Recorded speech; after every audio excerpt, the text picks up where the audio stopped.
especially when we started to see, you know, Xiaohu getting involved in that bottom lane with the TPs and then Khan answering as well, it kind of led to a lot of bedlam, but it still wasn't enough to try and put Gala behind. Gala ended up coming out like 2-1-2 out of that lane. He'd picked up the early Kraken Slayer, and from that point forward, he was an absolute beast when it came towards the team fight. I love how you described the replays that we're about to look at in bedlam. It was nuts. And we have to remember that at this point in time, it looked Damwon favored, even though they did get picked off a couple of times. They were ahead in gold.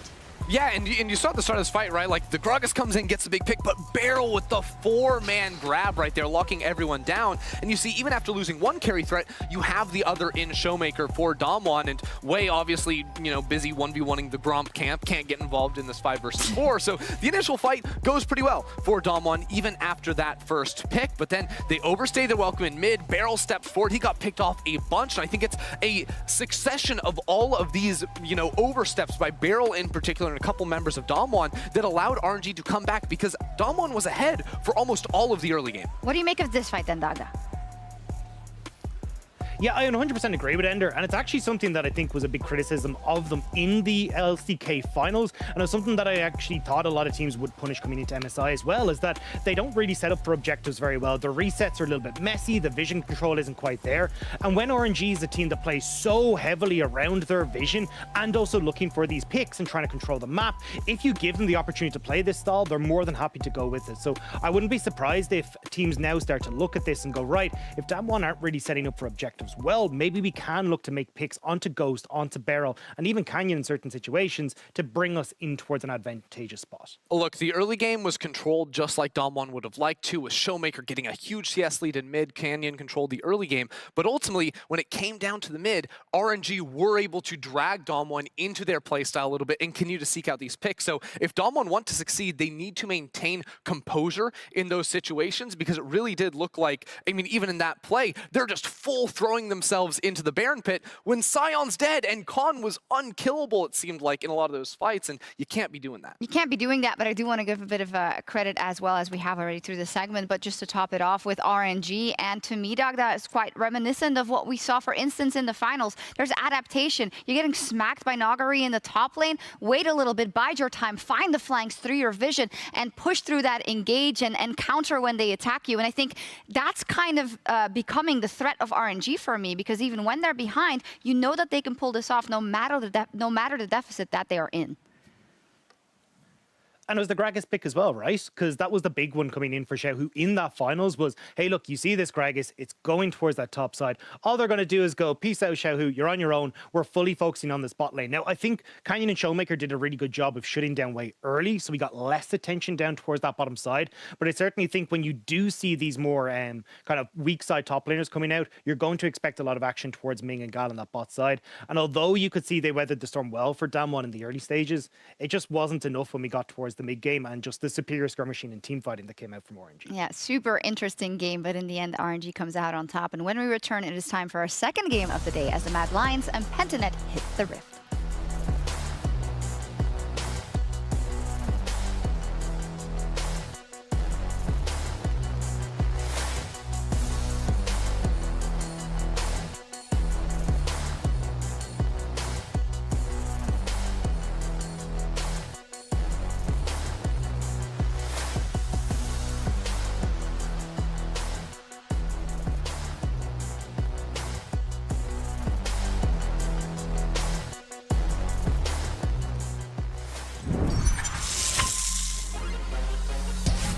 I think right now, as a Mad Lions, we have chance to be MSI champions. We are not maybe the greatest players as individually, but as a team, I think we are really one of the top teams. Yeah, so there's 3 things you need to know about me and Chaz. Is that 1, we're going to send it. 2, we're going to send them to the ranch. And 3, we're going to get solid bottlers.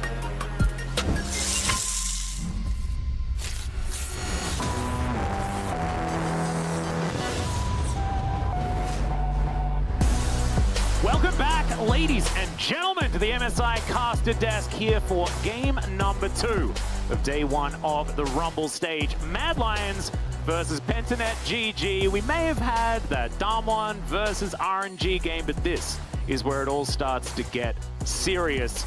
Is the miracle run possible? Is the question. If you ask anyone from Australia or the Oceanic region as a whole, they will say, heck yes. But I'm not entirely sure whether it's actually the truth. How much do you believe, Atlas? That's the real question coming into this. It's one. Aussie blood that flows through these veins, Chronicler. I don't know.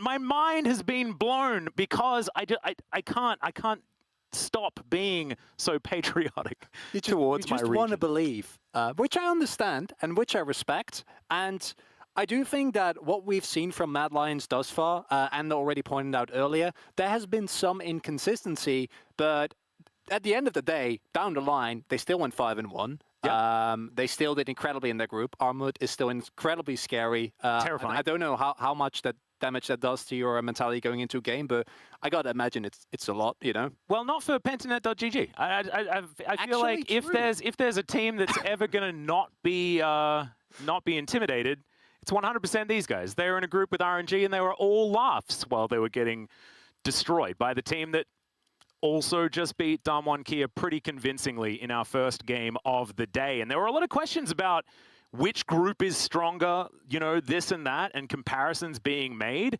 And with RNG really bringing the hurt to Damwon in game one, maybe that group wasn't necessarily as low on the tier list as we were perhaps thinking. And now it's Pentanet.gg's time to tell us exactly, you know, how high on the tier list the group should have been. Have I sold it well enough here, Chronicle? I really like your optimism for Pentanet.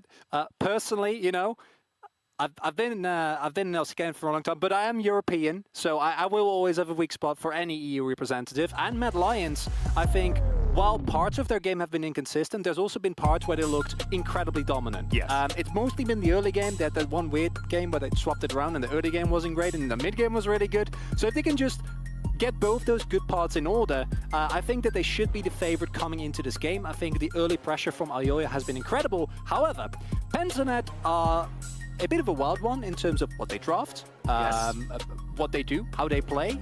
They're unbreakable mental. So I do think this should be a game that can provide us with not only an idea of how good these teams are, but also a lot of unorthodox gameplay, which I'm a huge fan of.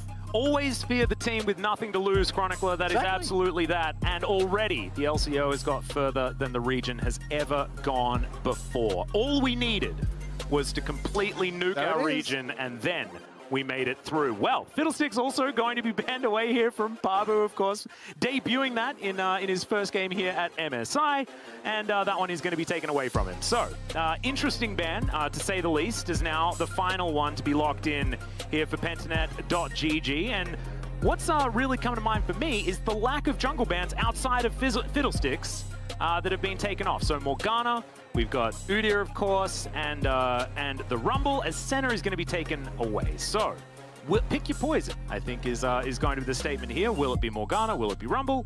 Or will it be just the tried and true Udyr? And it looks like Rumble is still the top of that tier list. The reason why I mentioned Udyr in the conversation is because we've seen him take down the Rumbles before. This is not necessarily an invincible pick.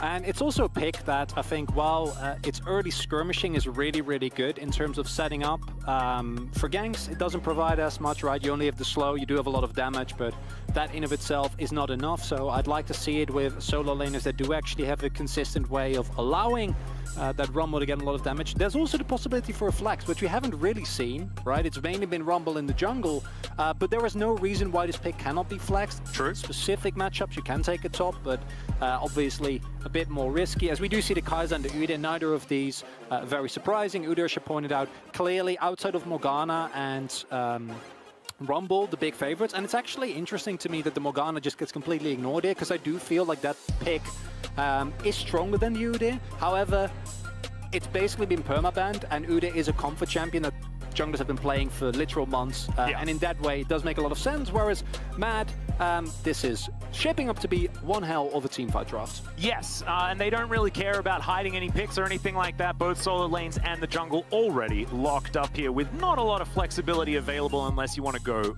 full crazy scientist on it. Yeah. As the Urgot, definite comfort here for BioPanther, going to be locked in. Fun fact for you, by the way, BioPanther is already an international champion. having won Rift Rivals in 2018. So there we go. Maybe this is the first time we've got past the group stage at MSI. However, some of our teams have already claimed international victory. So I had to say that. I understand. Yes. You know, I understand. Close to your heart.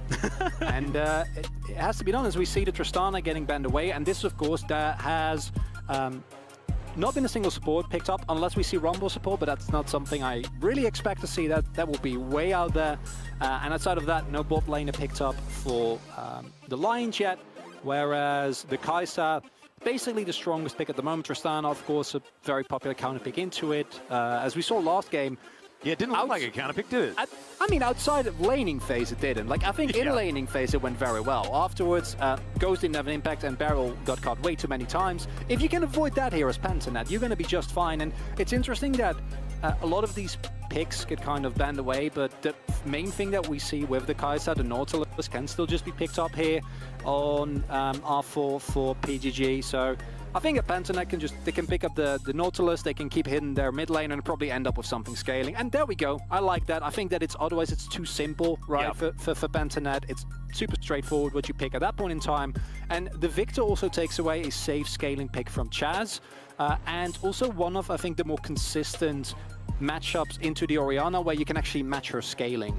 Well, we'll see exactly where Chaz wants to go. Of course, doesn't need to save mid lane for last pick because, of course, it's just the bottom lane to go down. And that's a Kassadin. Of course, Chaz already playing Zed at MSI, you know, loves his Kiana as well. And now it's the Kassadin. We have seen this once before. Didn't necessarily go super well. However, you know, this is an anti-mage mid laner, all right? I see a magic damage jungler and a magic damage mid laner. Oh. And I see a Vayne. Okay.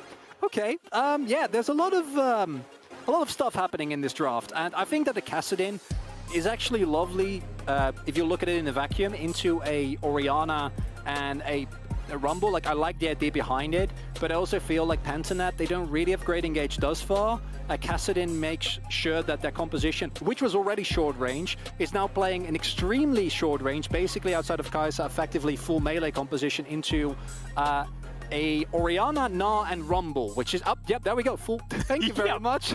We are extraordinarily short range here on the side of Pentanet.gg, and the Vayne is going to be able to shore up this mad composition. And I feel like this is a similar story to what we saw last time around, but this time it's Mad that are wearing the RNG shorts, which is a composition that's pretty standard. Maybe the Vayne might be a little bit more out there. Everything else absolutely tried and true, whereas Pentanet.gg are playing a very Pentanet style of composition. Of course, the Urgot there towards the top side of the map, and now Kassadin is the assassin of choice for Chaz in that mid lane, with Praedyth, of course, back on his Kai'Sa. Very, very comfortable for him there on the bottom side, but I kind of like the Galio delivery system in Rocket Pabu into the back line and really try and cause a ruckus. There is a chance that Pentanet could possibly make something happen here. However, they've completely sacked all mid pressure, right? So the early game is going to be really tough to navigate. And I think, again, Mad Lions, one of the strongest early game teams that we've seen in that group, it's a bit of a risk. That's something that can definitely backfire, and it's going to be up to Pentanet to show that they can actually survive the early game against a team that has shown that they can dominate early game. On the other end, for Mad Lions, even if the early game goes well, really got to make sure that you don't make the mid-game mistakes, right? Because even though you have a Vayne, even though you have an Orianna, into a Kassadin, I'd still not feel very comfortable going into that in the later stages of the game. Yeah, this is going to be a very interesting one as we make our way on to the Rift for game number 2 of the Rumble stage.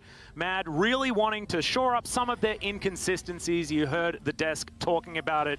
They have been up and down. Their play style has gone all sorts of different ways, and we'll see whether that is going to be more consistent here as they move towards a potential knockout stage berth. That is what everyone is going to be vying for. And if you do fall behind as Pentanet, your comeback potential is strenuous at best. I was wondering which word you were going to go for there. I like strenuous. You know? Yes. I was going to say borderline impossible, but that's 2 words, so I guess you chose just 1 word, and I like that a little bit more. Yeah, it's just really hard with a composition that relies on just diving in extremely aggressively, basically blowing someone up instantly, even with not taking the casting into account, right? Like you need to actually get onto the back line, which can be hard against the composition of Mad that can kite back decently well. I also just need to make an aside here that Celestial Kassadin has been chosen, and that is the unofficial Oceanic skin. It took way too long to actually come out, so it didn't actually get called the Oceanic skin. We waited for it for a really, really long time. However, in essence, that is the correct skin. So Chaz gets points for that as well. Not going to count towards winning this game whatsoever. However, in my heart, it means a lot. I do appreciate that you're giving us the, the Oceanic fun facts, showing us some of the depth of the region, some of the history.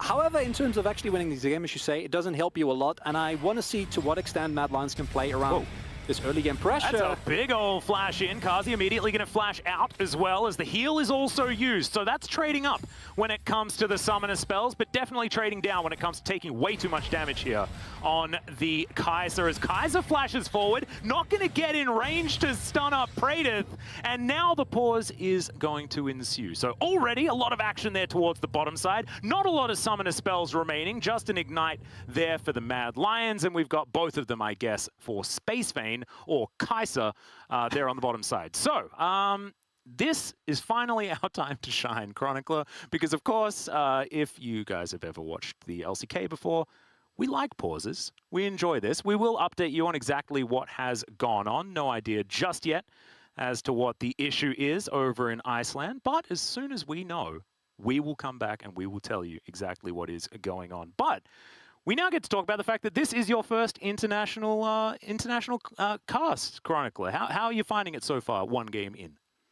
Lovely, to say the least. I am super excited to finally, be a part of all the regions, all the stories, and be able to really shine a limelight on all the talent that we have within the League of Legends scene, right? Like, even if you look into this tournament, Pentanet came out of nowhere and basically became everyone's favorite team, regardless of whether they win or not, right? I think that the teaser that we saw earlier today, like moments like that, where it's semi-serious, it's not really, but also a little bit, and you see the death stares, like all of that is just absolutely wonderful. Not to mention all the interactions that we get on social media as well, as Ender, of course, brought up Perks finding as many ways to talk down to Mad Lions as possible. That is only going to make the C9 Mad Lions game that is going to be coming up later all that more interesting, especially with how well Humanoid's been playing. Certainly has been a player that I've been impressed with so far this tournament. But, of course, the Rumble stage is where you really need to lay it all out there, and we'll see whether now on a matchup where he does have a range advantage in that mid lane could potentially find some avenues to victory against the Kassadin, which I'm very excited for. You know the countdown is happening the moment a Kassadin is in game, and is it the same sort of countdown as like a Kale countdown, or is it a different one? I feel like the Kale countdown is also a little bit outdated because it's not. She's not actually. She got buffed again this pair on the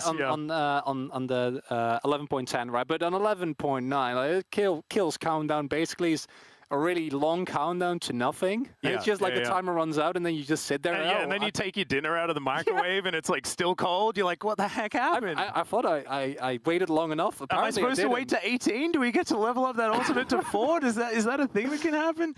No, it's not. It's not, unfortunately. And I think Kassadin is not in the greatest of place at the moment. Even in a situation like this where, like I said, you're still going to be sacking so much mid-pressure. I think Mad Lions are definitely going to punish that. But even against teams where you get away with it, I feel like it's still okay, but it doesn't provide the literally I hit 18 or I hit 16, I hit my level 3 ultimate, and it's basically over, right? I think there's a lot more counterplay available. And in that context of just everything that Pentanet has picked, this Vayne pick from Kazi it's such a I dare you to jump on me move, right? Because Vayne has very limited range. She has a lot of mobility with Tumble. She can self-build with Condemn. There's also plenty of opportunities for the rest of the team to kind of keep her safe. But simultaneously, it's a very short-range AD carry. And you're playing a short-range AD carry into Kassadin and Galio and Urgot. And all of those are terrifying. So I think that can create really cool situations, or you just get hit by one thing and you die. Yeah, the thing that's really interesting to me is that, you know, Vayne's short range. Yeah. And then Pentanet GG are like, hold my beer. We can be shorter range than you in every pick that they have, basically. Of course, Urgot, technically a range champion, but shorter range than good old Vayne. Kai'Sa might be able to stand up, but we've actually seen so many times the Vayne picked into, who I like to fondly call Space Vayne there on the bottom side of the map, because the lane matchup actually isn't too bad. But ladies and gentlemen, we do have a slight update here. Apparently during the bot lane fight, Kazi reported that his client minimized, which I think is a negative. I think that's bad. I definitely chalked it up in the cons column. Yeah, Yes. yeah. I don't know, like, how do you do that? Is that like an accidental alt tab? Or something like that, or the computer just having a little bit of a fumble there. That is what has actually happened, and hopefully we can update you as soon as we have any more information as to that one. As you can see, the Pentanet boys definitely looking in high spirits. Which is absolutely no change from the rest of the tournament forever. Is Pabu? I'm a little bit disappointed, to be perfectly honest. He has been bringing out a lot of his crazy picks. We saw the Fiddlesticks get banned, and I thought that might have baited him into picking something even more crazy. But decided to just go with the Udyr, which has been the standard pick into the Rumble. And of course, you do need to try and keep up as much as possible with that jungle clear. And it does make a little bit of sense, but I'm still just a little bit sad about it. But it's a really interesting composition that they've pulled out, despite the fact that, you know, they have made certain sacrifices in order to get there. If this was no rush 20, like we like to talk about, you jump in at 20 minutes, everything's even, you're feeling pretty good with a comp like that. But it's how this early game's going to go that is going to change things, as Kazi's having, just going to hide from the camera here. He's minimized himself, maybe. I'm not entirely sure. A little peekaboo there. I like Kai'Sa is just not going to be phased by this whatsoever. I gotta imagine at this point, Kai'Sa is also very well acquainted with Kazi's shenanigans, and he's just sitting there like, yeah.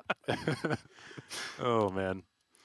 But so far, I mean, all of the action has been there on the bottom side of the map, and I just want to get back in there so that we can find out what's going to happen next. Do you really? I have on very good authority that you actually love pauses. So maybe don't break the fourth wall. Come on, man.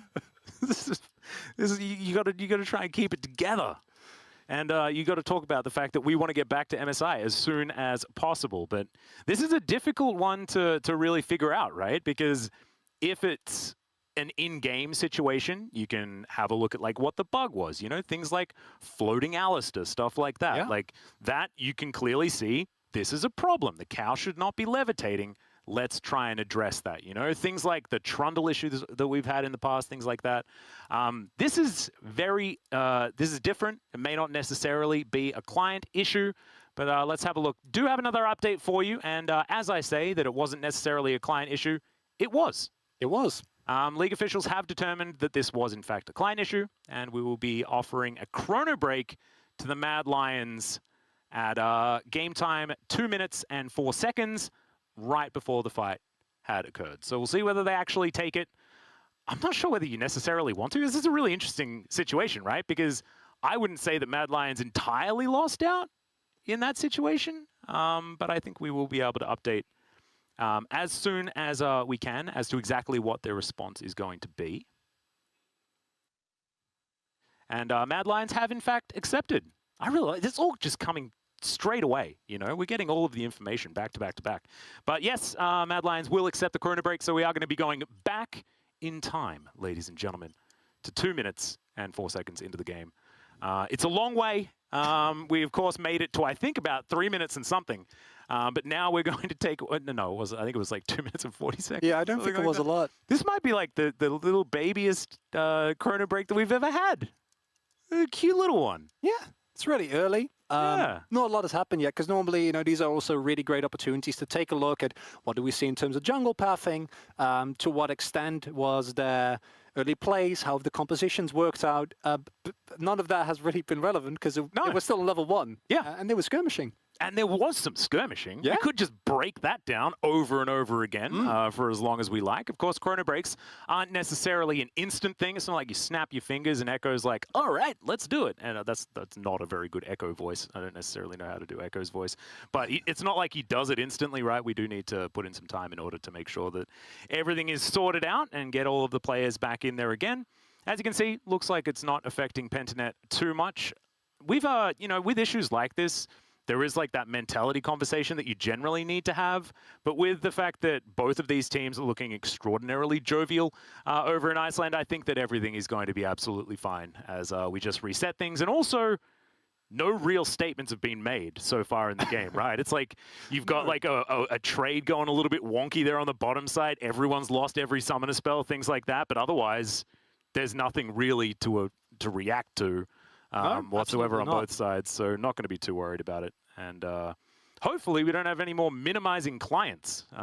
That's certainly something that you don't necessarily want to happen, and definitely a curious one. We've had a lot of different reasons to have pauses. The notorious toilet issue that we've had over here in the LCK, one of my personal favorites. Shout out to Spo TV for that one.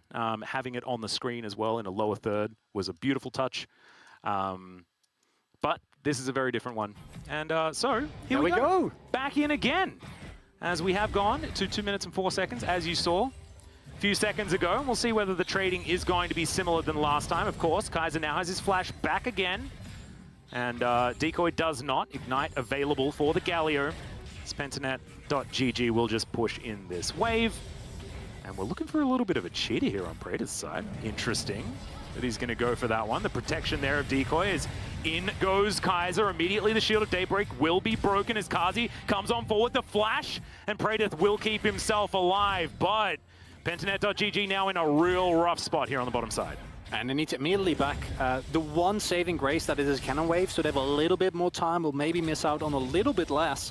But as a whole, that's a very unfortunate situation because you get a good trade, right? As you said, you trade up in terms of summoners, but then in the extended trade, you still get punished pretty aggressively. Decoy doing his very best to freeze the wave here. Unfortunately, I think the casters might be fine there, in which scenario Praetor is going to be very happy. Chaz getting pushed in here in aggressive fashion, as you would expect. Yep. Pabu here towards the top side of the map, just going to be grabbing the first scuttle of the game. As we can see, he has completed his full clear rumble just behind him, and will be moving towards the bot side scuttle himself. Where Pabu goes is going to be a question, as Chaz down to half health. This might be the avenue. And we see Kaiser already roamed as well. In this scenario, it's to help his jungler secure. Of course, Rumble, no way to really get rid of the shield, and with a Leona, that will be a lot easier. But in case of a gank, you know, if Pabu did decide to swing down mid lane, you can be ensured that the Leona would also pay a quick visit. Oh boy. Oh dear. And looking at Praetor's face, I think this might be a pause on the side of the Mad Lions. Yeah, look, we got like a solid 3 minutes of gameplay there. Did pretty well. We'll have to see exactly what has happened here, as obviously something is. I think it's still with Kazi, as you can see. Still just Ref hanging out behind him, trying to figure out exactly what has happened. And let's see what has actually gone wrong this time around. Hopefully this one is going to be cleared up ASAP, so that we can get this one all sorted out. You did have a look just a little bit in that mid lane. We are going to stick on topic just for the next little while before we completely go off the rails. As hi, Kazi. We'll see whether it is actually him that did pause it. Hopefully he's not going to have the minimizing client yet again. But yeah, you saw that the Kassadin was getting shoved in as we expected, and not exactly having the greatest of times. When will that matchup be something that Kassadin can actually enjoy? Because you're not picking Kassadin into the Orianna just so that you can fall behind forever, right? There are opportunities for the Kassadin to win, right? Yeah, yes and no. I think that the problem with Kassadin is, especially against a pick like Orianna that has such sufficient reliant and safe wave clear, you are going to have to reach a point where you're actually able to threaten her, right? Because you're melee, and you have some wave clear.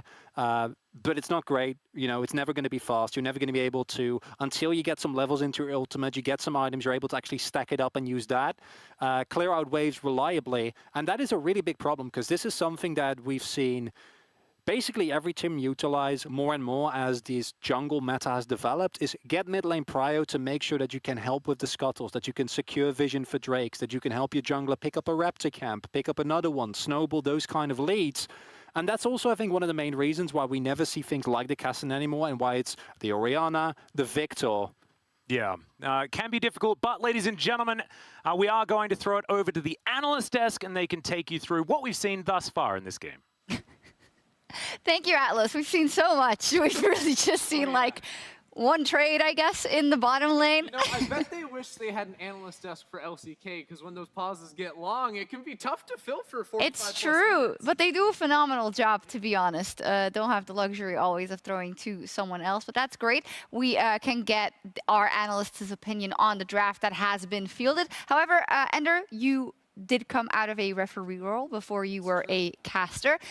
Tell us about these kinds of situations. Obviously, you can't talk, I guess, what is it, in the first couple of minutes, or what's the situation? Yeah, I mean, usually for the first like couple minutes or so, they're told like don't talk. You know, if they say something, it's like, hey guys, shut up, be quiet. Yeah. And then ultimately, once it's determined, usually that it's not like an audio issue for one player, and like the issue's been communicated, then everyone's allowed to start chatting. I see. So once it's fair for both sides to talk evenly, that's when we sort of invite them back in. Yeah, a bit of an annoying situation because we had the chrono break, and as you said that they retake all the game that has been played, so if it's early in the game, that's easier. It's concerning when immediately after the chrono break is completed, there is another pause by the same person. Yeah, the good thing is it probably shouldn't be another issue with chrono break. Like if there was an issue with chrono break, then it would be like doomsday potentially. You have to like remake the game. We didn't say that. Yeah, we didn't say did that. not We say didn't that. say that though. Karzi just having some issues there.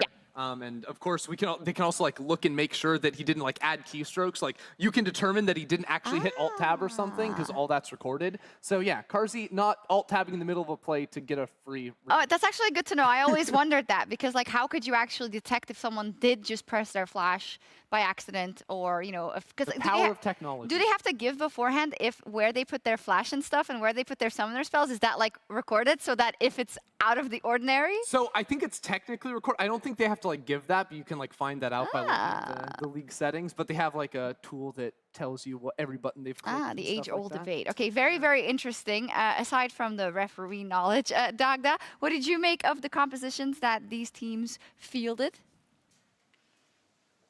Yeah, I mean, I'm kind of interested to see how Pentanet play out their strategy, because it feels like this is a very Pentanet style of game, right? Where you've got the likes of the casting coming in for Chaz in the mid game, you get that late game scaling, but it also you've got like a facilitator alongside in the Galio, which gives you the opportunity to dive that back line. And when you're looking at, you know, Karzi, who's going to be relatively short range in this Vayne, same we're looking at Humanoid on this Orianna. I think if you can get to that late game stage, you have such a big opportunity here for Chaz I'm to sorry, pop I off have on to this cut you Kassadin, off, my but dear. it is a hold It's off. going to be extra awkward because there's a little bit of delay, but we have to go back into the game because the players are ready. Thank you, Dagda.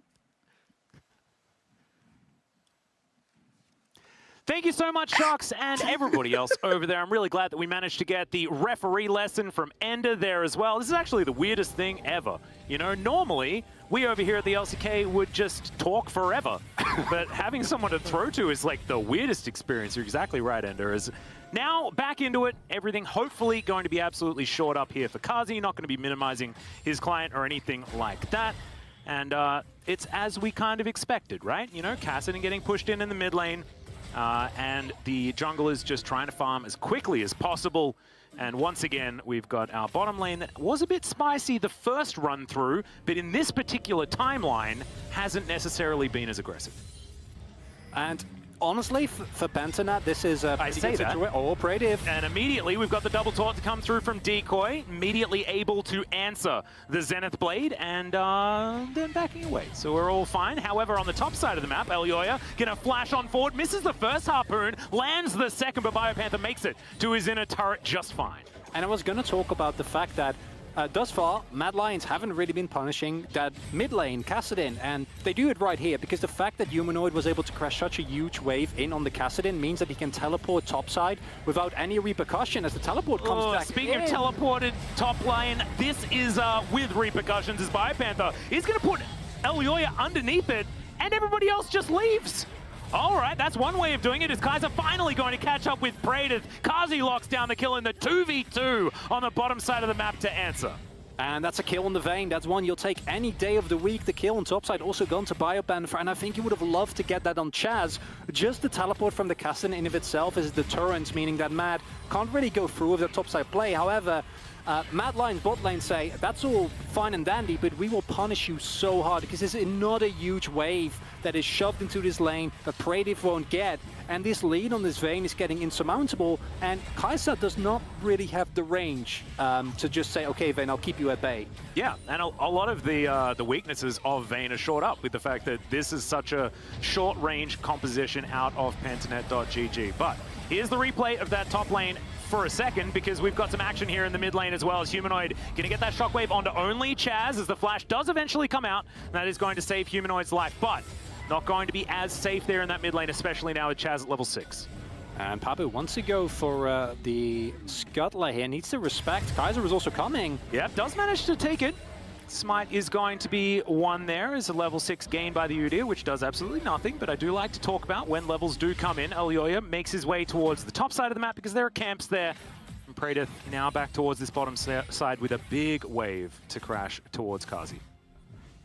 And this might open up a play, but this is the problem, right? With the Kassadin, even in windows like this, Kassadin is really good at getting kills this early on in the game. If he has some setup, you know, if you get him some last hits, get him going early, it's great. But right now, he only has a tier. You can't really rely on him for any sort of jungle fight. Pabu will definitely be spotted there, and that might open up a possible play on top side here. Well, Elyoya is currently clearing, and now pathing towards Biopanther. Yep, just going to walk away from that blue buff, as you can see, over the wall there as Biopanther is pushed way too far forward, now realizing that he wants to go in. The Disdain not going to connect, though, as Armor's just trying to cut this one out, and he's going to be able to do so successfully. That is the kill going over to the Gnar, as Pentanet.gg will start off this Dragon, at least as a consolation prize. And it's nice, but it is with your jungler on bot side as Biopanther. You want to try and punish, right? You want to try and get some damage done on Armored, shove the wave in instead of the freeze that was being set up there, which is the reason why Armored is so far ahead currently. As yet another fight in bot lane. More aggression, another double taunt though there from Decoy just to try and get Kaiser away. Praedyth, I mean, the target on this guy's back at the moment is just ridiculous. Mad are really diving on top of him every opportunity that they get as the ward goes down. Armit's in a little bit of trouble here as the Disdain's good. Gnar into the wall though as the crush comes out, and Armit is going to be able to make his way to safety. It's a little scary there for a second. If the Fabian Dev was available, might have gone differently, but in this scenario not enough damage available. Very nice CC chain from Armit. And that ultimate is not something that you really have to worry about. We'll get that back momentarily. And yeah, Praedyth and Decoy have really been getting battered by Karzi and Kaiser. And this is more akin to the early game that we saw from Mad in most of their games, right? Where they are actually able to find the 2v2s, where they're able to find the early pressure. There's another one. Solar Flare comes out this time as well, as Decoy is going to be the target. Justice Punch is interrupted by the Leona so beautifully. And that is going to be Galio taken down. The first time that they don't go for Praedyth, they managed to grab that kill, as Decoy still had flash.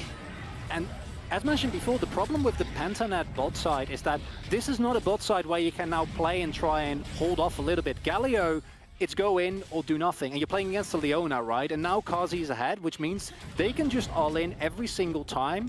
And there's not really a way for you to win that. Either you need help from Chaz, you need Pabu to visit, but Pabu, understandably, is like, I'm not going to gank a losing lane, right? That can backfire immensely. They pick up the Rift Herald on top side, but unless they can get a first turret block with that, that's not a trade that you'll take, because Kazi getting further and further ahead, already up to an 800 gold lead. And on a Vayne, that's not great. No. However, also a Kassadin having a lead is not necessarily great if you're facing off against him either, as Chaz is going to have his back interrupted, but does of course have Rift Rock, so he's going to be absolutely fine. Humanoid will just delay the Kassadin's journey back into that mid lane as we have a look once again at Decoy being taken down. And it is just super clean here from the entirety of Mad Lions. They set up their play. There's no level 6 available yet, right? So even in the scenario where it is, the Galio ultimate doesn't really provide that much in terms of combat if you're not the one setting up the play. And another dive here on top side. Yeah, that's a big gnar into the wall there as BioPanther is going to be able to get himself out of the way. There's the flash as Elioya trying to catch up. There are pesky minions in the way. There's the heroic entrance as the flash forward onto Armut. The taunt comes down, and Decoy's just going to do it by himself. Pabu gives up on him, and Elioya now has to flash to get out of the way of Pabu, who's running after him as best he can. But thankfully, Scrap Shield for Elioya is going to be able to keep him safe. Chaz underneath his turret, exactly where Kassadin's like to be in a lot of the cases. As Praedyth finds Kaiser, but yeah, this is Mad utterly destroying the bottom lane. And Mad is just making use of the complete lack of prio and how far behind the Pentanet lanes are to dominate. Yes, sure, Armut dies there, but it doesn't actually matter in the grand scheme of things. You get 3 plates on mid side because Humanoid has the shove, Chaz can do nothing. Just clearing the wave gets his entire health pool taken. Praedyth gets zoned of experience, getting zoned off of the wave, and that's not something that you can really do anything against as Pentanet now that you are behind, right? You are waiting for that Kassadin. You can still find skirmishes. Fear Beyond Death is an incredibly strong team fighting skill, and maybe once Chaz hits 11, you can try and make some plays, but with how far ahead Praedyth and Decoy are, I'm expecting to see Mad continuously use that pressure and translate it to plates and kills on the rest of the map. Yeah, and it's now a 2.5k gold lead here as well for Mad, so Pentanet, this is it's a curious comp, it's a fun comp, but it's not necessarily working out the way that they wanted it to so far into this game. Chaz going to be getting a little bit more gold there from the plates as Shirley does smash her head into the outer turret mid. And Kaiser continues his reign of dominance here on the bottom side of the map for Mad. Elioya, I feel like this is the first time he's been down here. It's just been Kazi and Kaiser taking control just by themselves. And I think we're now going to start to see Pentanet run into the issues that we said earlier. Oh, that's goes wide. yeah. But Looks like blue buff should be going over to Chaz. Nothing to see here. Don't worry, Chronicle, it's fine. But it's still a level 10 Kassadin, right? And like level 10 Kassadin is basically a glorified caster minion, and he will level up, okay? Yeah. Eventually he'll get there, but he's not quite there yet, and even level 11 is not the spike that you're looking for, and I'm just happy to see Mad continuously look. You don't actually need to go in for that invade, right? You don't actually need to make that play, because just you being there, just you pressuring, gets you, yet again, played on top side, and this pressure play from Mad on every single lane around the entire map is now going to get them the first turret blood. That means that this subsequent fight is going to be way easier for him than it otherwise would be. And as Pentanet, you're basically forced to start like contesting objectives. Not this one necessarily, but every subsequent one for sure, from such a big deficit. And that is terrifying with a comp that is this short range. Yeah. And Pentanet.gg, they are losing in every single lane. However, they were winning in the river. Managed to take a couple of the Rift Heralds as well as the first Dragon. Second one will be going over to Elioya here pretty comfortably, as they could also potentially set up for a dive here bottom side, but Kaiser decides just to let them be for now. And this is just a lot of Pentanet trying to stem the bleeding, put on as many band-aids as possible, and find an avenue back into this game, because often, you know, when advantage is being taken, there's another one to be taken by the other team across the map. That just hasn't happened this game. And the real problem for Pentanet is that, yes, you have the Kassadin, but Kassadin, even with how good his scaling is not like a be-all, end-all solution. If he dives in and he doesn't instantly get Kazi, like, you're still gonna have a huge problem, right? Yeah. Armut is really far ahead. Narkin wins teamfight single-handedly. You have one of the strongest teamfight ultimates in the Rumble Equalizer. You have Humanoid, who is just casually sitting on an insane amount of gold. Like, look at both Armut, Kazi, and Humanoid. All three of them can carry teamfights, especially this early on in the game.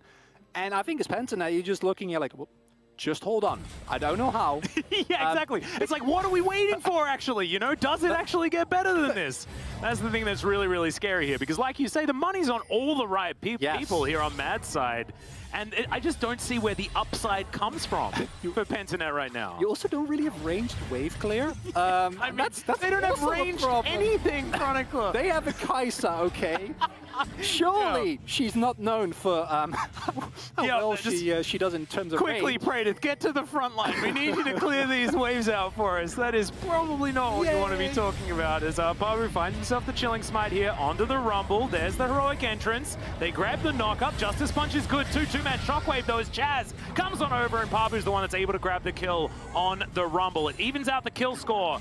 Just don't know whether it's actually solved enough of the Pentanet problems. And it's a really nice pick. It does use the Galio well. And we've been joking about Pentanet, right? But you can still force these man advantage situations with the Kai'Sa, with the Galio, both of which have semi-global ultimates that really easily allow you to get something. But then, here's my question. Is that actually worth it? Sure, you get a kill on Oyoya, but it goes to Pabu, not to Chaz, who is not able to use the money nearly as efficiently, as Pabu might be forced to flash out here if he's not careful.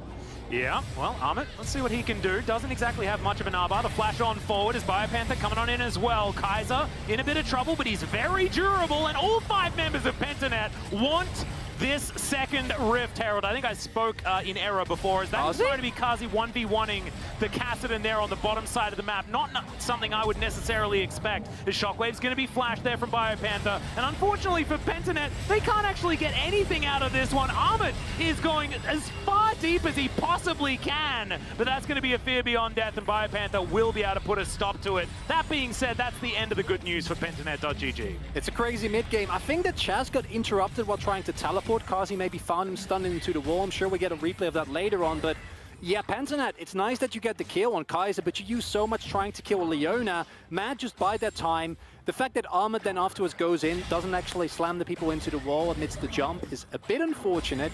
But in the long run, I still think this is a trade you take as Mad, right? You get the side lane turret, you get the kill. And yeah, spotted out, just condemns into the wall. Okay, not a lot that you can do there. Very unfortunate, as in the end, you know, you get the solo kill in your vein, which means that Kazi's going to be even more out. You get the turret, funnel more gold into her. You pick up the Rift Herald. The 2 kills that you give up don't really make that worth it for Pentanet. If you want to be really positive, and I know how much you love Pentanet, Atlas, so I want to give you a shimmer of hope here. Okay, every minute that you're in this game, also it gets you where you want to be, right? Like, just get Chaz to 16, try to use the sideline pressure with your semi-globals, and make something work from there. Is that a goal? Right, okay, so we're saying that if the game is still going, there's a chance that Pentanet.gg haven't lost yet. There is a chance. Yes. That's perfect. I love that. That is perfect logic. Okay. It's brilliant. I'm glad. As long as the Nexus is still alive, Pentanet.gg have not lost.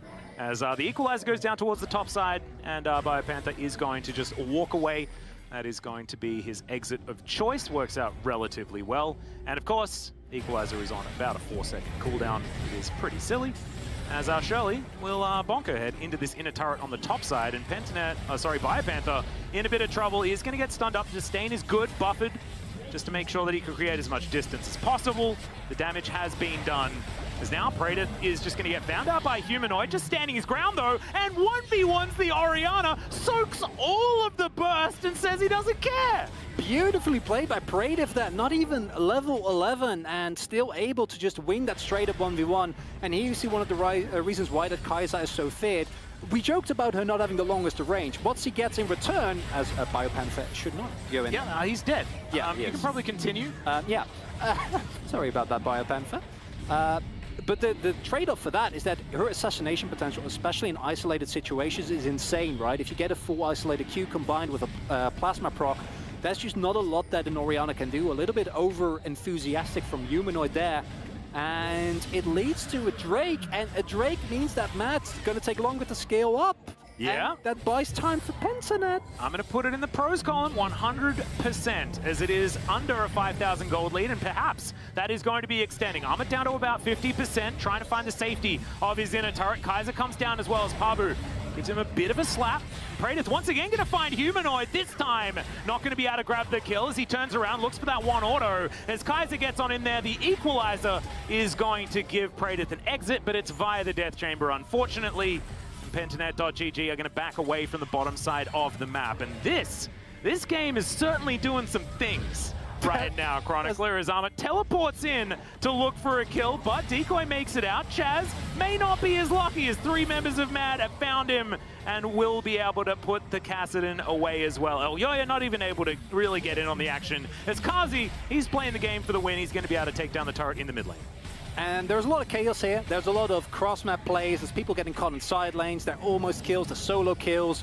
There's 1v1s. There's attempted 1v1s where you get punished. But in the end, it's Mad that wins all the trades, right? The gold lead keeps extending. They're the one who died. actually pick up the objectives. They're the one who actually get the turrets. And while it's not the cleanest look, it does continue the trend of Mad. It might not look the cleanest, but they get the job done. Yeah, absolutely. I actually feel like Mad have played this one out very, very well, being able to find advantages exactly where they need them throughout the early game and this mid game as well. As we tick past 20 minutes, it's 7,000 gold the lead, and it seems to be only extending here for the Mad Lions, who have really, I mean, this team looks real good right now as they debut in the Rumble stage. Amit here on the top side of the map is just going to shore up this top lane of minions, and we'll see where the vision is going to be placed next. Because, of course, 3 minutes on this next Ocean Drake. Of course, you know, Pentanet.gg, they want to be able to grab another one, get to that soul point, but I don't think that's where the conversation's going to be. It's going to be about the Baron. And I think as Mad, you have so many tools to start with this Barony. You have all the hard engage in the world.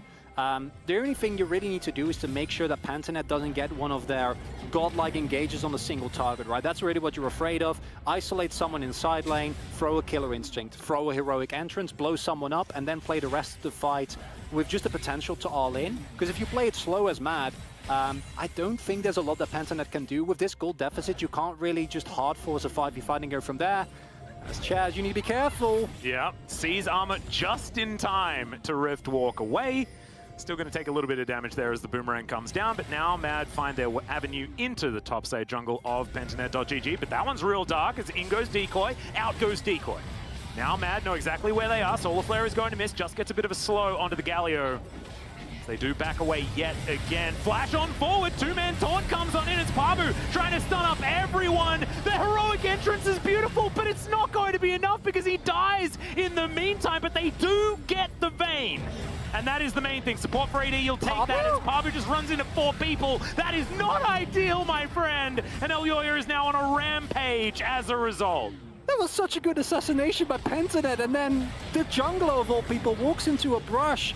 I don't even know if they can contest, because as mentioned, that deficit is sizable. Operation Kill the Vayne was successful, but they do give up basically everything from that point onwards. Now the Baron, a free pickup here for Mad Lions, who surely are going to be knocking on the doors of some inhibitors soon. Yep, and the backs are going to start the timer here for the Red Bull Baron power play as well, because this could be the beginnings of some nails in the coffin. Pentanet.gg. As look, it started so well here for Pentanet, but in our new Axe Effect replay, just Pabu, man. It's beautifully played as well, right? Because they layer everything on top of a Fear Beyond Death and Praetive diving in. But then that operation is successful, but as mentioned, that in itself is not enough. If you trade 1 for 1, it's kind of dicey if then one of your players, in this case Pabu, runs in and gets taken down. It's understandable from Pabu's point of view as well, right? Because you want to try and secure vision. You want to make sure that they don't just straight up run to Baron, and I think that might have been in his expectation, but now you are staring down a terrifying Baron because you have no turrets, right? Yeah. There's nothing to buffer these shots. On the plus side, they're still in the game, and Chaz is level 14, so... Your optimism is absolutely beautiful. Yes. Is it warranted? I'm not 100% It's certainly, sure. it's a dire situation, right? But, you know, they're still in the game. You told me that if they're still in the game, there is still a chance, as now they're trying to defend the inhibitor turret here on the bottom side of the map. Baron keeping all of these minions alive, and I think that Pentanet is just going to have to give this one up. Amit comes on forward, Stride Breaker's on in. That creates the space in order to take this one down. Pabu's going to take the opportunity to at least clear out this mid wave, but the rest of Mad trying to follow on up here, and he's not able to kill all of these minions just yet. Feels like Pentanet, they need to do something, right? But I think even if they try, is it going to go well? Your hard engage is not that reliable, right? Pabu last time was able to get in from the back, but it literally is either Chaz or Pabu like getting in there somehow, and then you can layer. Your secondary initiation is really good, but your primary initiation really isn't, and that makes it so much harder. That's why Matt can just move forward with impunity. Yep, flash on out here from BioPanther as Solar Flare is going to go wide due to that. Equalizer comes down. Predator takes a fair bit as a few ticks do land on top of the Kai'Sa, but it's done exactly its job as the second inhibitor is going to fall here, and Mad slink back into the Pentanet jungle. And I think Elyoya not the greatest start on the Rumble, but I think he went from 0-2-1 to currently 4-2-2 with a 400 goal bounty, really bouncing back extremely well on this Rumble. And ultimates like that might look a little bit silly because it doesn't actually threaten anyone, but you don't need to threaten anyone, right? You just need to buy space, you walk up, you kill the inhibitor, and it provides you with so much pressure on the map. And it looks like Mad, they realize that all they need is just pressure.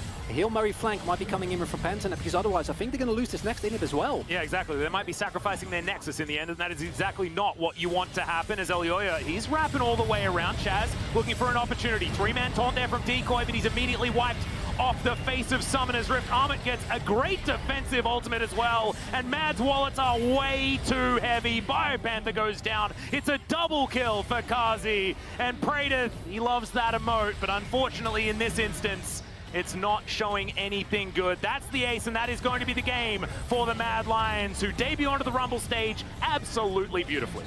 And in terms of kills, you know, there were a couple of 1v1s that didn't need to be taken, but the core thing is, as Mad have done, they get the win, and their objective control, I think, was beautiful here, because even when there was a 1v1, when there was a silent that didn't go great, they were able to pick up plates, they were able to pick up dragons, they were able to pick up objectives, and snowball that into an incredibly comfortable win. Yeah, it was very, very nicely done from Mad Lions. I feel like there wasn't really any stage of that game where it felt like they weren't in full control. It began on that bottom side of the map. We've seen Vayne picked here so far at MSI. Did not work out whatsoever this time around. Looking pretty dominant as Mad take a well-deserved bow. Their first game is now in the books. Let's see whether that is going to continue to find victory as we move further into the Rumble stage here at MSI. And this really sets the stage for that game later today, right? Oh, yeah. I can't wait, because I'm really happy to see, while Mad was scrapping a lot, and I want to go back to this because I think that it is something that was missing from the early games, that consistency in terms of picking up the objectives and actually making sure that the plays that you set up around the map are not that high risk that you can get punished for them, because basically they were never really punished here, right? It was like I said, there were kills left to right for Pentanet, but Pentanet were not able to really move towards the base of Mad Lions, really at any point in this game. Yeah, and I found it really difficult to figure out exactly where the way in for Pentanet was that game as well, right? Like, we spoke about the draft, like the fact that it was fun, but where are the win conditions coming from, things like that, and we talk about narrow win conditions a lot. This was one of those type situations, but our Oppo player of the game is going to be Kazi on that Vayne. The original is the best. Space Vayne need not apply.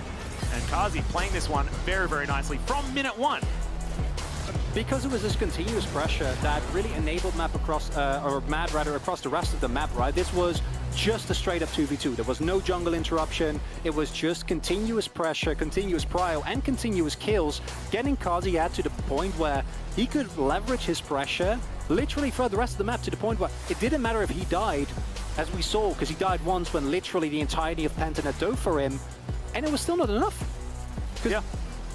Just killing him wasn't enough, and in of itself, getting to him was really, really hard. And this is really impressive, even more so, because as we said at the beginning of the game, this is a short-range character into a team with a Galio, you know, with a Kassadin, with an Urgle, with an Udyr, all these picks that make it really hard for you to find that space that Vayne so loves. Yeah, exactly right. And I actually feel like it's the perfect time to pick the Vayne as well, right? We mentioned the fact that there was a huge lack of range and things like that, so congratulations to the Mad Lions. But up next, we have PSG Talon versus Damwon, and you can check out their Anthem and the rest of the teams competing in MSI on the official LoL playlist on Spotify. We'll look ahead towards that matchup in just a few minutes, right after an interview with Elyoya.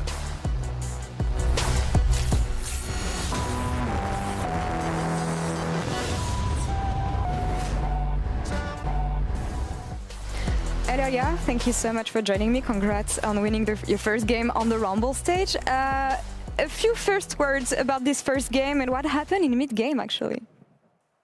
I mean, I think on the mid-game, we just had a Vayne that was overfed, so it was kind of easy to play the mid-game because Kazi was really, really ahead.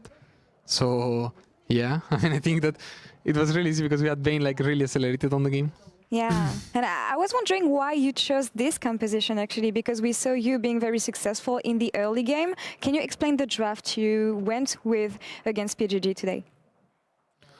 I mean, we think that Rumble is one of, like, if not the strongest, one of the strongest picks in this meta right now.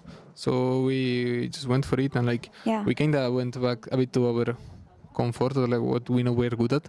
So right now, these games, it should be, we should look way stronger than we did on the play-ins. Yeah, Shox was saying actually in a countdown that it was expected for you, the main team from the main regions, to get to this Rumble stage, and actually teams like PGG, for instance, are the underdogs here. Have they surprised you so far? And yeah, what do you think of these teams, other than the big regions who reached the Rumble stage at MSI? I mean, I think it's good, and like I really like their ideas of trying like Kassadin and these kind of picks. Like they bring out really like different picks to the games that we don't usually see. So I think that that's actually really good, and I'm sure this is like, I mean, they can for sure take any one of us like down in a BO1. So I think it's good to like that they are here and like to see the way they play and everything. Yeah, and you were mentioning some different picks actually, and when I think of Pabu, I think about the fiddlesticks that he banned, also the Carthers that he also plays a lot. How important is it to have some key picks that are exotic, such as the fiddlesticks, when you have so many important picks maybe that you want to ban in the meta, especially on blue side? I mean, I think it's good if you can have some of those pocket picks that they can like surprise you, or you are not used to play against them, so it's harder.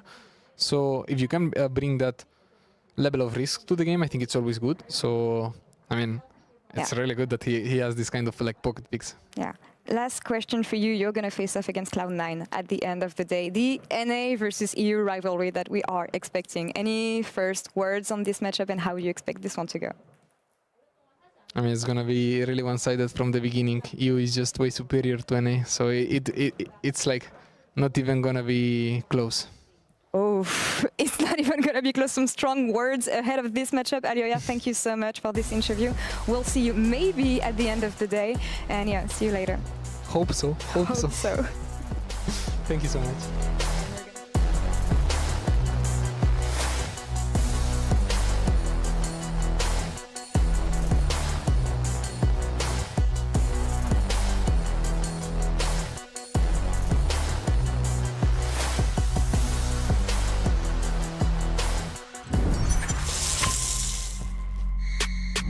We've seen PSG talent have leveled up over the course of this tournament. They've got an 80 carry that hasn't played with their team for the entire season, but he's getting more and more equipped, I think, to deal in this team environment. He has been looking better and better.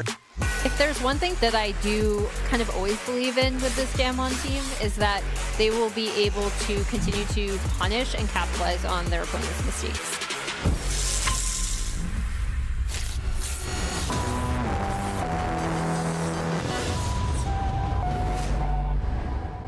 Welcome back, everyone, to the State Farm Analyst Desk, where PSG talent are minutes away from facing off against Damwon Kia. And though they are challenging the world champs, PSG have quite the resume of their own. And after the opening game from Damwon, well, there are opportunities here. This is domestically the most dominant team in Spring 21 out of the PCS. And so far, Dagda, they came in second in the group after the Mad Lions, but overall, they're still a team that has some expectations on them and also has some possibilities. Yeah, definitely. I mean, when you come over from the PCS 26-1 out of the regular season, you do have high hopes for them. And even when we talk about teams from scrims, they were just like, this team is so damn good. If you're looking at a third place team, PSG Talon are looking to take that spot after Damwon and RNG. So I think definitely a lot of expectations, a lot of high hopes on this team. And especially when you see like pop-off performances from guys like Maple, you really do hope they can get there. Yeah, absolutely. Absolutely so. When we look at the context of the group, though, what is a bit concerning is that they looked very dominant versus the Istanbul Wildcats and versus Pain Gaming, but then they weren't able to make a dent versus the Mad Lions. And of course, that's the level of competition and higher that you're going to find in this Rumble stage. So what do they have to come in with here to make sure that they have a better impression against the top teams like a Damwon? Well, I think it's going to be really hard. Honestly, I see this team as being underneath both Damwon and RNG pretty consistently, also against Mad Lions. So like for them, it's about trying to like figure out where they can find wins. I think that throughout the tournament so far, Rivers looked pretty stable inside of the jungle, and I've actually really liked seeing both Doggo and Kaiwing continue to evolve together as a duo. Obviously, another international event again where they have to have a sub in the bot lane, and losing Unified, the best ADC in the region, is definitely going to be difficult, but Doggo has found more of his footing in that aggressive style that I've been waiting to see. Yeah, absolutely. He's been playing very, very well. Now they're up versus Domin, and I feel like the context of this pregame analysis changed because of the first result of the day. And need I remind you, PCS are also the spiritual successors of the LMS. They even have Maple in the mid lane, and they were back in the day known to take down a Korean team or two. Oh, the Flash Wolves. I love it. Exactly. But Dagda, after the performance we saw out of Damwon versus RNG in Game 1, do you think there are more opportunities here for PSG? And what do you think you want to see from Damwon to make sure that they don't get off to a 0-2 start? So I think I'm going to kind of hit on the point you slightly made earlier on, which is like, PSG Talent look really good against teams that make a lot of mistakes, and they've been able to punish these super well. And that's why when they're playing against Mad Lions, they weren't quite able to get the footing in the same way that they were able to against other teams that were in that group. So I think coming up here against Damwon, if they can find opportunities to try and punish maybe some early mistakes coming through from Con, maybe positioned too far in lane, or if you look down towards the bottom lane as well, maybe they can find some opportunities where, like you can see on screen, they burn that early flash, and then they're able to revisit this moment against Pain Game in the bot lane to pick up skirmish victories. And that's the way that I'm hoping PSG Talent can try and take something against Damwon. But if we end up seeing them play that slower pace style that we got from in the PCS, I feel like that just lends itself into Damwon's hands, where they're just able to go, cool, we'll just wait to the mid to late game where Damwon are strongest. Yeah, so for me, I don't think that PSG have to be super explosive necessarily in the early game, but in mid game, we saw Damwon get picked off a lot by RNG. Barrow was getting caught out, Ghost was getting caught out too, and I know that Kaiwing is so talented on these pick supports, the Threshes, the Leonas, the Rakans of the world, so something like that to take advantage fully of positional mistakes in the mid game is exactly what they need. All right, important game for PSG Talent. Let's see if they can do what RNG did a couple of games ago and take down the world champions. Let's throw it to our casters and find out. Thank you so much, Shox, as per usual, and welcome back to the caster desk here as we hop into game number 3 of the Rumble stage. This one is... honestly, I'm feeling at my wit's end, to be perfectly honest. Good old Damwon, they failed up against RNG, they didn't look clean, and now there is a high chance that they could show us that they just aren't necessarily at the level that we expect. This needs to be a win, and PSG Talent, let's see exactly what they have moving into this one as well, because they dominated domestically. There are a lot of doubts as to what that means when it comes to the international competition. Already, they've made it to the Rumble stage, and already we are into the ban phase. As Senna and Thresh both taken away. And what I was happy to see from PSG thus far is that they are not afraid to go in. Kaiwing in particular, his Leona is so incredibly aggressive, and considering what the weaknesses of Damwon Kia have been, as was already pointed out by the desk as well, these mispositions, these careless movements, Canyon getting caught clearing a ward, Beryl just being in a place where he's not allowed to be without any backup, if you can punish those type of mistakes, there's no reason why PSG shouldn't be able to find a surprise win here, right? Because as you said, Damwon Kia, they don't look super strong at the moment. And of course, it's just one game against, at the moment, the strongest team apparently in the tournament, right? With RNG just looking incredibly strong. But still, I think as PSG, you're going in this, you don't have as much pressure on you. If you don't find a winner, it's fine. But there are so many upsides if you are able to actually clinch an upset with here. Yeah, and as the world champions at the moment, Damwon Kia certainly not wanting to start off the Rumble stage at a 0-2, right? That would be an absolute disaster in their eyes. But PSG have a chance to give that one to them. As we can see, the Udyr actually taken as the priority pick. Morgana's up, Rumble's up, but instead it is going to be Udyr, locked up here by River. And of course, River loves getting around the map as early as possible and does fit his playstyle here, as it is going to be Kai'Sa locked in. Morgana is going to be the answer here from Canyon. No surprises there, as Hanabi heading towards what could potentially be a massive comfort pick for him in the Gnar. Now where does Maple go with his decision? Could pick up a Tristana here, would be in line with what we've seen a lot here for teams with the Kai'Sa getting taken by Damwon Kia. They clearly put a lot of priority on that Ghost. Very comfortable as well, one of his most played champions. And Tristana, already seen what he can do, right? He can provide early pressure. It is really good at getting cryo. You can find the 2v2 kills if your opponent oversteps. And that is going to be the pickup here. Quite like that. And two questions for me is what Kia, are they going to pick up something like a Jace for Khan, which would be in line with what we've seen from them before, even though hasn't been the greatest performance, but no Jace. Khan, you take the Cyan, and that leads me to believe that we're going to see some support bans coming out here from Kia. Yeah, likely, unless they play some weird Cyan support, but I guess you could still just be banning out support if you'd like to there anyway. As, yeah, still taking some time to think about it as to what their supports are going to be, or what the bans are going to be. A little bit Freudian there, as I think it should possibly come through, as Orianna actually going to be the choice to try and target Maple there just a little bit. Let's see where PSG decide to go when it comes to their ban phase. Of course, we still have Showmaker, who can play a heck of a lot of different things in that mid lane.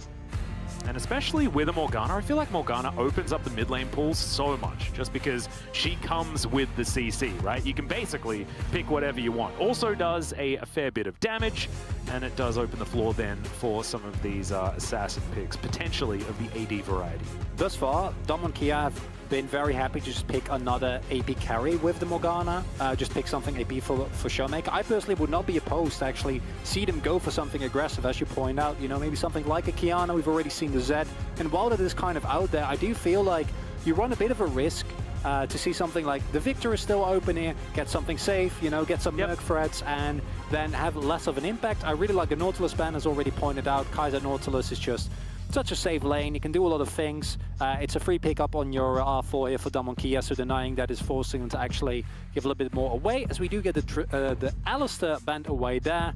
And yeah, Leona pickup would make a lot of sense, because I think Kaiwing has looked really good on that. As said, maybe sometimes a little bit over-aggressive, but I think against this iteration of Kia, that can actually be a boon. Yep, exactly. And over-aggressive is something that the bottom lane of Kia is certainly no stranger to either, as that's a Kali locked in, possibly for the top side of the map, possibly for Maple.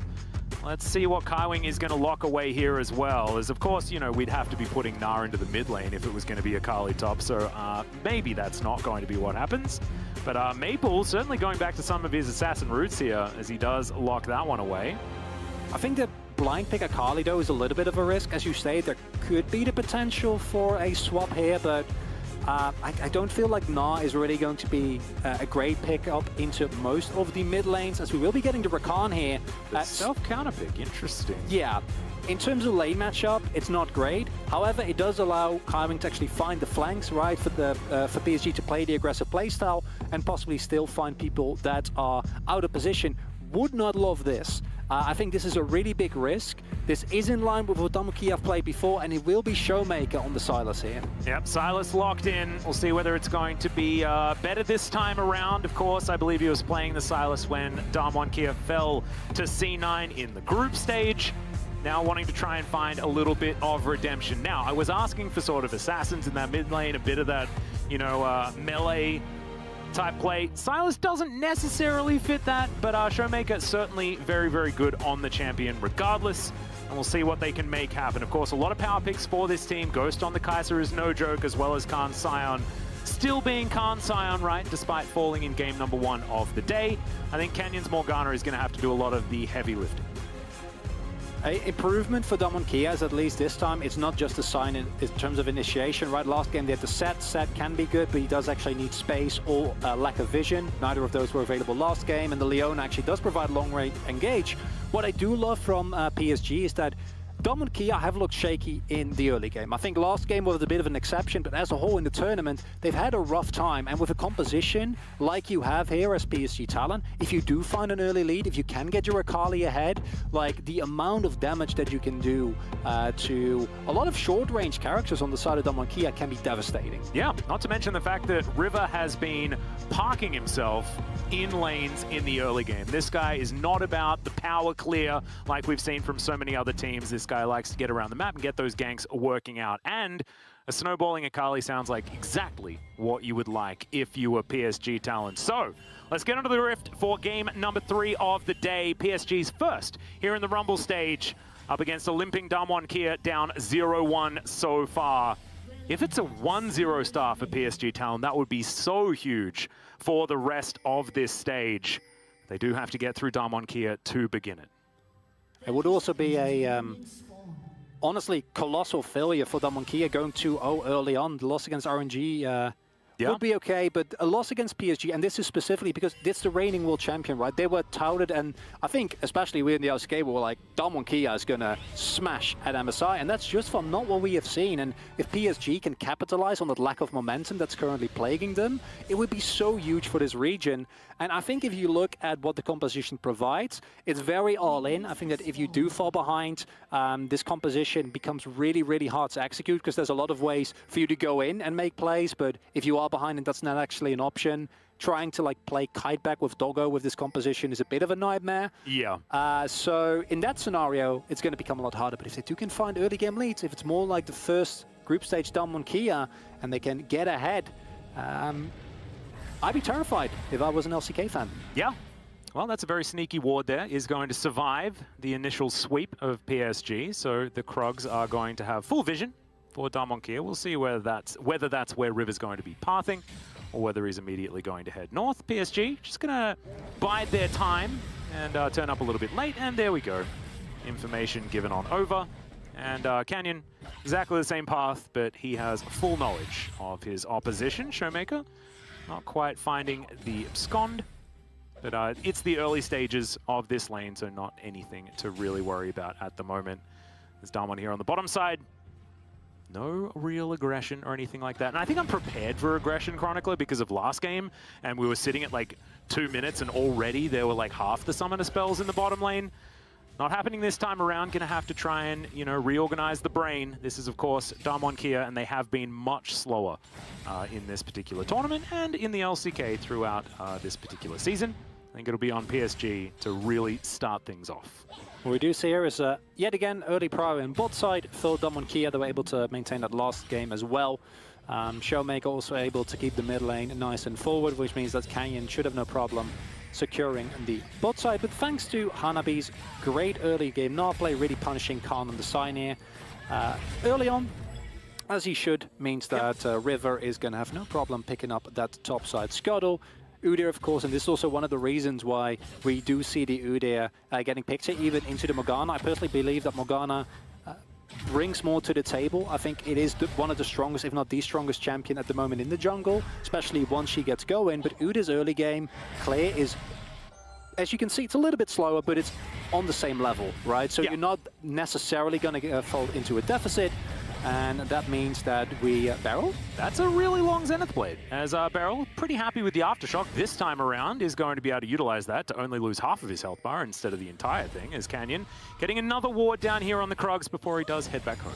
And this is something that Canyon has done twice in a row now. He did the exact same thing last time where he walked into the enemy jungle. That time he didn't ward, as goes again. Yep, good buffer of the rocket jump. Doggo's going to be able to make it out to safety.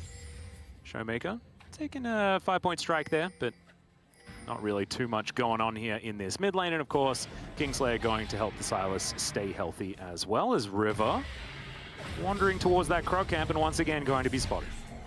And this gives a lot of information to Damwon Kia. It means that Khan knows that, I mean, he's already playing very safe. He's just basically stuck underneath his turret, trying to farm up as well as he can. Small CS deficit, but nothing to really worry about. And it means that Ghost and Beryl know that... Another wallop. Khan down to sub 100 right now. As a boomerang, okay, it's not going to work out. As of course, Khan is able to eat through some of his consumables and keep himself healthy. If Khan starts dying on Sion, then I'm calling the PSG Talon win. Because that is Hanabi just with beautiful aggressive play early on, it continuously harassing that Sion. Khan was at a way worse deficit, was able to neutralize a little bit. Now gonna have to go back, gonna have to teleport in. And hopefully this first back can help him stabilize this matchup a little bit, because if Hanabi can just really keep the pressure on this top side, keep the pressure on this plane, and keep Khan in that lane, it becomes a lot harder, and Kane also loses control over his top side jungle. Well, you can see Khan setting up for a bit of a freeze here towards the top side, wanting to make sure that Hanabi has to continue overextending. We know the Canyon is not in the area, however, still relatively dangerous and also keeps things very safe for Khan up there, just to make sure that his lane is in a good spot. That's the main thing, right? Because Khan has been punished aggressively. Yes, his damage stats are high, but so many enemy junglers have been pathing up as yet again. Off cooldown.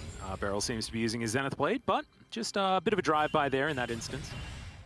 I don't mind it as much in this scenario. With Canyon on the bot side, you might be looking towards a possible dragon play, and by putting this pressure on the bot sides, keeping them on their toes, right, Doggo and Carwing on the back foot, allows Canyon to actually go for the opportunity to make that work. However, Showmaker not going to be able to join here, and if PSG Talon knew this was happening, as it looks like they are now, but it will be too late, I think, they could have possibly looked for something here, because Showmaker wasn't level 6 yet, had to clear that huge wave. But it will be Damonkia picking up a Drake basically for free here, thanks to that prio in the bot side. Yep, using the bot prio instead of the mid prio, of course. Showmaker did have a large minion wave to deal with, but with all of the extra scouting that Damonkia had done, had a pretty good idea that River wasn't in the area. So they are rewarded for that one with the first Infernal Soul, as I get a little bit more nervous. Our soul options, sorry, not Infernal Soul, Infernal Drake. Our soul options are the Cloud or the Ocean. And I'm assuming it's got to be the Ocean, right? Well, historically, that's generally not the case. But I remain optimistic. Well, I actually, I think that we give Cloud Soul a bit of a bad rap, mainly because of the memes, but I think movement speed's very valuable. I was having a chat to Azael, and he almost convinced me that Cloud Soul is absolutely fine, and we should never say anything bad about it. If you have Rakan and Udyr, I would be inclined to agree, right? Like that is true. I think two champions that can make a great use of the additional movement speed, and general movement speed is such an underrated stat. Where we see it all the time, where small movement speed buffs can lead to big snowballs. Showmaker not having the greatest time in this matchup thus far, and this was a counter pick, right? This is something that consciously opted into. Now, the Silas can still make things happen. In skirmishes, it's really good. In long, elongated, scrappy, drawn-out fights, where it's not a straight-up 5v5, but it's a 2v2, a 3v3, a 1v1, where you can get some ultimates. But thus far, it's been a game completely devoid of early action. Yeah, and you can see why the Silas has value, as I'll hold that thought. Doggo going down to about half as Ghost trying to supercharge forward. Finds a bit of extra damage onto the Tristana, as now Kaiwing gonna have to use that battle dance defensively, and Ghost just telling people to get off his lawn here on the bottom side of the map. And Ding 6 quite just out. Ghost did. He could have gone in for a killer instinct. Didn't want to take a risk. They didn't have any vision on where River was, who is now starting up the Rift Herald. Damonkia, you can't really afford to give this one over. Showmaker will have teleport as well. Khan is shoving in a wave. Has Ignite available. Yeah, Canyon will spot this one out as the teleport, like you were talking about. Channeled in that mid lane. Khan coming on down. Does have the train available as well, as Morgana going to be wrapping around. Knock up, not going to be found, as now it's going to be a 50-50, but River is going to secure it as Showmaker gets himself the perfect execution, but doesn't really have an opportunity to use it as Hanabi. Now with his Gnar ultimate, forces the flash out of the Scion, as now Maple finds himself into his Shroud, but Canyon goes too deep, and some miscommunication here from Damonkia as Maple tells them to leave, and Damonkia are going to do exactly that. And it's just Damonkia playing so disrespectful as they go in on bot side yet again. The continuous pressure here. It's a lot of extra damage though, as you can see. Ghost is going to have to use the ultimate just to keep himself alive, and it is going to do just that. Beryl now in trouble though, as Doggo cancels one of those autos, but I think they should be able to still grab this kill as Beryl flashes at the very last second. Ghost holds on to his, so it's not quite that bad, but this is still not going Damon's way. Everything is just collapsing for Damonkia. That play on top side is one that you see them take every single time, right? But it's just not cohesive, and this is a problem that's been plaguing them for the entirety, because not hitting that smite in of itself isn't the problem, right? It's that Canyon then flashes on top of River, doesn't get the chains, misses his binding, whereas Hanabi is behind him with a fully charged Narbar. Yeah. You can't go in that deeply, and it's just Damonkia. Looks like they want to skip 5 steps and get ahead to actually winning. You can't do that. You need to respect your opponent, and PSG Talon, they punish absolutely beautifully. Now they have a Rift Herald. They are currently already up 1.4k, and this is exactly what they need to do. Yeah. And it's working out very, very well so far. It felt a little bit like it was Stealth Gnar just wandering on in there, because Hanabi was entirely ignored and was able just to choose exactly where he wanted to throw down that ultimate. So I'm really glad that you brought that one up. Damonkia certainly going to need to shore up some of this team fighting as we move towards the mid-game, as 10 minutes does tick past. We've got another 4 minutes of turret plates, and that means that River is going to be able to put that one down. Actually, it's Maple that picked up the Eye of the Herald. But he should be able to get some extra gold from that one as well. And break open that mid lane, which is exactly what PSG want to do. The snowball, I mean, we mentioned the fact that that is something that this team really likes to do, whether it be playstyle and with this composition. And it's looking set up to be just that right now, as Showmaker starting to trade better here in this mid lane, despite the fact that the CS hasn't necessarily reflected it. And what you're looking to do now as PSG Talent is just make sure that Damokia doesn't get this Drake. If you can deny these early Drakes, if you can deny them extra time, they already picked up a first one, it's going to be a lot harder for them to try and stay relevant in this game. Because of course, it is a sizable gold lead, more plays will be going over. In of itself, it's not enough. If they might have Showmaker here, get more damage on the turret, possibly pick up first turret block, and that's going to make it so much easier for them to snowball this lead. I love this. This is like having your cake and eating it too. They're going to be able to take this turret, despite the fact that it does have a lot of defenses, doesn't seem to matter too much. And now they should be able to move over with priority on that Drake as well, as the turret's going to stay alive. There's only one plate there remaining. Do have a couple of minutes to take that one down, as Khan, fighting against Hanabi, has used his Ignite that he picked up with his Unsealed Spellbook.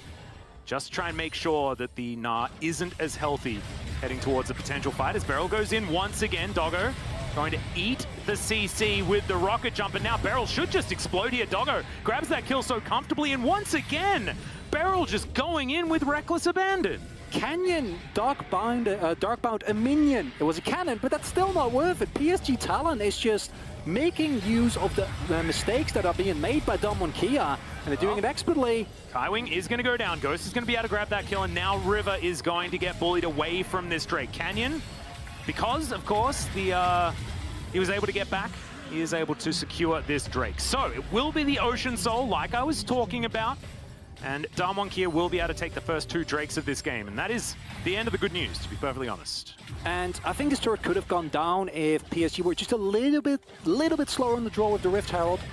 Here again, Beryl, the rest of your team isn't here, right? It's just Showmaker, Canyon going back and forth as well, and you just go in, and this has been a consistent problem for Damokia, and I'm really happy to see PSG then punish it. It's then unfortunate that Kaiwing not really allowed to face check there, right? If you're with your team, if Doggo is actually there, you can threaten a bit more, maybe trade back, but in that scenario, you need to respect a little bit. But if that is the pay, or rather the price you pay for getting a 3K gold lead early on against the world champions, that's PSG Talent. You take it every time. Oh yes, every day of the week. First Turret Blood going down as well. Damokia did have 100% first Turret Blood in the group stage.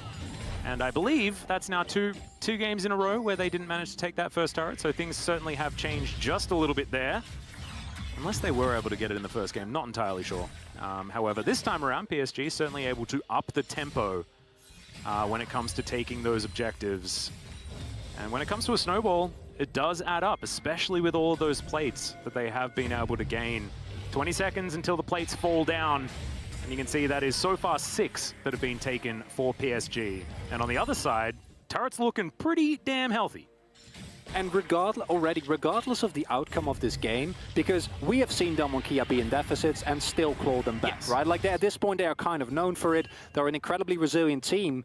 But to see them go tit for tat in early game against RNG, just to then show the exact same weaknesses that they have kind of shown throughout the tournament from in one year against PSG, and PSG making such good use of it, right? As we said coming into Champ Select, sure, the Rakan in terms of lane isn't great, but they weren't punished in lane, and now we can roam around, they can make picks, they're going to pick up the Rift Tower there, which they can turn into yet another turret. They're breaking open the map, which means players like Maple get so much more room to play, so much more effective threat, and if you can then turn a solo kill into yet another objective, the only thing that's a bit out of your reach is, fortunately for Damokia, the Ocean, it's not the Cloud Soul, and Ocean Soul is of course incredibly potent. But outside of that, PSG Talent is just picking up objective left and right, and if they can turn a kill into a Baron, break open the base, there's nothing that's holding them back. Tristana makes turrets evaporate in a matter of seconds.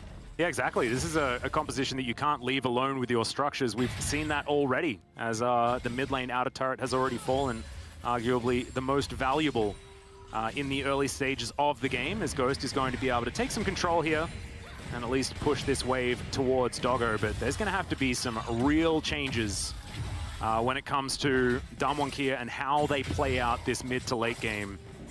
because this is certainly not going so well so far.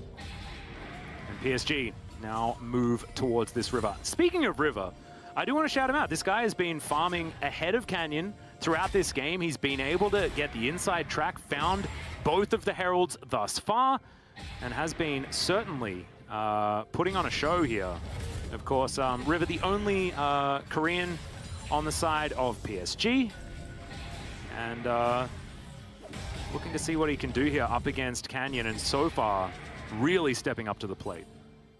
It's just been incredibly well done from PSG to be in a position and actually make use of those mistakes, right? Because we saw in the LCK, Damonkia very often, they made some mistakes, but they never got punished, right? Teams were afraid to pull the trigger, teams were afraid to actually go in and be like, wait, is this engaged from Barrow for real? Like, are the reinforcements there? But PSG, they have no such fear.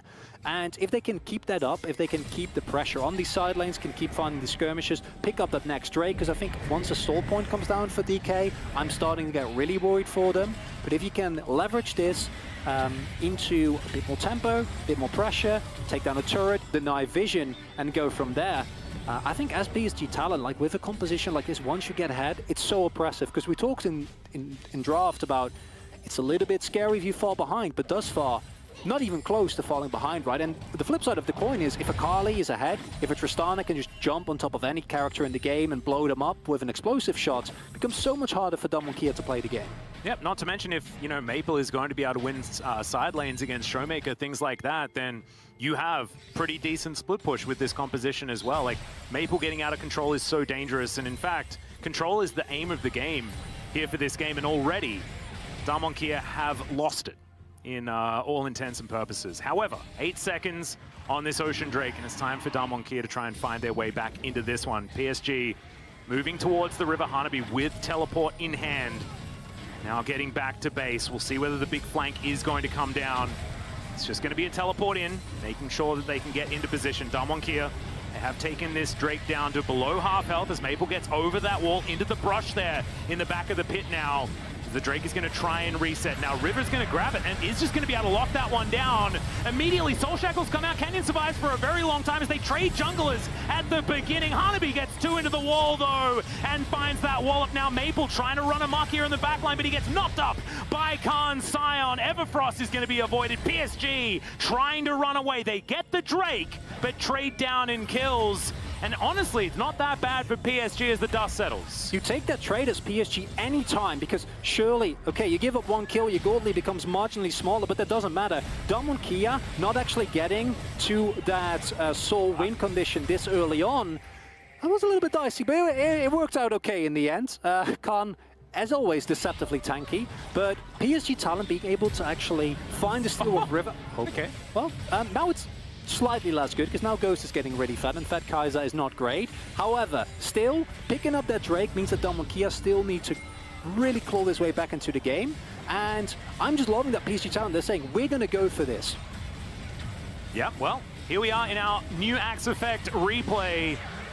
The Drake stolen away, and then you saw, you know, the Soul Shackles hit onto 4 people to start this one off.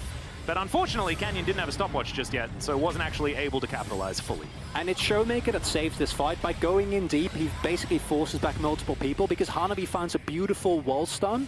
And if they could capitalize on that, if PSG talent could somehow find a way around that Silas, it would have been a disaster, right? They would have they would have been able to jump in, blow them up, and then leverage that into at least a turret, possibly a Baron. Instead, actually I say Baron, because this game has been really action-packed. We're only 19 minutes in, there's no Baron available whatsoever. But that's kind of how it feels, right? With how aggressive PSG have been playing. Well, Maple just going to sidestep Khan here for a second. Thankfully for Khan, his turret is still intact. As PSG focus their attention back towards the top side of the map. They weren't able to take the bottom outer turret just yet. However, still, now that the Baron is going to be up in 15 seconds time, as you draw our attention to Chronicler, thank you very much for that one. That was my goal. They are now focusing vision towards that top side as Everfrost going to be used here. Showmaker grabs himself a Nara ultimate, but ultimately loses out on the trade. And Damonkia now just trying to get control of all of these waves. Beryl pushing things in, not pressing his E button, which I don't mind seeing. As Damonkia just see whether they can get this one back under their control. PSG, they have been dictating the pace for the last 10 minutes, is what it feels like if they can keep doing this, then this could be the second time Damonkia falls today. It does slowly start to feel like a Damonkia that's clawing their way back into this game. Canyon is slowly building up a CS lead. That skirmish in the very end was won by them. Ghost picking up another kill there is also huge. And now we see the pressure come through. Hanabi might get stunlocked here. Yeah, that's going to be the Nara into the wall from Showmaker this time around, though. And you're right, that was 100% stunlocked for a very long time. No counterplay. It's the binding into the Hawkman, or into the Everfrost, rather, into the Silas chains, into you being a very sad Gnaw. Yep. And these are the types of plays you can't really afford to, right? PSG, you've completely lost your gold lead now. The gold is even yet again. And I think if you're able to keep that snowball rolling, keep Damonkia on the back foot, you were gonna be fine. I think now we're slowly getting into the territory where Damonkia like it, where they're able to basically eliminate any advantage that was there before and then teamfight their way into a win. But it's not clean, it's not good. And if I was PSG Talon, like I said before, you can look at your early game and be incredibly happy with yourself because you're doing this against, again, the world champion. And yeah, previously to really how they've been performing thus far, one of the clear tournament favorites. No, exactly right. And I think a lot of people had their doubts on PSG. I was cautiously optimistic moving into this tournament about how this team was going to play just because of the name power alone, right? Most of us have seen a lot of these names on the international stage many times before. It's great to have Maple back, you know, spend a lot of time over in the LPL. And him back on the international stage is really fun. We all remember the Flash rules. Of course, he was playing alongside Hanabi there. I think a lot of people wanted this team to once again add the PCS to another one of these regions that we all have to look out for, much like the Flash Wolves did for so many years. But they have to get through Damonkia here first. And the gold, like you say, completely even now as 20 seconds until Soul Point potentially for Damonkia and PSG being able to possibly find another team fight to get control back in this game. Very scared Barrel's going to go in there. What PSG are looking to do now is at least have a way to get into the river and go for a hard engage with their Rakan. Barrel taking a huge chunk there. That's a nice start of the fight for PSG. Yeah, Barrel down to half health now. He's not going to be able to find another engage like that without likely losing his life. Showmaker does have a Gnaw at the ready.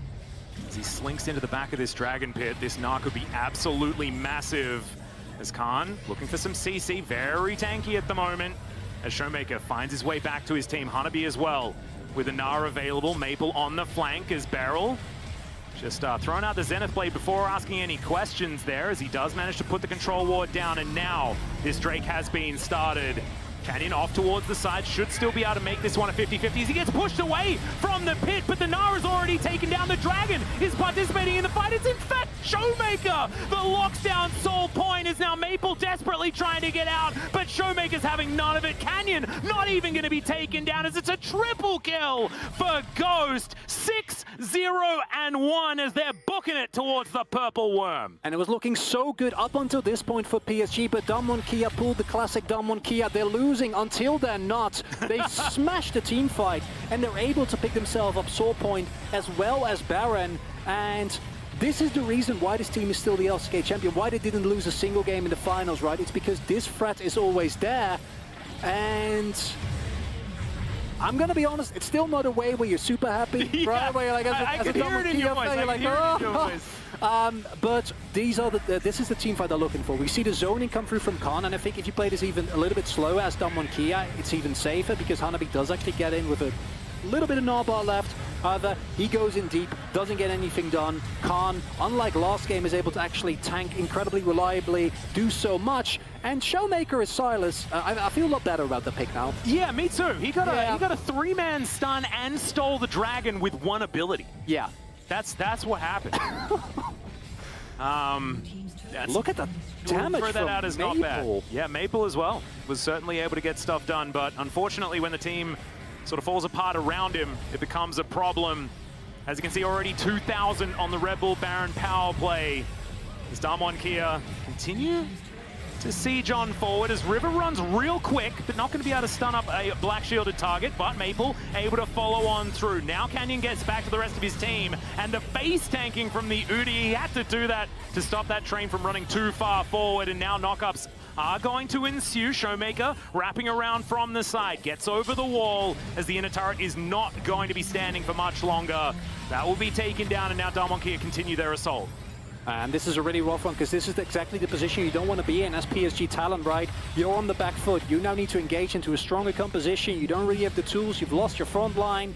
And they've been unable to sustain the momentum that they definitely had in the early game. I think if you look back at this game as PSG Talon, you look, okay, this early game was exactly what we needed, but how can we actually leverage it forward? Because now it's starting to feel like the front line is there, you know, Khan is incredibly tanky, you have a 7-0 Ghost, Showmaker is having insane team fights, and you've just lost your mid inhibitor.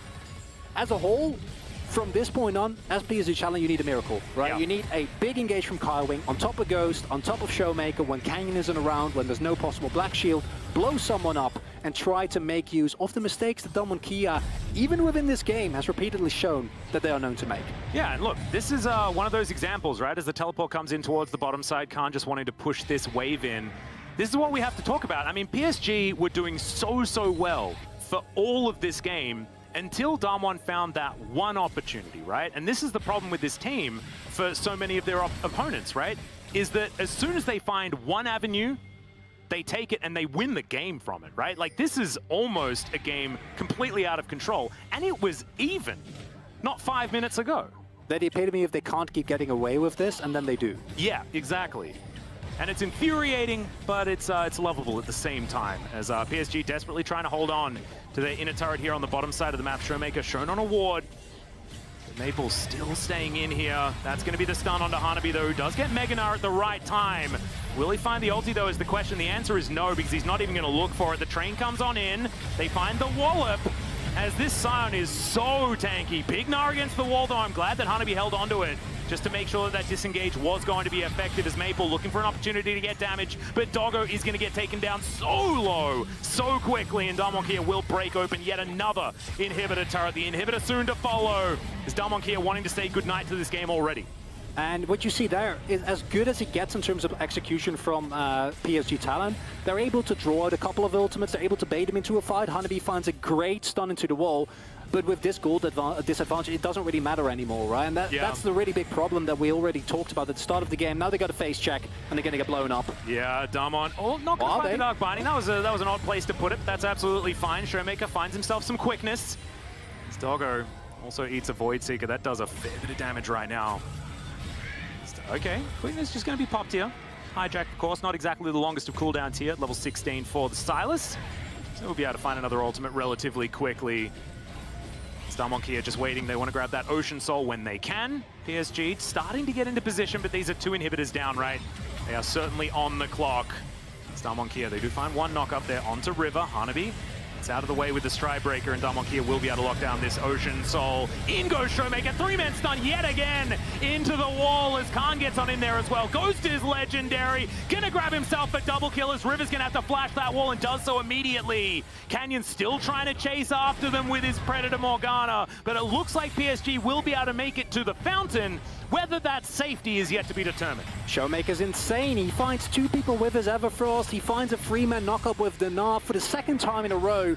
And it feels like this might be the nail in the coffin for PSG Talon here. They try to hold on as best as they can. Yep, Showmaker grabs himself a Buster Shot. It's now Doggo in a whole host of trouble. In goes Ghost, but Doggo's going to be safe for now. His own Buster Shot is going to work out in his favor. The flash on forward from the Kai'Sa, but PSG have already taken up residence in their fountain. They're not wanting to just throw away kills into this one. Ghost, though, is still going to be able to grab yet another one there after the Zenith Blade from Beryl, who somehow keeps himself alive. And now Darmonkia just going to see whether they can pad some stats as the Nexus eventually does fall, and Darmonkia will be able to grab their first win here in the Rumble stage against PSG Talon. And it was a valiant effort from PSG Talon. That early game, you're going to look back at it and are super happy with that. But in the end, Darmonkia, much like we've seen throughout this tournament as well as in the LCK, do what they seemingly, except for RNG, always get away with. Sure, it doesn't look great, but they only need a single opportunity, a single moment to find themselves a way back in the game. Yeah, not to mention the fact that Ghost was able to reap a lot of rewards early. Showmaker also finding back-to-back team fights where he had so much value. A deserved bow there from Damwon Kia. They're not going to be happy with how today has gone so far. However, it's not emergency stations just yet for our 2020 World Champions. And PSG, I think, should be feeling pretty good after that game, to be perfectly honest. I think that a lot of teams are going to stand up and recognize that this team has come to play. And I love that there are still all of these debates going on, right? With what are the power levels of all these teams, the groups, and how they're going to mix are so interesting. And we're starting to get a few of our answers as we get a few games deep into the Rumble stage. And as you said, I think if you're going up against PSG Talon, that early game is terrifying, right? Like it consistently found leads. They were able to contest the objectives.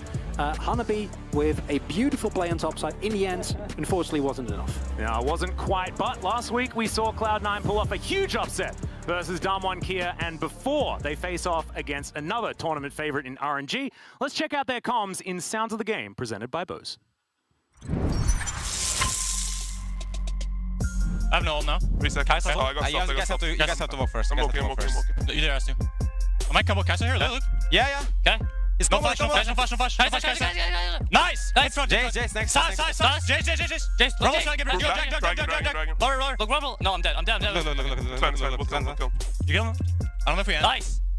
Look, Jace. Jace, I got him. Nice. I don't know if we end mid. Go mid. Go Baron. Okay, go Baron. Let's go Baron, guys. No, it's no flash. Then you can just flash on Sas. Yeah, I'll flash combo. I'm looking. Or Rumble, maybe. Okay, now looking. Okay. Go. Silas is done. Go Kai'Sa. Look Kai'Sa. Silas. Silas. Nice. Kai'Sa and Jace are damage. I'm taking it. And design. Rumble. Let's go, guys. Full hit. Yeah, we won. Right. Full hit. Yeah! Let's go. Nice.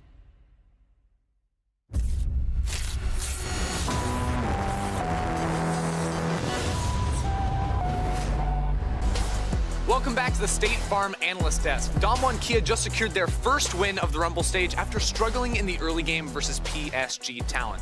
I'm taking a closer look at their team fight setup around objectives, something that's become a staple for them in the LCK in our State Farm neighborhood tactics. Now, this is going to be a critical team fight around the Drake, the third of the Amber, potentially the Soul, as a matter of fact. And ultimately, this battle is about who can dive into the backline better. On PSG's side, you have a Gnar with Mega Gnar ready to go. You also have Maple hovering over the wall down on that southern end. For Damwon, Showmaker has stolen the Gnar ultimate critically, and Khan is a huge beefy front line. So let's go ahead and look at how DK are going to try and push Maple away from the fight, because ultimately that's what it comes down to, is DK, because they see PSG split up with 4 on the top side and 1 underneath, they need to go towards the 1 and get Maple out of the fight. So let's go ahead and roll the clip here and watch how they try and snap onto Maple. Now, the initial CC doesn't connect, but now Maple's zoned completely over the wall, and that's huge. He's so far away from the fight that they can go for the engage now, knowing that Maple is pretty far away and they do have vision of him. Showmaker stands on the bottom side of the fight and tries to zone him, and coming out of his own zone is he has this beautiful Gnar ultimate against wall. Because it is that Soul, PSG are forced inside of the pit, and of course can capitalize so well off of it with the Silas and that Kai'Sa follow up. And ultimately it does come down to being able to push the enemy diver away from the team. You also saw their Gnar from PSG's side went very deep into the fight, while the rest of the team was still zoned away by a Sion and the Silas. And the Sion with all his HP, the Silas with the Zhonya's Hourglass and the sustain you get was able to stay alive longer than that Gnar was to be able to get into the backline and get that DPS down. That became critical in the turnaround and for Damwon to win the fights and go ahead. We look forwards ahead to Cloud9 versus RNG after the break as the LPL champions look to remain undefeated at MSI 2021.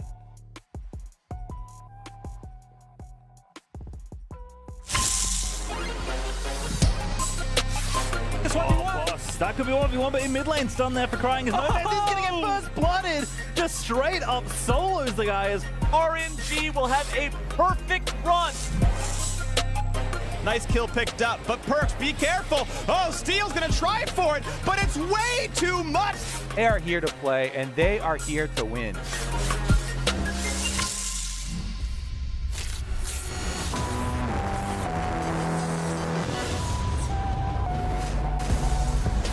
Oh, Oh, that's my favorite break song. We were just vibing here. It's a jam. Welcome back, everyone, to the State Farm Analyst Desk. It is finally time for our LCS representatives Cloud9 to take the stage here in the Rumble. So excited to see them climb new heights after they completely turned around their group stage last week, and it started off badly, but it ended phenomenally with a 3-0 in the second. Yeah, and taking down Damwon Kia especially too. I thought the evolution, the growth, the turnaround we saw from both Fudge and Blabber in particular was the major turning point for C9. They showed up on the day, but now the question is, can they continue it over the course of 5 days and maintain that level of excellence? Yeah, Dogda, do you agree that it seems like C9 has flipped the switch, and will we see a strong performance from them here in the Rumble stage? Yeah, I really hope that we do get to see big performance, especially coming through from Fudge and Blabber in that top side of the map. I think that these have been the two big turnarounds from that first kind of foray where it didn't really work out. And I really want to see if Fudge again on picks like this Lee Sin can get control on that top side against Xiaohu, and if Blabber can try and keep Wei under control. He's been such an important part of Cloud9 and keeping tempo on the map. And if he can get this advantage over Wei, maybe they can stop RNG from snowballing the game. Yeah, and a read on C9, of course, we're looking at Fudge and Blabber because they had a suboptimal start, but the bot lane and the mid lane got off to a great start from the beginning, and now everything seems to be online. And we talk mid lane, and we talk this matchup versus RNG. We need to talk about perks, and of course, the stopping of the Golden Road in 2018, now a new configuration of RNG. But Dagda, this man is someone to look out for the side of RNG. He has been smurfing it up all MSI so far. I'm having a little bit of lag on my end. I haven't been able to quite pick it up, but I can see Perks on my screen. I think Perks has been absolutely phenomenal. When we talk about like his damage percent that's coming out, you can see it there, 34% of the team's damage. He's been bringing out some crazy picks like we look towards like the Yone. He's brought out some really cool picks, and I'm excited to see what he can do here, specifically against Cryin as well, because honestly, when we look at RNG, Cryin has definitely been one of the weaker points. So if Perks can get that power there, maybe we can see himself and Blabber take over this game. And excellence should be the expectation for Perks. The guy that's been to the international stage so many times in a row has always looked so good. And it's even the expectation of other teams. Like you heard earlier today, Xiaohu saying, you better be ready, you know, we're coming after you guys. So the other team, the players on the other side are certainly ready to face him down as well. That they are. And now we have a situation where two teams face off versus each other who have each taken down Damwon. So, you know, they can look each other square in the eye and say, all right, you can take me on now. But let's look at the different strategies that we saw and see how this can apply to this match. Cloud9, they targeted Khan in that matchup versus Damwon. Are they going to do a similar thing here to take down RNG? Is that the right way to go? They might, because Xiaohu is looking like the strongest player on RNG right now, but I honestly don't even want them to. I think that you actually look at this matchup stylistically and try to switch things around just a little bit. Because Perks has been so strong for C9, I would actually love to see them target Cryin in the mid lane, a potential weak point of RNG's, and use multiple members of pressure to get into mid lane, put Perks on something more aggressive, more early game dominant, not just the scaling of the Victor, and then allow his early pressure to transition into top or bot. I see Dagda spamming question mark pings because he has a bit of lag, so I'm just going to like relay a question to him and hope he can pick it up. Where do you think RNG is going to focus their attention this match?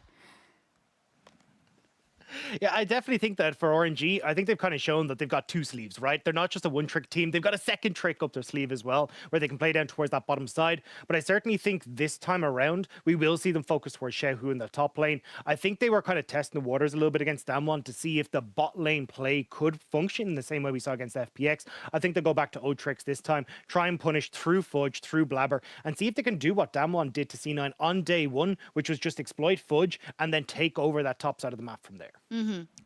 Final note, of course, for C9, it would be absolutely huge. They started off slowly. Everyone was losing hope immediately, but then they turn it around, and now they find themselves in the Rumble stage where it all really begins. And look, C9 also had a very different read on the meta than other teams on that final day, so that's potentially the biggest change up to throw RNG's way is, does the Rumble priority still go down? Are we still seeing the Lee Sin be the #1 pick for them and for Fudge, especially against Xiaohu? I'm excited to see what they've got up their sleeves. Super interesting focal point. We'll see if Cloud9 can take down yet another international juggernaut as we send it over to our casters. Dracos and Kadra, let's go. Oh, yeah. Okay, Ender, that was Thank weak. you, Ender, for your. Thank you, Evie, of course, for your incredibly enthusiastic toss. It is an absolute pleasure to be here. I'm Dracos. That's Kadril, in case you missed the memo. And we're getting ready for the final 3 games of the day, kicking off with RNG versus C9, a historic matchup between the orgs, between the players. There's a lot of history here, and we're going to talk about it when we get into game. But for now, the meta has been changing. It's been evolving since the start of this tournament. So we're going to stay dead set and focused on picks and bans. Yeah, and I think a big question the analyst desk had, especially Ender, was will we see this Lee Sin first pick priority again from Cloud9, or this first rotation priority from Cloud9? Another thing that Perks sent into you is Udyr. They realized it later in the tournament that this champ is so OP, and they don't want to let that go through. So the Gnar banned away from Xiaohu already. We'll see if they want to ban away things like the Lee Sin, the Udyr, the Rumble, the Morgana. There's a lot of questions about what the actual meta picks are right now. Different teams have different prios, and we'll see what RNG and C9 want to do. So Gnar and Varus taken on the table from Cloud9, the Renekton taken away along with the Senna on the side of RNG. And I imagine Varus will continue to be a pretty high priority ban against RNG, and in general just LPL teams. I think always one of the regions that's the best at leveraging Varus and his incredible power in the lane phase. That said, mostly standard bans from what we've seen so far. Interestingly though, the AP junglers look to be up and available. Now if Cloud9 ban one here, RNG will most likely get the other. That said, the Udyr coming out so far in the tournament has looked to be able to contest those otherwise top 2. Yeah, Udyr's look like a pretty strong champion, but all the junglers are up, so it wouldn't make sense to ban one. 3 junglers are up, putting a ban on jungle, you're still going to trade. So they ban away the Nautilus from Ming, and we'll see what RNG want to prioritize here. Is it going to be Rumble? Is it going to be Morgana, Udyr? We've got Lee Sin available as well. The Lee Sin first pick could be really good for Xiaohu. Deny it from Fudge, and you still get the stronger jungler or a trade-off, but no, Udyr first pick. It looks like RNG think that is the strongest jungler on the patch. Definitely a solid option. The question is, do C9 immediately opt to go for a Lee Sin for Fudge alongside the Morgana for Blabber? Are they believers in the Rumble jungle? Obviously, some discussion as to how good it was based on the win rate we saw in the groups. You have a lot of things open here for C9. You have the Lucian for Perks. Tristana's open as well. The flex between mid and AD carry. The Lee Sin is open. The jungle option is there for Rumble Morgana, which you could pick on 3 anyway and just secure those double AD solo laners. And I love that. Kadril, I gotta say, with 2 AP junglers left up and available, even if there's some crazy pick where they want to take one away, they're not going to take both in this next rotation. So taking the Tristana, that does, however, mean that you are willing to give up the Lucian in the mid lane on the opposite side. Yeah, we'll see if RNG want to opt into that. Of course, the Lucian for RNG most likely going towards the top side of the map. For Xiaohu, you'd expect. And the Nautilus being taken away, targeting Ming. He's played Nautilus a lot throughout the tournament, 5 games on it. RNG still undefeated in MSI. Kai'Sa Nautilus, a very famous kind of first rotation AD support when you can get it, but there's the Lucian for RNG. You expect that to go towards the top side. And now do they want to round it out with the Kai'Sa, which we just touched on? And the Kai'Sa, as you said, the most popular AD carry so far in the tournament alongside Nautilus, usually paired together. As mentioned already, the Nautilus has now been banned away, so we'll keep our eyes on which support pairing they want to opt for. Keep in mind, until we see another AD threat, the Tristana, it does still function as that flex pick. Still some information on both sides. Oh, taunting them with the LeBlanc Perks. 2018, you would remember it, picked it in Game 5 and took down RNG. I think he's taunting him there, but that's going to be the Morgana pickup. I like it, and well predicted. I think so far really excellent use of the first phase coming out here from Cloud9, getting them their hands on 2 incredibly powerful champions in the meta, 3 overall, just by leaving the AP jungle pool open. That said, RNG certainly have some comfort picks of their own, and the idea of Xiaohu with Lucian on the top side is a bit terrifying, yeah, especially when he can double ban out top if he really wants to set up for success here. Or except the Lee Sin's already locked in, excuse me. The Lee Sin is expected to go top into that Lucian, so that's a very volatile matchup already. Udyr versus Morgana, you'd expect. And then Tristana is almost like a question mark, right? It can go into the bot side against the Kai'Sa if you get an engaged support, or it alternatively could go mid for Perks. I'm guessing they're going to save that till last pick. We're probably going to see a support pick on 4, you'd expect. That's why we see Leona banning away, Alistar banned away, Thresh. Lots of supports are being banned away here. We'll have to see what Vulcan and Ming want to opt in for. There's still things like the Tam Kench open, but that's more of a defensive option. Certainly is. And obviously a lot of time to be taken here. Both teams banning away. Looks like we're going to have Quadra ban potentially on supports heading into this next phase. Makes a lot of sense. The question is how deep do both these teams want to dig? Engaged supports have been the name of the game for what feels like 2 years now. Is this going to be a moment perhaps with so many primary supports now banned away that we see someone dig into the Enchanter pool, things like Lulu up and available? Yeah, there's 5 engaged supports banned and a Thresh. So the only real options you have left for engage are things like the Rel or things like the Braum, you know? So if they want to go into those melee supports, I don't blame them. I think the Braum would be more favored into the Rel, and I think RNG would be happy to take that trade perhaps, unless they have an Enchanter up their sleeve into the Rel. Something like a Janna is something that we historically saw in the LEC especially, but it didn't really rise to prevalence. It only happened once or twice, and then people kind of realize we're lacking engage on support, and RNG is also lacking engage on support right now. So some kind of engage is definitely what they need, and they're keeping that Tristana flex until last pick, making sure Perks can get a counter in mid or putting it into bot with Vulcan. Trying to get as much information as humanly possible. Gragas now locked in. That could be very much Xiaohu Gragas topside. I saw it in game 1. While the result was successful, you did see some, I think, small moments of questionable play from Xiaohu. I would love to see him on the Lucian personally, but it could also be a support. Yeah, I think that Gragas most likely going towards the support role for Ming into the Rel, and that Lucian is going towards the top side. So we'll have to see what Cryan wants to blind pick mid. Something safe is always the best option, and Orianna is probably the best option they have here. It's the best blind pick available, and now Perks has the option. Does he want to go for a Tristana mid, or does he want to go for something like a Victor, just to match mid lane, get a little bit more AP damage to help your team, which I think has a lot of good scaling on it with the Tristana Morgana, and it could be rounded out a lot more with a mage in the mid lane. There's not many AD options open, really. Varus taken away. Could go for something like a... Oh! That's a Malphite last pick. That's because that Malphite's going top into the hands of Fudge. Lee Sin mid for Perks. There will be blood in this mid lane. It might not be Xiaohu playing there anymore, but Perks still playing like a man out on a vengeance. Now Fudge getting the Malphite locked in topside. It's going to be, I think, a quiet topside game for Fudge, but I like the adaptation for Cloud9. They say, hey, you stepped up. We know you can carry individually, but now, this game, you're going to take a back seat. You're going to be that value in the team fights. Yeah, we were talking about engage, and I was so tunnel visioned on this Lee Sin going top for Fudge because he had such a good display on it that I'd forgotten that Perks has been spamming Lee Sin in solo queue. So that Lee Sin's going to go mid into the Orianna, and they're going to match the Lucian top with a Malphite. So, C9, lots of team fighting. A little bit of side lane with the Lee Sin, but that's just pure team fighting. You've got there lots of engage, lots of range damage from the Tristana with the Black Shield. Whereas on the side of RNG, you have a 1-4 comp, right? You have the Lucian on the side lane who needs to win out and then collapse to the fights before the Malphite and force him to TP in, which opens up windows when the TP's down that you can be the ones engaging the fight. But lack of engage on RNG, I must say, but C9 can pull the trigger whenever they want. Absolutely can. I love to see it. Love to see one team be able to dictate the pace. How will RNG respond? Team fighting excellence has often been the story for RNG in the mid to late game. Can they make it happen one more time this matchup versus Cloud9? RNG already coming out swinging, taking down Damwon, already cementing themselves as one of the top teams in the group just with that victory. Winning here over Cloud9 would make it feel almost like a certainty, even only on day 1 of the tournament, that this team is making it to the knockout stage. So big stakes on the line here for both sides as we get ready for the first game for Cloud9 in the Rumble stage.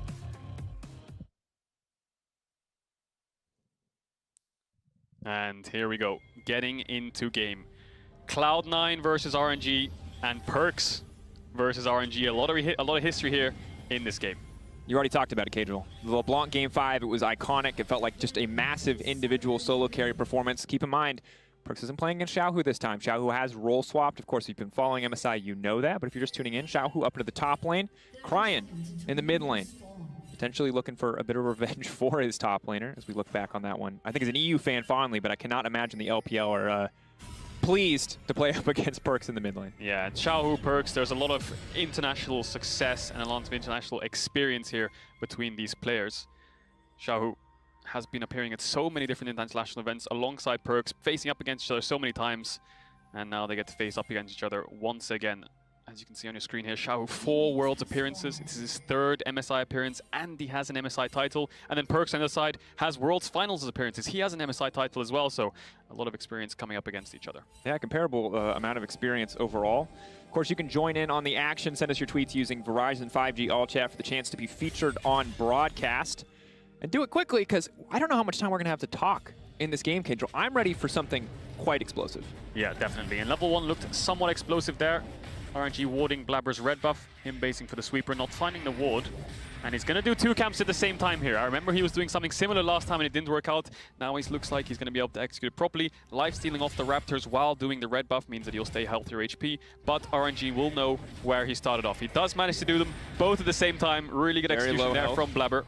And that does mean he's probably going to go towards the Krugs and then path towards the bot side. Wei doing something very, very similar, where he's also doing a full clear on his red side, and he's moving towards the top side of the map to cover Xiaohu on this Malphite, where I think Blabber should path away from this. He's not going to have any prio. I expect Fudge to probably get dove level 3, level 4 perhaps, and he just be weak side until that level 6 when he can start contesting top side alongside Blabber. Bot lane is going to be the focus for Blabber in the game though. Makes a lot of sense, too. We've seen how explosive both of these bottom lanes can be. It felt like in the first stage of MSI that Sven and Vulcan were the strong point in the laning phase. When Blabber and Fudge were struggling to find their form, they were always consistent, always winning out, even in matches where they weren't necessarily the favorites heading in, looking back towards that first Damwon game. Yeah, and Ming almost like the unsung hero MVP of RNG against Vulcan, who kind of clutched their win against Damwon with that Hex Flash and Alistar, winning them the team fight. Two really stapled supports, very good at engages, very good at roams, and they're on two champions that are definitely going to be looking at those kind of playstyles. Absolutely something we have to watch, and of course now Blabber is going to be looking for ganks, or if it's just a full clear. And here, Cajal, as predicted, a lot of pressure onto Fudge. He's got a Dove. Only level 2. This is absolutely brutal. Who's going to take tower aggro first? Wei jumping forward with Bear Stance. A little Q to try to dash out, but the extra little dash from Bear Stance is going to do it. Xiao who tanks the aggro, and it's flawless from RNG. Yeah, really expected play. I think C9 probably knew that this was coming as well when jungle passed topside. There's not really much Blabber can do. Yes, he can defend the dive, but there's not much value he gets out of himself because he can't contest top camps, and RNG just punishing this such a hard winning lane that they've drafted into. C9 opting for the Malphite matchup, which will be useful in the team fights, but this is what's going to happen in the early stages when he picks such a losing lane. Absolutely brutal. Perks, though, potentially moving up to contest the Scuttle Crab, but it will get taken by Wei just the last possible second. And Cajal, we were ready to talk about Fudge in this matchup because he's a player that has developed so much across the year and even so much in the context of this tournament, looking at his first few days' performance versus obviously that fantastic Lee Sin game that we'll keep talking about. But this game, we don't really get to talk a lot about Fudge. Losing gracefully is the name of the game. Survival is the name of the game. And this isn't even a discussion about quality of players going toe-to-toe, Xiaohu versus Fudge, but just champions picked. Malphite on survival duty. Yeah, I mean, his Lee Sin was fantastic against that one. 10 and 3 on that Lee Sin. Such clutch fights, really good mechanics in them. But then the last two games against DFM and Infinity, he was playing the Sion. Again, now in round 2, he's playing the Malphite. It's almost like a weak side area for Cloud9. And I think that makes sense when you have such a winning bot lane in the lanes phase especially, right? Sven and Vulcan have been so powerful in lane, getting 2v2 kills on teams like that one as well. So Blabber making sure he's pathing towards the bot side, playing with Vulcan, taking away the Raptor respawn from Wei. Good identification there, knowing that he wasted the time on the top dive. Got himself first blood, yes, but that does mean he lost a little bit of time after clearing his top camps and basing and coming bot side. So good identification there from Blabber to take away that camp. And Blabber, of course, not Blabber, rather Vulcan fishing for the gank in the mid lane. He will not find it. Keep in mind, we've already seen one game from RNG. Their bot side was an explosive center of action. This time around, it is a little bit quieter in the early game. Tristana, of course, notoriously very, very oppressive. This top side of the map is really struggling for Cloud9. Blabber's respawn camps are top sides. When you run there now, Fudge is only level 4. He should level up on this wave, but RNG might want to pull the trigger again. Fudge has flash to look for an outplay, though. Keep in mind, no TP here, though. He's taking so much damage. They're going to drop the aggro. They can just re-dive. There's Morgana on the way, though. This could be massive. Blabber stepping in. He is level 5, and he has the Predator popped. Oh, Binding just about misses, but Blabber's here now. So Fudge should be safe on this top side of the map, and I think this chunk out was really important. Yes, they didn't get the dive, but Fudge lost his potions and lost all his health with no TP, so he might need Blabber after Krugs to push out the next wave with him. Otherwise, he's going to be under so much pressure if Blabber paths towards the bot side. Holding on as best he can, 42 CS to 24. Fudge is trying to hit level 6. Xiaohu doing as expected, absolutely dominating this matchup. Has the support coming in necessary for Wei. It's a clean performance around the top side for RNG. As long as they don't get blown up by that Malphite ult, they're feeling good about this early game. Yeah, the key thing is don't make mistakes when you're playing Lucian Udyr into a Malphite, right? Chunk him out, maybe look for a dive here and there, and then back off. Don't risk it as we see such a big exchange in bot side. Body slam, Vulcan ignited, ticking down. A good body block comes in from Sven just to make sure that they can't fully mark out there with the plasma. They will back away. Yeah, heavy trading on the spots of the map. You expect that in a Gragas Rel kind of matchup. But Fudge, again, had to base. Look at the minimap. He just lost a huge wave on the top side of the map again. Xiaohu up so much XP and gold. He needs to keep punishing this lane, though. But the thing is with Lucian, if you misstep once in a fight, you get hit by a Malphite ult, maybe even a Binding, you're just one-shotted, right? RNG's comp lacking a lot of frontline. Only really the Udyr and the Gragas can be that frontline for them against things like Tristana, Lee Sin. So C9 have a lot of team fight to work with. As Wei goes in and takes the Raptors. And while I do think it's fair for us to give Fudge the benefit of the doubt as he gets closer and closer, now ticking over to level 6, hopefully able to survive a bit better in this lane, we have to respect. Because Xiaohu, yes, the Gragas wasn't the flawless mechanical performance I think a lot of people would have hoped for, but the Lucian, this is his bread and butter. If anyone is not going to make any mistakes on the Lucian on the top side of the map, it is Xiaohu. This man notorious domestically for this pick. Incredibly, incredibly oppressive in mid-game skirmishes and fights. And while Fudge, you can see a little bit more comfortable now in the laning phase. He gets to leave, you know, his tower for a few moments. Xiaohu is still a guy that is going to be a massive threat in these skirmishes and fights. Yeah, but this is the part of the game where Malphite has a lot of armor to work with, and he has the level 6, so he can actually start to push in waves and threaten some kind of all-in if Xiaohu lacks vision. That's why you see the minimap. Fudge has a pink in Tribush. That means Xiaohu has no vision up until really the river, you would argue.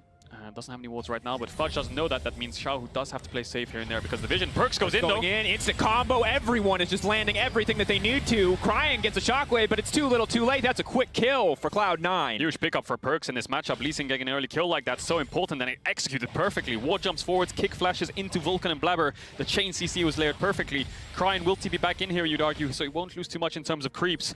But that kill is just big for the Lee Sin. Now he should be able to get a free base. Has the TP if he wants to match a play. And that's going to be a really important play to get this Lee Sin rolling, as we see an exchange on the bot side again. Ming keeping this bot push, and because Vulcan went towards mid, that means C9's bot lane had to give up the push a little bit. And this is the second time, or third time rather, that we've seen Vulcan roaming into the mid lane. You can see Sven is paying the price a little bit when it comes to CS. It's a similar story topside, where Fudge is falling very far behind. That is what's giving RNG their 1K gold lead. But otherwise, in the mid lane, things looking pretty solid with that first kill, as well as a pretty big CS lead for Blabber in the jungle. Now that gold lead, though, for the side of RNG is only going to grow when Udyr does get this first Herald. Yeah, Herald started up. Crying didn't actually use the TP, he just ran back to mid. He lost a couple of creeps in the death timer, so not really worth TPing for a couple of creeps. Does end up pushing out though, because Perk's base later on after he was clearing wards. And because of the top pressure, because mid wave's pushed into tower, this Herald's pretty much free. Wei picks that one up. And Crying still has his flash, so regardless of that play, he still has his flash. So if C9 do look for a similar sort of play, he can react in time now that Perks can't land the kick flash. But Herald picked up, you expect that to go towards the top side of the map, crack open that tower, let Xiaohu start to roam towards mid, and then just translate pressure across the map from this Lucian, who's hard winging his lane right now with the jungle attention. Blabber is ahead individually in terms of camps, in terms of levels, but that's because Wei is sacrificing himself for these neutrals and for these top plays. Perks fishing for a Q, will find it. Waiting for the shield to fall away before he reactivates. Opts not to. We'll back away here as Blabber just continues to try to build as big of a lead as he can. It looks like Mountain Drake not going to be the focus whatsoever.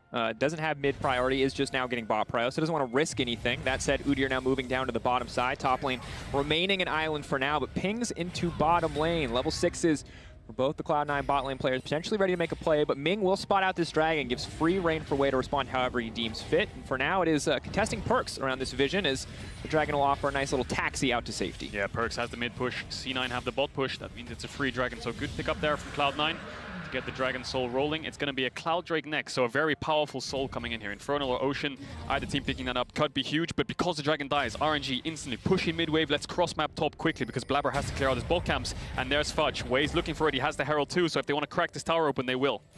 So much money going to go to the back pocket of Xiaohu very quickly here. They should be able to break this top tower, free him up to start to move across the map. He is very much on his way to his first mythic item.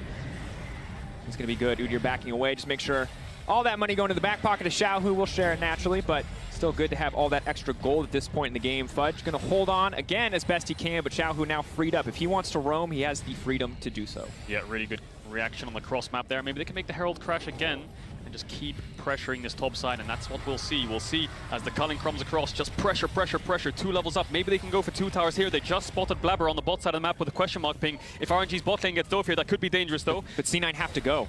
They're just going to give up this tower if they do not commit to this play. They're trying to force the cross map. Now, Perks is on the way down to the bottom side. Looks like he will just take the Scryer's Bloom and back off, but RNG just slowly but surely walking this one in. It does mean sacrificing the Krug camp on the bottom side in favor of Blabber, but very little else. Overall, RNG pulling very far ahead on that one. Yeah, C9, if they want to commit to that dive, they have to double TP in, and then RNG can respond, and it's a 4v5 tower dive in 10 minutes. Really risky to go for, so they opt out of it. RNG's bot lane did clear out the wave beforehand anyway, so there wasn't much of a window to go for it. And you can just see this top lead. Xiaohu 2,000 gold ahead, almost double the CS. And the matchup, I mean, this is not really Fudge's fault. He's playing weak side, and the matchup's very difficult. Blabber's going into mid, though. Going in.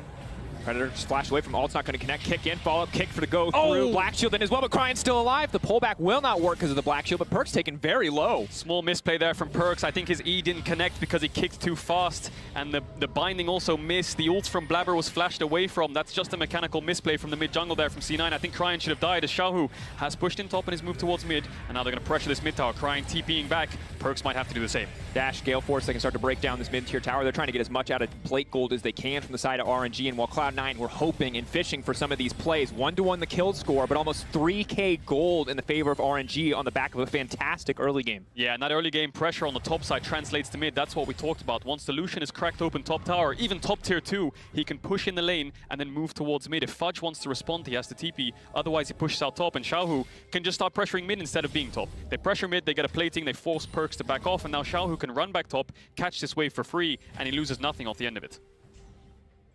And right now, I mean, RNG sitting very cozy.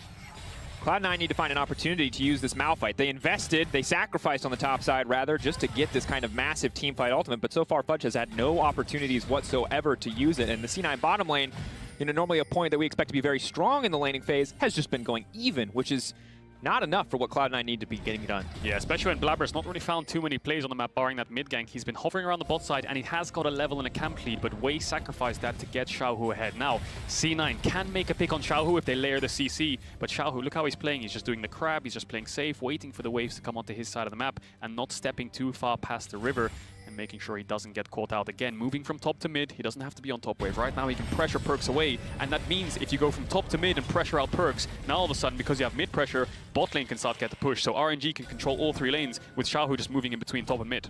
It's so scary as well, because you can see Perks and C9 wanted to make a lot of plays around mid. That was already difficult to do, but with Blabber so far ahead, with Perks doing well in the individual matchup, he felt comfortable to do so. But now it's never a 2-on-2, it's a 3v2, when Xiaohu always has top pressure, is always able to roam down first and threaten a potential counter on the play.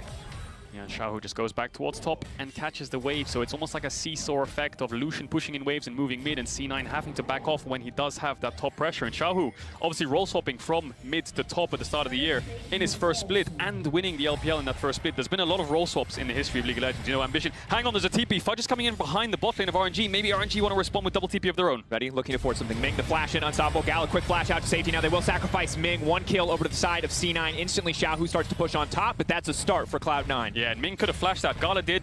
Ming didn't. Maybe he thought he could have lived in that exchange and then flashed away afterwards. But Fudge TP's in, flash ult. He wants to make something happen, and now he's going to base and catch the top wave. But there's been, like I was saying, a lot of roll swaps in League of Legends history. You think of Ambition, you think of Core JJ. They won Worlds after roll swapping. Perks goes to Worlds Finals after roll swapping, and now Xiaohu does it himself. We'll see how far he can get on the international stage. Yet to drop a game with RNG at this tournament so far. Good play from C9. As Wei finds Perks. I don't think they're going to get much done here. Smited out, Perks leap out to safety. Good dodge with the ward hop on the shockwave. But it's, I think, an excellent call out, Cadril, because you do have 2 former MSI champions going toe-to-toe in Xiaohu and Perks. And of course, very different lanes, but you can see Perks going even against Cryan. Xiaohu set up to win his lane and is doing so handedly. 50 CS lead is massive. And if there's anyone who's going to respond on the side lane against this Lucian, it's Perks on this Lee Sin. Almost exactly the same in terms of golden XP right now, barring the platings that Xiaohu got for that small lead. And RNG are going to start up this Drake. Fudge did make a great play, but now he has no TP, so if he ever wants to join a play, C9 need to make sure they give him vision to push out to move towards mid. Otherwise, if he's stuck under his tier 3, he's never going to be able to join a play that Xiaohu can force. But C9 being topside, RNG want a cross map, push in bot side, take away the blue, start hitting the bot tower, and C9 need to do something in response, maybe start up the Herald and pressure top tower of their own. They're just taking so many camps. They're taking so many resources away from Cloud9. Right now, Cloud9 fishing, maybe looking for a play that they can get back. But for Perks, it's hard to approach. If he's not committed to the all-in, he can't go for these short trades up against Cryan and Xiaohu. He'll just get one shot. Yeah, it looks like RNG are just going to get a free bot tier 1 here. C9 moving towards the top side to help Fudge push out and contest some vision around the top side of the map. Nets RNG a tower, but C9 are hanging around this mid wave. Xiaohu has flash to work with, and the shockwave's about to come off cooldown. From COJ, finally the Perks vs RNG rematch. Very excited for this one. We are too. Sadly, Vulcan not able to find the play to get things started. Cloud9 cannot find a single opportunity to get these plays kicked off. Meanwhile, on the backside, Sven leaping out to safety. Heal will take him just barely above the death threshold. Has the safeguard as well, but RNG just continue to win out on these small exchanges. It's a 3K gold lead and pressure across the map. They are sacking a top lane wave, but overall, RNG just feel like they're coming out on top each and every time. Yeah, C9 just trying to engage straight up 4v4 in that mid lane there. I think they were just scared of Wei looking for a dive, so they thought they'd pull the trigger first. And you can just see the cross map difference. Look, Gala gets bot tower because they didn't. Hang on, Blabber just dies to Xiaohu. Huge pickup with the Gale Force cooling. The damage from this Lucian is nuts.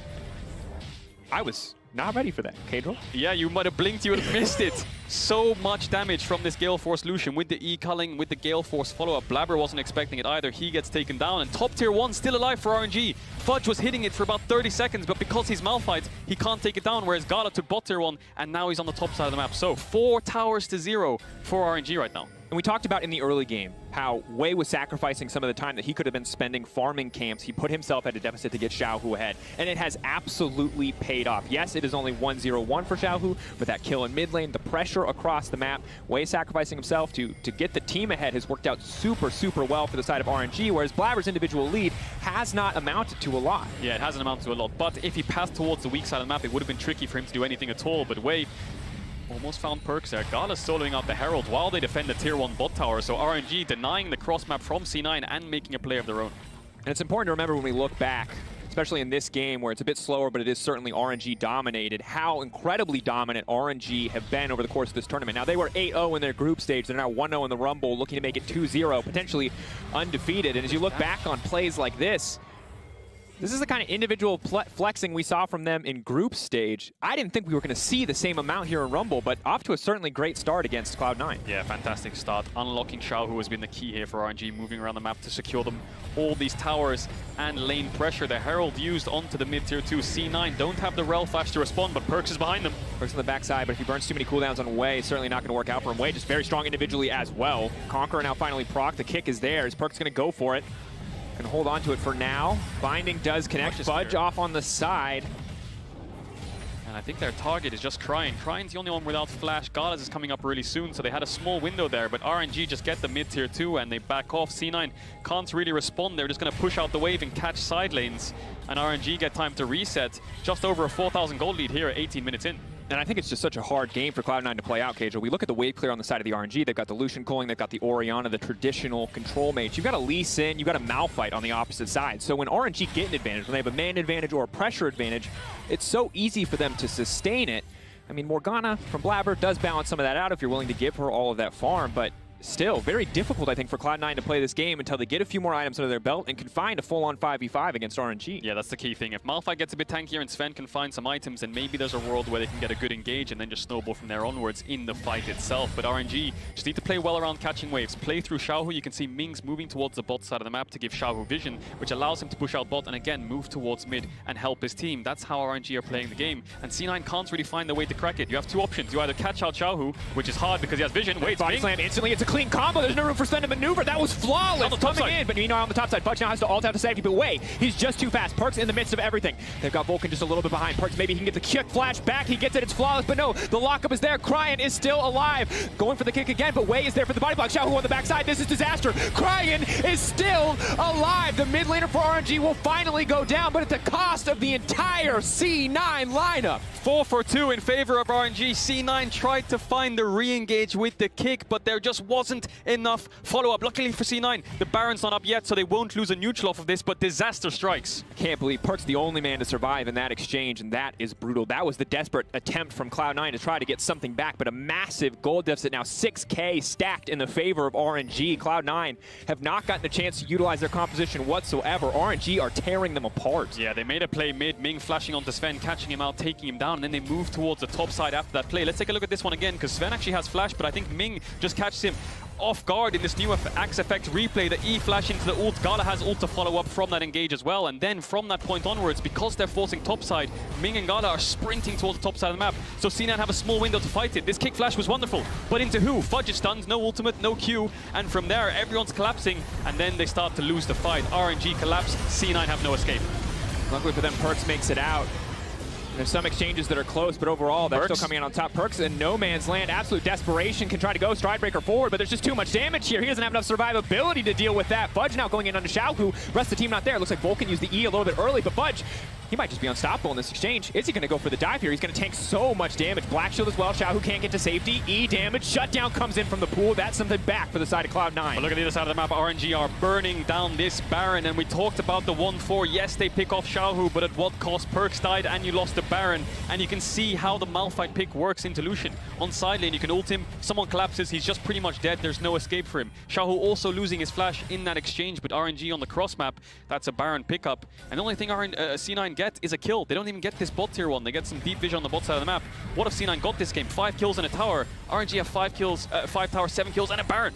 Yeah, Red Bull Baron power play. This is absolutely RNG dominance from start to finish. Cloud9 had the tools in the early game, but could not find the successful plays. RNG setting up on the top side. Those leads have now been snowballed across the entire map. Kai'Sa was sitting pretty, sitting quiet on the bottom side of the map, but again, we have Gala 3-0-1 on this Kai'Sa. This man is unstoppable once he gets ahead. Yeah, and you said it correctly there, Dracos, the snowball effect. Every single kill for RNG is just snowballed into a neutral, into a tower, whereas C9 haven't really found their footing in transferring these kills into anything. But now, RNG with the Baron, walking up to Sven. He has the flash though, has to flash away. And I think if Gala was in range, he could have popped the killer instinct there and maybe finished Sven off, but he wasn't in range.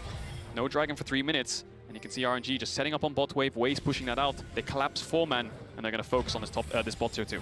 And with a gold deficit like this, you are all in on out-executing RNG in a fight, and that is no easy task.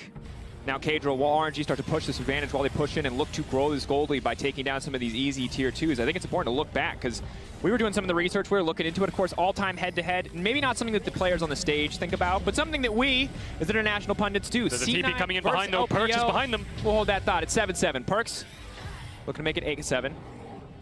Perks using TP here. What does it get? It buys a little bit of space. It wastes a little bit of time on the Baron. If he escapes, it's not too bad of a deal overall, but still a minute and 30 seconds left. Spotted out. Ming going to go in with the body slam. Here comes the Bear. Stands to follow. Perks going to try to make it out to safety. Black Shield there. He can try to leap in.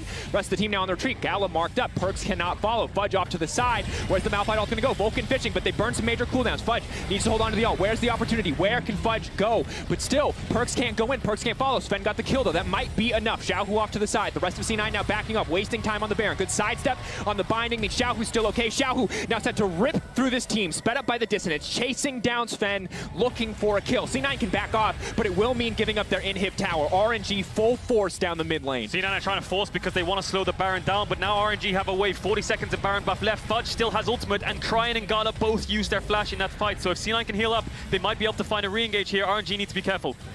Perks fishing. If he finds a good kick, maybe that can be it, but it doesn't even have the kick. Fudge now moving in. They want to shut down Gal. That's going to be big. 1,000 gold into the back pocket of C9. It goes over to Fudge as well. The Malphite only going to get stronger.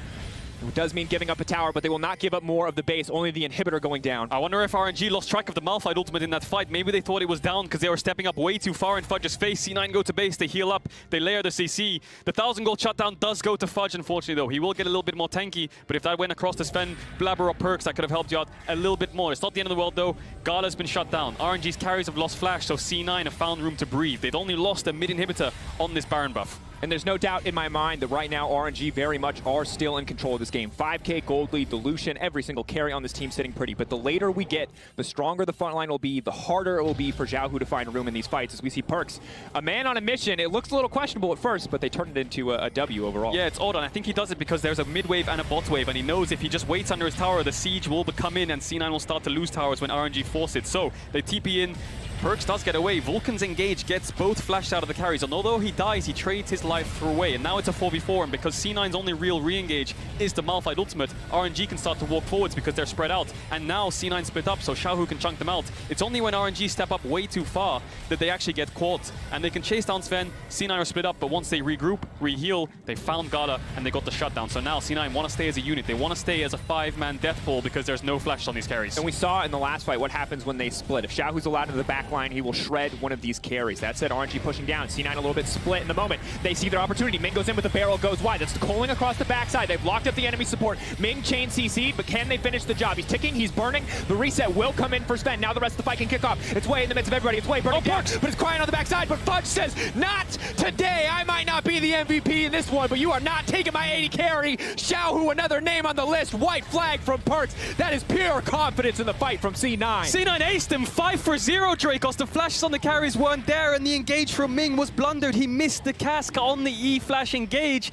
C9 turned the fight. Perks, MVP on the backline, shuts down Cryin, and Sven comes up huge. Dragon for C9, that's 2 dragons apiece, and C9 have found their way back into this game. You can see the team fight come from C9 coming into effect. Kadril, I did not think that Cloud9 could weather this storm, but they have, and as we take a look back at this replay, appreciate the fantastic play coming out from Cloud9. Yeah, watch Ming here. E-flash, but his ult goes way too wide. If that hits onto Perks or Blabber, maybe they can find the engage, and now RNG, lots of single target damage, all split up. C9 staying as this death ball, and Fudge still has ultimate. The shockwave was good, but keep your eyes on Sven. Jumps out of the fight. The kick from Perks finishes off. He takes down Cryin as well. Fudge peels for Sven. Really good team fight execution from C9 with this composition.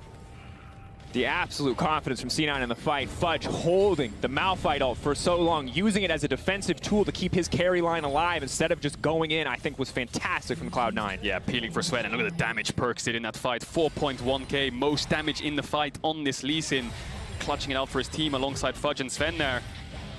And Cloud9 definitely back in this game. Now you can see the idea behind the composition. Although you had losing lanes, the team fight, the straight up 5v5 is so favored for Cloud9. RNG, I don't think they can afford to take on a fight like that. Look at the items onto C9. Sven, 3 items. Perks has the Sterex and the BF sword. Fudge is level 15 with so much armor, so they have to be careful when they go for these 5v5s, and that's why you can see them respecting C9 with the push, and they need to play over side lanes a little bit more, but that's difficult when things like the Baron are up.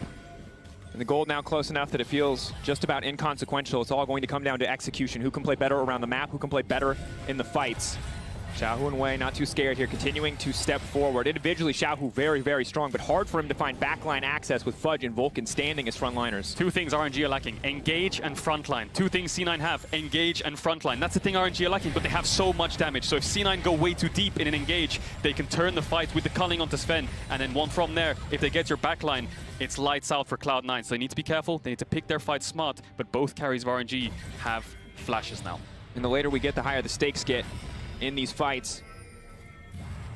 3-1-6 for Perks, 4-1-2 for Sven. The carry duo certainly coming in clutch across these fights. It was a quiet early game. We called it out. We were concerned even for Cloud9 after they really struggled to find any big advantages. After the skirmishes for RNG, after the Baron for RNG, the game felt over, but Cloud9 found a way back in. They found their fight, found a bit of hope here. 2K. Fudge is going to clear out this wave. Eyes on the Baron, though. As Fudge shows here, he's going to have to be ready to commit that TP if RNG want to threaten. Single mistake at this stage of the game could cost you. Yeah, and the gold lead at this point is almost irrelevant. Everyone's almost the same level as well. There's no huge discrepancies in the gold, barring this Lucian still, but it doesn't matter because Fudge is a Malphite and he is frontline and he has his tank items ready. C9 can push out these waves, and Xiaohu not having TP over the last couple of minutes has mean that RNG can't really play over sides as much as they'd want to, but they've still got control over the Baron. 28 minutes into the game, Dragon spawning in 2 minutes. All eyes are going to be still on this Baron. C9, Fudge pushed out bot. Let's group up. Maybe we can start to contest some vision. Pressure now.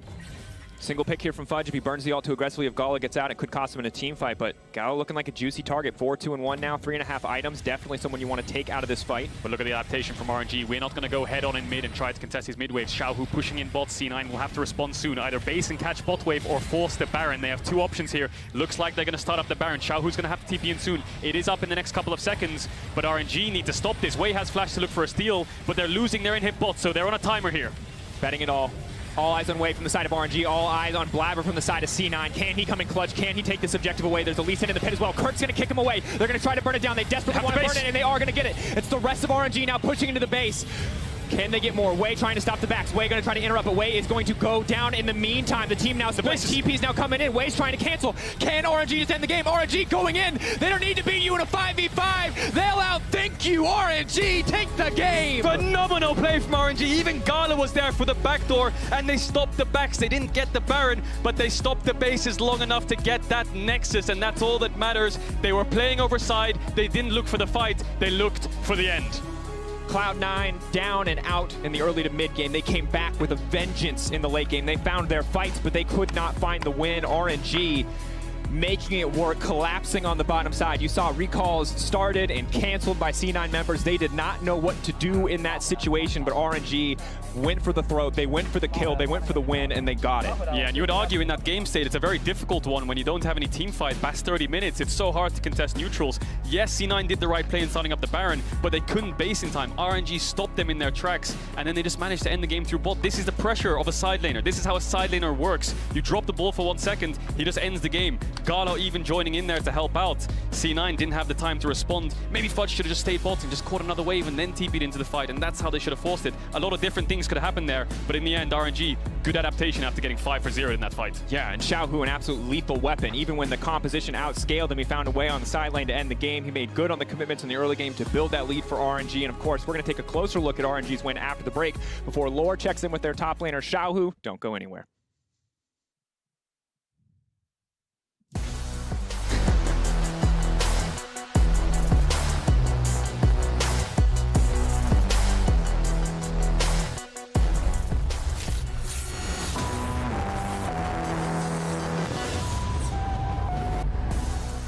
Welcome back, everyone, to the State Farm Analyst Desk. Dagda, is this one of those not even close baby moments? It's so good.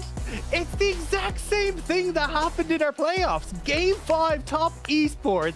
You see this Malphite pick up come out against Xiaohu's Lucian, and every single time they're just like, cool, we'll just go for the end. There was an Elder Dragon on the cards for top esports. They thought, of course RNG are going to fight this. Of course Cloud9 think they're going to fight at the barn, but it doesn't matter. They just go and take the base anyway. I really love that you drew that connection to that specific instance, because that's how you see that it isn't so much out of the ordinary for RNG to make this move specifically. And I'd immediately like to pull it up. The Drive to Victory presented by Mercedes-Benz. RNG's backdoor to secure the win. More like a front door even, Ender. Look, it's the worst trade deal in the history of trade deals maybe ever. Honestly, the back door is left wide open. Just watch Wei. The miracle run he goes on. And he gets sent into Vulcan with the Tristan ultimate 2, interrupts 2-3 recalls on his way around. Meanwhile, you have 3 people, 2 AD carries focus firing away at the structures in the base. It was brutal. Yeah, it was so brutal, but I have to say it was very impressive. You know, just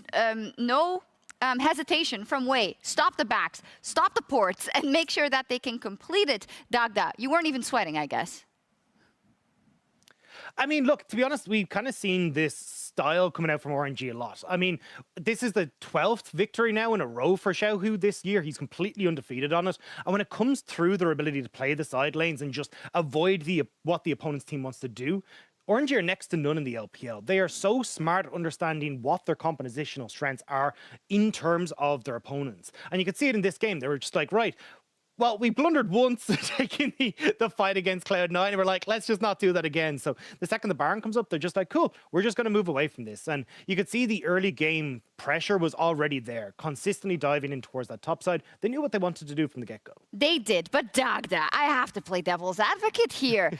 You see this goal difference at 10 minutes. It actually did not go as crazy as the game progressed, because we saw that RNG in the beginning, they were close, they were controlled, they were avoiding to pick too many fights. They were playing the macro game, getting the Herald, pushing down the towers, top rather, and bot actually. But in the mid game, they lost the plot a little bit. We need to give credit, I think, to Cloud9 for getting back in that game and biding their time with the Mal fight. Yeah, C9 had a couple of really great fights, and all credit to Fudge in particular, too. I thought, obviously, the Mal fight is going to get super punished in lane. You never expect to walk out of that even close to CS with the Lucian, especially with your jungler not playing towards your side of the map. That's fine. Like, his ultimates in fights, when Gala was trying to dive into the backline and get the 1v1s on Sven, he's like, no, I'm going to knock up that Kai'Sa, finding some very critical moments. C9 got to a point where their Tristana was strong enough with 3 items that I think they were going to win the majority of fights that they ran into. Their front line, their engage was just stronger on paper, but unfortunately, RNG were able to play towards the side lane and not even tempt them with 5v5. And then is, of course, where I have to ask you, Dagda, is this par for the course of what we've seen from RNG domestically this split? The fact that, yes, sometimes they know where their weaknesses are, and if they are fighting versus a strong team fighting comp, they will take some losses, but they always have the big picture in mind, because to me it looks like that's a pretty risky ending to the game, but that could just be me. Yeah, it's definitely a kind of a high risk, high reward play style, right? But they've been able to pull it off a couple times now. So I'm kind of looking at the loaded dice in this situation, where I think these guys are so damn good at playing this style. And it's like, yes, we've seen them play against Damwon through this bottom lane, but this has been their bread and butter. It's been the Jaces, it's been the Lucians, it's been the Nars, it's these ranged champions that can try and put pressure on these side lanes. Now, usually when you've got something like a Gnar, you can go towards the team fights, but when it's a Jace, when it's a Lucian, this is what they love to do. And you can even see just how strong Xiaohu is on this Lucian pick. It didn't matter that they were just like, oh, well, you know, we're not really going to have the CC. Xiaohu just goes and kills you anyway with the Gale Force. So I think, honestly, coming into this, I wouldn't be surprised to see more of this style from RNG. Very slow, playing through the side lanes, avoiding what their opponents want to do, if you are going to give them these picks like the Lucian. I'd love to talk a bit more about Cloud9 as well, but we'll do that later when they go up against the Mad Lions. Now, though, for more on RNG's win, we're going to check in with Laura and their top laner.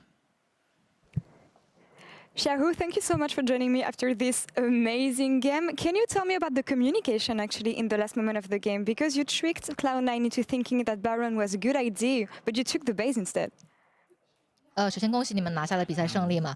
先来说一下最后的这个一个关键决策好了。其实你们是让 C 就是打大龙，然后你们去偷掉这个水晶嘛。当时这样个决策是怎么样子的呢？因为在前2波团中的失利，就是导致了我们后边正面团很难打嘛。然后对面我去带线的时候，因为我的 TP 还差一点时间，这一步应该也是在对面的计算之内的，所以他们也会很快的开大龙。对，然后我们就提前想好了要去偷家。So before Cloud9 was going to the Baron, we didn't perform really well before that team fight. So we had some mistakes before that, and after that, I thought that our enemy team calculated my teleport time, so they knew that I couldn't be with my teammates the very moment. If they were to have a team fight around the Baron pit. So I was pushing the lanes on the bot lane, and that was kind of calculated, and hopefully I'm very happy that it works. All right, yeah, timing summoner spell, that's something that players should do, obviously. But let's talk about the draft here a bit, because what do you think about Cloud9's decision to leave Lucian open when you've been so successful on that pick? Pick Lee Sin red side first pick, and then flex the pick to grab Malphite in the end. What do you think about the draft decision? 聊一下关于他们的阵容好了，因为他们是放给了你一个非常非常胜率很高的英雄卢锡安嘛，然后呢是先选了盲僧，然后把他摇到了中路，最后是锁下了石头人。那对于这个阵容的选择，你是怎么样的看待的呢？其实他们最后5楼补出的石头人，对他们整体的阵容，说实话提升蛮大的。对他们4、5的 BP 要做的比我们好。I thought that the Malphite on the last pick for Cloud9 was actually a very big buff for their composition. Their 4th and 5th pick in the pick and ban phase was actually better than us. Yeah, they were super clever here, and they had good ideas in the draft. It was not enough, unfortunately. Now, Xiaohu, we had an interview at the beginning of the tournament. You told me that you had a lot of things to improve on. You beat Damwon Kia earlier today, so I'm wondering, how strong do you feel right now for the rest of the tournament? 之前也是跟他有过在 MSI 最初的时候有个采访嘛，然后你说感觉现在的话还有很多可以去提高的部分。那今天你也打败了 DK， 所以你觉得现在的话，整个实力来讲或者状态来讲有多强呢？其实说实话，今天我们第一场打 DK， 我感觉2个队伍实力都没有到特别好的状态吧？对，没了。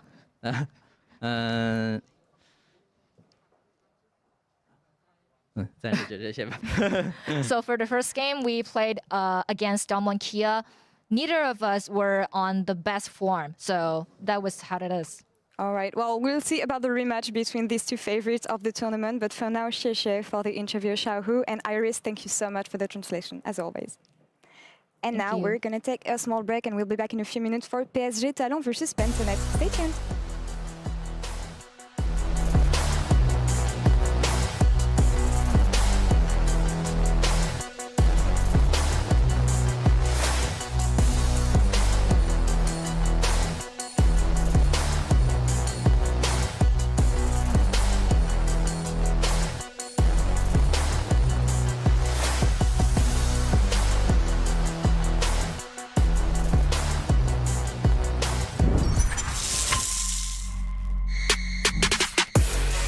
Him on a journey, just manages to hit level 6 up the way, but no, Maple turns and burns. It's too clean. Staying alive on an optic, the first one to die. Boss gonna be killed off next. It's Reset City for the first time in international competition. Oceania will make it past the first round.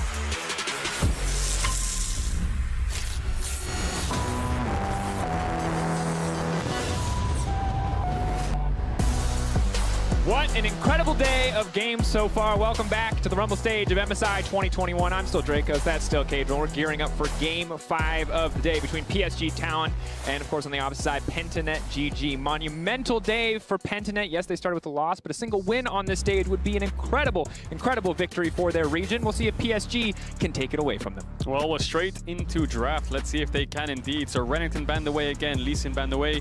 Nidalee taken off the board. Interesting ban away there, but Pabu has played it twice here at MSI.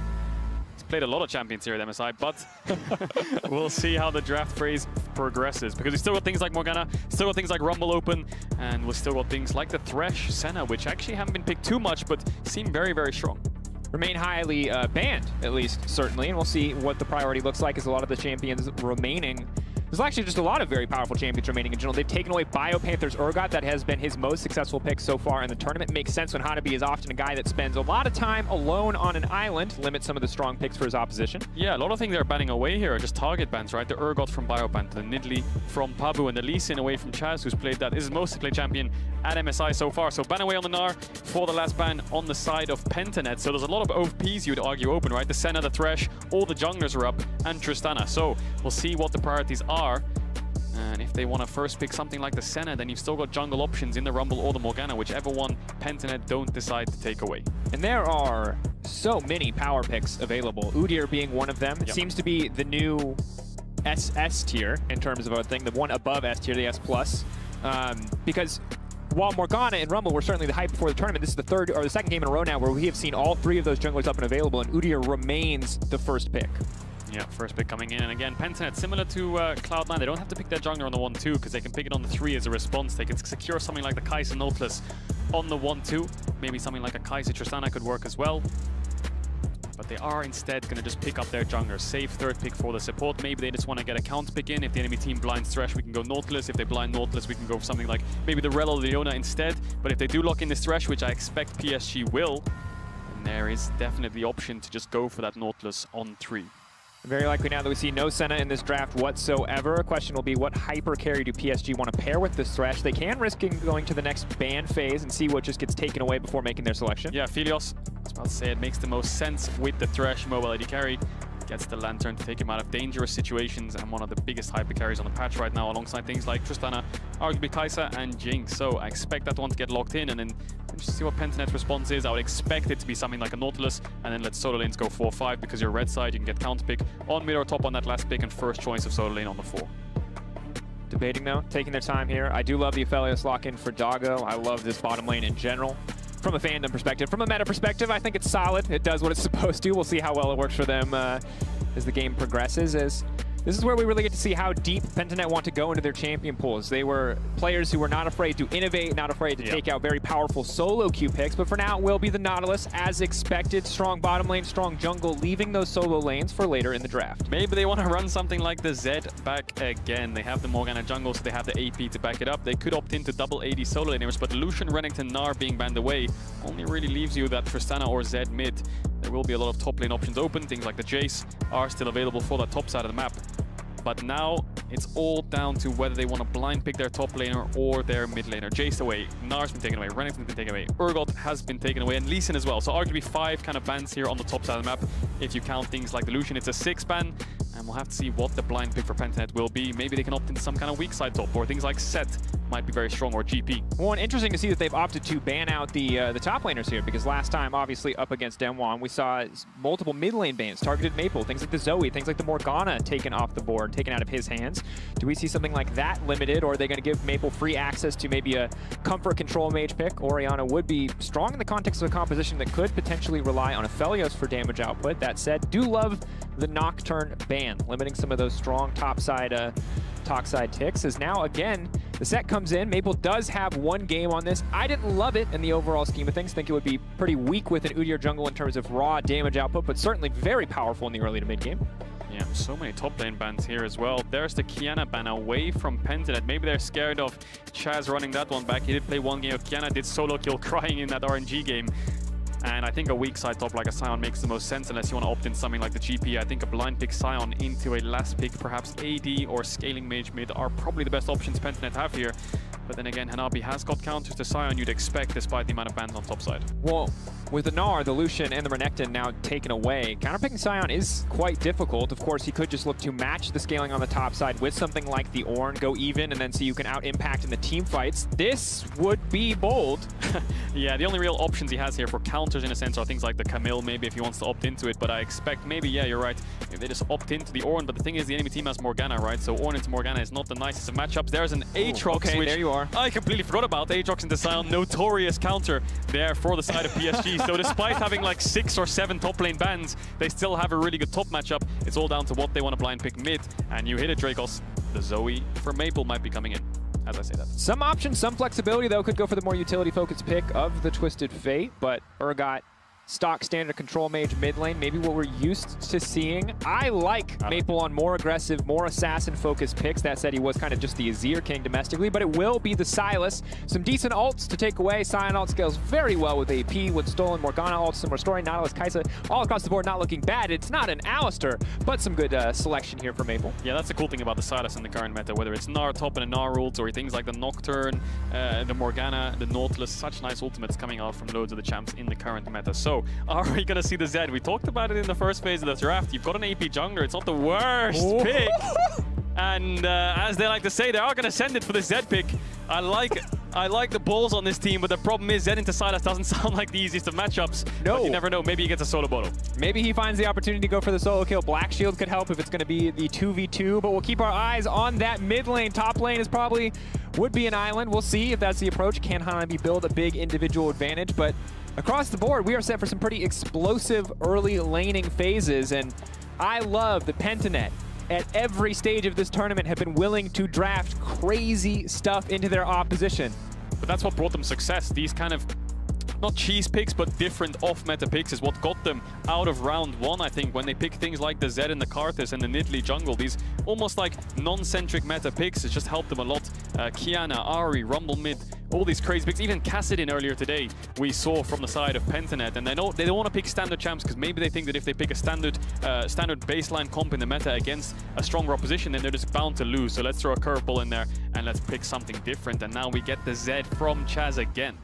I love it. And even better, now we get to see what Maple's version of Sylas looks like. Showmaker put on a clinic when this team played against Down 1 earlier in the day. It was absolute devastation. Maple said, hey, I like the look of that. I'll pick it up. I'll try my hand on it. What can Maple do on the Sylas up against the side of Pentanet? It's something we're going to keep our eye on as we get ready for this game. And Kadril, as we have the moment of silence, as we have the pause before we get in the game, let's talk a little bit about regional rivalries. Now, Southeast Asia and OS, not something that you'd always consider a rivalry. And I'm not trying to sell it as one, but what I will say is that a certain team knocked Legacy out 3-0 in last year's play-ins. Who was it? Well, it might have been PSG Talon. It might have been PSG to qualify to the group stage of Worlds, yeah. So not a great track record against PSG for the LCO. Maybe Pentanet can change that up, though, because I think Pentanet, just in this round 2, I don't think anyone expects him to get out. But if PSG want to stand a chance of getting out in the top 4 in these 6 teams, dropping a game to Pentanet would be horrendous for them. Absolutely would be. And I think that's something that's important to remember, that Pentanet, they're not expected to make it out of this group, but they can decide who makes it out. A single win, a single upset could upset everything for everyone else. So something that we're keeping our eyes on now. That said, let's take a look at what we can expect here in the early game. Morgana versus Udyr. Get used to seeing it. We're probably going to see it every game that it's not banned, as Rumble seems to have dropped a little bit here in priority. Udyr, Morgana, Rumble. That's what we're going to be seeing all throughout the day, because if you want to get rid of one of them, you have to invest 3 red side bans to do it, and it just ain't worth it. So Pabo actually has Dark Harvest on this Morgana. Didn't opt into Predator, so maybe he wants to farm up. Go for those full AP items, just do more damage in teamfight with the Dark Harvest. Early ward on his top side entrance towards the Raptors to make sure he doesn't get invaded on, because Morgana level 1 is quite weak. And the last time we saw Morgana jungle was Blabber, and he was doing red and Raptors at the same time. We'll see if Pabu does the exact same thing. 2 camps at the price of 1 while healing up off of both. But mid matchup is going to be explosive, you'd expect, when Chaz hits level 6. Yep, and Hanabi in the meantime has gone for the leash and will head to top side, so they're going to have general information on where River has started. The early leash will help him match the double clamp clear speed that Morgana can bring to the table. But Biopanther doing his best to just tank the wave here, push it in as much as he can. Obviously, this matchup going to get much harder the later we go. Yeah, definitely. Sion can't really out-damage the Aatrox healing later on into the game. We'll need some jungle assistance, but Pabu did do the Red Raptors together and he's moving towards the Krugs. So he's pathing bot side, and River's pathing bot side too. So it all comes down to bot prio. Can Praedyth and Decoy get the push in to help Pabu get that early Scuttle Crab? And Praedyth is a player who's been such a staple for Pentanet in their wins. He's helped them out so much on things like the Samira pick. You'd remember that he's doing so much damage, almost 30% of his team's damage on these picks. The Xayah also stands out to me as one of those staple carries that he's played throughout the tournament, and he was so crucial in their wins because he was the consistent driving force behind this team in the later stages of the game. And we heard that from the team as well coming into the tournament. That's obviously the player that you need to watch. You need to watch Praedyth. Now, important to note, that is just stats and wins. If Praedyth starts to fall behind here, it is still difficult now, but if Pentanet, of course, want to win, usually it's through investing resources in Pride. If it's getting this man ahead, getting this man on a hyper carry, having a Kaisa with the exhaust already to leap into backlines whenever he wants to, certainly seems to be a strong start from Pix and Bans. Yeah, and he has the picks around him to help him. You've got the frontline Sion, you've got the Black Shield, Zeds buying a lot of time in the backline with a Nautilus to help you engage. So eyes on Praded as the game progresses. But in this early stages of the bot lane, looks like they're just losing out on the trades. River's here first, so he's cleared faster than Pabu. He should be able to pick up this bot scuttle with Smite, as Pabu doesn't have it. And Pentanet respect it. They don't want to get caught out on this wave that's slow pushing into them, because if they lose their flashes, they could be at risk of getting dove, or if they get chunked out too much, they're going to lose the wave. This is a little bit of a snowball factor, honestly, of getting a leash in the early game. It's only a 3-4 second difference, but you can see Udyr there before Morgana can even clear a camp. It's solid to have. Now Pabu forced to move up to the top side just to make sure he does not get double scuttled here. Yeah, and River's looking mid. Chaz just used W to push out the lane. Maple eased the creep, the gap close, and now Chaz no dash. Again. Pabu's there though. Black Shield there to protect his mid laner, but of course no other cooldowns because he's focused on the crab. It will be a crab for crab trade as both junglers will move up to about 28 CS. Pabu though now just in time to re-catch the Raptors here. Yeah, and important to note, Maple has TP in this lane, so he can afford to trade aggressively and get Chaz's potions and then TP back. But he's hasn't forced any just yet, and his bot lane looks pretty rough for Pentanet as the hook goes wide. Decoy almost cracks the lantern and looks for Doggo there. Close, but ultimately no cigar. Fellas with the small lead here. Of course, he's about to swap guns. Starts with green and red. We'll swap over to purple-blue momentarily. We'll allow for better pressure in the wave with that blue gun. As Chaz not really coming out on top in that trade, but the other thing to note, while TP will certainly allow Maple to take health trades, mana is something that he has to watch out for, Chaz, as an energy champion. It's a simple point, but it is something to consider the longer the lane phase goes. Pabu up towards his top side. He hasn't based yet. He did his 2 top camper respawns. That's why he's on 36 creeps, whereas River actually based and went to the top side. So a little bit slower on these wolves, but when he finishes them, he'll be level 5 as well, you'd expect. And then he can start impacting the map while Pabu has to base. So River, what can he do with this? Can he slow down Chaz's base to help out Maple? That would be a very big factor in terms of helping him in the lane phase. As you can see, Dragon's up as well, so he has a lot of options, but there's no top camps for him to take. And Maple, freeing him up would be a very important thing for the side of PSG here, because he's one of their staple carries, I think. Yes, we did see him on things like the set in the first day of the MSI round 1, but that's not what we want to see from Maple. We want to see things like the Azir, these kind of Zoes, Lucians. He's been playing it all. This man's played almost a different champion every single game. This is his second game of Sylas regardless though, but he's the man you're looking at for the side of PSG to get them through these games. And Maple, a name that everyone should know from the days on the Flash Wolves to his stint in the LPL, now back in the PCS with PSG. This is a guy who I think you're always going to have some expectation of just because of the massive reputation that follows him. That said, as you mentioned, it's been a bit hit or miss. The set mid, not really a great start here on the Sylas, so he has all the tools that he needs to really get things kicked off. We'll see if he and River can get this team rolling. River, naturally a guy that we're going to look towards in this early game alongside Pabu, as in the top lane, as expected. A little bit Aatrox favored here, at least, when he can cancel out that Q whenever he wants. Yeah, a lot of contesting around this bot side vision, though, so we'll keep our eyes on top side because Aatrox should outscale, but there might be a fight Flash here. forward, Kaiwing hits the hook. That should be all too easy. Decoy going to get taken down, and the stolen Nautilus ult is there as well if they want to commit. TP coming in, but Biopanther has no room to maneuver. The follow-up as Chaz goes over the wall. The instant CC comes in from the Aphelios. Biopanther not even able to channel the Q in the end. Maybe he can kill the wave with the zombie mode, but he can't even get that. Maple is here to fight him. And the creeps are going to push in uncontested. Huge engage from Kaiwing. All of that contest was about vision. 4v4 for the bot side vision to start up the Drake, and then PSG are the ones to pull the trigger first. Decoy gets caught out by the hook that he doesn't respect, doesn't flash away from it, dies instantly, and Biopanther was already channeling his TP as Decoy got hooked, so he goes into the fight and dies as well. The Sion ult back to top wave to catch it. Hanabi picks up a kill, and PSG get themselves off to an early gold lead.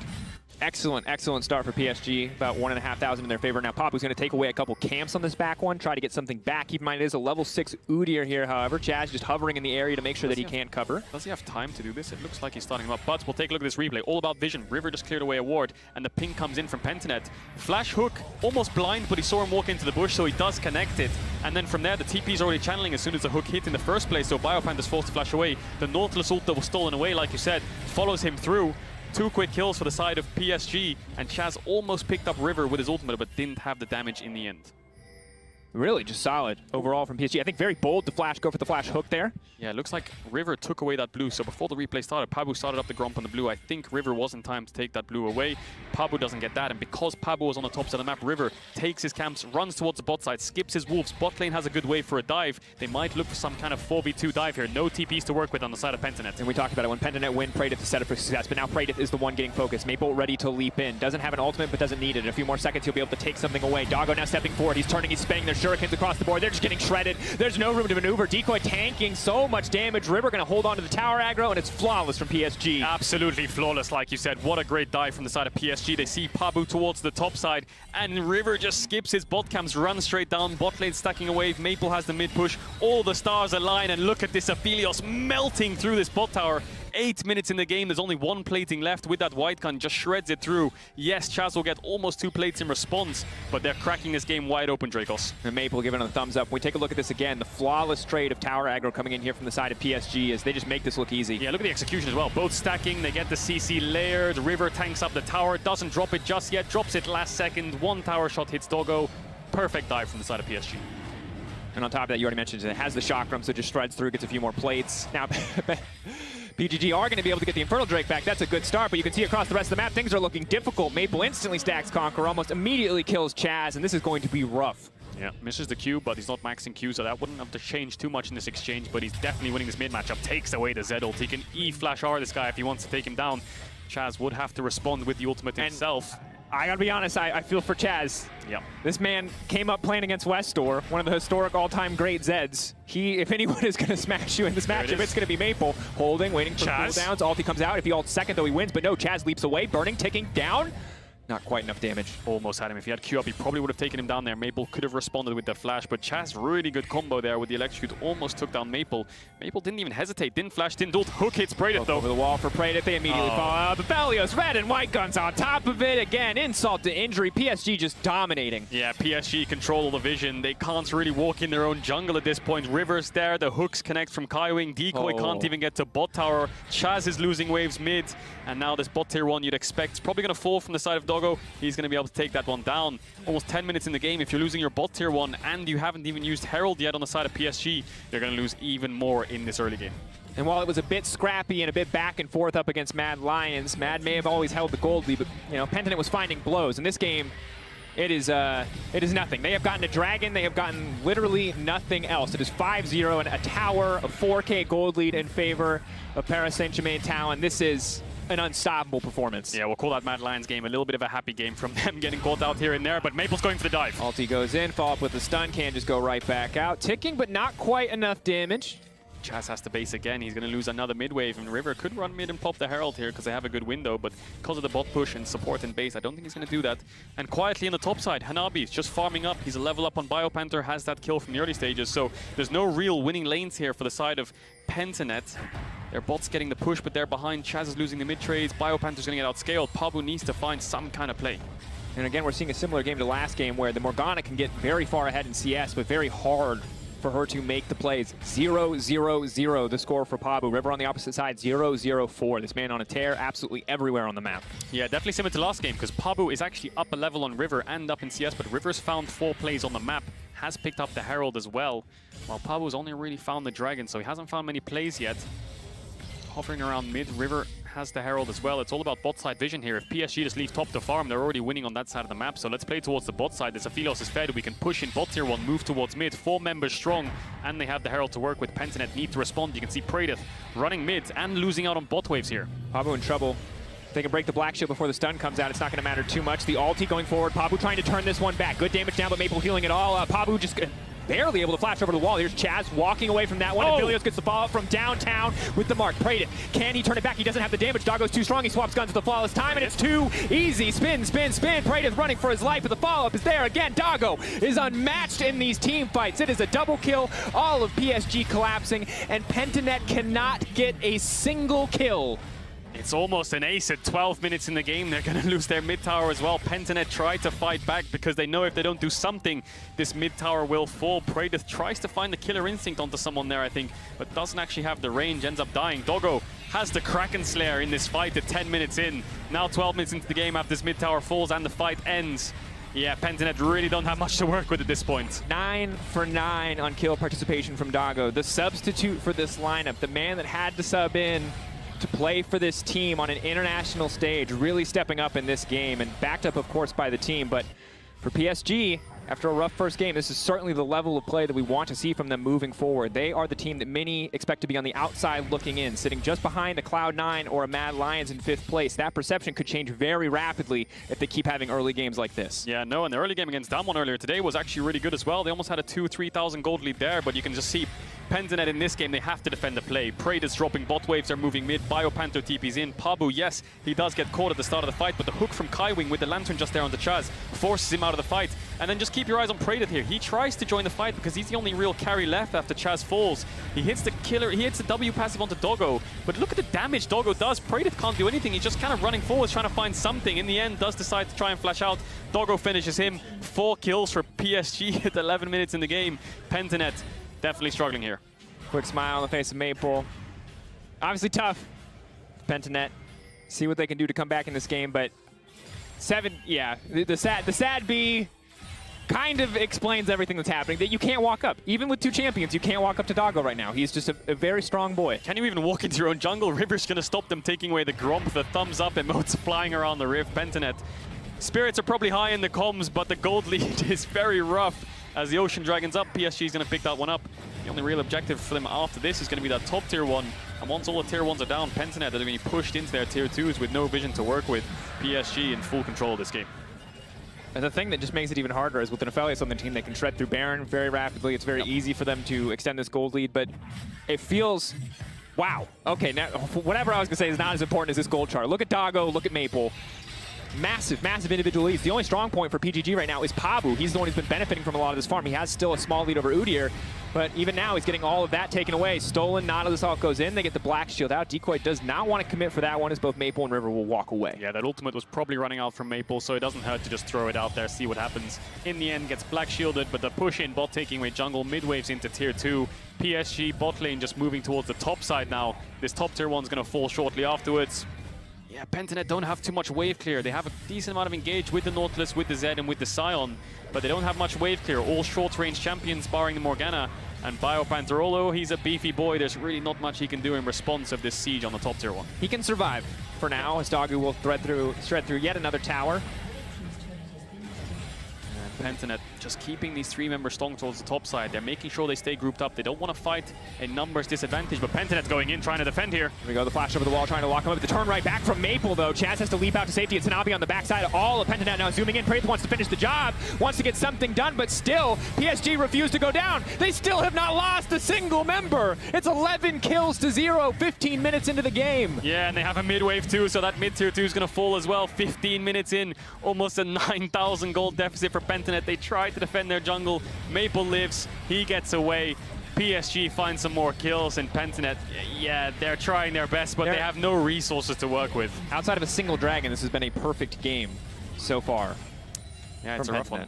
It's a rough one. PSG. Yeah, as we see this one again, Pentanet, they just want to try and punish Maple here because he split, and we just said PSG need to fight with a numbers even or advantage. Maybe that's the only way they could find their way back in here in this new Axe Effect replay.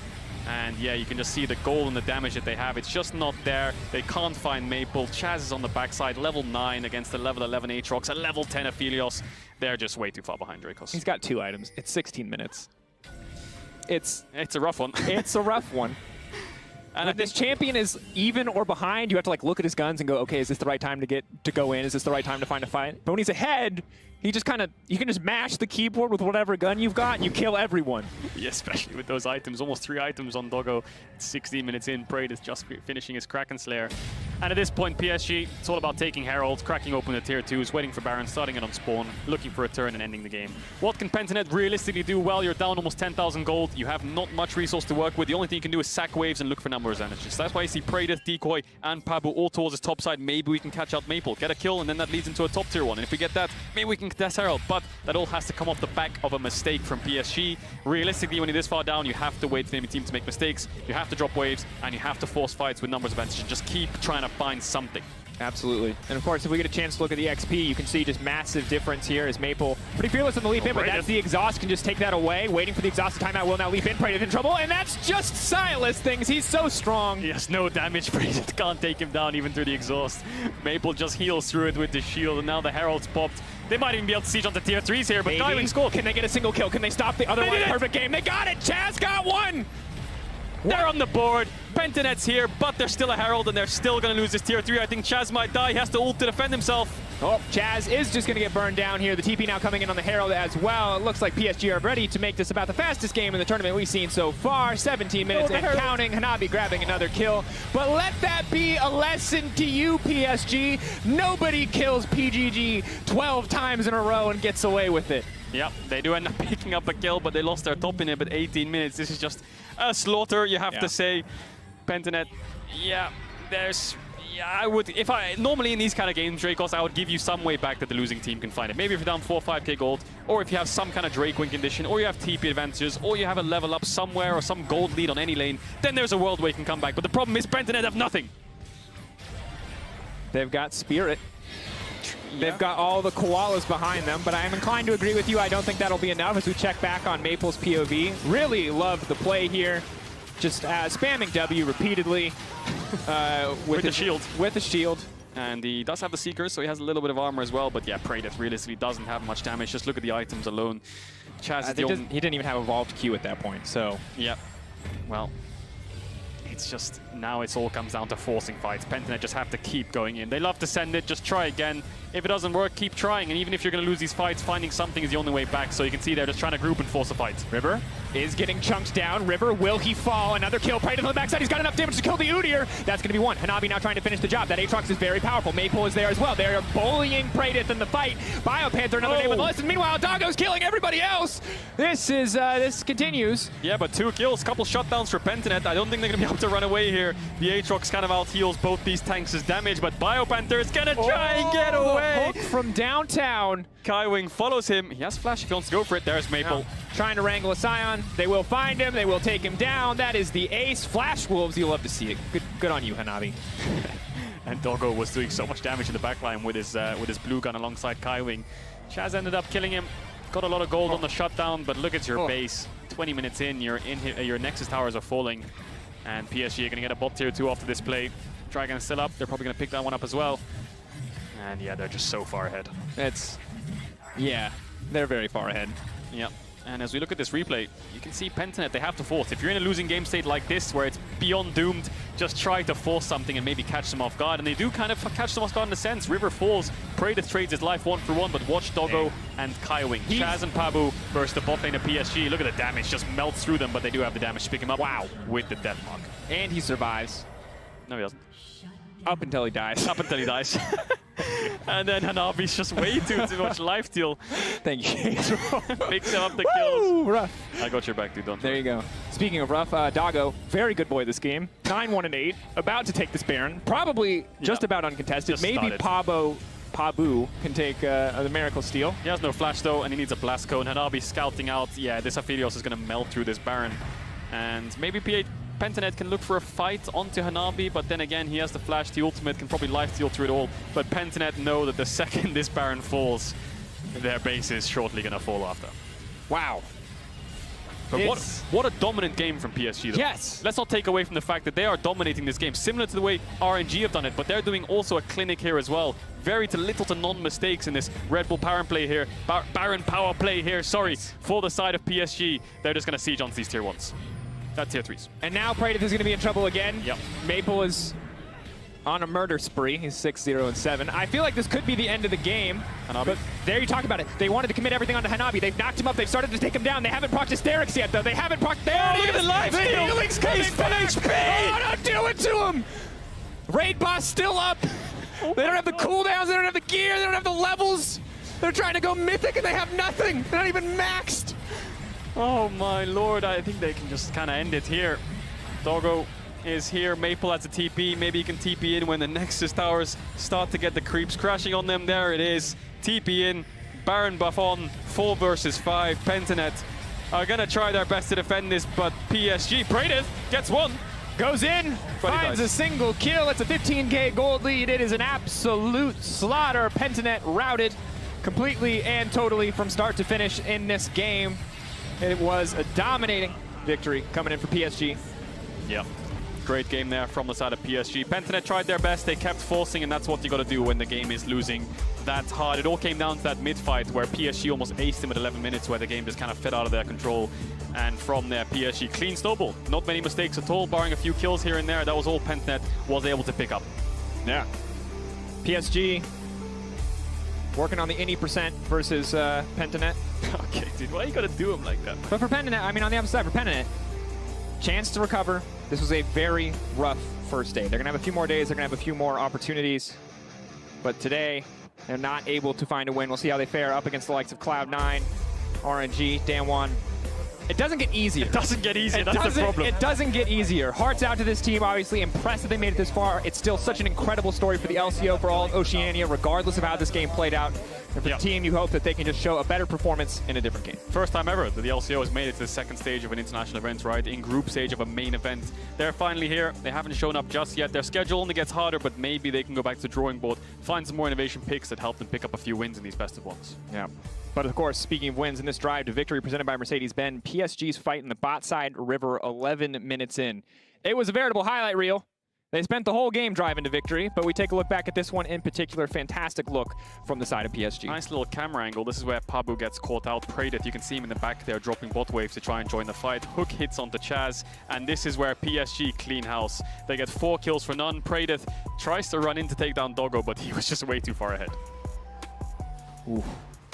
And I do love me some Aphelios highlights. Obviously, incredible finish here for him. Praedeth, you can see that desperation just continues to come through, and Doggo gets to play cleanup while Maple and the rest of the team are just landing skill shot after skill shot. BioPanther. Yeah. I think the game kind of fell out of PSG's control after that bot dive, right? Where they four-man dive with bot, they got a double kill. Aphelios got 4 plates based, and he almost had a Kraken Slayer at 10 minutes. So yeah. It was rough. Yeah, it was no doubt. It was rough for Pentanet. We'll see how they can recover as we get further in the tournament. But after the break, we're going to hear from Maple before it's time for the NA versus EU clash. Vote of 4 as Mad Lions and Cloud9 take to the stage. Woo.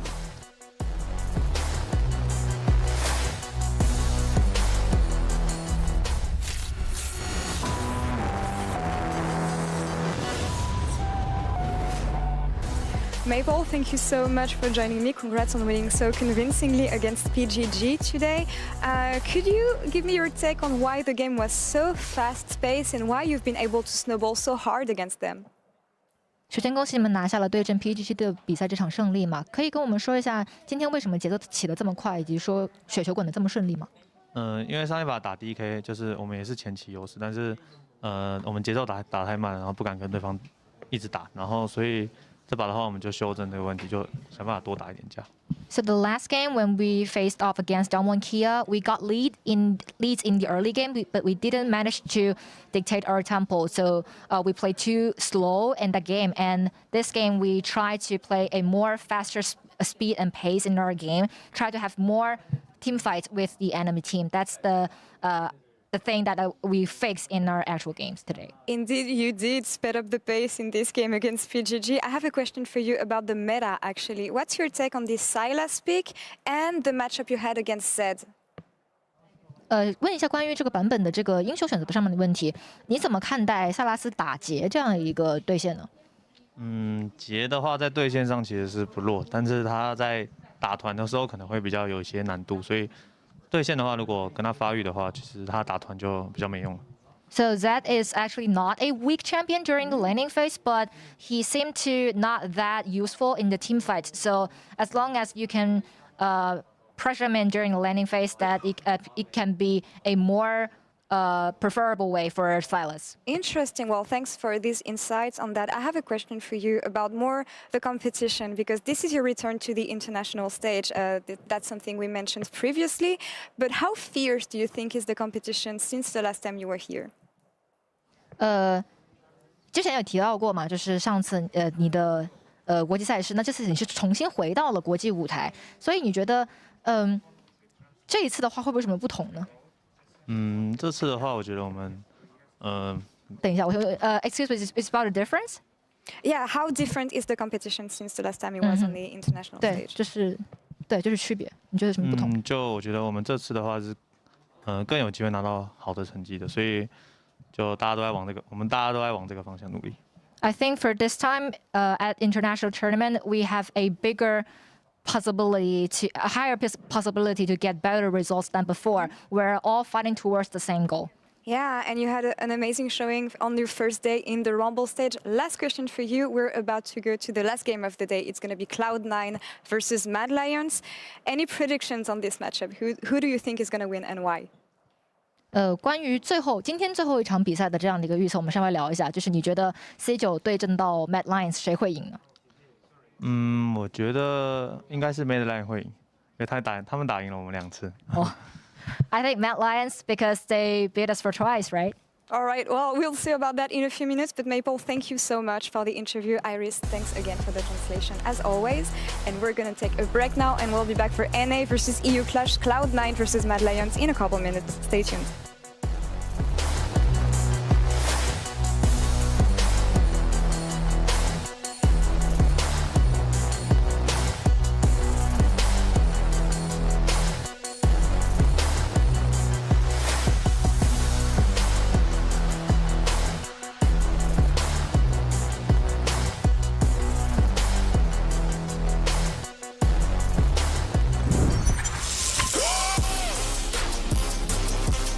Humanoid on the side, and Mad have won this fight before it even started. This is an absolute slaughter. I don't think Pain Gaming have done a single point of damage. This is a much different Mad Lions than last year. This is a Mad Lions to get excited about. We are really one of the top teams. We have chance to be MSI champions.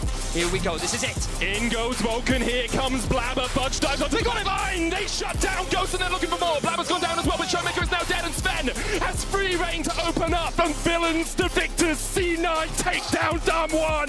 We're gonna come in with the same fire, and we're gonna fight, and we're gonna try to win every game versus everyone.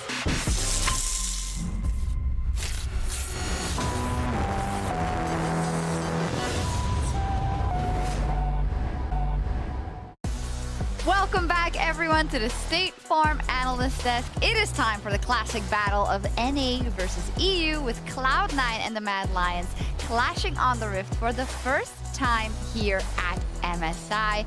So exciting, always. Yes, the glasses have to be clear, Elyoya, if you want to smurf it on the Rift. And there is Perkz, a focal point, I think, in this matchup. Dagda, Perkz and G2, formerly, have a long tradition, as we get the stare, of stopping NA in their tracks at international tournaments. And now he finds himself on the other side.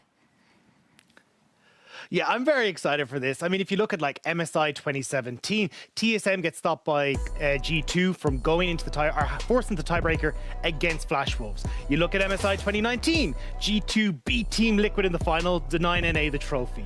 Then we get to Worlds 2019 and G2 beat C9 twice in groups, stopping NA again. And then in Worlds 2020, on the last day of groups, they beat Team Liquid again, denying their tiebreaker opportunity. It has been Perkz denying NA over and over and over.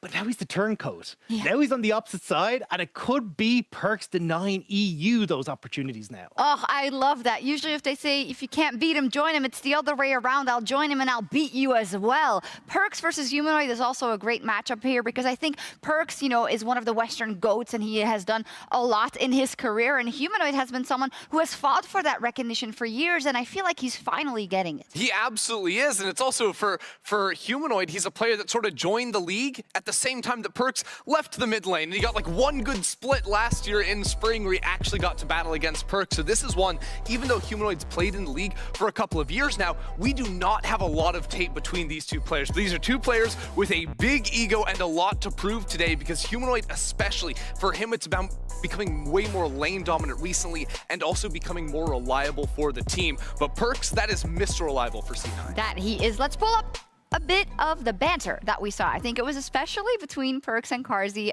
They both like to banter back and forth before they get into it, and it was definitely heated. And I like it, Doc, that they're playing into the fact that the fan base is obviously all riled up. It's all part of the game. Exactly. And I mean, look, you got to enjoy the rivalry, right? It's all good when it's like East versus West, but when you get to EU versus NA, it is all about trying to show you are the dominant region in the West. And so far, you got to say it's been EU, but the tables, as we said, have now turned with Perkz coming in. And certainly when we look at this mid lane matchup as well, Perkz has been showing up massively for Cloud9. You can see the stats that were on your screen just a moment ago.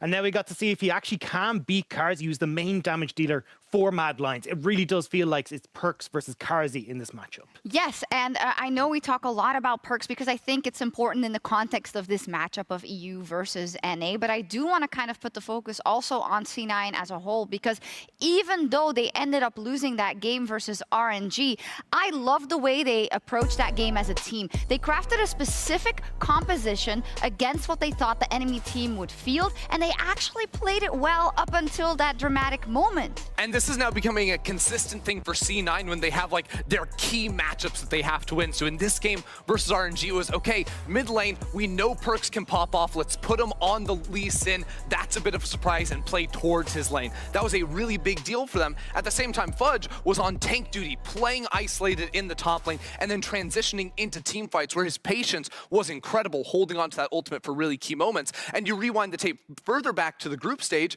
well, it was a completely different story. Against Dom1, they saw the weak link as Khan in the top lane. So now it's Fudge with the Lee Sin. Now we're forgetting about the Rumble. Now we're attacking the top lane and absolutely going hard. So when I come into this matchup, I think something similar has to happen for C9, and it could go one of two ways. One way is top lane super volatile, hit it. Two, it's an ego matchup in the mid lane. Oh, we'll see what happens. We'll see who comes out on top on our first NA versus EU clash at MSI 2021. Go ahead, Dracos and K-Draw. Oh man, what a pleasure. It's been a long time since we've had an EU versus NA battle.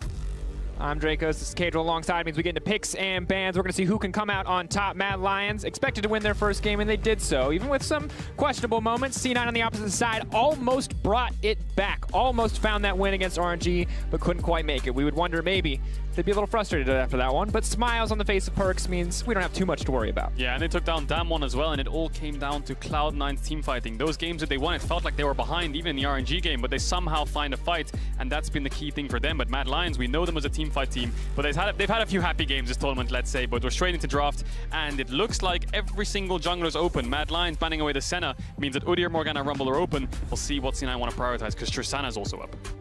Tristana up and available, Lucian up and available. Kai'Sa. The Kai'Sa, pick of the litter, really. Obviously, Kai'Sa Nautilus has been the most popular bot lane that we've seen at the tournament thus far. But for now, we can expect early jungle priority. With 3 jungle picks up and available, though, technically Cloud9 could just let them slip through and take what is remaining. This time around, however, they're going to take the Rumble away. Now, Elyoya played in the previous game. A little bit of a rough early game from Elyoya in a few different spots. Yeah. That said, Blabber, we'll see what he can do on it. Yeah, I think Mad Lions should take away the Tristana here, or something like the Lucian, because C9 are definitely going to pick that on 2-3 with a Rumble, right? AP jungle, you want some AD solo laners. Lee Sin, Renekton are already out. Mad Lions probably going to respond with Morgana here, or they could just go for full bot lane, like the Kai'Sa Nautilus, and pick jungle on 3. But then you're not denying these AD solo laners, right? But it's still a really good composition for you. But there it is. They're denying the Lucian. That means that C9 have to opt into the Tristana, which they're no stranger to. They like flexing that between mid and AD. But taking away this Lucian is crucial, because now when you set up your AP jungler on 3, you at least have an AD solo lane to match it with. Now Cloud9 taking the time, they're helping the Kalista. Wouldn't mind seeing the Kalista pick. Obviously a pick that can be very dominant in the early game, and especially with her ultimate, able to set up and make sure that Rumble ult is going to work to maximum effect. So not only do they take the Nod away, they set themselves up with an aggressive bot lane with the Kalista and Nautilus lock-ins, and now the Rumble ult is going to be so easy to hit successfully in fights with these second champions locked in. Yeah, denying the Nautilus from the Kai'Sa. Maybe Mad Lions have to change it up here and respond with support, but then you're sacking jungle. If they ban away Morgana Udyr, you're down to like an A-tier jungler against the Rumble. Maybe you can run something like the Olaf Volley Bear if you want to go for something like your support on 3, but no. Udyr pickup is definitely the best thing to do here for Mad Lions. C9 probably going to target those supports then away, whereas Mad Lions can target the mid laners. Maybe they want to ban away things like the Tristana, because you've already got the Lucian for Humanoid. But Mad Lions have last pick, so that means that C9 have to blind pick their top laner. Something that I imagine C9 will be comfortable doing. In the previous game, they opted to leave Fudge on an island, and while, yes, the lane phase was miserable, ultimately they were able to bring him back in the fights up until just, well, the final moment of the game. See if it's a similar strategy today, as for now the focus is going to be on the mid lane bans, banning away some of the AP options for Perkz in the mid lane, taking the Victor off the board. Yeah, expect things like Leona to be banned away from the side of Mad Lions. C9 probably should target those kind of things. Alistar as well, very rough champion for Kalista, right? The combo just kind of negates all of her potential, but that's a Karma ban. I wonder if that's a Karma top lane ban. Not really sure where that's targeted at, because I don't think that Mad Lions would opt into a Kai'Sa Karma bot lane here. That's very dangerous into a Kalista Nautilus, but Karma ban regardless, and Mad Lions targeting the mid lane of C9. Perkz obviously playing Victor, maybe an Orianna ban could help them out as well. Well, certainly one thing that could mitigate the effectiveness of a Rumble ultimate would be a Karma Mantra to E coming out of a solo lane when you have a bit more AP, a bit more items under your belt. But the Tristana ban, no surprise to see that come out. Yep. Targeted at Perkz. They want to make sure they don't have this AD, AP, mid-jungle mix that's so strong in the early stages. Yes, Perkz can go towards that Yone that he also played, so he's still got some AD champs to work with, maybe in Irelia, if we could see it. I doubt it, but still, the option is there. Alistar banned away like we expected. This champion to Kalista is very rough for the Kalista, one combo, and he's going to get taken down from the Kai'Sa ult in fights, easily to isolate and take them down. But the Leona still up for Kai'Sa. I wouldn't be surprised to see Kai'Sa just pick up the Leona here, and then just look to counter pick top. Taking the time. Looks to be the Leona as predicted here. Could make a last-minute pivot. We've certainly seen other champions come out today, but the Leona will be the option as C9 now have to make their final rotation. Yeah, I think C9 can opt into something like the Sion Orianna here or Sion Yone. Just round out your team comp with some team fight potential, because I think you can have a weak side top in this draft. You have a lot of damage already. Just pair it up with some engage. Something like a GP or a Sion could be really good for them. And then just pair it with some kind of scaling mid lane, or something like the Yone, something like the Orianna would make their comp really strong. But then Mad Lions could look to last pick something like the Wukong, which would do really well into the Kalista. And we've seen Mad Lions when they're up against the wall in the playoffs. Up against Rogue, they did go towards the Wukong. They opted to snowball that pick ahead in the early game, and it paid off for them. Will they try to do the same up against Fudge here? Could be a tall task, but certainly I feel great for Blabber in this game. There is so much CC to set up for incredible, incredible ultimates, but that right there is a Kindred. But here's the thing. It's Kindred mid. Blabber said he was never playing weak junglers again. Kindred's clear speed is very slow, and you called it out. Perkz has been playing Kindred in 1v1s, Kindred in solo queue, Kindred everywhere, and this might just be the Kindred mid. This could be a Kindred mid. It could be a Rumble too, but I think it's going to be a Kindred mid. Now, let's just focus on Mad Lions 1 sec before we look at that, because they have a lot of AD damage, and yeah, last picking some kind of AP champ is their best option here, I would say, unless they want to go for something like the Wukong, but the Sylas is going to get picked up for Mad Lions here. That's going to be Armut on the Sylas top, and I think that's his first game of Sylas top this year. I don't think I've seen him play it at all this year at all, and that's going to be picked up against Rumble, against Nautilus, some good ultimates to take away. But now let's look at this Kindred. I think this is going to be a Kindred mid, Dracos. I'm almost speechless. I'm ready to see this. I remember when Kindred first came out, people were talking about it. Trinity Force Kindred mid was something that got played a little bit. But obviously, have to see what Perkz can do on the pick. It's not something that we've seen in pro play just yet. How will it face into the Lucian? Going to be a big question on our mind. Certainly a champion with a lot of utility in the ultimate, can have good damage output.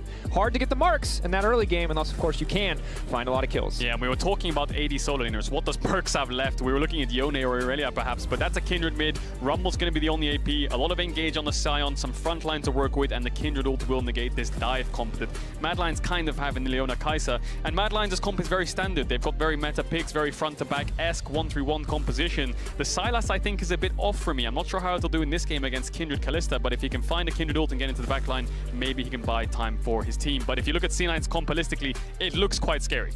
Absolutely does.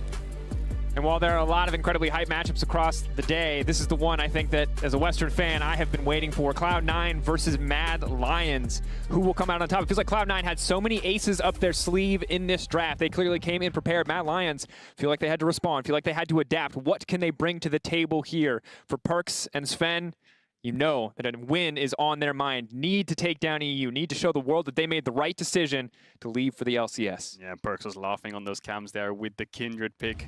Definitely catching Mad Lions somewhat off guard. He has been playing it in solo queue a lot, I think, on his solo queue account, but Mad Lions definitely probably didn't expect that coming in. TP, PTA, Kindred mid up against Humanoid on his signature Lucian. Oh, it's going to be explosive. It is indeed going to be explosive. And they talked about it on the desk already, but Humanoid and Perkz, two players who don't have a ton of history together, despite both spending so much time in EU, because Perkz was in the bot lane.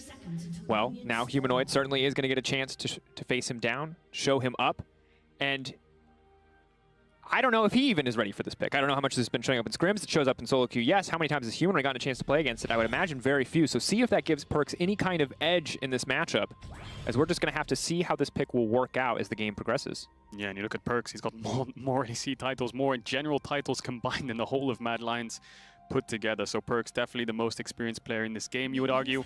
One of the, if not the best player in the West's history. With the achievements that Perkz has, and somewhat a lot of pressure here with this Kindred pick mid. And certainly it feels like the most successful. Best obviously going to be a little bit more subjective. People would argue Caps, but obviously this is the chance for you to join in on the action as we may see something level 1 here. Send us your tweets using Verizon 5G All Chat for the chance to be featured on the broadcast. I imagine that Twitter will have a lot to say for this game, but for now, kind of waiting a little bit with bated breath just to see what is going to happen in this early game. Top lane we expect to be relatively quiet, but the rest of the map could be explosive at any moment. Yeah, you're definitely right. I think top lane will be quite quiet in the early stages of the game, especially with Kalista Nautilus versus Kai'Sa Leona in the bot side of the map. Both junglers starting on the top side, pathing down. Both going to try to contest this scuttle, so eyes on mid. Bot lane will be contested.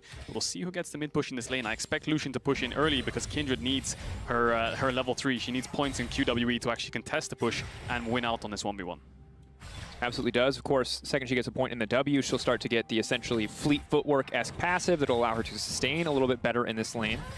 That said, just going to track, again, how this champion does, how she trades in the extended plays as Fudge winning out over Armut here, getting a lot of good damage down. The level 2 looking good as Armut just now takes over to level 2, but a massive knockup from Fudge, and Fudge off to a solid start here in the top lane. Yeah, winning these trades in the early stages. Armut has the corrupting bot to try to contest back, but he does level up on the creep, luckily, and he does trade back with the W. And Dracos, C9 at Worlds, all-time record versus EU, 4 wins, 7 losses. Mad Lions, all-time record against NA, 0-1.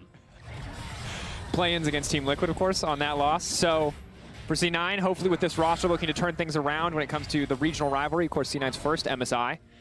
A lot of chances at Worlds, but be interesting to see if Perkz is the one to start to build that record back in the C9 favor. As Mad, again, their story, while they certainly had a strong first stage here, making out of that first stage, a first time for this team and organization, they are looking to do more here in MSI. Really need to come out swinging here in the Rumble stages they already have with a single win. Blabber skipped Krugs here to get to the crab early, but Elyoya didn't skip anything. So he's level 4, and he spots out Blabber. Humanoid has the mid push. He's chunking out Perkz, and he can collapse towards this river, but Vulcan's looking for an engage in bot. Harzy locked up, but they really have no follow-up damage. It's just going to be a total proc on the Plasma here, as Vulcan's now going to be in trouble. The cleanse coming out from Sven. Sven can maybe turn it back on the Kaiser. The flash away, the flash, the auto, the heals coming in. Sven can't finish the job. It's good damage back. Carzzy doesn't have it quite enough to finish it. It's an absolute bloodbath here. TP down to the bottom lane. Humanoid and Elyoya need to get out. They need to give up this crab. C9 have burned so many resources just to make sure Blabber can get ahead. Yeah, C9's bot lane went all in there to try and contest the prio to be able to get towards the river first, but Mad Lions fight back. All summoners blown on the bot side for C9. Same thing for Mad Lions, but Carzzy still has flash, but crucially Fudge TP down, didn't get anything. He secured the crab for his team. He's going to secure the top crab as well, I think, but Mad Lions, it's going to be a 3v3. See who wants to pull the trigger first. Everyone has their summoner spells available. Armut goes in. Absolute bloodbath. Armut leaping forward. He's going to get a little bit of health back. He's flashing out to safety. He's ticking. He's getting lower and lower. Fudge can't quite finish the job. Fudge flashing in. Fudge trying to finish it, but Armut, he makes it out. Perkz now trying to hunt down Humanoid. This is disastrous. The backstep, the mounting dread is not quite enough damage. The flash in, the damage, the autos, they're enough. Humanoid, he still lives. This is heartbreaking for C9. They're so close, but they just get outplayed at every opportunity. Say it with me, EU. Elyoya, Elyoya, Elyoya. 3v3 from the top side goes Mad Lions' way. The Udyr is so strong, level 4. Armut goes in. Fudge can't take him down. Blabber tries to find one back. Triple kill to this rookie jungler of Mad Lions, and such a good start in this early game for EU. As we look at this again, Elyoya, I think Armut's the one who pulls the trigger first in this new Axe effect replay. He just goes into 3 people. There's a warded on that bush, so Fudge actually has no Q for the fight. And Armut just about lives, gets his combo off. And because he flashes away, Fudge chases him. Blabber's chunked out. C9 are split up. Elyoya peels just in time. That stun just about saves Armut. And then Elyoya again with the stun saves Humanoid. Smites the crab for the move speed. And they get 3 kills. And Kadril, I wish I could pretend that this was a total story about execution, but sometimes everything just lines up in your favor. The timing hits home perfectly. The bear stun comes in on the flash auto, laughs and smiles on the face of Mad Lions. That was one of the closest early exchanges we've seen in the entire tournament so far. It was 10, 15 health on just about everybody away from turning in the favor of Cloud9. A fantastic start for Mad Lions, and C9's kind of full court press there, trying to push across the entire map just to make sure they get the double crab, turns against them here as we now see a 2K gold lead just about in the favor of Mad. Yeah, that ward in the bush was horrific for the side of C9. They saw the Sion charge Q. Humanoid trading aggressively onto Perks. Yes, big. Calling. He's just going to back up. Perks now holding on for now, but that's the immediate hook on the bottom side. Blabber's here in the midst of everybody. Elyoya trying to get damage down, but it's Carzzy flashing off into vision. Elyoya now on a rampage. Blabber going to be in trouble. Everything is falling apart for Cloud9. That's a double for Elyoya. The rookie jungler, his first split he makes to MSI. His first game against NA. He's killing everybody. Humanoid gets taken down. I think he was trying to dive Perks. Perks didn't actually use the Lamb's respite, so he must have killed him and leveled up after the fight. But Elyoya, the 3v3 in bot side, 5 kills in 6 minutes for him. Humanoid, I would like to see the replay on that mid 1v1 again. Maybe he misplayed it, but he tried to dive Perks. Perks fights back, and C9 finds something. And Perks is not a player you get cocky against. You cannot afford to get too confident. Level 6 timing clutch from Perks. When we see that back, we'll have to see how it worked out, because that right now is the silver lining on a very dark cloud of an early game for Cloud9. Their second play again turns against them here. Perks, only man with a kill on the lineup. Yeah, and they get the bot side, they get the push, and they get the dragon. So Mad Lions winning out in this early game. And Blabber's trying to trade back. He's taking the Raptors on the top side of the map. If he stays around too long, it could be dangerous, because Elyoya's coming out of base, decides against going for the red buff. But these plays are just backfiring on these 3v3s. And we'll watch this mid fight again. So, level 5, he's not even close to level 6. Humanoid just W's, goes for the dive, the healing, like you said. Oh. And he just straight up levels up. Humanoid, that was a bit of a questionable dive. Didn't have the damage to take down Perks. And he does manage to find the solo kill. Humanoid knows that he made a mistake there. Still winning the lane, still 20 CS up, but that kill will make it a lot more even here. No, hang on a second. He's still 500 gold up from the assist as well, but still, Perks definitely helped out by that kill. And this is something that's important to note, is that Cloud9 were here earlier in the game versus RNG, falling behind the early game. Yes, the circumstances were different, but they have fallen behind before already this tournament and come back and made it look competitive. And similarly, Cloud9 said in all their interviews after the finals, look, we're not a team who tilts super easily. We're not a team who falls apart super easily. You can see Perks, despite a rough early game, laughing in that last play. May look to laugh again as he leaps forward, throws down the Lamb's respite. Now has to back away on this one, but trading ults with Humanoid. Yeah, ult trade there, and Mad Lions jungler was around, Vulcan was around, everyone was around for that fight, even Sven was there. Now they're losing out on these bot waves, so C9 need to get the bot as fast as they can, but Mad Lions will stop them. It's going to be a red buff contest, it will be a 3v3. Carzzy's not level 6 to join with Killer Instinct yet, 5 for Sven. Big ulti though coming in from Rumble. Kaiser could be the one to break it burn down, but Elyoya is just tearing through the entire team. They managed to find 2, they get nothing back. Matter's simply too far ahead. Yeah, just way too far ahead. Carzzy didn't even have the level 6, he just gets it off the back of that play, but the Rumble didn't do anything. Kaiser went in and just tanked it all.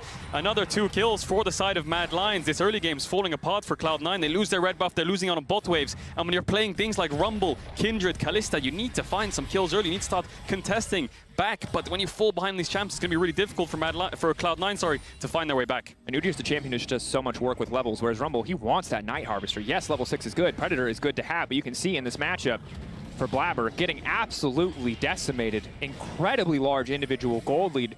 2 plays going to turn against Blabber. Elyoya pulls ahead, and he is just not letting off the gas. Yeah, and I think the strongest consistency point for Cloud9 in lane phase especially has been the bot side of the map. It has been Sven and Vulcan in the lane phase itself, but because of that lost 3v3 earlier on, and because of this invade from Mad Lions, Sven and Vulcan are just too far behind to contest. Carzzy 2-0-1 on this Kai'Sa, and he's the staple factor for Mad Lions when it comes to the team fights. He's the one pumping out all that damage. You can see on the stats, almost first in absolutely everything, and you can just remember Carzzy in all of these games on Tristana, Kai'Sa, Philios. He's the one doing all the damage. And he's absolutely set up for success in this game too, because he has the Kai'Sa, the freedom to leap into the backline at a moment's notice, where Perks and Sven maybe don't have enough items, don't have enough gold to contest with the Kai'Sa. Now they do have the luxury of the Lamb's respite. We're going to have to see how these teamfights will play out with a Kindred in the mid lane. A Kindred in the mid lane indeed, but he's getting pushed in, still 30 CS down, and Mad Lions, you can see Kai'Sa went towards the top side because Carzzy can catch bot waves for free, and it looks like they wanted to start up the Herald, but look at C9 responding really well. They're just going for a full swap, so while Carzzy's not on this bot side of the map, he's not showing. Importantly, Carzzy's not showing on the bot side, and it means C9 have to be scared that he could be towards the top side. I think pushing out and moving towards mid would be the best thing here, because C9 looks like they want to commit to a swap. It looks like they're unsure what they want to do here, but now they are running towards the Herald, and it looks like they're going to start it up. They get spotted out, and Mad Lions have all the information they need to look for a cross-map play. Will Mad Lions just go for the bot tier 1, or will they look to fight? Looks like they're just going to trade. And I like that C9 are grouping up around this objective, trying to get something back. We'll see what Carzzy can do on the bottom side. In the meantime, how much is this Herald actually going to cost them? Will they get back the 2 plates that they would otherwise lose from from Shelly here. Yeah, and Fudge could TP towards his bot tier 1 to catch this wave, but the thing is, the second he does that, he's going to get dove. There it is. There's the TP, like I mentioned, but I think that he's just going to get dove when he does this. Maybe he can clear out the wave and ult away.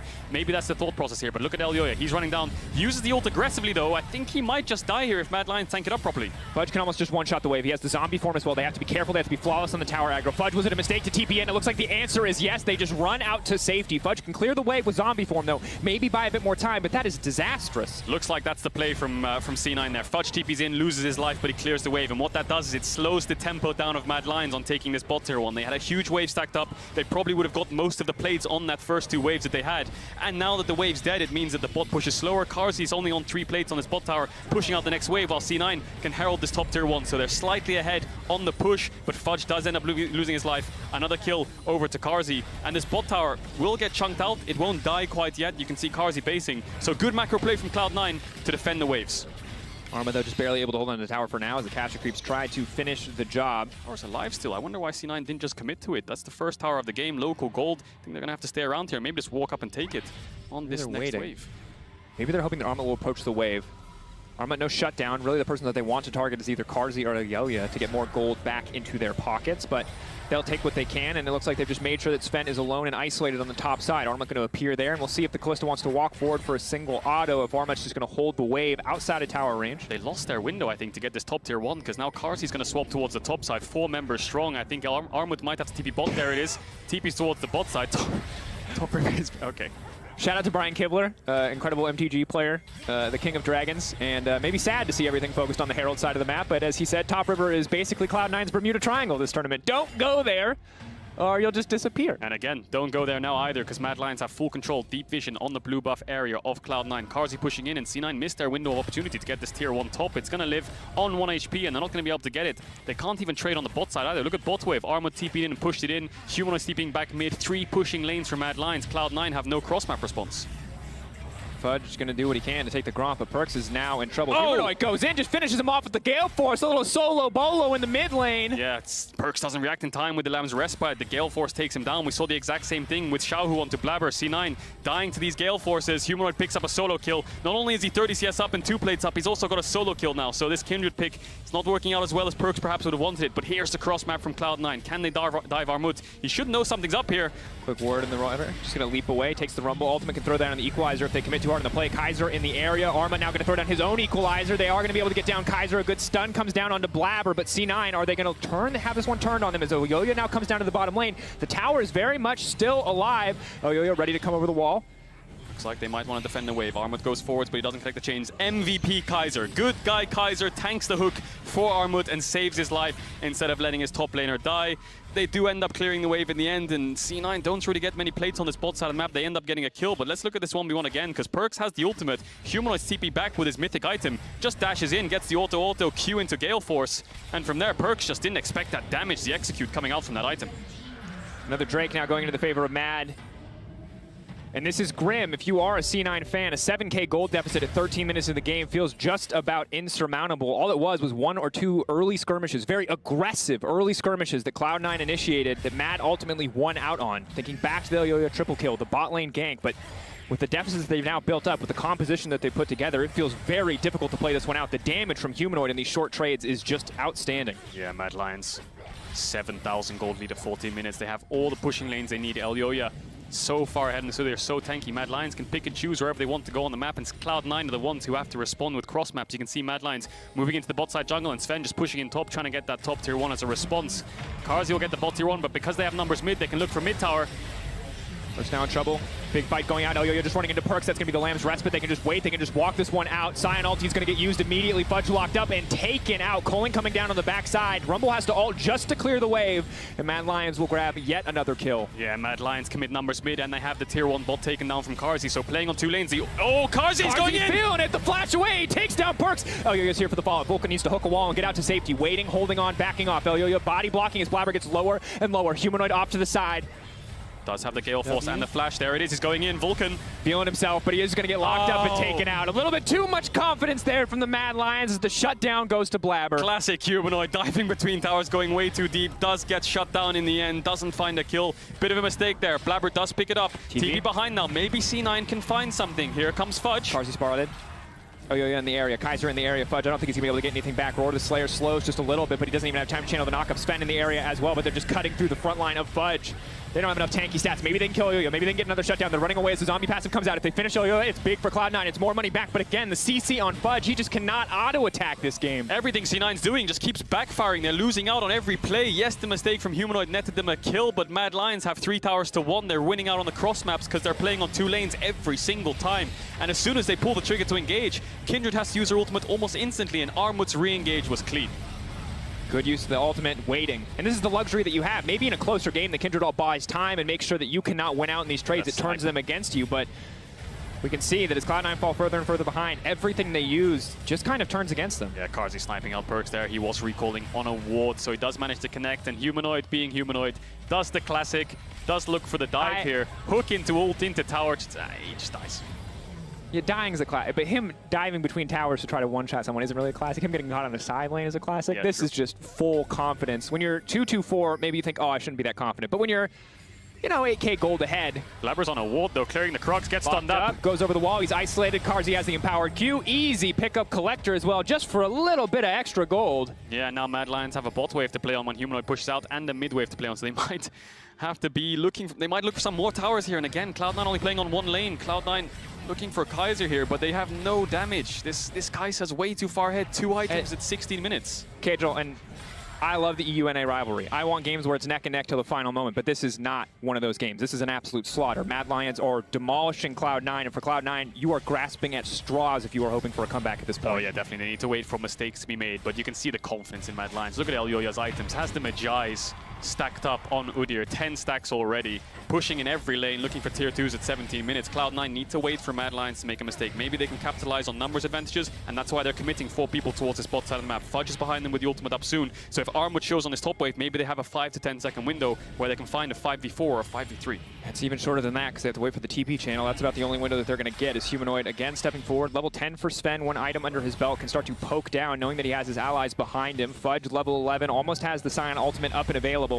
But again, as you said, man advantages, full committal to small picks. Trading 1 for 1, not a bad deal for Cloud9 at this point in the game. Just slow the game down, just stall, just try to scale up. That said, it's not like the previous game. It's not like they have the front line and the luxury of confidently winning out in teamfights with a Malphite. This is a very hard composition to play as we get later in the game. Yeah, definitely. Kalista, Kindred, Rumble, they need to execute the fights properly with some clean engage from Vulcan and Fudge so they can lock down Humanoid. And they have the tools to do it, right? If Vulcan or Fudge can land some CC onto Humanoid with a Rumble ult, if Sven can start hitting, then they do have the damage to take him down. The problem is they're so far behind that finding that engage is difficult because the amount of vision Mad Lions have, because they have your tier 1s and arguably almost your tier 2s, they can push into your jungle, get full deep vision, so they know exactly what you're doing almost at all times when they're pushing in the lanes. You're either showing on the lane or you're showing on the wards in jungle trying to sweep them out, so Mad Lions can respect that, play with the information they've got, and they just need to make sure they don't find some kind of risky play. Humanoid going in here would be one of them, as Vulcan and Perks are setting it up. He doesn't have too much vision to work with. Blabber's around, he does get spotted out.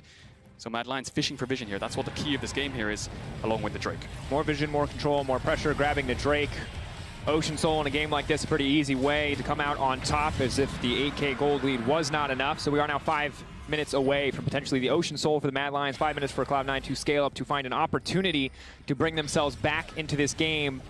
But we're at Soul Point only 19 minutes into the game. Again, similar to last game, so fast, so one-sided. See what C9 can do to bring themselves back. Yeah, and Mad Lions might even just push in this mid wave and set up for the Herald respawn as well. They have so much resources to work with in vision. Humanoid needs to be careful though. C9, once they see Mad Lions going for this Herald, he is definitely a risk factor for Mad Lions. If he gets caught out, C9 commit numbers and maybe they can find a pick. But that's the only thing Mad Lions can do at this stage of the game. They can only really look for picks, so Mad Lions have to be careful to make sure they don't get caught out. So Humanoid pushes in a bot wave, moves towards mid, make sure he's safe. He's going to push in mid now, and C9 might be a bit too deep here. Ulti coming down, Carzzy going across the entire team, buying a bit more time with the Kindred ult. Elyoya waiting now to go in. He could try to come over the wall and go into Perks. They're going to back away though. Kaiser incredibly low. C9, a favorable trade as Carzzy playing potentially a bit too cocky as the culling now comes out. That's going to be the Herald used in the mid lane. All of C9 now forced away. Keep in mind, without a Rumble ult, without a Control Mage, they don't really have a way to slow this game down. And they have a wave top to move into as well. Take the whole top side jungle, push in top. Maybe they can start hitting on that top tier 1, but they have to be careful because Kaiser's low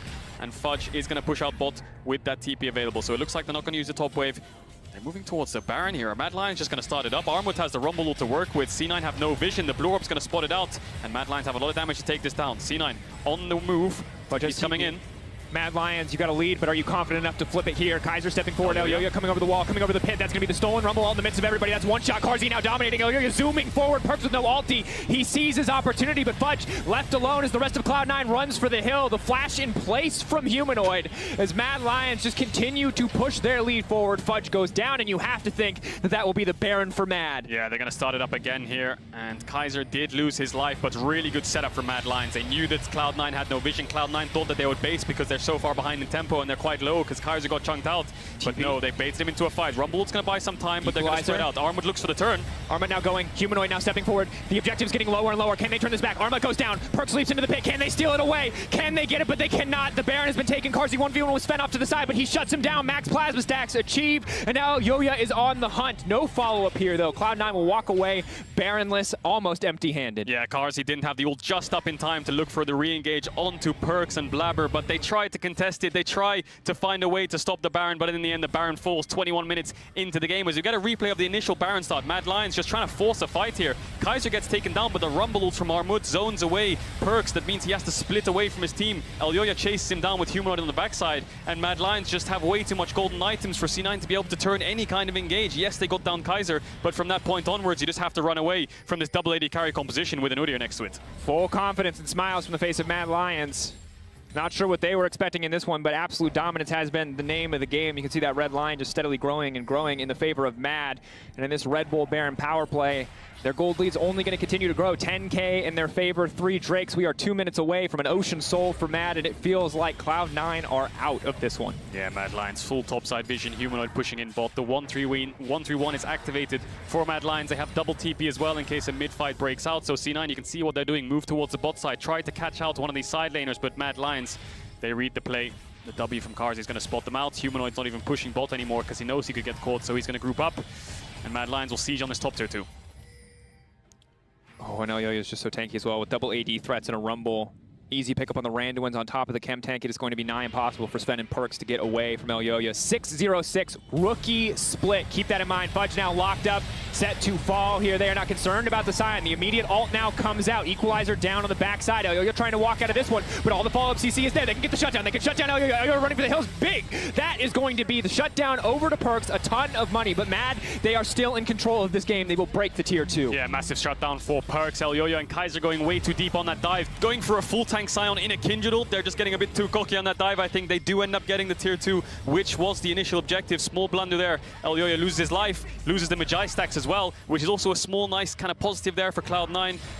Perks picking up his second item of the game. They're holding on here, but Mad Lions almost 11,000 gold ahead. Dragon in 30 seconds. Elyoya should be up in time. If C9 can establish some kind of vision control, then maybe if Mad Lions face check, they can find a fight.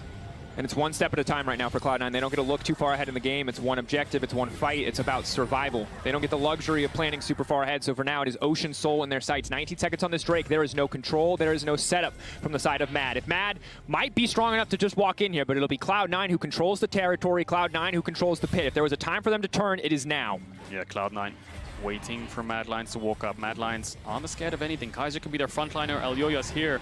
C9 forced backwards means this has to be a steal, but Blabber has no flash if Mad Lions just forced to play. Looks like they're just going to pick up the Ocean Soul. Cloud9 opting out of that fight. They know if they lose that fight, the game is over. But then again, the enemy team having Ocean Soul, it's going to be even harder to fight next time. Last minute equalizer. Timing was close. Not close enough, however, as Ocean Soul now over to the side of Mad. Kaiser stepping forward. The ulti only going to find the slow, but it's Humanoid over the wall. Gale forcing forward. Mad very bloodthirsty this game, almost too much so, but they've built themselves a big enough lead that it doesn't matter. They can afford to make small mistakes or get over-aggressive with cooldowns and not have it cost them anything. Carzzy on this Kaiser, almost 3 items, almost picking up the Infinity Edge to make it 4 items at 24 minutes into the game. We talked about it. He is the main damage dealer for the side of Mad Lions, and he has all the tools he needs to look for it. And it looks like they're going for a 5-man bot here. They're not using the mid-wave that is actually pushed in. They're going to siege onto bot tower. C9 have the engage if they want to stop it.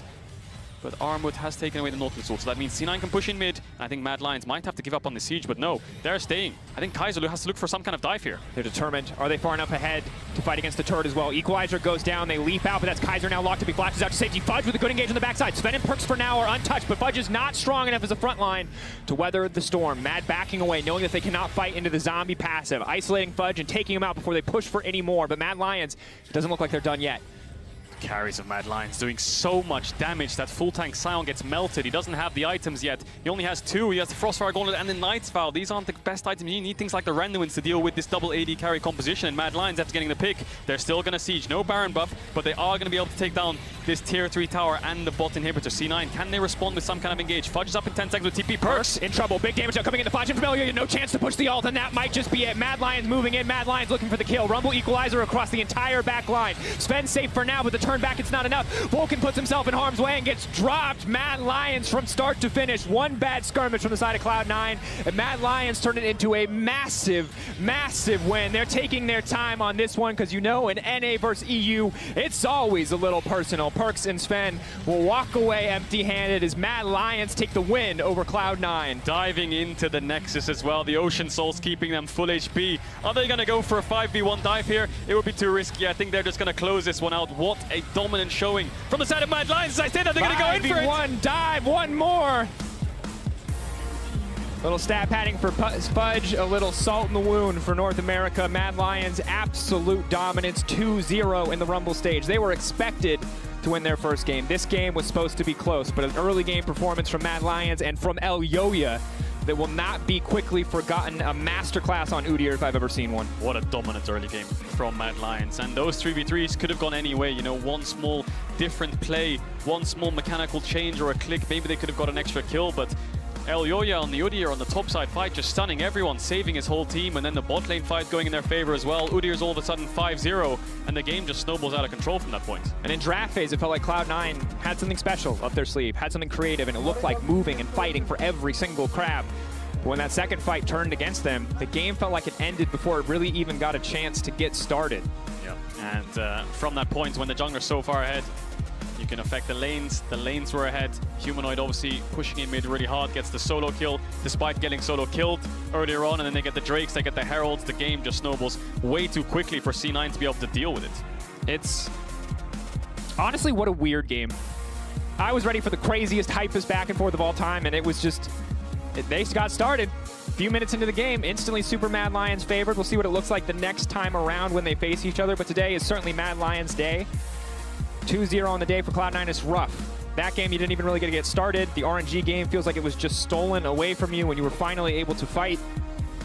For Mad, they have to be feeling good. Elyoya a little shaky in that game 1.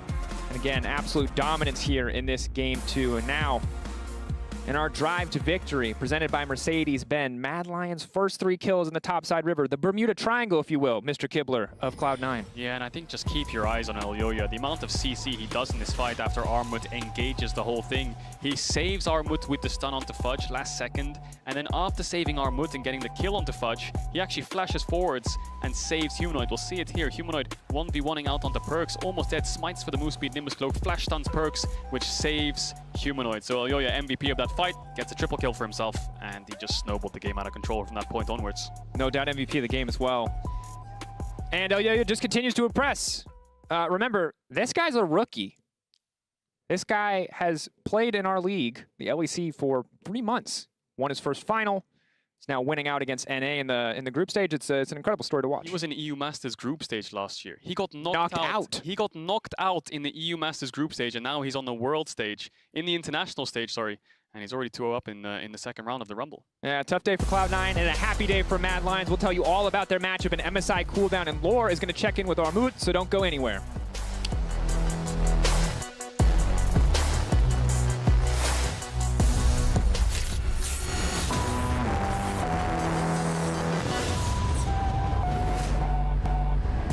Armut, thank you so much for joining me after this game. Fantastic game from you guys. How was it from your side in Iceland? Because we saw a build-up on social media, Perks throwing some banter over here, you also responding, but how was it? Were you hyped about the matchup against C9? Yeah, I mean, it was EU versus NA, so we were all hyped about it because, I mean, fans, because of the fans, the players are also hyped to win and to represent our, like, to represent the EU. It was really... It was not that fun, to be honest, the game, because it was one-sided. I couldn't even do anything. I felt sad. It was boring game for me. Boring game? Well, not a boring game to watch, at least. But why did it seem so simple? I saw some shenanigans happening around the Scuttle Crab, bots, and topside. Did you think that the game was just done after this and that you couldn't drop the lead you had? I think our draft was like just superior, to be honest. Okay. I mean, they had Kindred mid lane with Kalista ADC. I think their draft was not optimal, to be honest.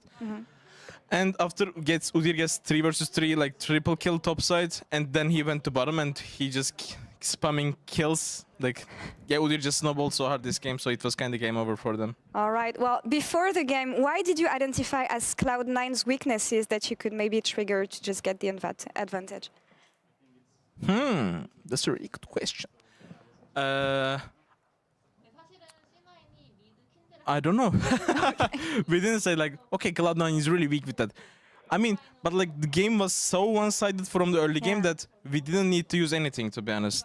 All right. Well, focusing on your performance now, 2-0 after the first day of the Rumble stage. I know you had some issues after the group stage. Do you think everything is in motion now for Mad Lions? I mean, it's much better now, but I still don't think it's like we are still good to go. Like we still need to improve a lot. I think like we used to be a little better than this, I think. Yeah, so we need much time to get back how we are. Much time? I don't know. But we are still not bad. Okay, I don't know if you have much time though, Armut, because you're going to face off against RNG tomorrow, and they're still undefeated at MSI. Any first words about this matchup and how you can take them down, maybe? I mean, I think their group was like not so hard. I'm not saying our group was giga, that's why we lost, but like I think their group stage part was like not that hard. They just played with these two same teams, and they were 8-0 against them. I think they're a really good team, but I think we can win. You think you can win? Wow, strong words again from the team. Well, thank you for the interview, Armut. Congrats on winning against C9 today, and good luck tomorrow against RNG. Thank you so much. And Shox, back to you in cooldown. Yay, thank you. Thank you.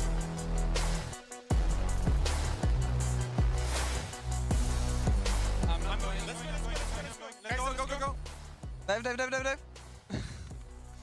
Yes! Woo! We dive him. Nice.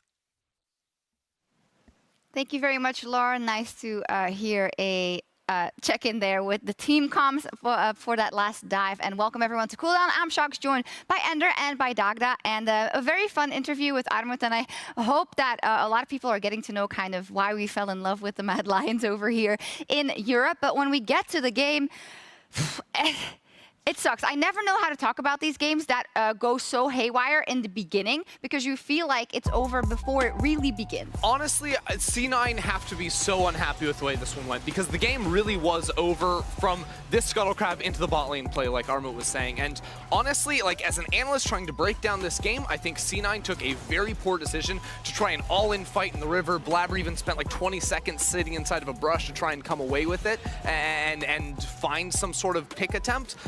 But nothing after that point really felt like it mattered. And I think that, you can like sort of think like, okay, well, C9 can maybe wash this off and obviously come back tomorrow because it was just one or two bad decisions. But this is something that we saw from them in the group stage as well that cannot continue to rear its head, or C9, it's looking rough.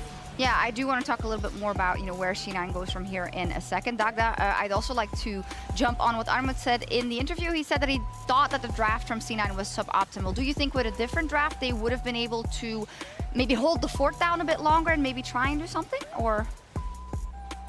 Yeah, I definitely don't think the 3v3 was strong enough there for them to try and force that fight in River. And maybe if they had a stronger kind of mid-top jungle, they could have tried to make a better play towards that. But I think when you look towards the Kindred and the Kalista, that short-range composition against the amount of dive that was on the side of Mad Lions. Plus, you've also got so many tools for Armut to steal when you look across the opposite side. So I think overall, you just gave so much into the hands of Mad Lions that even if it hadn't gone that way in the early stages, it felt like still you got so many tools and so many ways and strategies that you can win this game as Mad Lions. It's always interesting with teams that like to flex a lot because it comes to a level when you're like, okay, but was the flex worth it? And I think we will never know because of the way that early game went, right? Because we could never really see the team plan that was meant to be fielded on the Rift. Honestly, like, I'm not gonna like harp on Perks for like this Kindred mid lane pick. Ultimately, like, he sees some value in it. I don't personally see that value. Like, I don't see like,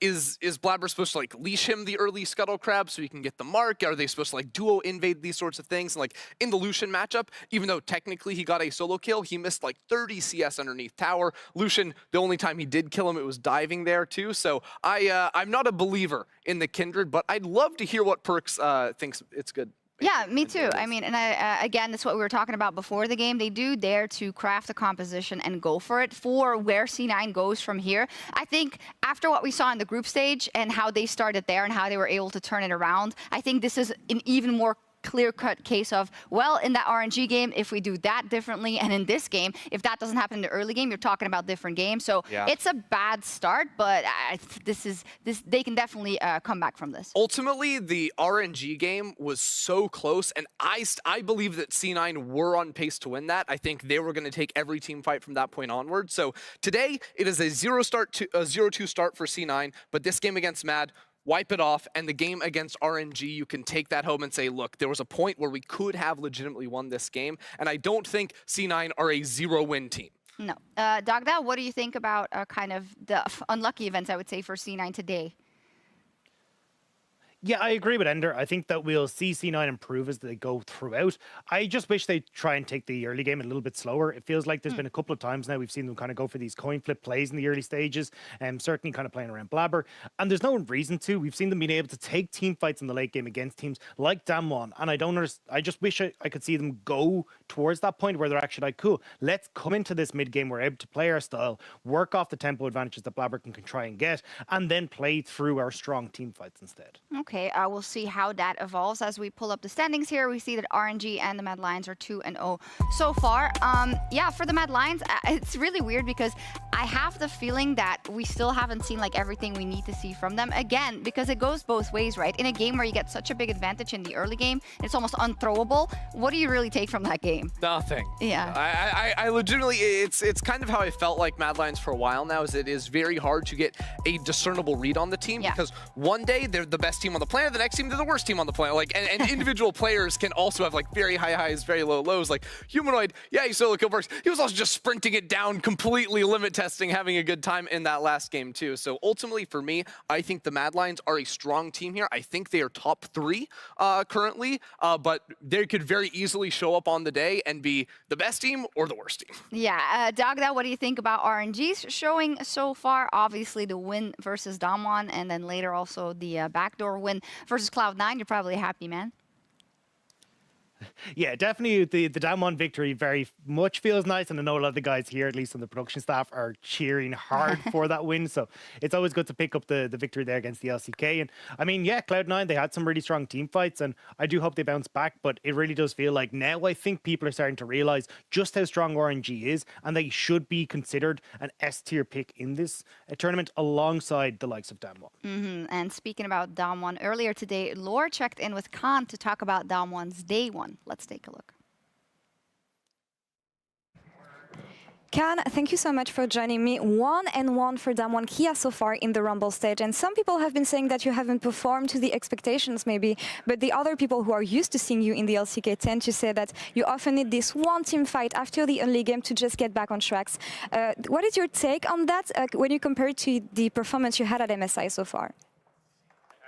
네, 우선은 인터뷰 정말 감사드리고요. 1승 1패를 달성하셨는데 사실은 이번 MSI를 통해서만 담원을 보아오신 분들은 조금 담원이 약간 조금 불안한 조금 기대에 못 미치는 경기력을 보여주는 것 같다라는 말씀을 하시는데 또 LCK부터 챙겨보신 분들은 담원이 원래 초반에는 그렇게 강하게 앞서 나가지 않더라도 이제 한타 한 번으로 좀 기세를 강하게 잡아가면서 경기를 이기는 팀이다라고 말하는 분들도 있습니다. 이런 점에 대해서 어떻게 생각하시는지 특히나 이제 이 MSI에서 보여준 그 활약에 조금 연관지어서 좀 어떻게 생각하시나요? 일단 아무래도 이제 패치 내용이 이전과는 많이 바뀌었기 때문에 이제 그에 관해서 일단 해석에 관해서도 되게 차이점이 있었어요. 그래서 일단 그런 쪽에서도 맞추고 일단 저희 컨디션이 다 그러니까 이제 몸 컨디션 말고 게임 컨디션이 아직 완전히 다 좋은 게 아니다 보니까 이제 또 그쪽에 있어서도 애로사항이 생겼던 것 같고 그래서 좀 원래 저희가 추구하던 게임과는 살짝 방향이 다르게 흘러가고 있지만은 뭐 결과적으로 일단 이길 수 있는 팀이 되기 위해서 일단 계속 많이 연구하고 더 열심히 해야 될 것 같아요. So first off, I think we have gone through a lot of different changes after this new patch, and also we were having a bit of a different point of views for how we playing this game. So we needed some time to find one answer. And in addition to that, I think our form was not at the best level. So I think we did have some hard time. But in order to become a winning team, I think we have to go through a lot more experiments and try harder. Interesting. So yeah, there's some learnings that can be taken maybe from the RNG game this morning. What is your take on this game and what went wrong for you? 그러면 RNG 전에서 조금 어떤 점을 좀 새롭게 배우셨는지 어떤 점이 좀 잘 안 풀렸던 것 같나요? RNG전 같은 경우에는 이제 되게 초반에 흐름이 저희한테 되게 많이 기울어져 있어서 좋게 게임을 풀어 나갈 수 있었는데 이제 그 과정 속에서 실수들이 좀 연달아서 나오다 보니까 또 이제 역전당해서 지게 됐는데 다음에는 이제 좀 그런 부분에 대해서 더 피드백을 하고 또 보완해서 오면은 더 좋은 경기력 보여드릴 수 있을 것 같습니다. So in that RNG game, I think we had a solid lead and control of that game, but I think we were able to, snowball really well and close out the game. But in that process, I think we made mistakes and allowed the opponents to turn the game around. So I think we have to work on those issues, and yeah, we have to come back stronger. Yeah, and you still have a lot of games to do so. But thinking about these next games, how strong do you think you can become before the knockout stage and the last stages of the tournament? 그러면 이제 다음 스테이지라든지 진출하기 전까지 얼마나 조금 개선되고 좀 강해진 모습을 보여줄 수 있으실 것 같나요? 일단 저희가 다음에 이제 RNG하고도 어쨌든 한 번 더 경기가 남아 있잖아요. 그 경기에서 좀 이길 수 있을 때까지 많이 올려야 되는 게 일단 목표라고 생각하고 그 목표를 이룰 수 있도록 많이 노력해야 될 것 같아요. I think first of all, I think we have to step up to the level that we can take down RNG in the next round. So I think that will be our first goal from now on. Yeah, taking down the favorites maybe now. We'll see about that. But Khan, thank you so much for the interview. And Jisan, thank you also so much for the translation. Thank you. Thank you very much, Laura and Jisun and Khan. Dagda, quite the unique insight there into kind of Damwon's state of mind, saying, it sounds to me at least, that they haven't quite figured everything out yet. How do you look on them as a tournament favorite and the level that they are a tournament favorite compared to RNG? Well, I think coming into this, I think I was one of the few people that actually had RNG ahead of them. Obviously, bias, LPL guy. But still, I think it's really interesting to see how they have kind of gone, hey, look, we had multiple different thoughts on how this game needed to be played. And I think we can kind of see that to a certain extent as well, where they're trying out Con and carries in certain situations. They're going over towards the Sion a lot as well. And I think they are going to be able to figure out how this whole meta works, and specifically like whether they want kind of something that's a bit more carry orientated or maybe something a bit more supportive like the Morgana. So I think it will be a lot of kind of whacking the sheets and see what falls out, but certainly I think Damwon will eventually get to the point where they are looking just as strong as people expected. Yeah, we will indeed see. I'm loving the idioms you're throwing out here. Tomorrow, the Rumble stage returns with day 2, and a very interesting game for Damwon. They'll get their shot at revenge versus Cloud9. Oh, and that's such a great game, because Cloud9, of course, has the upper hand over Damwon, and now we'll see what happens tomorrow. Yeah, they got him in the recent matchup. Yeah. 1-1 overall, so they get to play, I think, 4 games in total by the time the groups or the Rumble stage is over.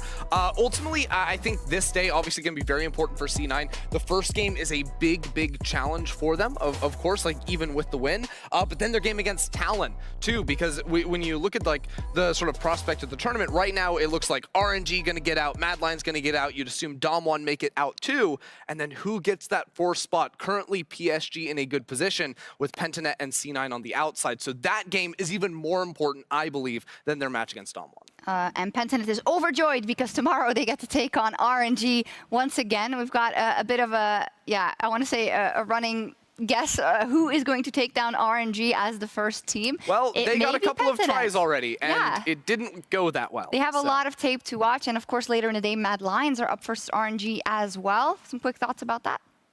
That's just a good one. That's a banger. They're both undefeated. Someone's got to lose, right? And I don't know. I'm trying to think about it. Like, Mad Lion's style of attack, likely probably focusing on mid lane for Humanoid, making sure he's on something lane dominant against Cryant. I think it's a matchup that Mad Lions could win on the day. I do think Royal are the stronger team overall. But again, it feels like in this tournament, in this stage especially, there's a whole lot of variance and almost anyone can beat anyone, almost. Dagda, Mad versus RNG tomorrow. We won't have you here, so what are your thoughts?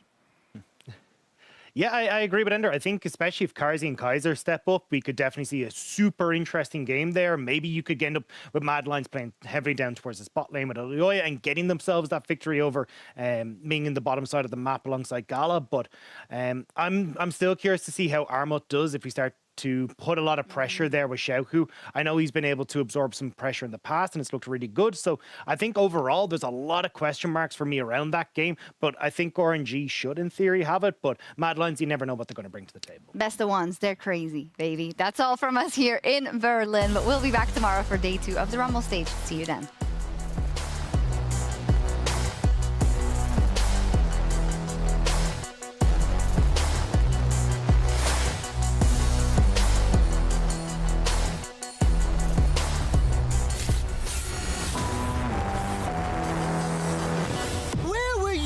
When the West rose up!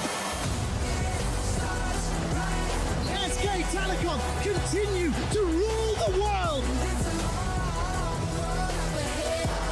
Fuzi goes godlike!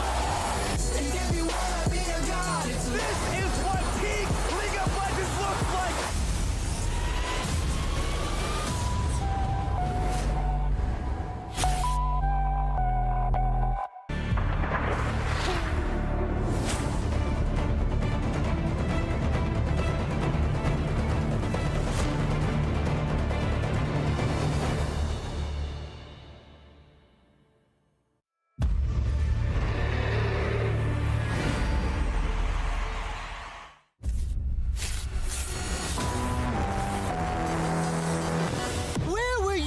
When the West rose up! SK Telecom continue to rule the world! Fuzi goes godlike! This is what peak League of Legends looks like!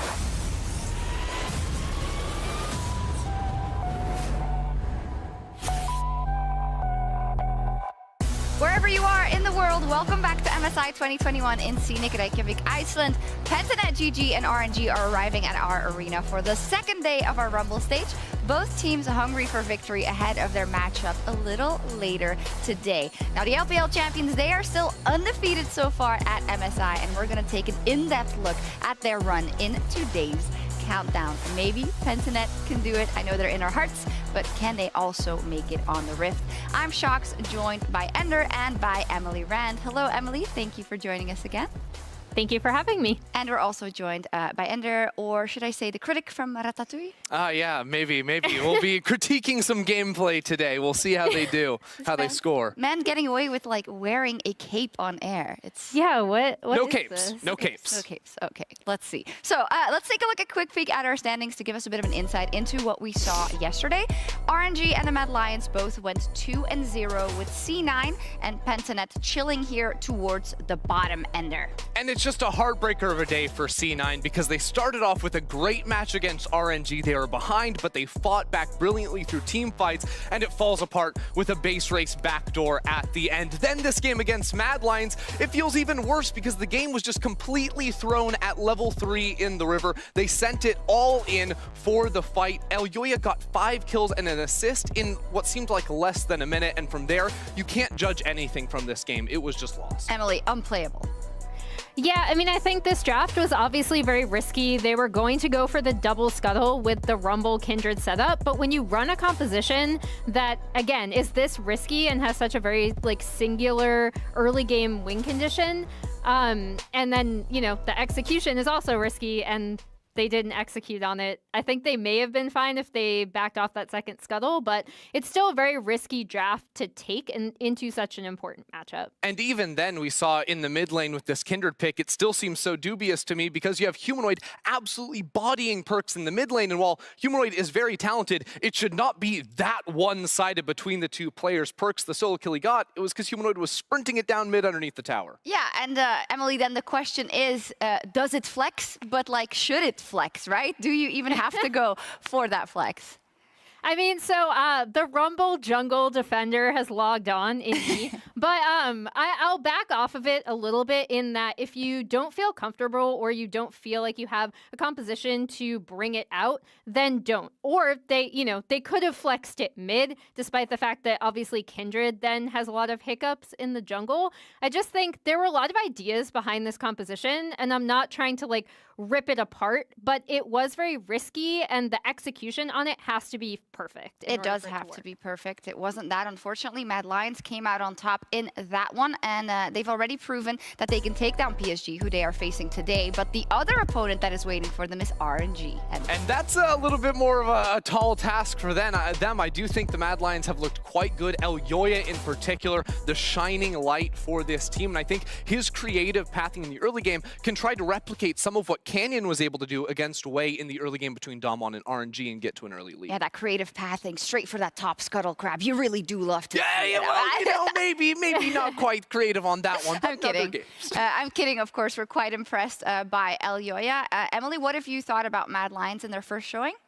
At the I mean, yeah, I love Mad. I think that we've seen exactly the team that we kind of expected, all of their strengths and all of their weaknesses. Going into this entire tournament, my only question was actually of Elyoya and how well he'd be able to do on such a large stage. He's performed phenomenally well. He's actually impressed me more than almost any other jungler at this event. I think he's been performing insanely well, so I'm really, really looking forward to see what Mad bring today. Yes, we'll see what they can do versus RNG, because RNG yesterday, they took down Damwon Kia. We were wondering how they would do after a pretty straightforward Group A, right? But immediately they opened up with a win versus a world champion. Yeah, they got a really big win, and it wasn't even like they blew up in the game early or anything like that. No, Damwon got the controlled early game that they would like to, but in typical RNG fashion, the mid-game punished some big mistakes out of Damwon. Positioning errors from Beryl in particular, Ghost. A lot of these picks transpired into a very quick end from RNG, where they were slightly behind to all of a sudden they've got a Baron and the game just instantly ends. We'll be able to talk about Damwon a bit more after this. But first, while we have LPL expert Emily, and honestly, expert of every region, we're going to take a look at some of the RNG neighborhood tactics presented by State Farm as she follows me. I know, let's go. Let's go over to the telestrator. That is amazing. Well, yeah, you made it. You know what? A for effort, really. So let's look at the replays, and we're going to talk specifically about what happened yesterday versus Cloud9. But we want to contextualize that a little bit, Emily, because this is actually not out of the ordinary for RNG in the LPL.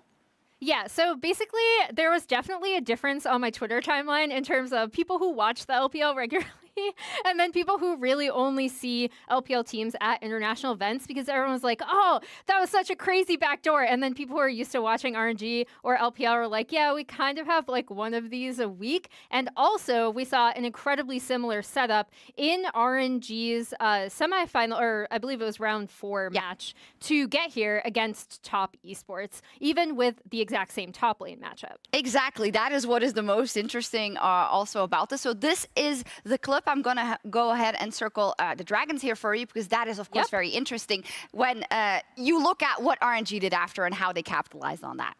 Yeah, so there are a bunch of interviews coming out yesterday where Wei was like, okay, we knew what C9 were going to do, right? Because this game is very similar, where they know exactly what TES are going to go for. Top Esports are looking to get this Elder Drake. They already have the 4 Drakes stacked, so they have Ocean Soul, despite the fact that they have that open top inhibitor where 369 is going to go and clear out those super minions. You can start running the clip now. So this is the setup, and RNG know exactly what they're going to try to do here. Basically, they decide that they cannot fight TES in a 5v5 because TES are typically going to win that, and their only recourse here, they think, is going to be to trade. So what they're going to do is just try to stop those backs. This is going to look familiar to anyone who watched yesterday's game.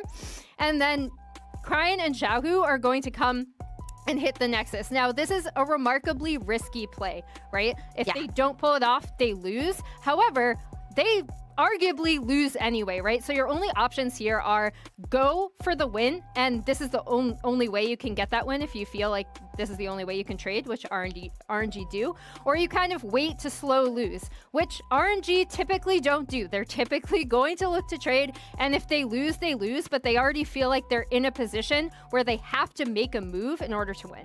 I actually think that that's a bit different from what we saw versus Cloud9, because as you say, there were a lot of similarities as I prepare the clip here in terms of, yes, the Malphite coming out on the side of Cloud9 to go versus that Lucian coming out of Xiaohu specifically, but this wasn't necessarily an unwinnable game for RNG, and I think therein lies a bit of a difference. Yeah, I feel like they did feel a lot more desperate in the top esports match for a lot of reasons. Again, that was game 5. If they lose, they're out. They're not even at this midseason invitational, right? So this is a game that is a single game in a round robin group stage, but additionally, they do have other options to get back into the game. I do think they just felt so confident. And again, their jungler Wei has given interviews about this where they're like, we know they were going to go for Baron because this is one of C9's only ways to get back into the game, right? Through 5v5 team fighting and through getting this Baron. So I'm gonna roll it out. Yeah, for we're gonna roll the play. This is very simple to anyone who watched it yesterday. Basically, C9 actually aced RNG prior to this. So they aced them like 0 for 5. And Xiaohu's gonna go start pushing this inhib. Now RNG know that C9 are gonna go for the Baron. They call for this. They know exactly what's gonna happen. So they're like, okay, you know what? We're gonna do this again. We're just gonna base race it. All we have to do is have Wei and Ming stop the backs from C9, and we know we've got this. And again, like I love RNG's confidence to be able to go for these trades. And additionally, I do think that sometimes with North American teams, we see a lot of teams just always meet each other at the objective, right? Like always, if there's a neutral objective, we're going to 5v5 over it. We're going to decide when our 5v5s are based on neutrals. This happens all over the world, but I do think that one thing that C9 might be able to take away from this is perhaps more cross-map trading, because RNG did this so decisively, and you could tell they were not expecting that to happen. No, and it is something that RNG do so masterfully, and it's also in part why they made it here to MSI. So we'll see how they play out their games today. But first, after a difficult first day, Laura caught up with Khan to get his thoughts rather on the rest of Damwon's road here at the Rumble stage. Khan, thank you so much for joining me. 1-1 for Damwon Kia so far in the Rumble stage. And some people have been saying that you haven't performed to the expectations maybe, but the other people who are used to seeing you in the LCK tend to say that you often need this one team fight after the early game to just get back on tracks. What is your take on that when you compare it to the performance you had at MSI so far? 일단 아무래도 이제 패치 내용이 이전과는 많이 바뀌었기 때문에 이제 그에 관해서 일단 해석에 관해서도 되게 차이점이 있었어요. 그래서 일단 그런 쪽에서도 맞추고, 일단 저희 컨디션이 다, 그러니까 이제 몸 컨디션 말고 게임 컨디션이 아직 완전히 다 좋은 게 아니다 보니까 이제 또 그쪽에 있어서도 애로사항이 생겼던 것 같고, 그래서 좀 원래 저희가 추구하던 게임과는 살짝 방향이 다르게 흘러가고 있지만은 뭐 결과적으로 일단 이길 수 있는 팀이 되기 위해서 일단 계속 많이 연구하고 더 열심히 해야 될 것 같아요. So first off, I think we have gone through a lot of different changes after this new patch, and also we were having a bit of a different point of views for how we playing this game. So we needed some time to find one answer. And in addition to that, I think our form was not at the best level. So I think we did have some hard time. But in order to become a winning team, I think we have to go through a lot more experiments and try harder. Candid interview there from Khan yesterday, and we also caught Ashley Kang's interview with Ghost, where he was expressing kind of similar concerns and more in terms of the communication issues That's a rough word to use, of course. You know, they are still the world champions, and we're sure they'll get back on their feet. But it is an interesting look into what may not have worked out perfectly for Damwon. Yeah, and it's surprising because I feel like you don't also hear a lot of these things, especially from teams like of regions that aren't like EUNA, where you're constantly getting content from them and hearing them talk about their struggles. You see them at their best at international events, so usually things aren't going wrong. And I think we saw some examples, even in the gameplay from Damwon, where there could be miscommunication, like Beryl overstepping, going for engage as the rest of his team isn't behind him. There were these missteps, especially in their game versus RNG, where you could definitely go, oh yeah, I see exactly what they're talking about. Yeah, and that is a bit puzzling to me, Emily, because this is a team that went from strength to strength, right, when we last saw them in the playoffs in the LCK, so you don't think that this is going to happen, but it is something that happens to every team and is not necessarily reason for concern, I assume. Yeah, so I'm also not super concerned for Damwon. I do think that they can shore up a lot of these communication issues that they're talking about. I like Damwon a lot, and one of the reasons is because in interviews, they actually have been pretty forthcoming whenever they do have communication issues or whenever they feel like they're not playing up to their own standard, right? So I always really appreciate hearing from them, and I also think that a lot of Damwon's strengths have still been on display where they are really good at punishing opponents' mistakes. And now it's about mitigating the mistakes that they are making. Maybe, Ender mentioned a few things about Beryl. Beryl has done some of these more high-risk plays and engages in LCK as well. And teams just have not been able to punish it as well as some of the teams here at MSI. So I actually think that, they're still going to make it out of Rumble. They're going to be an incredibly formidable team in a best of 5 because I do think they adjust over best of 5 series incredibly well. So I'm really looking forward to seeing them continue to improve because I think, I don't have a ton of concern about Damwon considering any weaknesses they're showing here are ones that were already apparent when they were in LCK. We'll see how that evolves. No man overboard yet, but Damwon, of course, still keeping their heads high after their loss yesterday to RNG, but that Royal roster remains undefeated here at MSI. So it does beg the question, which team could rise up and end RNG's run? First up, that means we have to talk about what has been going so well for RNG. Yesterday, they had, as we already discussed, this really interesting game versus C9, but also the opening win versus Damwon. And honestly, RNG are undefeated, but they are not infallible. And I think we've seen that a couple times in this tournament. I don't think there's a lot you can pull from the group stage as far as how good or bad RNG are. Obviously, these games against C9 and Damwon looked pretty close overall. And I think in the C9 game in particular, they were winning for the majority of it, but they were getting outscaled. They made some decisive calls that they were able to come away with the win by sprinting it down into the base. But I do think there are areas for teams to punish them. We've seen them in Damwon's early game against them as well. And this is what if I want you to take anything away from this, it's yes, RNG are one of the best teams here. Yes, they may even be favorites to win the tournament, but they are not leagues ahead of the competition. I still think it is quite close between them, Damwon, potentially the Mad Lions today. Well, that's interesting, right? Because Emily and I just looked at that replay where they just always look for an opportunity. And obviously, if the enemy team is making a couple of mistakes, then those opportunities are easier to find. Do you agree with Ender that they are far from infallible? Oh yeah, for sure. RNG weren't even like the team that people expected to make it here, I guess. That was FPX. I think RNG have shown tremendous growth, actually, through their LPL playoff run. And then even here, they've actually been a lot more bombastic and explosive early than I thought they were going to be. In the LPL, comparatively, they were a slower-paced team. And by that, I mean they still would have had, some shorter games, I think, than like all of LCK, or like a higher combined kills per minute than all of LCK, or like LPL is such a weird region to compare to other regions, right? But when we see RNG making mistakes, I think they do make some mistakes early. They can overextend or play a little bit disrespectfully. And I think that's where a team like Mad actually could end up beating RNG. The big thing for Mad, if they want to pull it off, though, is that they're going to have to snowball through mid-game, and that is where I see some of Mad's mistakes in terms of the same cross-map trades that RNG is so strong at.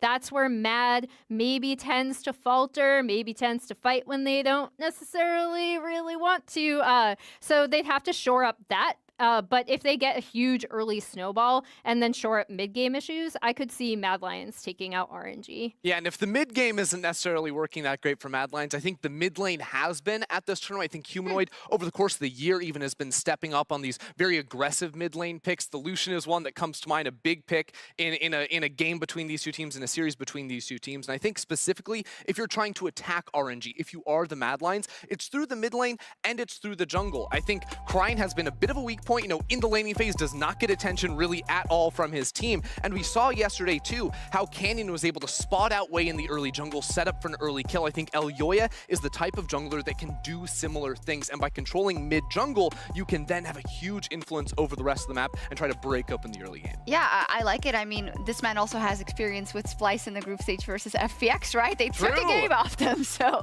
every win counts. Every win counts. But no, indeed, it is very good that he's now paired up with this jungler who is facilitating what he can do for the team. This could be an option. Maybe Mad Lions will be the first team to take down RNG. But I feel like even though Damwon wasn't able to win versus them yesterday, Emily, it does seem like they are in pole position when they meet them again to take them down the next time. Yeah. Like Ender mentioned, I really loved how they tracked Wei early because Wei has been such a strong performing jungler at this event. I also think that a lot of Damwon's strengths in their late game in terms of how they do punish teams when they maybe go for some of these riskier cross-map trades like RNG will decisively do. If they make a mistake on that, Damwon is the exact team that's just going to swoop in and punish their opponents for something like that. So I do think that Damwon are actually in a good spot to take down RNG, especially in a single game, if they're able to capitalize on any mistakes that RNG make in the mid game. Yeah, decisiveness rather, and confidence is the name of the game. And confidence, it's very important, but sometimes it will come back to haunt you. Let's take a look at some quotes that backfired in That Didn't Age Well, one of our favorite segments here in Europe. First up, Perks said he would turn the Mad Lions into sad kittens. Ooh. But unfortunately, sad kittens also have a taste for crab cake. I like it. I like it a lot. You know what? Honestly, the banter between Carzzy and Perks, it was not the most clever banter I've ever seen. It was not the most violent banter I've ever seen. It was very cute, and honestly, I'm here for it. Yeah. These guys obviously know mouse. They like each other a lot, but I want that to continue because it's like goofy banter that you can't help but love. It was nice, and we love that they do it. Unfortunately, it was only Carzzy that could celebrate in the end. Let's check it out. I'm going. Let's go. Dive. Yes! Woo! We dive him. Nice. Yeah, they win this one. Look, I'm glad that we saved, the NA fans out there, C9 fans out there from seeing the Scuttle Crab fight again. Yeah. Getting dove on your fountain, not much better, but you don't want to see another crab fight. Well, on topic, though, of that game yesterday, Quickshot and Ender being the only on-air talent from the LEC to predict a Cloud9 win over the Mad Lions. I'm just trying to make sure they... I know that you're planning on going to LA, but what is this? How do you explain this? I thought they would have a chance. Mad Lions are super inconsistent. I thought C9 were going to show up, and I didn't think they'd walk into the river again, guys. Yeah. I mean, Emily, I think I speak for everyone where predictions are like one of the most annoying parts of our job because you can't win. True. Yeah. I hate predictions. I understand, because you always have a reason to hate on someone there. It's kind of fun. Finally, though, Pentanet made history as the first Oceanic team to make it past the opening stage. However, their choice of team anthem for MSI was not the right fit for the occasion. I go by Rusty. The Oceanic representatives for MSI are Pentanet.gg, and the song they have chosen is Hold On We're Going Home by Drake. Yeah, I think this is a positive that didn't age well, Emily. It's a, this is a very wholesome one. Yeah, exactly. It didn't age well because you made it to Rumble stage. Congratulations, Love Pentanet. it. All our love for Pentanet. Now, Pentanet, they're not leaving Iceland, or should I say Osland just yet. And lucky for them, because they get to enjoy even more of what the beautiful country has to offer. That is right. You've waited for it. It is time for the Icelandic fun fact of the day. And it features here's a pretty unique piece of info. In Iceland, it is common for babies to be left outside for a nap, regardless of the temperature outdoors. Now, it isn't uncommon even for restaurants, businesses to have lines of babies outdoors just napping as their parents go about their tasks. So, in keeping up with the spirit of Iceland, Ender, if you wouldn't mind stepping outside to take a nap so that the parents, Wait a sec, no! the adults can take care of business. That's just talks. All right. Oh. Enjoy your nap. Okay. All right. Okay. I'm falling apart. Well, now that the baby is back where he belongs, it is time to take a look at today's schedule. We've got quite a few exciting matchups ahead, whether it be Cloud9 Damwon or the battle between the land and the sky, because Mad Lions take on PSG. Talon, Emily, what are you looking forward to? I mean, Mad Lions RNG, right? Yeah. That has to be, that is the headlining matchup for today, I think, in my opinion. Obviously, there are two big matches for C9 against Damwon Kia and PSG Talon, but the matchup I'm looking forward to the most is RNG versus Mad Lions for all of the reasons that we already said. And I follow you as well in terms of C9. Obviously a bad start, but I'm sure they can get a win today and maybe even beat Damwon again. First up on the docket, though, is Pentanet.gg taking on the Giants of RNG again. And we were lucky enough to check in with their coach, Udisoft, to hear more about his team's performance here at MSI. Udisoft, thank you for joining me. I'm glad that I can finally have an interview with the most stylish coach at MSI. How has this experience been for you? Well, thank you very much for calling me the most stylish coach, but I got to put some respect on my boy Sheepy from UOL as well. Don't forget him, but he's no longer with us at the Rumble stage, but thank you very much. And the experience for me has been out of this world. I'm not going to lie, coming into this tournament, you got to set your expectations a little bit realistically, and being an Oceanic team coming to MSI where they send the best teams from every single region, you can't expect to make it too far as an Oceanic region. So to come this far and to allow my team to represent themselves has been surreal. Yeah, and actually you're the first team from Oceania who managed to get out of group stage and advance to the later stages of the competition. What does it mean for you and the LCO to achieve this and make this goal? I think for myself personally, it just showcases a belief that myself and a previous coach that I had back in the day when I was actually competing as a player, that a good environment can actually culminate in success. And for us, a good environment has culminated into the greatest success we've ever achieved for OCE. And back in the day, a lot of teams were dominated by toxicity, anger, a lot of negative emotions. And to see a team like ours succeed, that's all friends, all smiling, always having a good time, it's very refreshing. And it's nice to me to see that that type of team can succeed on the world stage and be competitive, or, you know, competitive for everyone, especially in OCE. Yeah, competitive and also spreading good vibes, which is what I love the most about this team, honestly. And I saw a tweet from Charlie a couple of days ago. He was jokingly salty about the fact that RNG have a full staff on site with masseuse and analyst and everything, and he has to work remotely. How has it been for him and you? Well, Charlie working remotely is pretty rough, honestly. Yeah. I actually joined Pentanet towards the end of the season. I actually wasn't a part of Pentanet until we came to MSI. So I'm very fresh joining the team. I've known all the players. I've played as a player with Decoy and up against all the other boys on the team before. So I'm actually transitioning into a coaching role this year. Wow. And as I'm joining MSI, so my biggest role was, one, I understand the players and get to know how they feel, and I draft for the players. Charlie, he's a traditional coach. He knows how to draft like a coach does. He knows the ins and outs, but I'm here to make sure the players are comfortable, have a good time, and I guess be a little bit more relatable to them. All right. Well, yeah, when we see the camps from the player, it looks like everyone is having a good time. Now, it may not be the experience you wanted at MSI so far when it comes to the results, but what are going to be the goals for the rest of the tournament for you? Well, the remaining goals is today we're versing RNG and Damwon, so it's pretty free games. You've seen us verse RNG, but to be honest, I've been kind of sandbagging drafts the games recently. Like, do you really think I'm going to put Pabu on Morgana as being serious? No, it's a joke. Of course I'm going to put Pabu on carries, put him on Kindred, put him on Graves, put him on Nidalee, something that's actually going to defeat RNG and actually have some fun. Like, listen, we're all about the socials here. We're having a good time, but now it's time to take it seriously and actually beat Damwon and RNG very easily like we do in scrims. Easily. Wow. Now that's what I want to hear. Last question for you, though. Why the sunglasses? The sunglasses, well, as I said, we're all about good vibes over here at PGG and sending it. So I put the shades on. I block out our opponents. We're just focused on having a good time.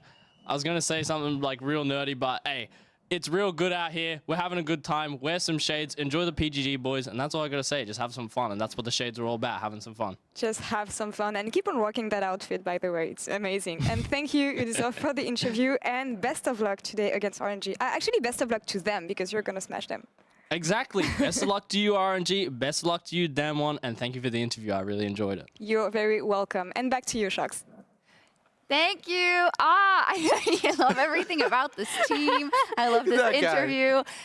It's really great. And I think for us also, it's difficult to talk about teams that are clearly a very big underdog in these situations. You know, Pentanet now making it to the next stage, which is fantastic. But now obviously it's very hard for them to get a win. But they're making it so easy for us, Emily, because they are so positive. And I do think there's some interesting things to take away from that interview, saying a good atmosphere is almost the most important thing in a team environment. Look at Pavu with the brand representation on point there. It's pretty great. Royal never give us a free win. Nice. I mean, I love Pentanet. They're just so fun. Obviously, they're kind of staring across at RNG and being like, oh, we have to face you again after facing them in groups. But you know, oh, do it for pain. Nice trying to get the Brazil socials involved as exactly. well. Smart. Just very smart. Team. Yeah. Yeah, and it's been a pleasure seeing them play. I do hope they get that. I mean, they have to get one upset. I don't think they walk out of here without an upset. You know what? I'm all for it. And honestly, the style both in and off the Rift too. Because obviously, you know, you got the hair, you got the sunglasses, you got everything. But on the Rift too, they've got the insane pocket picks, right? You know, the Zed in the mid lane, the Kiana, and all this individual flair that I think does give them a shot to really surprise opponents. Like it's already happened in the group stage. And I just want to keep seeing what the next trick up their sleeve is, because every day, and you heard the coach, he's just here to make sure the players have fun. Yeah. So if they come in, they're like, yeah, you know, Heimerdinger, I think he might be a pretty good jungler. Lock that shit in. Give it to me. Wow, you even swore live on air because you're so excited about the boys from Down Under. Love it. Okay, well, obviously it is really hard to, I think also, Emily, talk about which possible draft we're going to see. RNG with being so secure, but on the other hand, this is only the start of the Rumble stage, right? So I don't think we're going to see them completely try something new, even though they know that Pentanet isn't the most formidable of opponents that they're going to face in this Rumble stage. Yeah, I mean, we might see, I know we saw Damwon try out that Diana Yasuo combination after they were already in a good position to qualify previously. So I wouldn't be surprised if RNG picks something like that, where maybe they want to test it out. On Pentanet's side, I think if you're talking about any team going up against a very formidable, seemingly insurmountable opponent, what you have to look at are their level ones. So like, what are they going to bring in draft, and what kind of shenanigans can they get up to at level 1 to startle RNG enough to maybe snowball off of that? But yeah, like going into this stage, I was really looking forward to seeing Pentanet's drafts and then also their level ones, because that's really where they have the most power to surprise opponents. And I think when and if they do take a win off of someone, it's going to be because of that. It's going to be because they surprise them in draft and then have a really good plan at level 1 to execute on. And if we can believe Ubisoft, that's exactly what's going to happen in this game. So in the great tradition of Pentanet, we're sending it to our opening video and day 3 of the Rumble stage. 2, actually.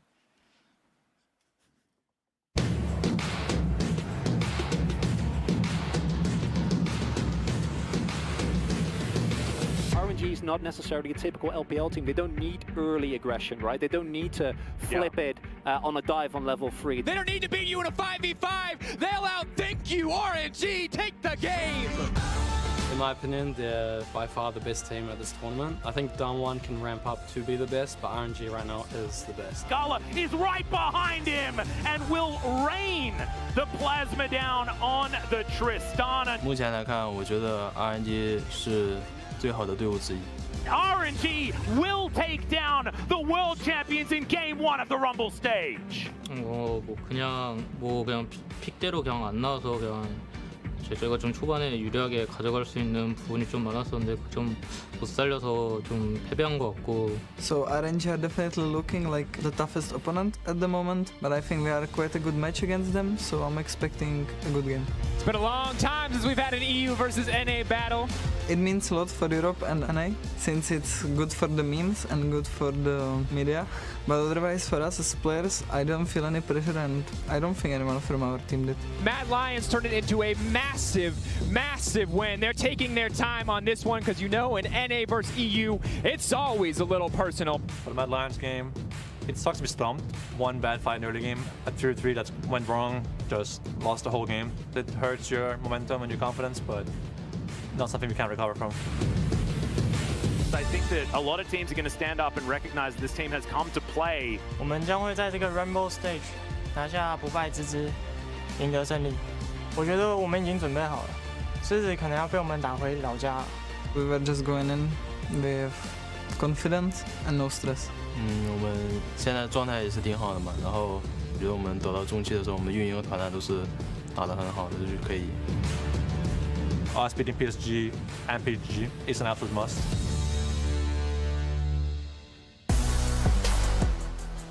And welcome to MSI 2021. I am Medic, joined by Vedius on the caster desk today for the first 3 games at least. And what games we have ahead of us, Vedius? Some right bangers going to happen today. Indeed, my friend. I'm very much looking forward to our games ahead. We're going to be starting off with Pentanet GG going up against RNG. And you heard it in the hype video. You've been hearing it all across social media. RNG are considered the strongest in the tournament right now after a, I would say, very close game yesterday against Damwon. I think that the expectation is this is their 5th game against Pentanet now. I think that this one should be considered a pretty easy, well, I say easy. We'll see what Pentanet can come up with. I think that RNG are the heavy favorites, I should say, rather, as, you know, they're looking. I think RNG will take this game quite seriously in the play-in stage when they'd already locked in their spot. I think that they could be a little bit more loose. You know, they did also have a bit of a roster swap in some of those games as well. But in the Rumble stage, it's very important to be able to get that top seed moving into the playoffs, where seeding does have a large impact on who your potential opponent could be as well. So I'm expecting RNG to come out all guns blazing coming into this game. I'm expecting things like the carry top side, and I think that is how RNG find a lot of success. When we saw them yesterday in their game versus Cloud9, Xiaohu being on that carry, the weak side bot, I think is how RNG typically like to approach the game. And I hope that we get to see a little bit more of that as the tournament continues, because personally, I'm not the biggest fan of Xiaohu on Gragas. Yeah, I think watching him miss body slam bot lane yesterday may have put in a lot of people's minds that he should be on carries, and you can see it's in Pentanet's mind as well. They get rid of the Lucian to start us off here. Morgana banned away by RNG, and there's the Renekton taken away as well by Pentanet. So a lot of topside focus coming out from the side of Pentanet. Obviously, as we mentioned, these two teams have fought a fair number of times, and Pentanet have had this opportunity to try a number of different strategies up against RNG. They've had carries in the jungle, carries top lane, carries bot lane. They've kind of tried a wealth of different strategies. I believe we even had a Kiana in mid lane coming out from Chaz playing up against Cryan, where Chaz said in the whole chat, I will solo kill you. And he did, to be fair, he did solo kill him. He lost the game, but he did solo kill him. So we'll see what Pentanet have prepared for this rematch once more, as Nautilus now taken off the board. Varus, pretty consistent red side ban throughout this tournament, one of the highest bans of MSI so far, with the amount of power, engage, and scaling that the champion does have. And the Kiana ban does come out from RNG, so that respect being shown that they do not want to have to deal with it.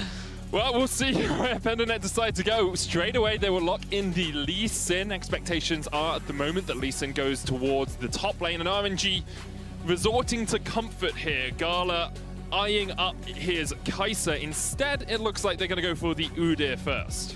I like this a lot because I think that, and the Rumble. Wow, okay, so remember that this Rumble could be used in both top lane and in mid lane, a very flexible champion, and you'd be denying pretty much all of the S-tier junglers that exist in the current patch. So if RNG do decide to do this, I think that it's really going to pinch the champion pool availability for Pentanet.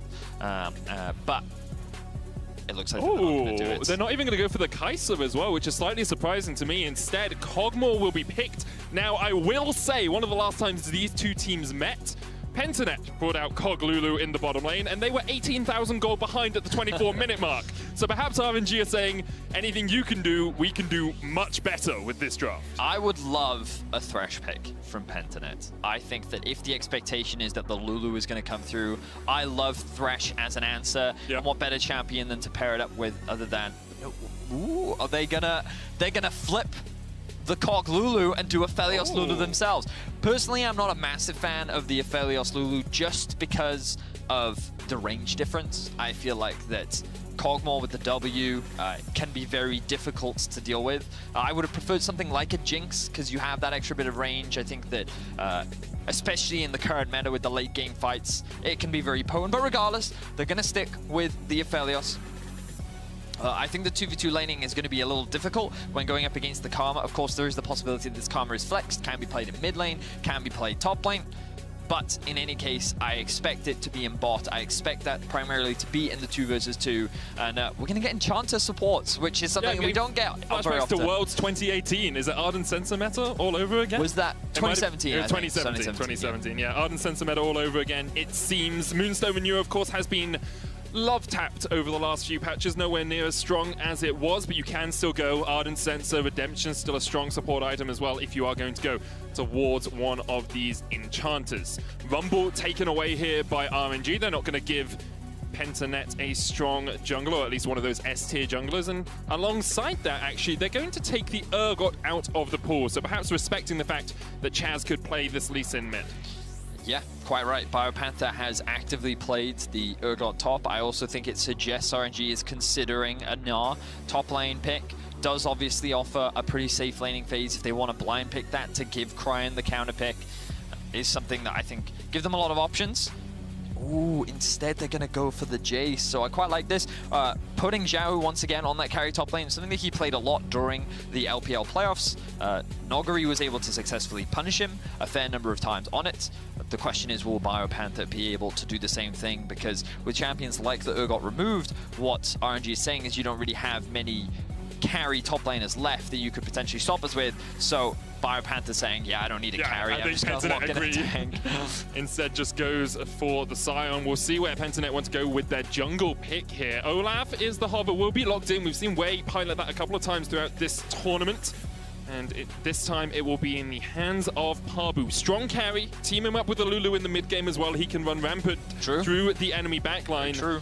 The concern always is he going to be able to keep pace with Wei, who is playing this Udyr, one of the strongest farming junglers in the early game? I agree with you, Medic. That's going to be a big question mark, as it looks like right now RNG is going to round their composition out with the Sylas.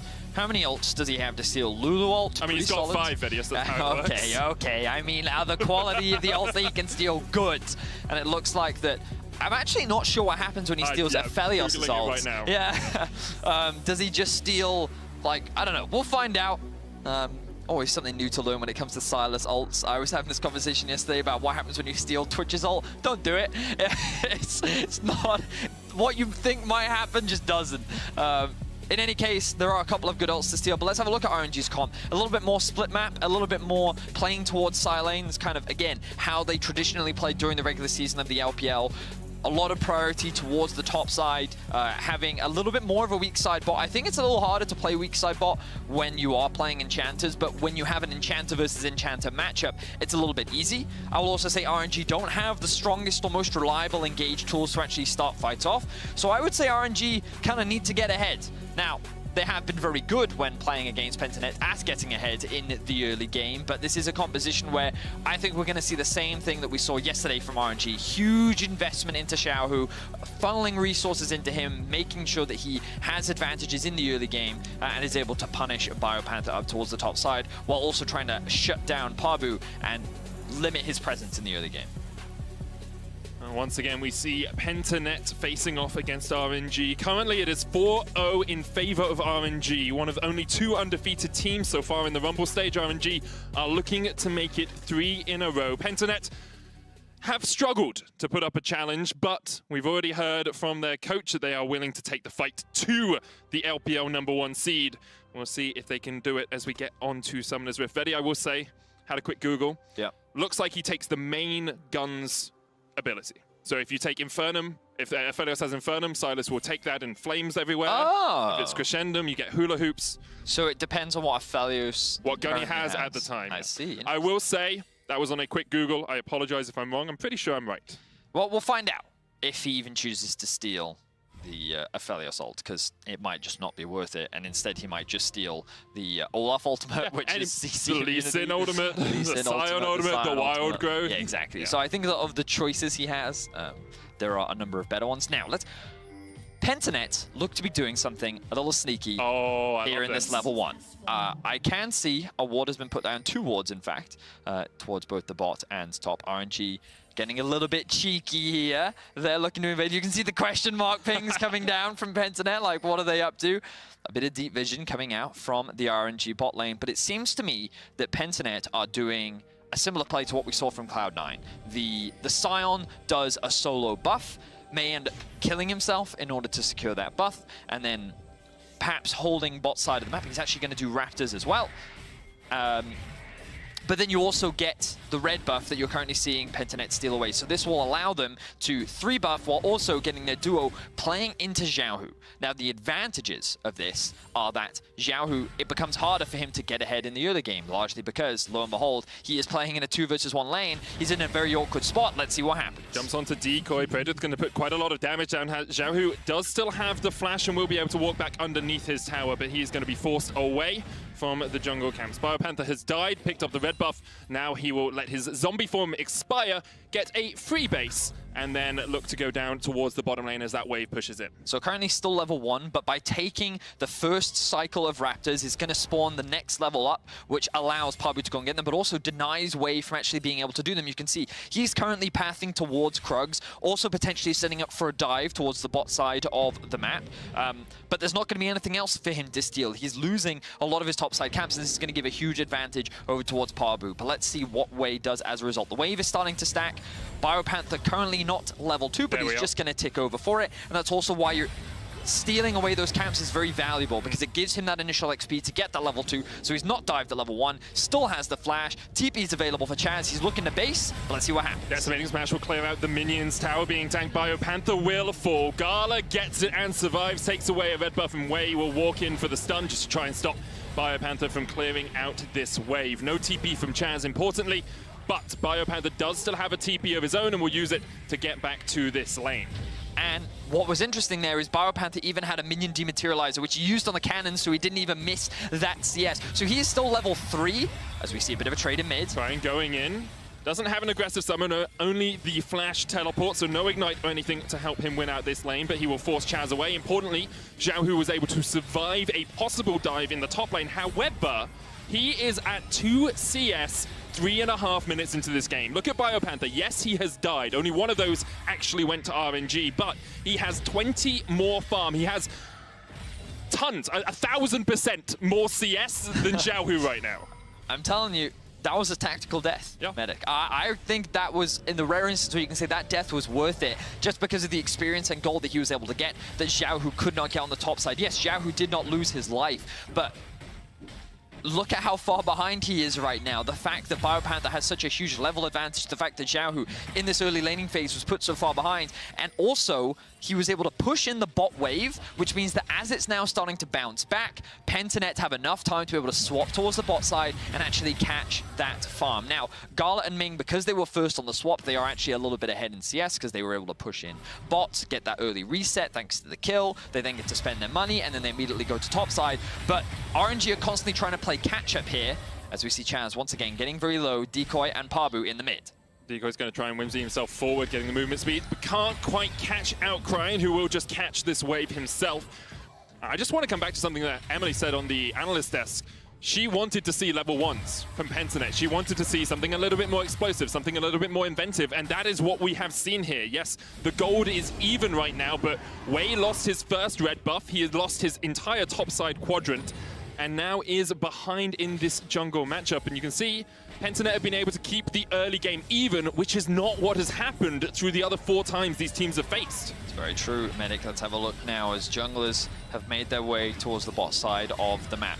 I was really hoping that we could see some sort of like stacked wave dive onto top lane with Pabu being level 5, BioPanther 2 levels up onto Xiaohu. With that wave slowly starting to mount, I thought that they would try and set something up, but all they're actually doing is trying to push in bot wave, so guess what? They can swap again. I think this can be a little bit dangerous because if you don't time it right, Gala and Ming can set up a freeze, which can end up denying a lot of farms. Xiaohu's also able to keep getting the CS advantages, and you can see that RNG are actually going to convert this into a Drake. And I think that at some point you have to just commit to either the 2v2 and the 1 versus 1. But for the time being, Pentanet are going to keep this swap going. They're going to send Praedith and Decoy back up towards the top side of the map once more. They're going to catch this wave. And given that they are on the top side of the map and the Herald spawns in about 2 minutes time, I'd like to see Pentanet play towards that objective, because if they can start breaking down these towers, keep investing money into their bot lane, which is you expect to be the primary carry, especially with this Lulu on the lineup. And I think that Pentanet's whole game plan here is just avoiding these 2 versus 2s while also denying Xiaohu as much farm and experience as possible. See BioPanther about 200 gold ahead of Xiaohu in the 1v1, but it hasn't been a 1v1 at all, as at the moment it is a 3v1 in the bottom lane. Unstoppable Force goes wide. Cryan took the wrong train, had the wrong ticket, but he still goes for the dive. BioPanther just leveled up, it's going to lock down Cryan, and Cryan is down! BioPanther ticking to the Ignite will eventually fall, but what a great 1v3 outplay from the Australian top laner. That was totally worth it for BioPanther. Look, the TP even coming out top lane so that Wei does not get dived. 3 versus 2. I don't think Pentanet can risk this, but I now want to see Chaz pushing in this mid wave. Maybe even, actually, has he set up a bit of a freeze in mids? It looks like no. I'm surprised that he wouldn't try and push this wave in immediately. He doesn't need to hold this wave. Getting the priority and the pressure is way more valuable, I think, and moving with your team. As a fight happens. Ragnarok coming out way very low, has to flash away, the chase is on, but Cryan was there in time, and Decoy, well, he's next on the menu. 2 quick kills to RNG. This is exactly why I think Chaz should have just pushed in that mid wave. Push it in, get the wave underneath the tower, and group up with your team. Contest, use your numbers advantage, use the situation and the opportunity that Cryan is actually dead to gain more advantages. Instead, it was Pabu and Decoy versus the top jungle of RNG. You're not going to win out on that 2v2 skirmish. They even flashed in. Cryan arrives to the scene as well, and RNG end up coming out ahead in the skirmish. And you can just see, I feel like in this situation, Pentanet need to be using their waves and their numbers advantage to contest these objectives. He flash over commits, and I feel like that they were likely going to die anyway, especially with the arrival of Cryan. And that actually now puts gold back into the pocket of Xiaohu. Yes, he's still behind in experience, which is a big deal, but getting that money is going to be really helpful for him getting back into this game. Yeah, let's take a look at exactly where we are in terms of state of the game. There's a 400 gold lead for BioPanther in the top lane, but look at the AD carries. Gala is 700 gold ahead. Even though Wei was put behind in the early game, he's basically even with Pabu now as well. And in the mid lane, there's a 500 gold lead for Cryan. So this early rotational play from Pentanet hasn't paid off as much as they'd like. They have stemmed the bleeding, but they are still bleeding slowly. Exactly right, Medic. I think that Pentanet, the premise was good, but the execution starting to falter just a little bit. I really like this idea. BioPanther was in a really good position, but I think Pentanet was just too committed to avoiding standard lane matchups, you know? They were just really trying hard to avoid playing into Gala and Ming, and now it's kind of at a point where Gala and Ming are gaining so many more advantages. Now, that's not to say that Praedith and Decoy aren't getting money themselves. Praedith hasn't died yet. but the advantages that are being gained everywhere else on the map for RNG is definitely something that they need to deal with. I think that this Herald is going to be really important. We talked about it, but look at where RNG is now. They have their bot lane on the top side of the map, which means that Wei now is in a much better position to be able to contest it. They're going to be able to use that to get the top tower. As Xiaohu, he's getting denied even more farm, but he's going to live. And at this point, that is way more valuable because the bot lane is just continuing to get resources, and RNG is just ahead of the game. And it's the second time we've seen Pentanet actually move their bot lane away from the neutral objective. First time it was that dragon in the bot side that Wei was able to pick up because Gala and Ming were down there. This time, they moved their bot lane away from the Rift Herald, and now Rift Herald is on Wei. He can look to put that down towards the top side if they want for the plates to take down that tower, or he can even funnel plates into Cryin in the mid lane, or even into Xiaohu, who is once again getting dived. Tries to jump in onto Pabu. Pabu doesn't have the Ragnarok, and Xiaohu with the flash will survive once again. The thumbs up comes through. He's saying, you know what, you just invested your AD carry's flash into trying to kill me, and it didn't work out. Meanwhile, RNG have their eyes set on Chaz. Chaz gets kicked back straight into the stun. Crying and Wei styling on fools as Chaz goes down. Top lane turret will fall. That's all 5 plates up there. And they will look to put that Rift Herald down mid lane as well, I assume, to funnel more gold into Crying's pocket. Beautifully played from Cryin and Wei, stealing away the Lee Sin ultimate to then set up the stun for Wei. Just execution was clean. They're going to get themselves even more plates in mid. Not going to use the Herald just Still got yet. 2 minutes to use it, so. But quite right.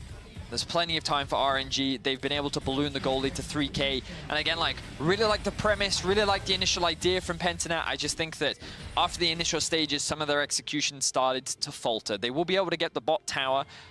Currently sitting at a 2K gold deficit, but mid lane is now falling behind. The early jungle advantage that they were trying to get is also starting to decline, and RNG, even though they've kind of been chasing a lot of Pentanet in the early game, they've actually been able to find a lot of kills. They found that skirmish up top, they found another big pick in mid as well, and they still have that Rift Herald at their disposal. On what they're going to do is likely move their bot lane into mid so they can still get priority and then contest Drake, which is currently alive. Cryin has the TP, so should a big fight break out, he's able to join the fray.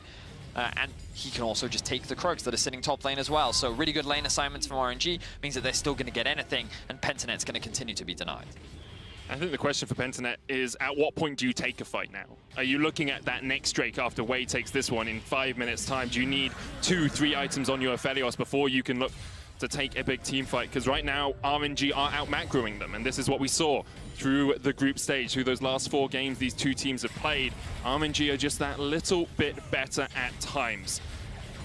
Pentanet, though, do still have the tools. Aphelios Lulu so strong in the late game. Chaz on the Lee Sin could catch someone out. If he can get Gala, he's dead, he's donezo. And then on top of that, you don't have as much DPS. Cryin can put out the damage later on the Silas, but right now, he doesn't even have a mythic item. Doesn't even have that Everfrost complete, so he will be behind the curve in terms of pure damage. Thing is, I kind of feel like RNG's comp still outscales. Yeah. Just because I think Olaf... Oh, hang on a second. All right, here comes the Dragon's Rage.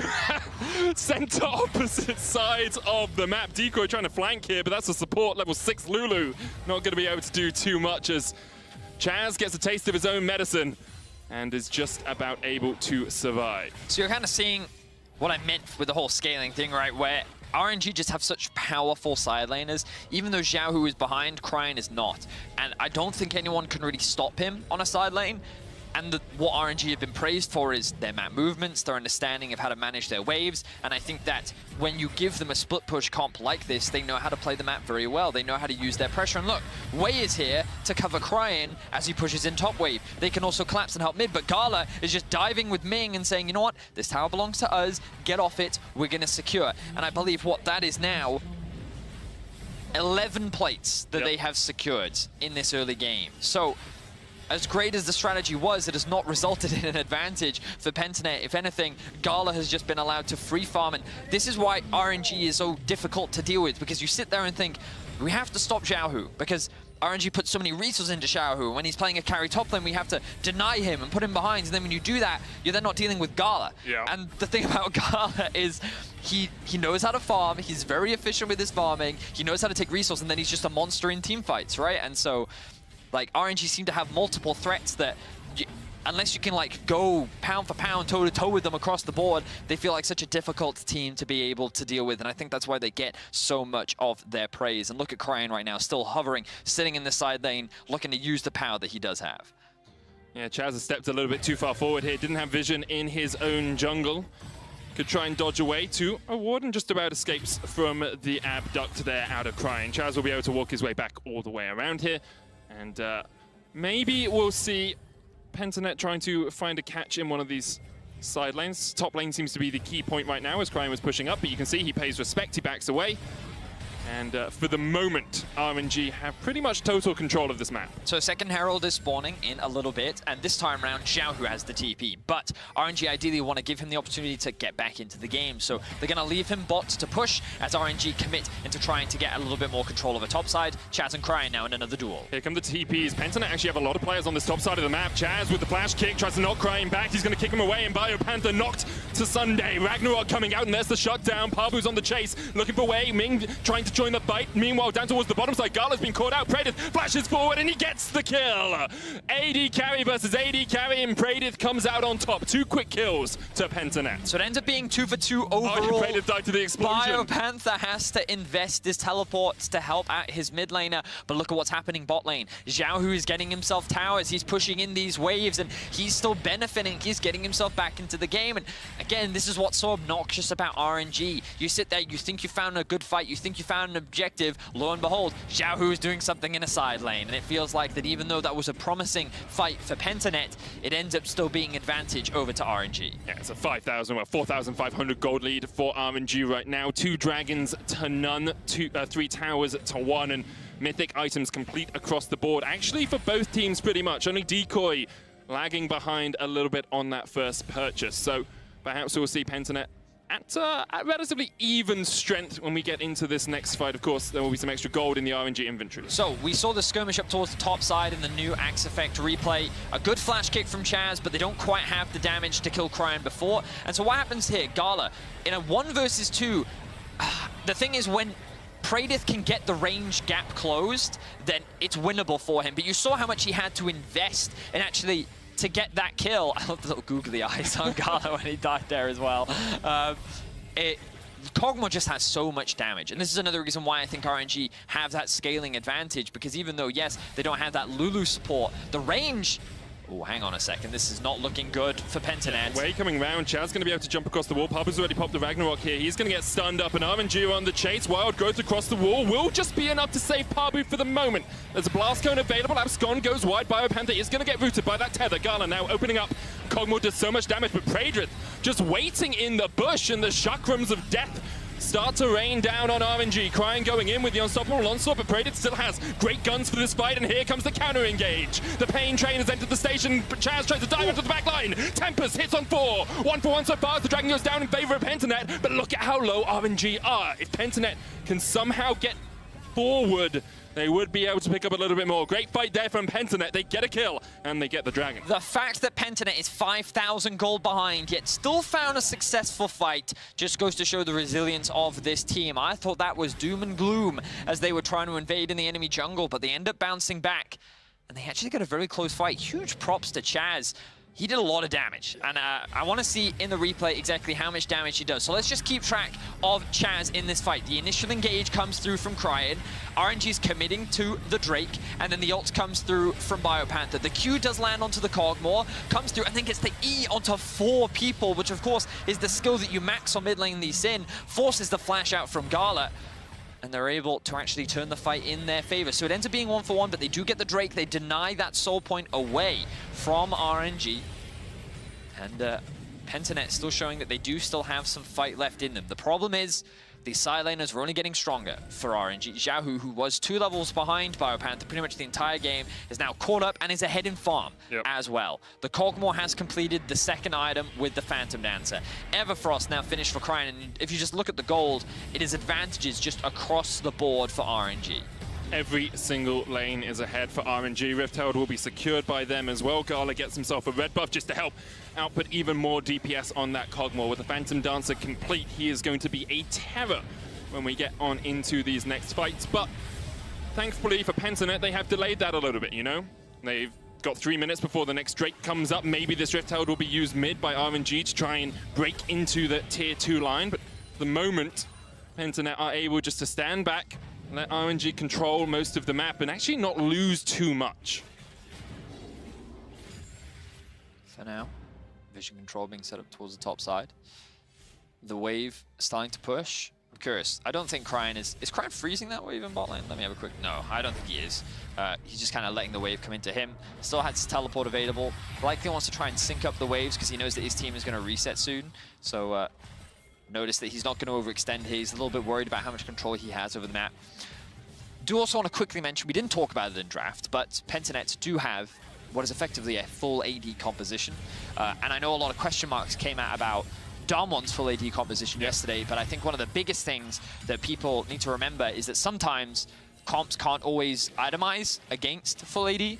So Udyr in this situation, very difficult to kill. Right? Yes, of course. But he also doesn't really do a lot of damage, and he's not that much of a threat the later into the game that you go.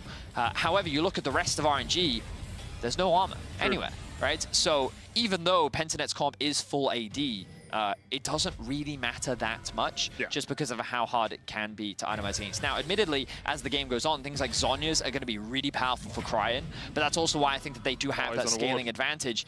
As Pradith, as you rightly identified, is on it. Yeah, Pradith, his spidey senses were tingling there. He was like, hang on, why did they just suddenly disappear? Do they see me? But he's still going to try and go for the Raps, which is a little risky. But yeah, I just wanted to make that comment because obviously this full AD comp, I still think it will get outscaled later on into the game, but I think that's more to do with the range advantage, the fact that they do have very strong side laners, and I think that Pentanet's damage is just difficult to land. I was talking to Kadra yesterday about this, and he was talking about how Olaf against mobile AD carries can be very difficult to play, and like against an immobile carry, you said that, but it's not immobile. It's got a Karma next to it too, so that Olaf sits there and thinks that you're getting on top of it, and then this Karma just offers so much peel.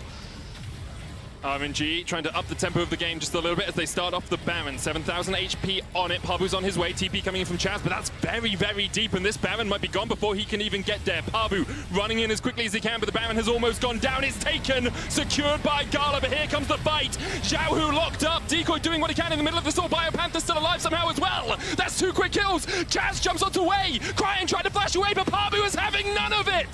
The Baron was a bait, mate. Pentanet GG. Get themselves a huge team fight in the Baron. That is 4 dead on the side of RNG. We talked about how it can be difficult for Pentanet to get on top of RNG, but I don't think Gala had his flash, and he was locked in a pit with these Pentanet members that were not stopping to get onto the backline. Good execution, good shutdown of RNG, and you can see that that Red Bull Baron power play is not going to work out as nicely as they would like. They don't have their AD carry at all for this fight, Veggies. This is a 4v5. And it's crucial. Again, look, the Kog'Maw doesn't have the flash up, so he's just stuck in the pit. Xiaohu ends up getting melted with this duo of Lee Sin and Olaf. And again, like, they can just do so much damage, especially with the Lulu supporting them as well, if they're just given the opportunity to do so. Getting on top of the RNG comp is the hard part, but once they get there, they can just melt through them. You can see the reaction there. Just like, yep, okay, that happened. Didn't quite go the way they wanted. Importantly, Ming does still have Baron, so he can still use that to help push out these waves. Rift Herald was still available for Wei, so he's going to put that down in the mid lane. Dragon was taken by Pentanet while we were in that replay, and now with the Rift Herald charging in and his Baron up minions. Pradith, once again, not with the team. He was pushing out bot lane. This Rift Herald is going to get a charge before Pradith can get there. RNG getting 2 waves of pressure. Top lane now at that tier 2. There's the Rift Herald charge forward, but now Pentanet needs to be a little bit careful around this fight because Gala once again has his flash up. Cryan trying to dash forward, looking to see perhaps if there's a little avenue, a little crack in the armor of Pentanet. For the moment, they will hold strong. That inhibitor still stands. A minute left on the Baron, and it looks like RNG will get a tier 3 in the mid lane and a tier 2 in the top lane, and not too much more out of it. So, a couple good fights for Pentanet, but unfortunately, they're yet to really swing the game back into their control. 23 minutes in, RNG sit with a comfortable gold lead, control over the map, good deep vision that they don't really care about losing right now because they're going to look to push out these waves and then reset. And the Zhonya's now come through for Cryan, going to make these fights a lot harder for Pentanet to actually win out on. I will say, one of the last time these two teams met, it was an 18,000 gold lead for RNG at 24 minutes. I will say that 5,500 is a little bit better than that here for Pentanet. Definitely an improvement for them since the group stage. And I'll also note RNG yesterday when they played against C9 had a couple of mid-game fights where they faltered, where C9 were able to get back into it, and now we've seen them do it against Pentanet.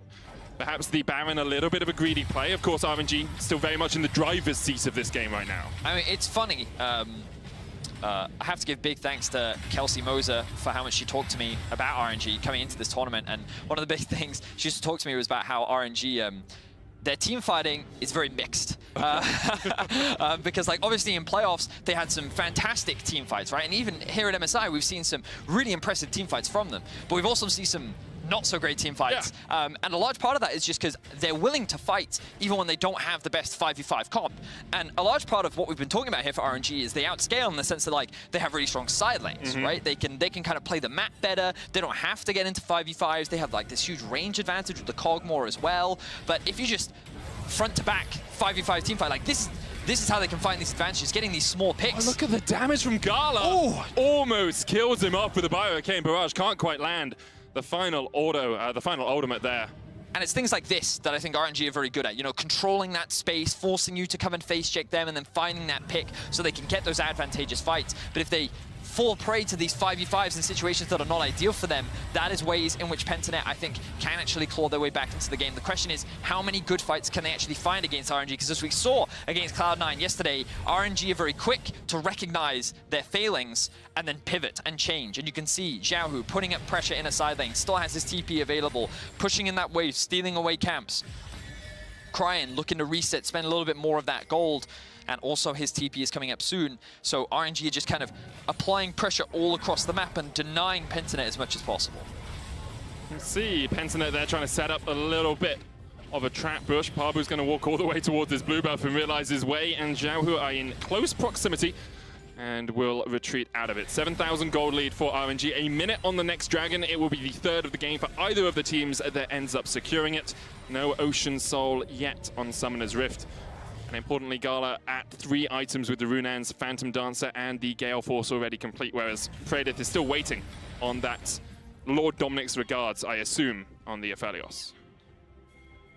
Once he does get it, I think Pentanet are just going to be like, 5-man ball. We got to do it at some point. It's the Protoss A move, right? You just get all of your Stalkers, you get all of your Zealots, and you A move into the enemy. That makes sense, yeah. Never played Saga Going to do in my it, life, but that. Blade and Soul. You get your Kung Fu Masters. You don't. You get that other Kung Fu Masters. Yeah. I only know Kung Fu Master because I know it's what you play. Okay. Death Ball also, you could just use League of Legends terms. You know? You could. They group as 5, run it down mid. Look, here's the group as 5. Let's see if they run it down mid. The Sion ultimate is available, way on the flank. Pabu will spot him out, Cryan trying to get in there as well. Ragnarok is available for that Olaf. He takes the Everfrost, he eats the CC, Dragon's Rage. Now stolen away by Cryan. Gala and Min can chase by a Panther, he's all on his lonesome. Ooh. Unstoppable Force hits the wall, Way trying to get in here as well, but you've got to watch Chaz and Praedrith. They are the 2 key carries in this fight, and Chaz is almost down, but Praedrith has killed off Cryan. 1 for 1, mid laner v mid laner have both gone down.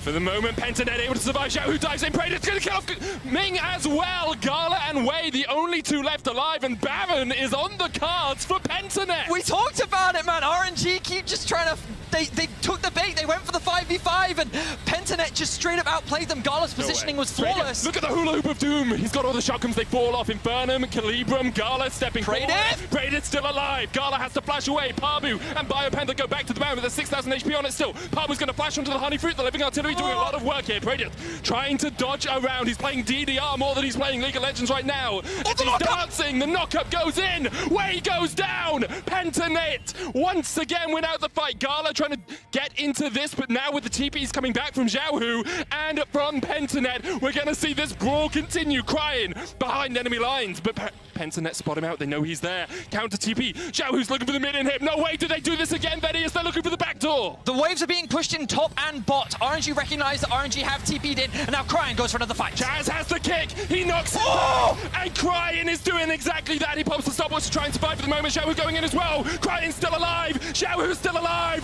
RNG's still alive. And Pentanet tried as they might, but you just can't kill the LPL.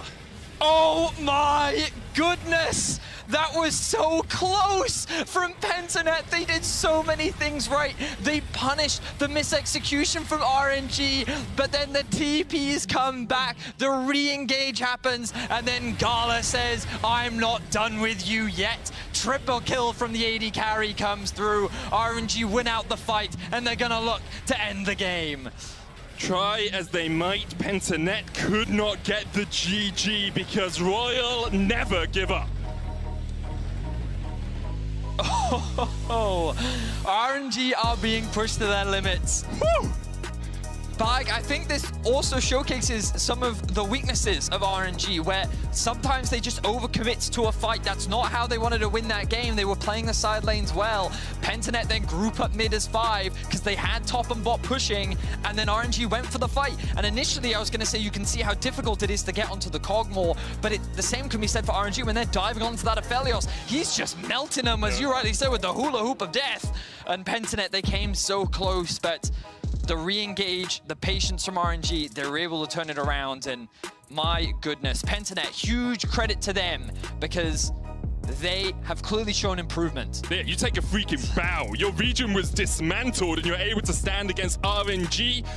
For now, though, every second counts, and thanks to the reliable Cisco network, Pentanet arrived just in time to win a fight at this Baron. It was a 4v5, Vedius. It certainly was, and this is a situation where, again, RNG's comp just doesn't thrive. The front line, the meatballs, the bruisers of Pentanet's comp just thrive in this sort of a situation, in this arena where they can fight to the death. And Chaz, he had some sick Lee Sin mechanics in this game, and he was able to make some clutch stuff happen, and this was one of those big fights where we thought Pentanet may very well have been able to turn it around.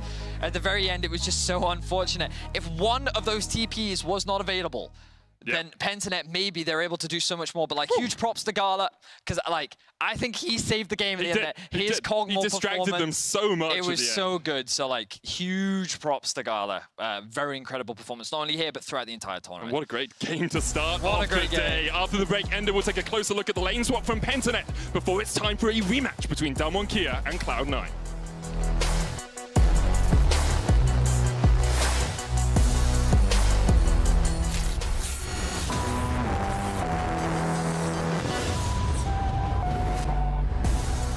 Hey you, yes you, welcome back to the State Farm Analyst Desk. RNG remain undefeated at MSI 2021, but I want to take a look at the lane swap that occurred in their game versus Pentanet GG in Neighborhood Tactics presented by State Farm. And honestly, this is exactly what we wanted to see from the team. And you might ask, why do you go for some kind of lane swap crazy shenanigans at the start? Well, number one, it's about this side, and it's about getting BioPanther through the early game. You look at Sion versus Jace, that is not a happy matchup for Sion. Yeah, he's going to scale, but early on, you're going to fall behind in CS, and you're going to be pushed under your tower consistently. So, Pentanet, throw it all off the table. They go for something a little bit crazy here. Now, importantly, you need this Sion almost always in a modern lane swap because for a couple of reasons. Primarily, though, to get through the jungle in the early game. So you'll see here there are great wards from Pentanet at the start to see if there's any sort of late invade attempt by RNG. That allows Sion to freely clear his own jungle. At the same time, you've got this topside late invade rather,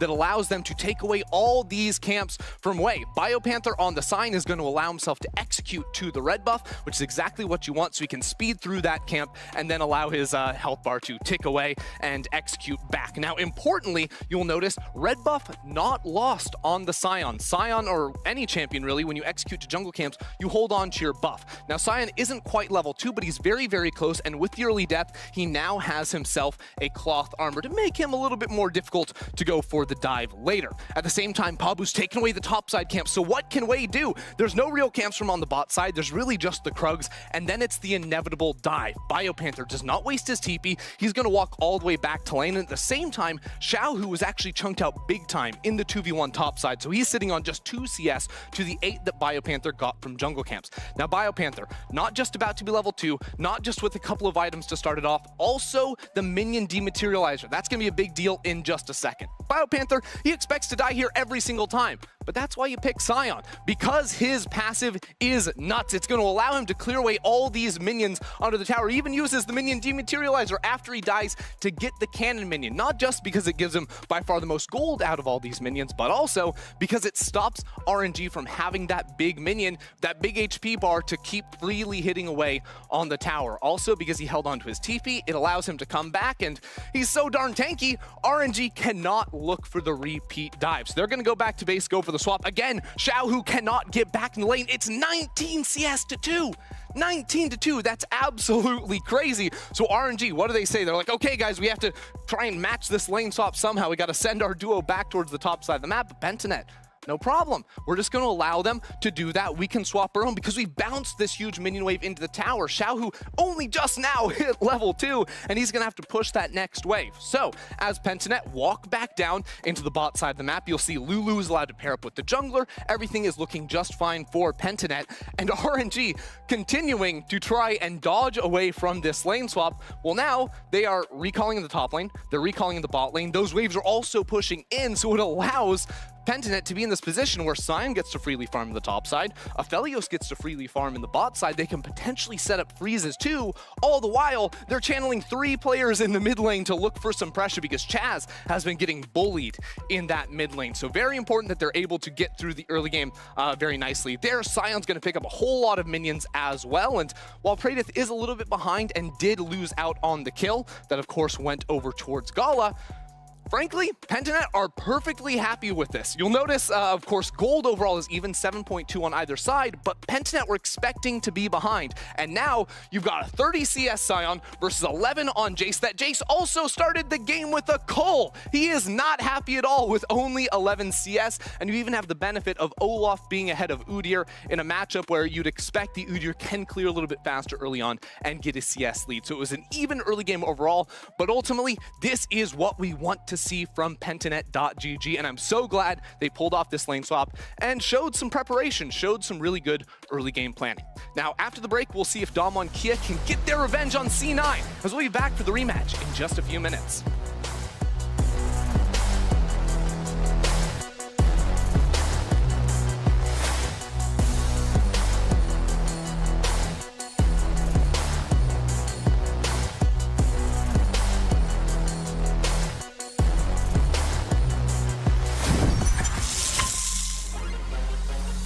Deserved bow there from Damwon Kia. They're not going to be happy with how today is went. However, it's not emergency stations just yet for our 2020 World Champions. Sven has free reign to open up. Hux here will kill off Khan, and C9 win the fight. Oh my word, Cloud9! Is this enough?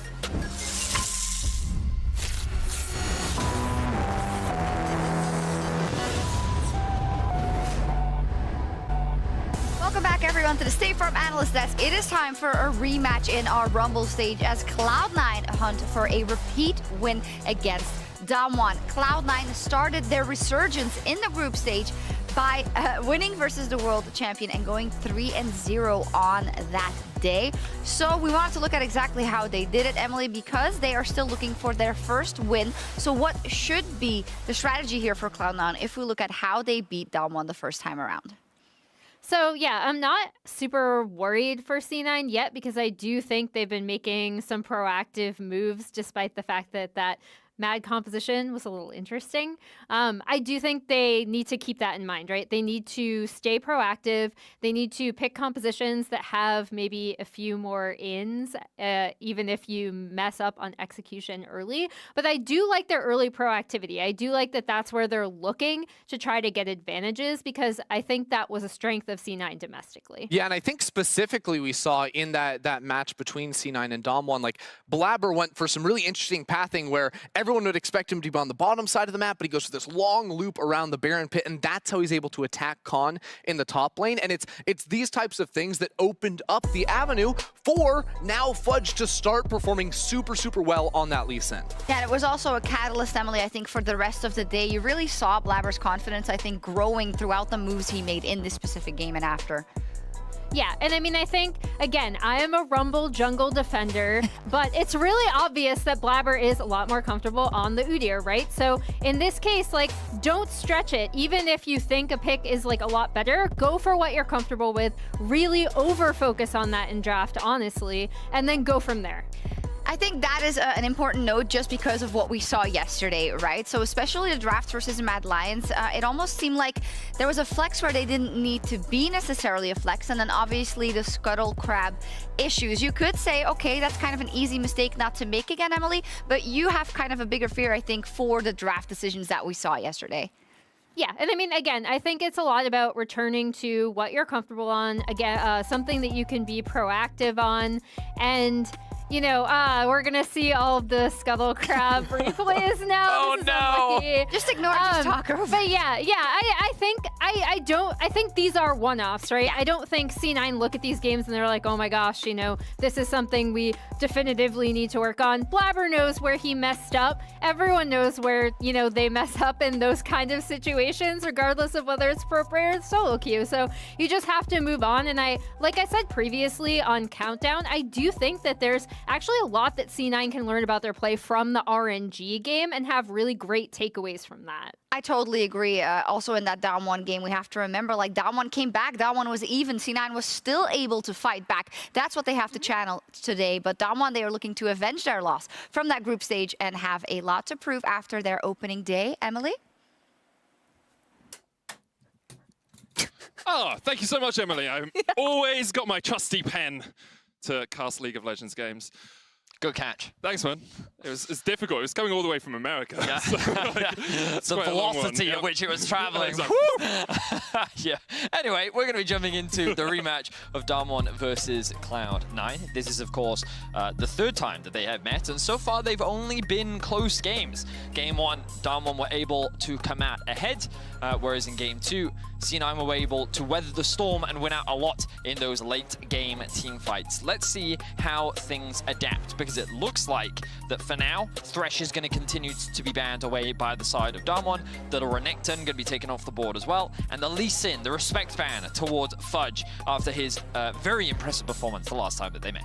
Yeah, even though Fudge fell behind in the laning phase, he was able to get a couple of kills and really start snowballing on that Lee Sin in a side lane and in team fights. And now we'll see where C9 decide to go. Last time they banned out Gnar, Varus, Renekton when they won. Of course, Renekton already taken away. Maybe something like the Morgana springs to mind, one of those S-tier junglers. Instead, it will be the Nautilus, so Morgana is still available. So I think the reason why they've done that is because Damwon have shown a very high priority on the Kai'Sa, and I think that pros seem to think that what makes Kai'Sa strong is the pairing with the Nautilus. It was a very strong combo in the past. By removing that utility, she becomes weaker, but of course that does leave up unavailable the Senna. So Ghost on Senna is 8 games, 0 losses, 100% win rate on this champ. Of course, Damwon have 100% win rate on a lot of their picks because they didn't lose much in the LCK, but Ghost Senna is impeccable. So we'll have to see how C9 have decided to draft around this, because they knew that they were leaving it up. They knew that that would still be an option for C9, and immediately they go for the Udyr and the Ashe. Okay, so they're going to match range with range. I think that Ashe can be a very powerful AD carry. The question is, will Damwon do the Senna Cho that we've seen a lot? Nope, they're going to stick to standard. It's going to be the Tahm Kench, and I personally prefer that when playing into a lot of single target CC, things like the Ashe Arrow, the Udyr Stun. Tahm Kench obviously has a lot of value, and he's going to act as a very powerful front line. Right now, Damwon just missing a little bit of engage, but they have a lot of damage and a lot of range. Rumble's ultimate, of course, incredibly long range, very low cooldown. Senna, once she gets those stacks up, is going to have an incredibly long range, and they currently have the front line with Tahm Kench. So pretty solid overall front line.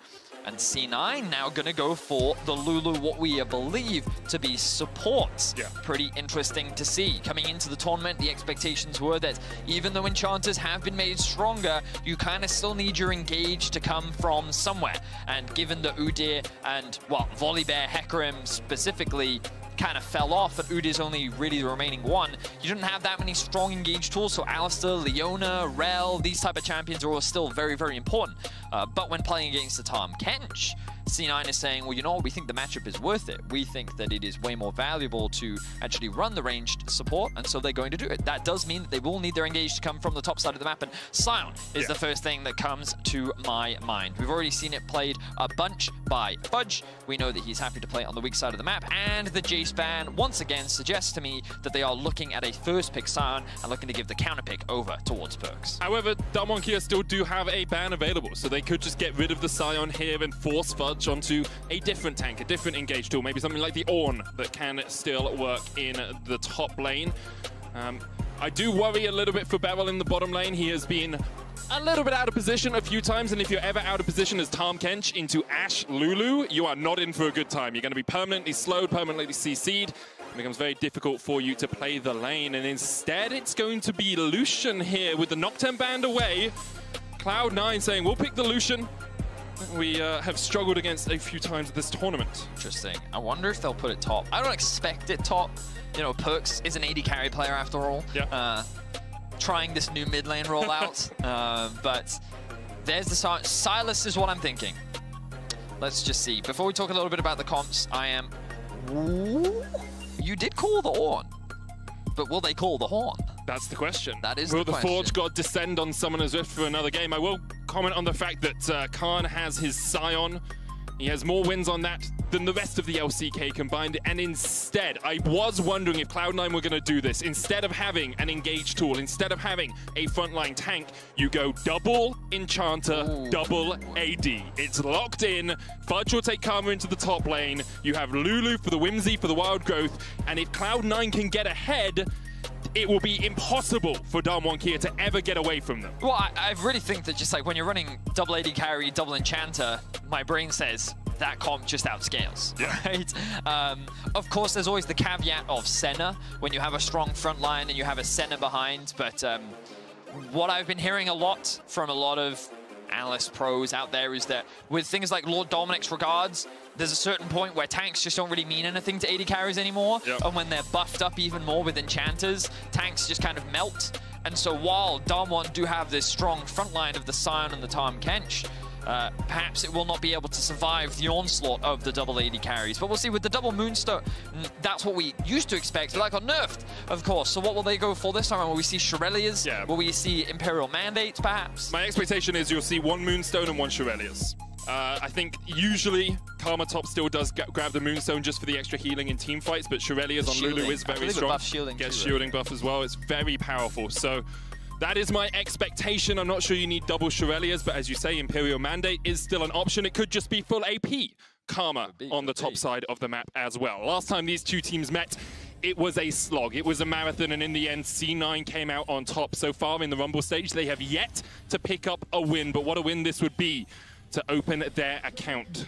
And so, before we really dive into this game, I wanted to talk a little bit about these two teams because Cloud9 have showcased that they don't actually have a very strong early game medic. It kind of goes against what we saw a lot from them during the regular season, but when we look at their wins versus their losses, you can see in their wins, they're very high kills, right? But they're not actually converting that into huge gold advantages. Whereas in their losses, they end up falling very dramatically behind very, very quickly. And that's because I feel like that they're not the fastest team in the early game. They're not super proactive, and sometimes Blabber does make these mistakes that end up really hurting the team. I do think, though, that when playing up against Damwon specifically, this slower playstyle actually works for them because Damwon typically is a little bit more of a slower team. Of course, they are very controlled, they're very efficient, they're very smart, and they can be very cutthroat, I would say. But when it comes to like the early game, they're not the most proactive, they're not the most dominant, especially when running a comp like this. So, oh, hang on a second, Khan and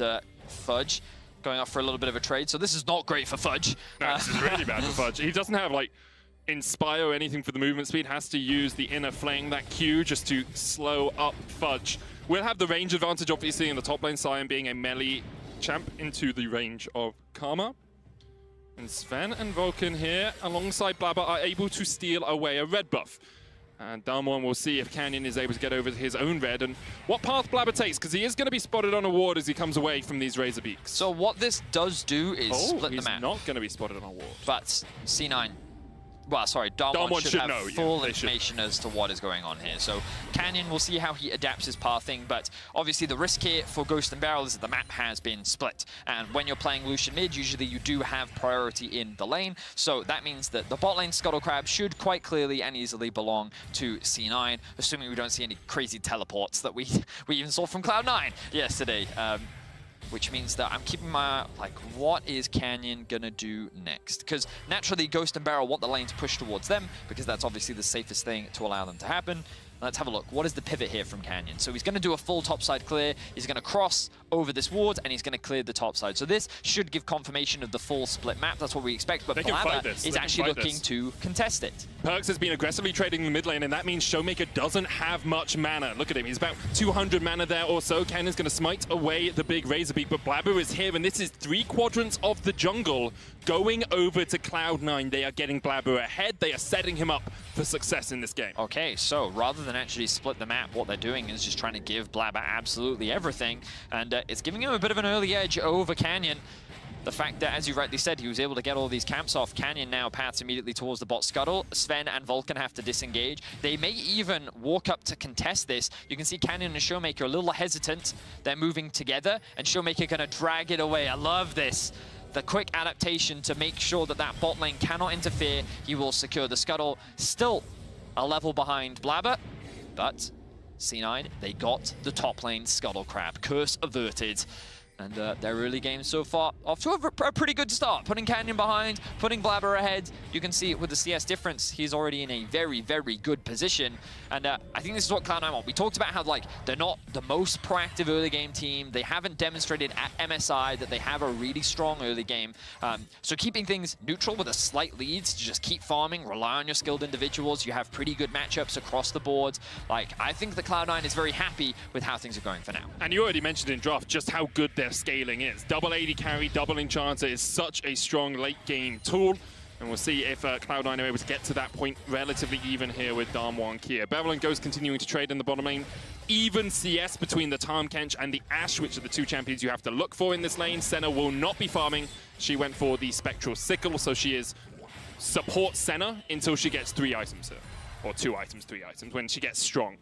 I will note she hasn't gone for the Grasp of the Undying build, which we have started to see on Senna's quite a lot. Grasp of the Undying into the Frostfire Gauntlet makes you very tanky. You scale up very well with your passive anyway. Instead, it looks like Ghost will be going for the classical Kraken Slayer into something like a Rapid Fire Cannon second. Also want to note, we just followed, thanks to the observers, the Ashe E there, all the way up towards the top Gromp. Seeing it respawn, but with no information on Canyon, suggests that Canyon's pathing towards top. So Blabber's using this as an opportunity to look for a gank bot. Jungler on the opposite side of the map means that it should be a pretty free trade, but Sven took so much damage in the exchange that maybe they can't commit, but here comes the flank from Blabber. Ghost has used his heal, last embrace coming out, there's the stun, and Ghost is dead. Beryl next on the menu, he's gonna have to flash, but there is the bear stun. Beryl with the thick skin will not survive. Cloud9 get 2 quick kills in the bottom lane. The polymorph from Vulcan was brilliant, because in a situation like that, Beryl could potentially flash, consume, chuck out AD carry, AD carry lives, haha, single target CC, sucks to be you, dear, right? But just as he's about to save his AD carry, Vulcan's like, now you're a squirrel, and there's nothing that he can do. So just watch what Vulcan does here. So he applies the initial slow, that sets up Blabber to come from behind. Then the polymorph comes through, so he can't save his AD carry, and then Beryl, his flash, tries to come out, but then Blabber has the bear stuns up once again, and they're able to get the kills in bot. Great execution from C9, and again, they had information that Canyon was passing towards top. The counter gank wasn't going to happen, and they're able to find an advantage. So an early game lead for Cloud9. Something that they have been looking for a lot this tournament, haven't been able to find, but they've got it here against Damwon. Blabber with that experience advantage in the jungle as well, giving him that little bit more time to get these ganks off. And, for the moment, Cloud9 with 1,000 gold lead. It was by beating Damwon Kia that they had their resurgence in the group stage, leading to the 3-0 day. We're looking for another victory here. Later on today, they do face off against slip my mind. PSG. That's the one. Yep. Face off against PSG, another game that they will be looking at and eyeing hungrily for the win. Blabber once again working his way down towards the bottom lane. Canyon is in the vicinity, but not yet level 6. TP's coming in from Cloud9. They are investing. 4 players on the bot side. Perkz coming in, has the culling available. Beryl's already dead. The culling just short as Cloud9 pick up their 3rd kill of the game. Wow, Blabber is just doing so much work in the early game. Yes, Canyon is starting to catch up on CS, but the fact that Blabber already had that level advantage, thanks to the early investment into the red buff, into the Raptors, and like doing all the clears that he did, he's been able to just stay one step ahead of Canyon. And yes, he's had to invest some of that time into ganking his lanes, but it's paying off. Cloud9 spotted again. They have information on where Canyon is. They're trying to keep track of him. They're trying to limit his impact on the game, whereas Blabber is just smurfing it, playing heavily towards the bot side of the map, actually getting this Lulu lane ahead and punishing the center Tahm Kench. Just beautiful game plan coming in for Cloud9 and great execution. And like, you have to give them a lot of credit because this is the third time that they played against Darm1, and it feels like that from game to game they've progressively gotten better. They've adapted their strategy. They have continued to evolve and grow, and that is a lot of credits towards the team and the individuals stepping up along with the staff behind the players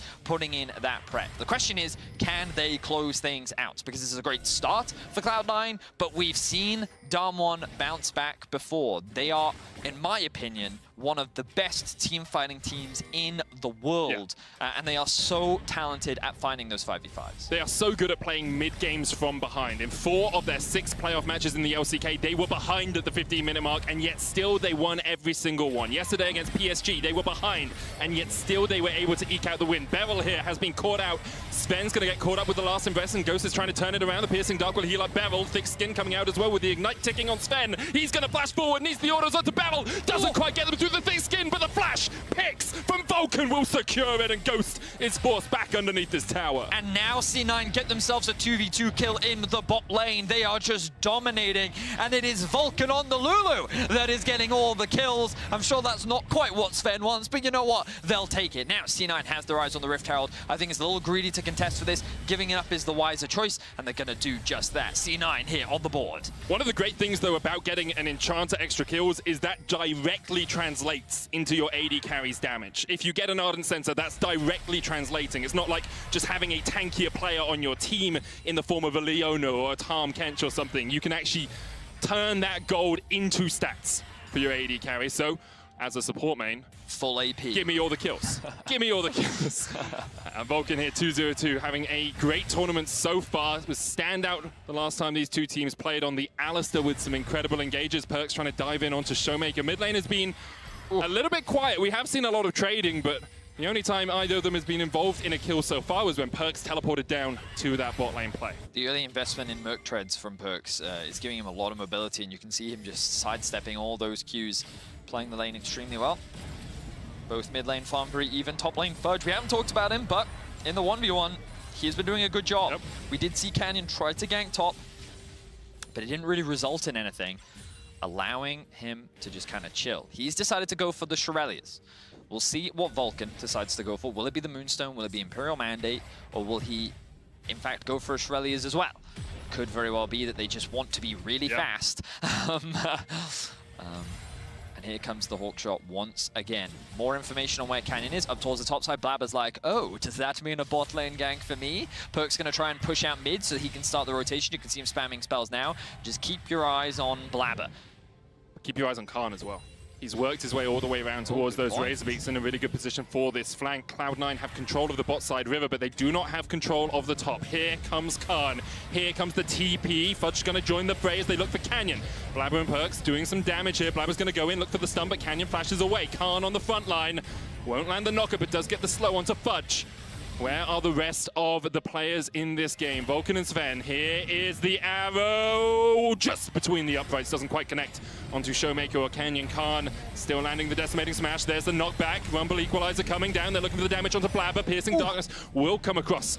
And Ghost unable to pick up that kill in the end. Nice sidestep there from Blabber. Just barely dodging out. Will, of course, sacrifice his flash, so no one ends up dying there. TP invested from Fudge. Darmon will have that advantage, and C9 will lose a little bit just because they rotated up to help the rest of their team. But at the end of the day, just a trade of summoner spells, and nothing too significant now. The battle for the Scuttle Crab. Blabber saying, you know what, I'm stronger right now. You don't... Oh, but that missed time. Smite 2 HP on the Scuttle Crab. Very unfortunate there for Blabber. That top Scuttle once again gets the better of him. Importantly, Canyon has been able to catch up from the CS deficit he was at early on. Of course, Blabber has used much more time to get his team ahead, to get his lanes ahead. And Canyon has been mostly just farming up on this Rumble. It is the Predator Rumble, something we've been seeing a lot more in competitive play. I know Dark Harvest is the predominant rune in solo queue, but in competitive you tend to farm more and gank less, so you don't really get all of the benefits out of the Dark Harvest that you can out of a Predator. Very true. Predator is like guaranteed additional damage. Yeah. Dark Harvest is a little bit more. Am I smurfing? Cool. Dark Harvest is great. As we see Perks caught out just a little bit in the mid lane. Force of Will coming down. There's the Rift Herald as well. This will not take down the tower by itself. You get around 2 plates, 2.5 plates out of a Rift Herald charge, and Perks is actually trying to stop it from even getting that. But with Canyon in the near vicinity, Showmaker and Ghost will be able to push up this wave. There is the charge. Scatter of the Weak goes wide, and that Rift Herald will die after taking just 2 plates in the mid lane. So I'm going to do a quick Senna stacks check.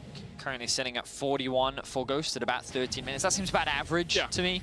Nothing too crazy for the time being. But I know our viewers at home love to keep updated. Now, the second dragon of the game, C9 immediately on it. No TP from Fudge, but it is there from Canyon. He's going to TP in. Does have Exhaust on the spellbook as well. Equalizer on the back line. Last Embrace going to root up Sven. He gets healed up with Wild Growth. Where is Khan? Unstoppable Force not available for him. He had to walk all the way into this fight, and although C9 have already got the dragon, they need to back away. Just disengage. Khan doesn't have ult. You don't have to take this fight, C9. You can just accept you have strong scaling. You are ahead in gold. And now the TP away from Perks. I'm not sure he... Oh! Just gets out in time. Oh my goodness, Perks. That was closer. I clenched. I think a lot of people clenched at home. Oh, Perks really does like to play on the edge, doesn't he? That TP. The TP is smart. The positioning of the TP, perhaps a little bit more debatable. He had no idea that he was sitting on top of a ward right there. This, of course, will net him a plate. It will net him a wave and a small advantage once again gained for Cloud9. Second Drake of the game. They did not die, and you can see how difficult it is for Damwon to actually engage without the Scion. And even when the Scion arrived, you pointed it out, the ultimate wasn't available. So that makes it even harder to engage. And when you have so many disengage tools with the speed boost from Fudge and his Mantra'd E, you also have the Shurelya's. And we're going to get a look back at this. Look how close he was. Khan's ult comes up and he just about misses. All the CC comes out on that perfect TP there from Perks. You know that when he starts that TP, he's like, wait, why are they looking at me? Why are they looking at me? Deary me, I've seen more difficult more easy speedrunning tricks than that TP timing, right? Like, it was so close. Well, he gets out, and it does end up working out in his favor. But just because it worked out doesn't mean the positioning of that TP was necessarily a good one. Regardless, Cloud9 sit with a 1.5k gold lead. Very comfortable, continuing to scale up. Right now, I think we're both in agreement that Cloud9 have the scaling advantage when it comes to the late game team fights, but I still have my eye on Ghost and that Senna. Because of her range, she can be quite the menace, especially with a solid front line to play around. I mean, a lot of it comes down to whether or not Khan can catch out the AD carries with an engage. If he gets a good flank off, if he gets that unstoppable force onto the, unstoppable onslaught onto the backline, then Cloud9's comp can fall apart pretty quickly. But we'll see Damwon now pushing up at the Rift Herald. Flash away from Showmaker, dodges the Enchanted Crystal Hour. TP coming in from Fudge as he wants to make this a 5v4 on the top side of the map. Beryl was answering him and doesn't have any way of getting any closer. Abyssal Voyage only takes him to the Dragon Pit, and now the fight really begins because C9 could just collapse. Blabber low, Showmaker taken out.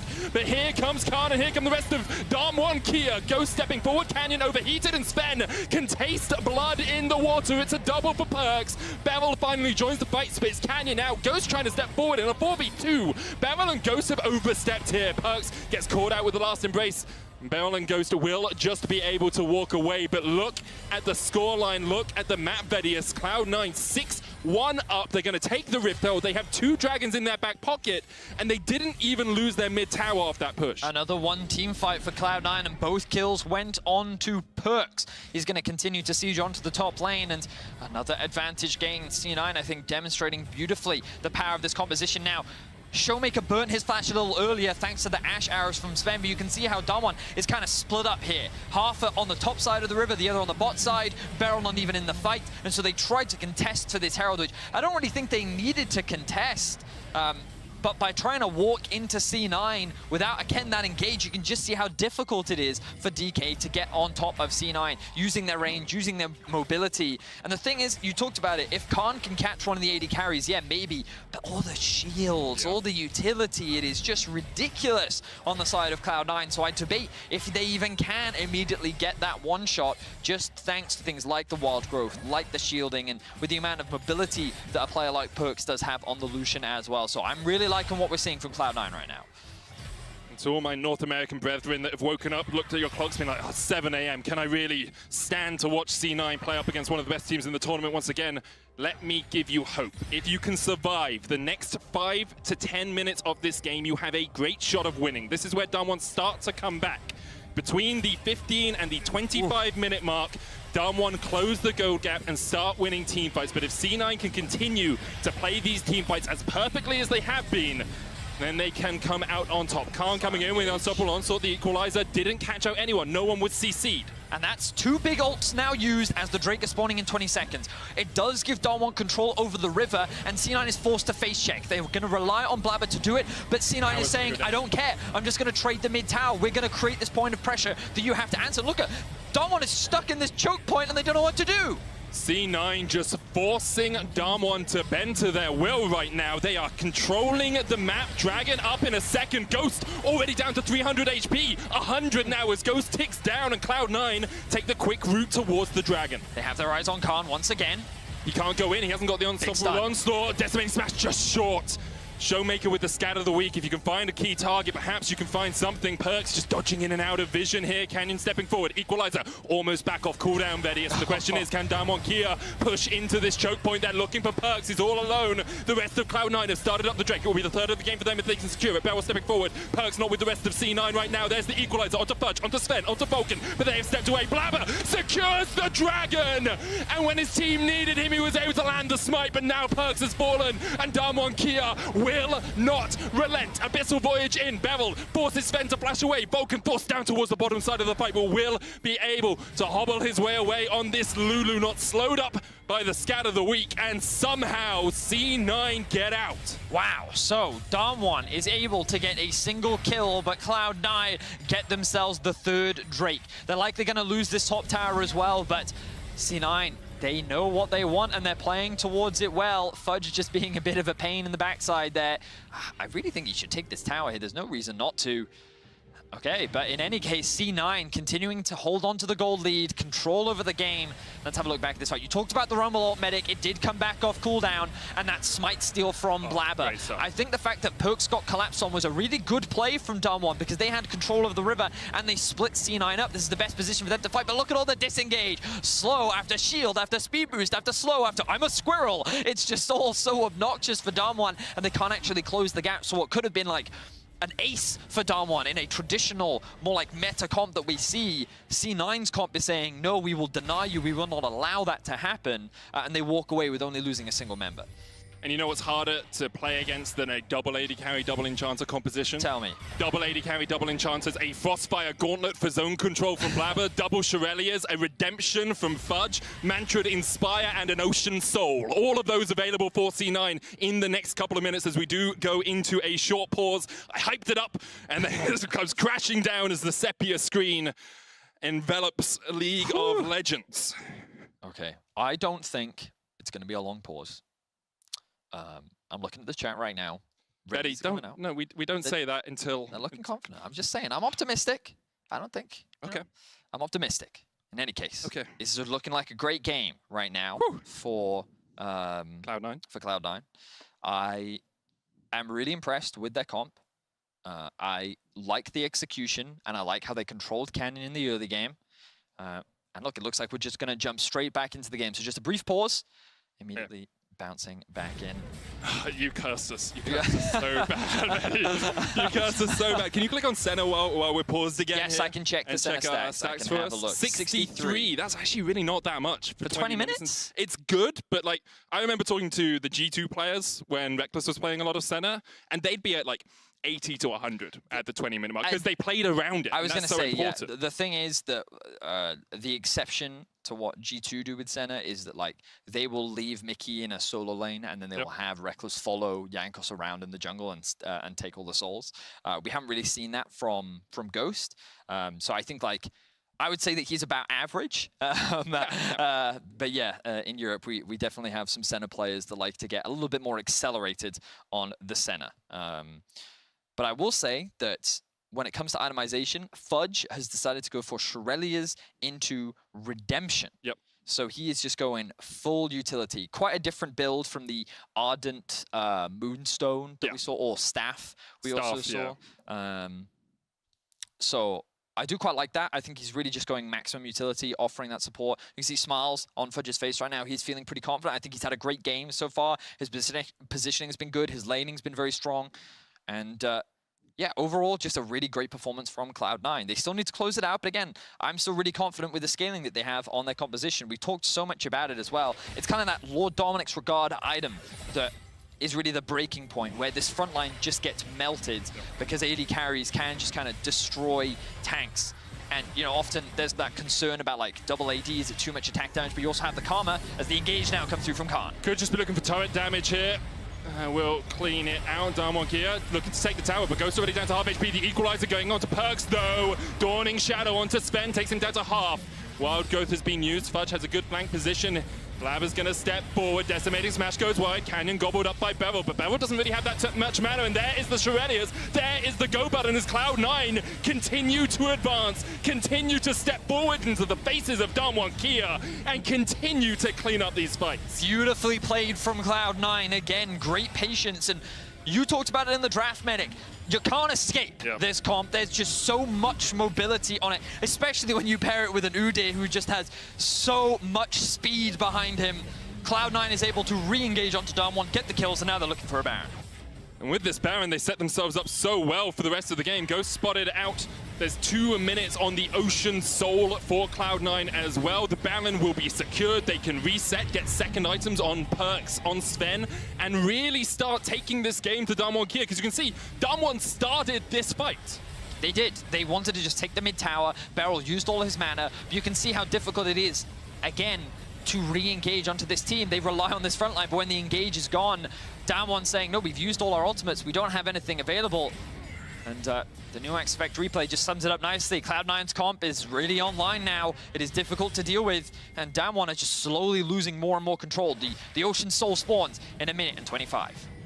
And the question for Damwon is really, what do you do? Because this is the engage. This is the range at which Cloud9 can push upon you. Enchanted Crystal Hour onto Blabber. Forces him to flash away. Cloud9 now with control of the mid lane, with that wave pushing in. They're going to go down towards the bot side, take out that tier 1, and then their Ocean Soul is right within their grasp. Thinking about it, Beryl not running Cleanse this game is probably a bit of a mistake. It's something that we often see from any Tahm Kenches because they can't afford to get CC'd. And we're seeing how easy it is for Cloud9 to actually just start a fight whenever they want. Of course, they don't quite get the kill this time, but they get the flash out from him. Control of the river. Here's the engage. Khan with a good position. Blabber steps in front of the Pain Train and will fall first. Damwon Kia get 1 kill. Sven gonna get healed up here. Perks has a really good flank position, but he's all on his lonesome. However, how did Damwon get onto him? Assuming he can just stand back, stand at range. Damwon have no engage. They have no way of stepping forward. However, they have killed off the Udyr with 20 seconds on the Dragon. Big scatter of the week, but once again, you can't really chase him down. Fudge gonna flash away. Unleash power is enough to kill him off. Cloud9, in my opinion, you should just disengage. You should accept that you've lost this Ocean. Yesterday, we saw you be a little bit too greedy for plays. Remember RNG, the Baron. You went for a little bit too much. You outscale here. Just accept it. They backed away, and they will give up the 4th Dragon of the game. So they're going to lose a lot of value out of this Baron. And they will end up losing the Ocean Soul. Not the end of the world, but Damwon showing that they do still have some resilience left in them. They're still willing to fight. They can still find some good engages, and I think this one was just a small, not even positioning error, I don't think. Blabber just makes the choice. I'm going to tank this up. I don't think he needed to, but he made the choice, and the utility just isn't quite enough because all 5 members of Damwon are hitting that single member. You can see, again, this kiting potential.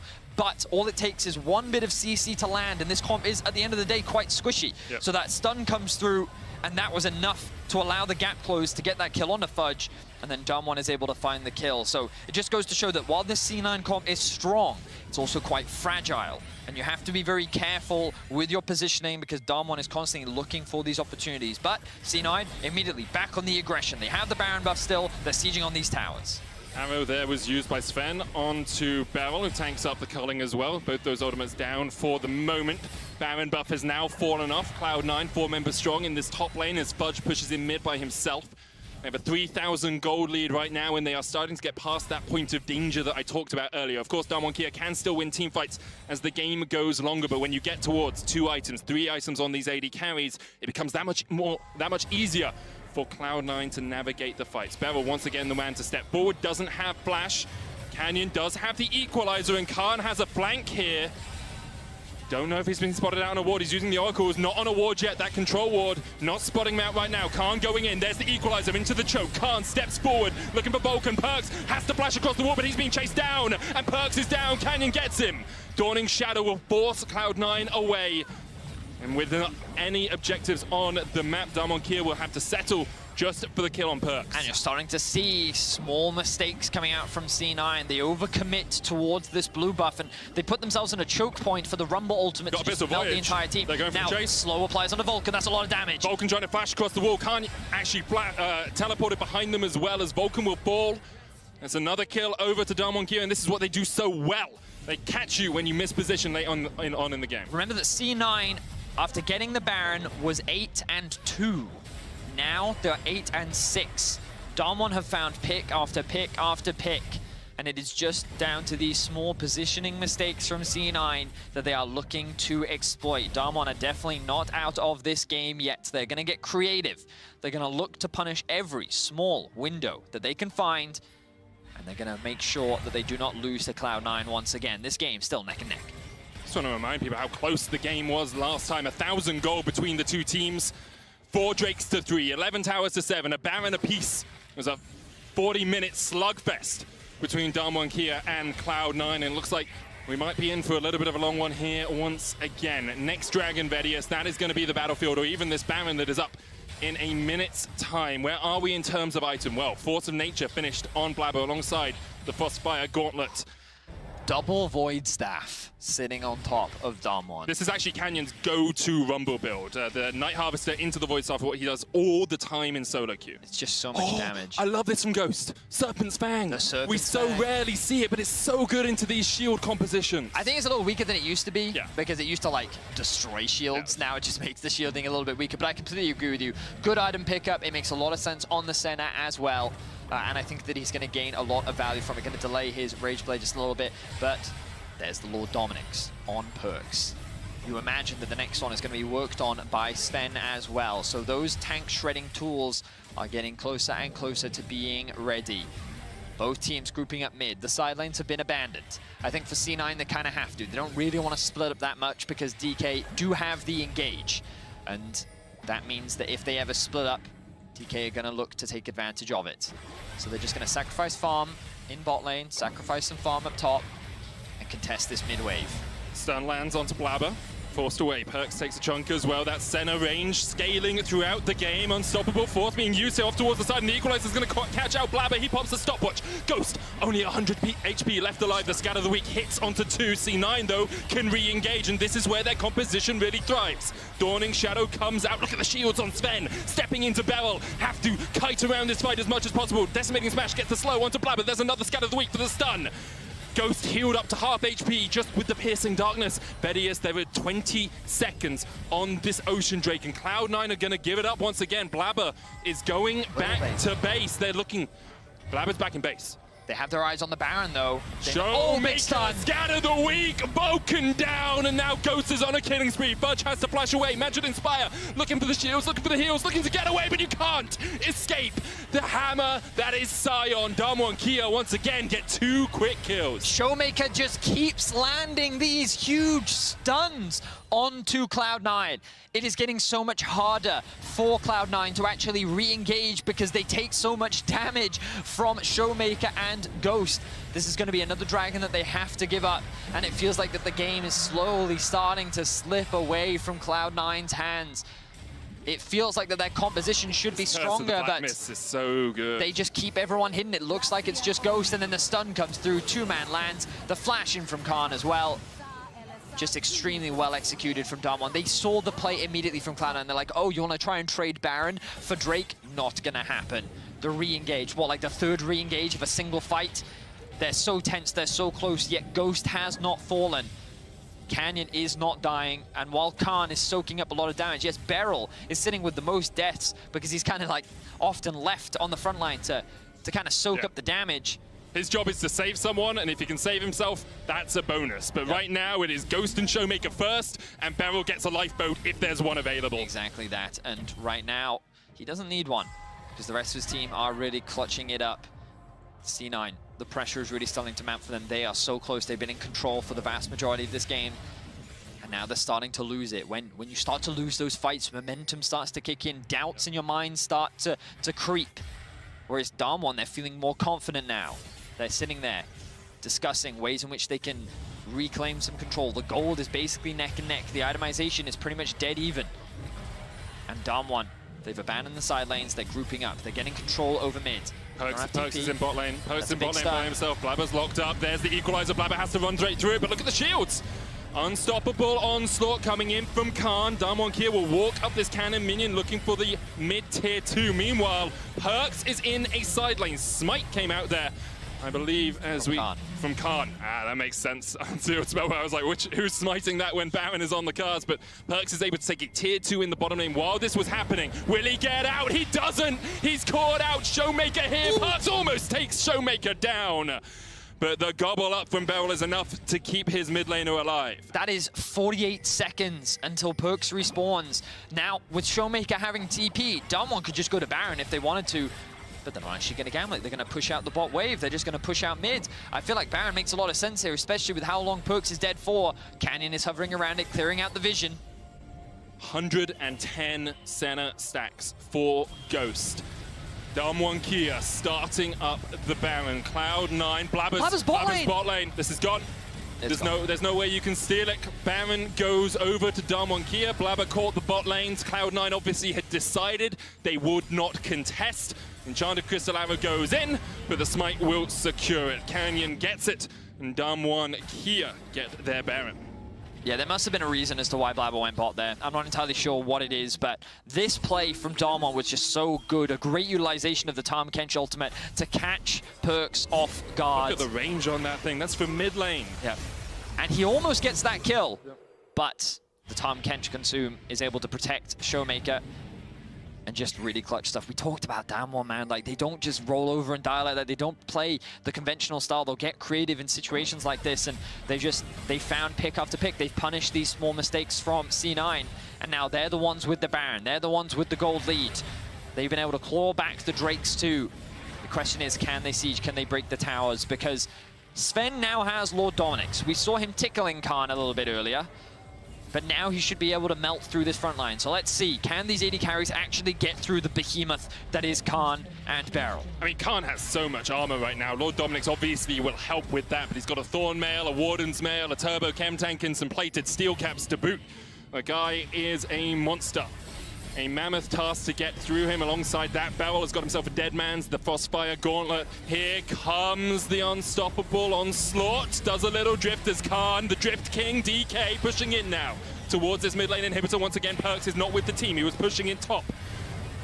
Mid lane inhib still surviving. A minute and a half on the Baron. Cloud9 still with a very strong composition as the culling comes out. Canyon able to dodge to the side, but the inhibitor still stands. The stun's going to land onto Khan. Tether not quite connecting. Decimating Smash used once again just to force Cloud9 away. 30 seconds on the Ocean Drake.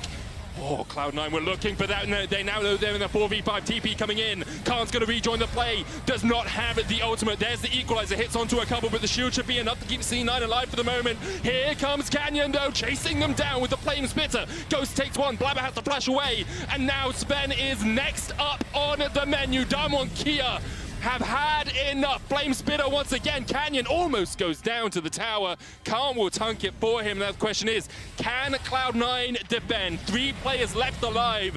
This game was in the palm of their hand, but Damwon Kia are unstoppable. Blabber, Vulcan, Budge, no AD carries here. They're both dead. First Nexus Tower's gonna fall after Blabber goes down himself. And Damwon Kia, from the jaws of defeat, have snatched a victory here versus Cloud9. Cloud9's unwinning spree will continue as the world champions take them down.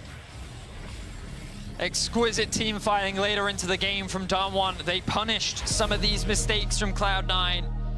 And the way in which they clawed back was just impressive. Devastating victory for Cloud9 because it looked like it was their game to lose, and Damwon were just relentless. There was, the fight at the fourth Drake. Yeah. There was the fight at the blue buff. There was the pick in mid lane. It was just, we mentioned it, it was 8-2 in kills in favor of Cloud9, and then it was 8-3, 8-4, 8-5, 8-6, and just Damwon kept getting pick after pick after pick until they found that crucial pick, which led to the Baron onto Perks. Just excellent play, and like, Damwon is a team that you just can't underestimate. They played the fights extremely well, and like, we kept our eye on Ghost. You know, we were saying like, that center can still be huge. They kept the center alive. And they did a great job bouncing back into that. Impressive stuff from Damwon, and definitely a frustrating game for Cloud9. Because it was right in the palm of your hand. It was right there for Cloud9. But ahead of our next game, we'll highlight Elioya as he and the Mad Lions prepare to face RNG to the tunes of Colombian artist J Balvin from the League of Legends playlist on Spotify.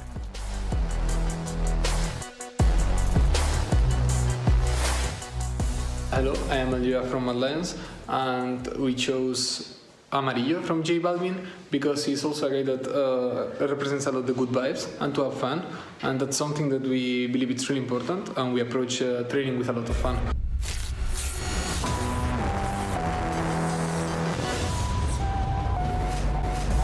Welcome back, everyone, to the State Farm Analyst Desk, where Damwon Kia clawed their way back to a win over Cloud9.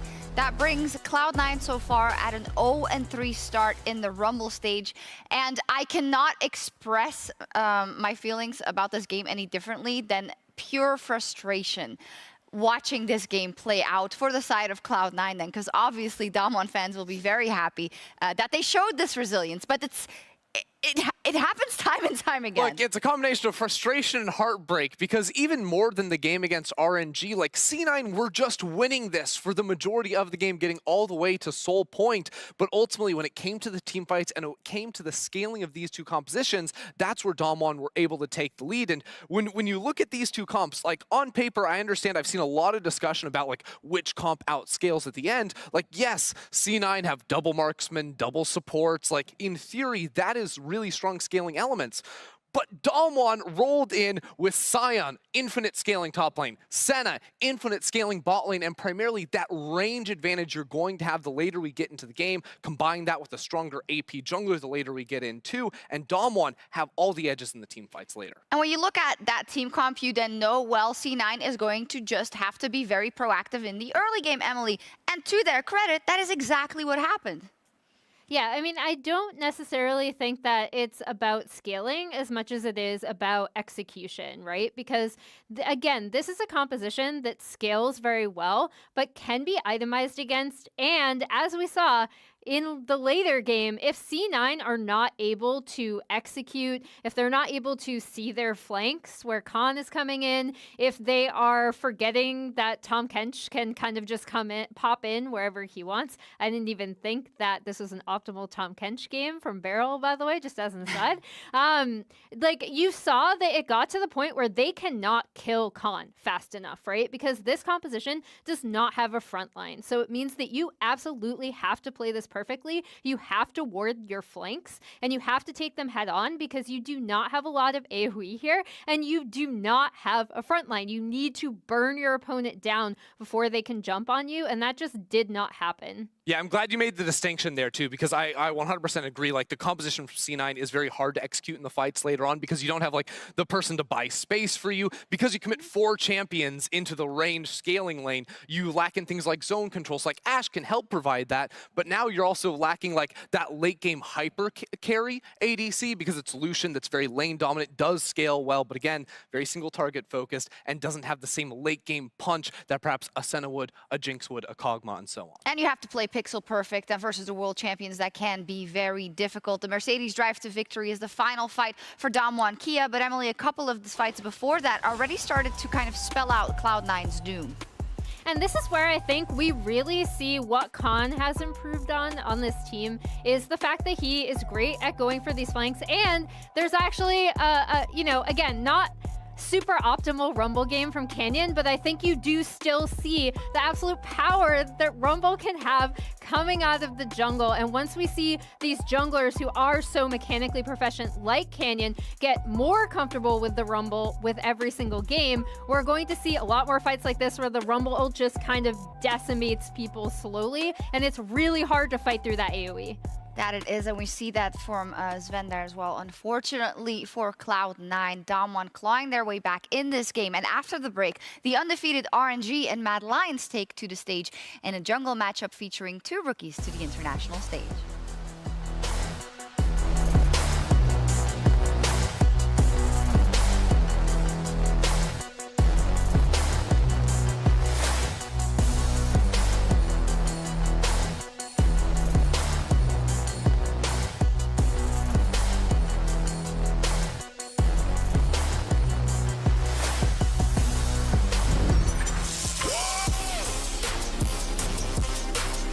Secured. The Canyon also taken down as Ghost is going to be able to use the rocket jump in order to get out, but Gala is right behind him. Like, now I think people are starting to realize just how strong RNG is, and they should be considered an S-tier pick. This is disastrous. The backstep, the mounting dread is not quite enough damage. The flash in, the damage, the idols, they're enough. Humanoid, he still lives. This is heartbreaking for C9. They're so close, but they just get outplayed. I think they're a really good team, but I think we can win.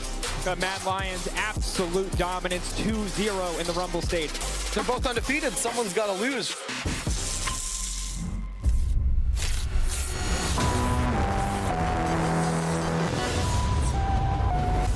Welcome back, everyone, to the State Farm Analyst Desk, where the Mad Lions are minutes away from taking on the undefeated RNG. And while they've proven a tough code to crack, MSI prodigy Elyoya might just have their number. We wanted rather to take a little bit more time to look at Elyoya and his path from the Spanish amateur scene to the Spanish LVP, being a champion there, and eventually rookie of the split and now champion of the LEC. And his rookie split was so shocking and so impressive. Like, I actually went back and compared his rookie splits to the rookie splits of the other recent great European junglers like Yanko, Selfmade, Inspired, and his Elyoya's rookie split more impressive than any of those players. He came in and looked like a seasoned veteran from day one, and I think over the course of the year has only been progressing more and more, and now is firmly contesting for #1 spot in Europe. Every single interview we see with Elyoya, he just oozes not only confidence in the games, but also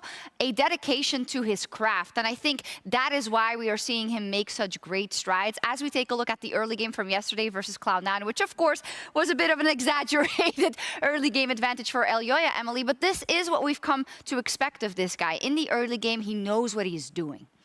Yeah, so putting aside that early game from C9, because I think he's given some advantages. Yes. One thing I really love from Elyoya is the fact that he likes to get involved super early. And coming into this tournament, I actually had the chance to talk to him before it, and he was like, yeah, and you know, I think this meta really suits me because I do like to interact with my lanes better. I like this better than what we had at the beginning of the split. And I think you saw that in the LEC playoffs, and you're certainly seeing it on stage now, where he's very comfortable with his lanes. He's very comfortable getting involved with them a lot earlier than we were seeing junglers get involved with their lanes, you know, at the beginning of the split. And it just suits him so well. And another thing that Elyoya and the Mad Lions have been vocal about too is that he's also very open, very communicative, calling a lot of the shots in the early game. And I think we've seen a lot of rookie junglers in the past either look great when they're, you know, playing for themselves or have some issues integrating into teams. But Elyoya sort of runs the ship for the Mad Lions early on, and his playstyle is the Mad Lions playstyle in the early game. And I think as he continues to develop, it just looks better and better because you have players around him also supporting him, and the way he's worked with Humanoid recently has been fantastic. Emily? Yeah, I mean, I think another cool thing about this matchup is that he's going up against Wei, who's also incredibly young. This is his first stage, and he was another jungler that we were looking at alongside Elyoya, and we were like, okay, how, you know, now we get to see them face off together because both of these junglers have looked incredibly strong in this meta and incredibly strong on this stage. They don't seem phased whatsoever by international competition, so I'm really, really looking forward to this jungle matchup. Yeah, me as well. And I think one of the beautiful things about international tournaments, and specifically the MSI that we are watching now, is the fact that younger players and new players to the international stage can come in and show everyone what they have got. And we'll see if Elyoya and the Mad Lions can put an end to RNG's undefeated run as we leave it to Medic and Vedius. Thank you very much, Shox. Both teams undefeated so far in the Rumble stage, so perhaps RNG can put an end to Mad Lions' undefeated run. Very it true. Could work either way here. I'm really excited for this game. I think that both Elyoya and Wei have had very impressive jungle performances throughout the tournament. Earlier in the day, we saw how great Gala is as a player on his Cogmore, and I think the same can be said for Kazi. I think he's having a fantastic tournament. So there are a lot of standout players. There are a lot of things to be excited about, and one of the things that I keep hearing about Mad Lions is we'll see what happens when they're really tested, you know, and I'm like, well, I guess, sure. But it's one of those things where, you know, they lost one game in the group stage. They have so far, they're undefeated, obviously only 2 games. And perhaps this is the test. The first seed from the LPL is the test. So we'll have to wait and see how they stack up against the rank 1 team over from the LPL, as Renekton is going to be taken off the board right from the get-go. Yeah, no real surprises getting rid of Joe's Renekton. There is the Senna ban as well, so Kazi will not get his hands on that. Kazi has been quite aggressive alongside Kai'Sa in the bottom lane, so I'm not sure Senna would be where he, what his wheelhouse is right now, but of course, is still a very good AD carry. There's the Kai'Sa taken away from Gala. There's the Varus removed by RNG. So we are pinching that AD carry pool just a little bit. This was one of the things that I was hoping to see. I believe that Gala does have, or he's played a very few select champions a lot.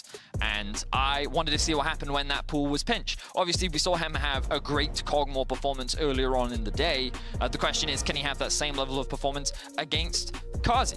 We're going to have to wait and find out, because the AD carry pool is opened up a little bit more. Tristana is still up and available. With the Udyr ban, we're looking at a Morgana and Rumble. You would imagine that one is going to be, or sorry, both are going to be left open, and RNG is instead going to look at something like a support ban. We saw Nautilus earlier on in the day, could be a potential ban. Something like a Lucian or a Trist, I think, could also be taken off the board, but they're actually going to ban away the Rumble. So they're saying, you can pick Morgana, we have something that can be played into it. The question is, will Mad take the gamble? I mean, Morgana's just so strong right now, though. So Lee Sin is also up, remember? Lee Sin is also up. We'll see if Armut wants to get his hands on the Ninja in the top lane. So what they are saying is, okay, so we will ban away the Rumble. You can either take Morgana or Lee. Yeah. What you can't have is Lee plus an AP jungler. Yeah. So I understand the logic there. You would imagine now that either Xiaohu or Cryan would take the Lee Sin so they can flex it between top and mid lane. And then they'll have to have something else prepared for the jungle. Thresh also still available. We've seen it banned out a lot throughout the course of MSI. Ming has yet to actually get his hands on it himself. So Thresh, I wonder if we'll see something like the Callisto or the Xayah come out here for Gala. Jinx, potentially. Jinx is also a option. Aphelios, yeah. A bunch of AD carries become unlocked when paired with the Thresh because he does have the Lantern to provide that safety. And for now, they're just going to lock in their jungler. So it will be the Olaf. Usually the Olaf is like the next tier of junglers that we've seen so far be as an answer to the Udyr, the Rumble, and of course the Morgana. So also very common over in the LPL. They do love their Olaf over there, and Wei definitely not that different in that regard. So they currently have a pretty strong foundation. Which direction will Mad? Oh, so they're actually going to go for the... Perhaps Tahm Kench, yes. Okay, so they're saying, you know what? If you're going to go for that very single target CC, we're going to go for something which has a lot of protection, good scaling, and when you have Tahm Kench plus Black Shield, a lot of utility then offered to the Jinx and late game protection to help manage the Olaf that's going to be trying to dive on your face. And there's the Aphelios immediately out from Gala. Jinx is not something Kazi's played at all so far at MSI, but of course, he did pick it up a couple of times during the LEC. His series versus G2, he really popped off on the champion. Definitely something that was kind of banned a lot as a result of his performance during the playoffs, so he's definitely on comfort. As we move into the second phase, though, it looks like that Lucian will be taken off the board. So that AD mid laner that Humanoid very comfortable on. I was worried that with the Lucian being open, Xiaohu would try and grab that early, but RNG actually want to save top side pick, probably because they know that Armid is a little bit more of a carry player. He does like to play those top lane champions, things like Aatrox, Wukong, Lee Sin. You know, he's not really a Sion player. Can, of course, play Gnar. He did play a fair amount of Gnar during the playoffs. But to me, that does suggest that RNG is saying, you know what, we want to try and either get that counter pick for top or maybe even for Cryon. They have been giving those counter picks to the mid lane as well, but it looks like more of a mid lane mage matchup from what I'm seeing so far. And one of those is going to get removed as Victor is banned away. As you said, the Gnar and the Wukong still available for the top laners here. In the mid lane, you know, Humanoid likes his Orianas. He has played a bit of the Victor as well. Azir, Twisted Fate actually fallen well out of the meta coming into MSI here, but we saw that quite a lot in the LEC playoffs as one of the priority picks, and Mad Lions taking their time over their final ban. Looks like it will be the Lee Sin, so that top lane carry flex potential will be removed. And the fact that the Jace is gone does suggest to me that Mad is looking at a Gnar top lane pick. It was something that they did play when they played around, when they played against G2, because what they did was they stopped playing around Armor and they actually just focused more on playing through the bot side of the map. When Kazi's on Jinx, they really want to funnel as much gold and resources onto him as possible, and so RNG is going to take that one away. With the Jace banned away, with the Lee Sin banned away, Nocturne is the only other pick that's often used as an answer to it. We know that Armit can also play that champion if he wants to. I'm not sure that it makes a huge amount of sense into the comp that he's playing against and what he's currently got, so I'm not sure that it's going to be his go-to pick, but it is certainly an option for him. Looks like they're going to take a little bit more time to think about what they want in the top lane. Orianna for Humanoid in the mid. I'd like to see a little bit more engage from the Mad Lions lineup, something to get that ball onto the back line, get that delivery system working as Kai'Sa hovers the Yuumi and the Zilean. They might do the Wukong, you know. Yeah. You talk about engage. I also think that against a champion like Aphelios, the amount of crowd control that it can provide and chaos, I think, can be very good. And it's also one of his comfort picks. There we go. Looks like it is going to be his Wukong. It's not the best matchup for him, but I think that what it offers in fights later on is extremely valuable. There's the Twisted Fate. With the Twisted Fate. More single target CC, I think, could be problematic. Again, playing against Tahm Kench and Morgana, but it does give you the power to be reactive to what is happening on the map thanks to your Twisted Fate ultimate. You can also be proactive. You can work with Olaf. Twisted Fate Olaf, very powerful mid-jungle duo because of the CC that you can set up and the follow-up that then comes through the Olaf. You can invest resources into the bot side of the map, or you can perhaps play through Xiaohu to try and put Armut behind if you want to. RNG have a couple of options, and as we've seen from them, while they often do play through top side, that doesn't suddenly mean that bot lane can't be played through as well. It depends on the situation, and they do have a pretty powerful 2 versus 2 down there as well. I would like to see the cleanse on the Tahm Kench this time around. I think that against the Thresh Hook and the Twisted Fate stun, those are the pieces of CC that you want to try and avoid. But overall, I think that Mad have a slightly stronger teamfight composition later on into the game with the Wukong, the Orianna, the Jinx, just a lot of AoE, a lot of crowd control, a lot of range in their advantage as well with things like the Jinx.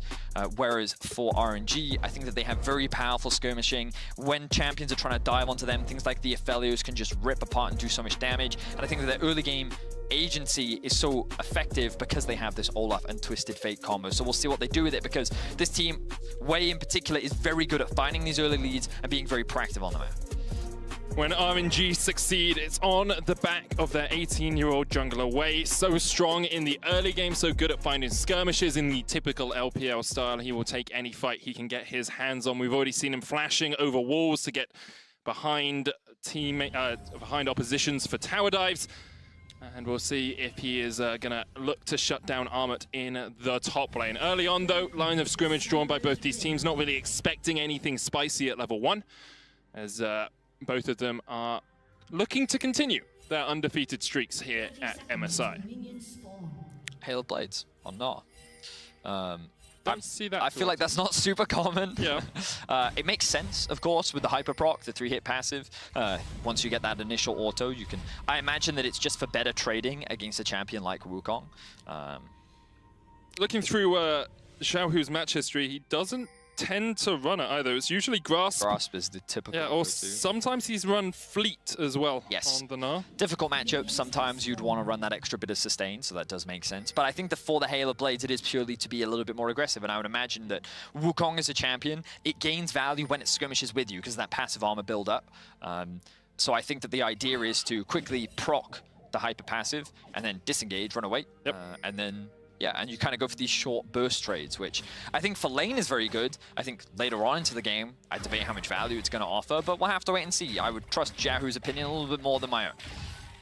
We also see Wei starting on the bottom side of the map, so maybe he will be pathing up towards Xiaohu's lane, trying to get that Gnar ahead early on. Elioya's going to do the blue and the Gromp at the same time here. Both junglers starting without a leash, Vedius. And you talked about it. I want to talk a little bit more about Wei, because I do think that as a player, he does such a great job of playing around his lanes. He focuses a lot more for his team rather than for himself. And we saw on his Udi yesterday that he will skip camps in order to gank for Xiaohu when the wave state is appropriate. And I think that one of the best things about him is how active they seem to be in their communication, where they're saying well in advance, this is exactly what we want to do, how we want to do it, and they execute upon it well. So keep your eyes on Wei in the early game, because he's a very important factor when it comes to getting RNG ahead. Yeah, leading the jungle in KDA, damage a minute, kills and assists at 15, and gold at 15. He is a very strong player all round. Humanoid early on will have the push in the mid lane. We see him placing a ward down towards that bot side Scuttle Crab as Elioya is on his Razor Beaks. I do not know if he's doing the Razor and Red at the same time as you can on the Morgana. Looks like he's going to start it up now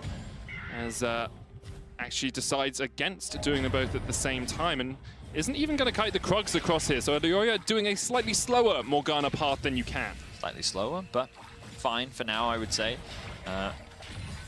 It's interesting that there's a lot of mid priority, and it looks like bot is slowly starting to get that push as well. Kaiser and Kazi, they often want to fight if they can, and Ming body blocking that damage to try and keep the Aphelios alive. Not too surprising, Aphelios in the early stages can struggle a little bit in the 2 versus 2, but once they get a few more levels under their belt, there are windows where they can look to trade. You always have to be careful though, because if your hook does land on the Jinx, the consume can come through, and overall it can be a little bit harder. So for now, they're going to be pretty happy farming and chilling as we see Wei hovering around the top side going for the crab, and that ward from Armut is going to spot that one out.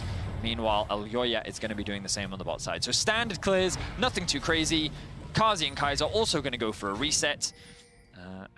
For now, no one is dead. No one is dead apart from the minions. You must remember them, Vedius, very important. True. Lives lost on Summoner's Rift as we do see Gala and Ming using the time that Kazi and Kaiser had, resetting down towards the bottom lane to push this wave in. That means there'll be about a single wave advantage as they come back. Humanoid continually just trading onto Cryin as Xiaohu pushes in top lane. Now, Kazi and Kaiser did get to base first, which means that Kaiser gets to be back out on the map earlier. The pings are actually going to spot him out. Love this ward investment from Wei. And The question is, does Kaiser know? Is this sweeper going to spot out this ward? It's not. So really good placement from Wei. They're going to get information on what Kaiser was up to, and they're not going to get punished for it. Of course, Ming going to match that roam and is now hovering around the mid lane as well. Going to give this stack over to Humanoids. And again, nothing too crazy happening in this early game. Junglers return to the jungle to continue with their clears. Yeah, it seems like both teams have just accepted that it's going to be a laning phase for a little while. No real action needing to happen in the top lane. Xiaohu, with the range advantage, has developed a CS lead, about 10 to 11 farm ahead on average, as Armut struggling a little bit into this Hail of Blades Gnar. Kind of as expected. Cryan trying to interrupt the base from Humanoid there. Cryan taking a lot of damage, though. I wonder if this is a kill threat opportunity. At the very least, maybe they can consider getting a flash out from him. Humanoid, he did put the ward down to ward top side because that's where he expected the jungler to be, given that he started with his path clear bot to top. But Wei actually going to get a little creative, going to move towards the bot side river, knows that he has a control ward there, and with the push that they have, he may even try to just do a very early Drake. TP coming out from Armored as well to go back towards the top lane. So Wei should be able to secure this dragon by himself. Alyoya is going to come across, but he's looking more for the bot lane play than anything else. Alyoya puts the ward down. Humanoid has teleport. Wei is going to stop the dragon for now. RNG have the push in the bottom lane, so they can bring their bot lane up here first. Looks like Mad Lions are just giving up this Drake. For now, they don't want to run the risk. They know that they have stronger team fighting tools, but they don't need to take any unnecessary gambles, especially against an Olaf in the early game. Cryan also hitting level 6 makes going for those early fights all the more risky. So I respect the restraints coming out from Mad Lions. A little uncommon from the Mad Lions bot lane. Know them for. The bot lane in particular do love to fight whenever they find an opportunity. So really good patience coming out from Mad Lions. And again, seeing a very slow, stable, and pretty even early game. Not what I expected coming into this game. I expected a lot more chaos, a lot more skirmishing, a lot more ganking, a lot more fighting. But it seems that Mad's approach is, hey, we want to rely on our team fighting later on to the game. It served them very well in the playoffs of the LEC. And we'll see if RNG can actually find themselves any early game leads, because Cryan is level 6, does have the Ignite thanks to the spellbook.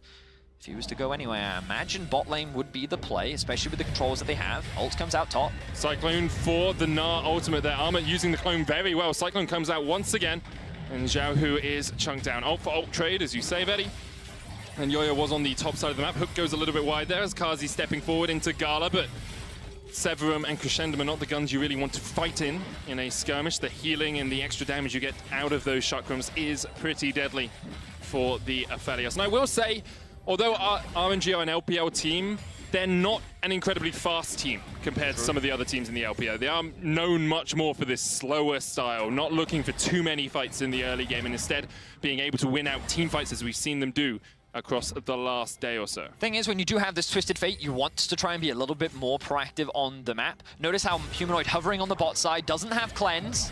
Ghost comes out from Wei, flash away. Alyoya coming in from the side as well. The binding's going to be used, but the shockwave will not do enough damage, and now Alyoya has to flash away himself. Kaiser and Kazi on their way up, but no level 6 means Kaiser can't get his teammates out. Kazi gobbled up by Kaiser. He's going to try and get this Jinx close enough to the wall to flash away. The play almost caught him out, but Mad able to escape, as Kazi and Kaiser just about survive. So RNG, they draw first blood and they do it in the mid lane. Humanoid, he was hugging the bot side of the lane, believing that Alyoya could come to his safety in the event of a gank, but he wasn't close enough. The Black Shield did not come through. You can see that I believe Alyoya was actually clearing out a control ward, and then the axes start to come out. They tried to land the damage while Cryan is CC'd up. That does not apply to the Olaf, and you can see this early game damage that he's able to throw out. Kazi and Kaiser then come up through the river, but they end up being the ones collapsed on, and fortunately for Kaiser, he does have the consume, but it does mean that both bot laners are forced to flash out, so advantage is gained across the board for RNG. No flashes left on any Mad players. RNG with 1,000 gold lead at the 8-minute mark. Couple of plates in the top lane, a CS lead for Xiao, who hasn't been involved in any of these plays, and then 10 CS lead for Gala in the bottom lane, about 100 gold ahead. Mid lane, Humanoid is slightly ahead in terms of farm, but that gold are relatively even. RNG off to a very good start here, Vedius. So Humanoid really just bullying, Cryan in the mid lane, whereas Xiaohu doing the same thing in the top. But RNG, thanks to those early kills, sitting with that early gold advantage. And they need to find this early lead. I think it's really important when you have the Twisted Fate. Trying to unlock that mid tower as well. You can play towards the early heralds to funnel more gold. They could take that top tower, make life a little bit harder for Armut. props to RNG. He's doing exactly what they need to do, whereas Mad trying to stem the bleed. They don't have summoner spells in this bot lane 2 versus 2, and their wave is pushing against them. Kind of looks like Gala wants to try and push this one out a bit. Here comes a Flay. Coming in with the Flay. Kazi caught out down to 300 HP. Hook on Kaiser, but the cleanse is just about enough. Gala could look for this, has the Moonlight Vigil, but won't go any further, except that they've forced the enemy AD carry out of lane, and they can push this in and get a plate. Smart play there from the RNG duo. They know that they have a summoner spell advantage, especially with the heal on Gala, and they're going to get themselves a plate off the back of this. Immediate respect from Kazi and Kaiser. They have to disengage because of things like the Twisted Fate ultimate is up and available, so they could get collapsed on bot. But Wei's just using this as an opportunity to get himself the early Herald. They can use this bot lane, they can use this top lane, and they can look to start the snowball, funneling more gold into the side lanes and break whatever tower they want. RNG strong control in this early game, and it all comes back off to that initial gank onto Humanoid. They were really able to gain a lot off the back of that. Gala now 20 CS up in that bottom lane, and that bot lane matchup was one that we did want to highlight coming into this game. Kazi and Gala having great performances so far. Super Mega Death Rocket is going to stop the back, but not too much more happening. You can see both of them topping the charts in KDA, damage a minute, CS differential, gold differential. Well, right now, it's the RNG bottom laner that is coming out ahead after replacing Uzi. A lot of questions were asked about him, but he is silencing doubters one step at a time. Certainly is.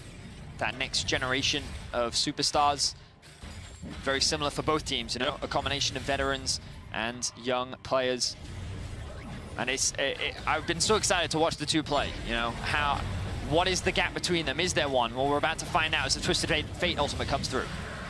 Destiny down towards the bottom side, Flame Chompers coming out as well. The Devour used on Kazi, and the hook goes wide. Shockwave popped just to disengage. Armut keeps Xiaohu around in the top lane. Flash away from the Gnar here. Armut continuing to trade in, only has a Sheen right now.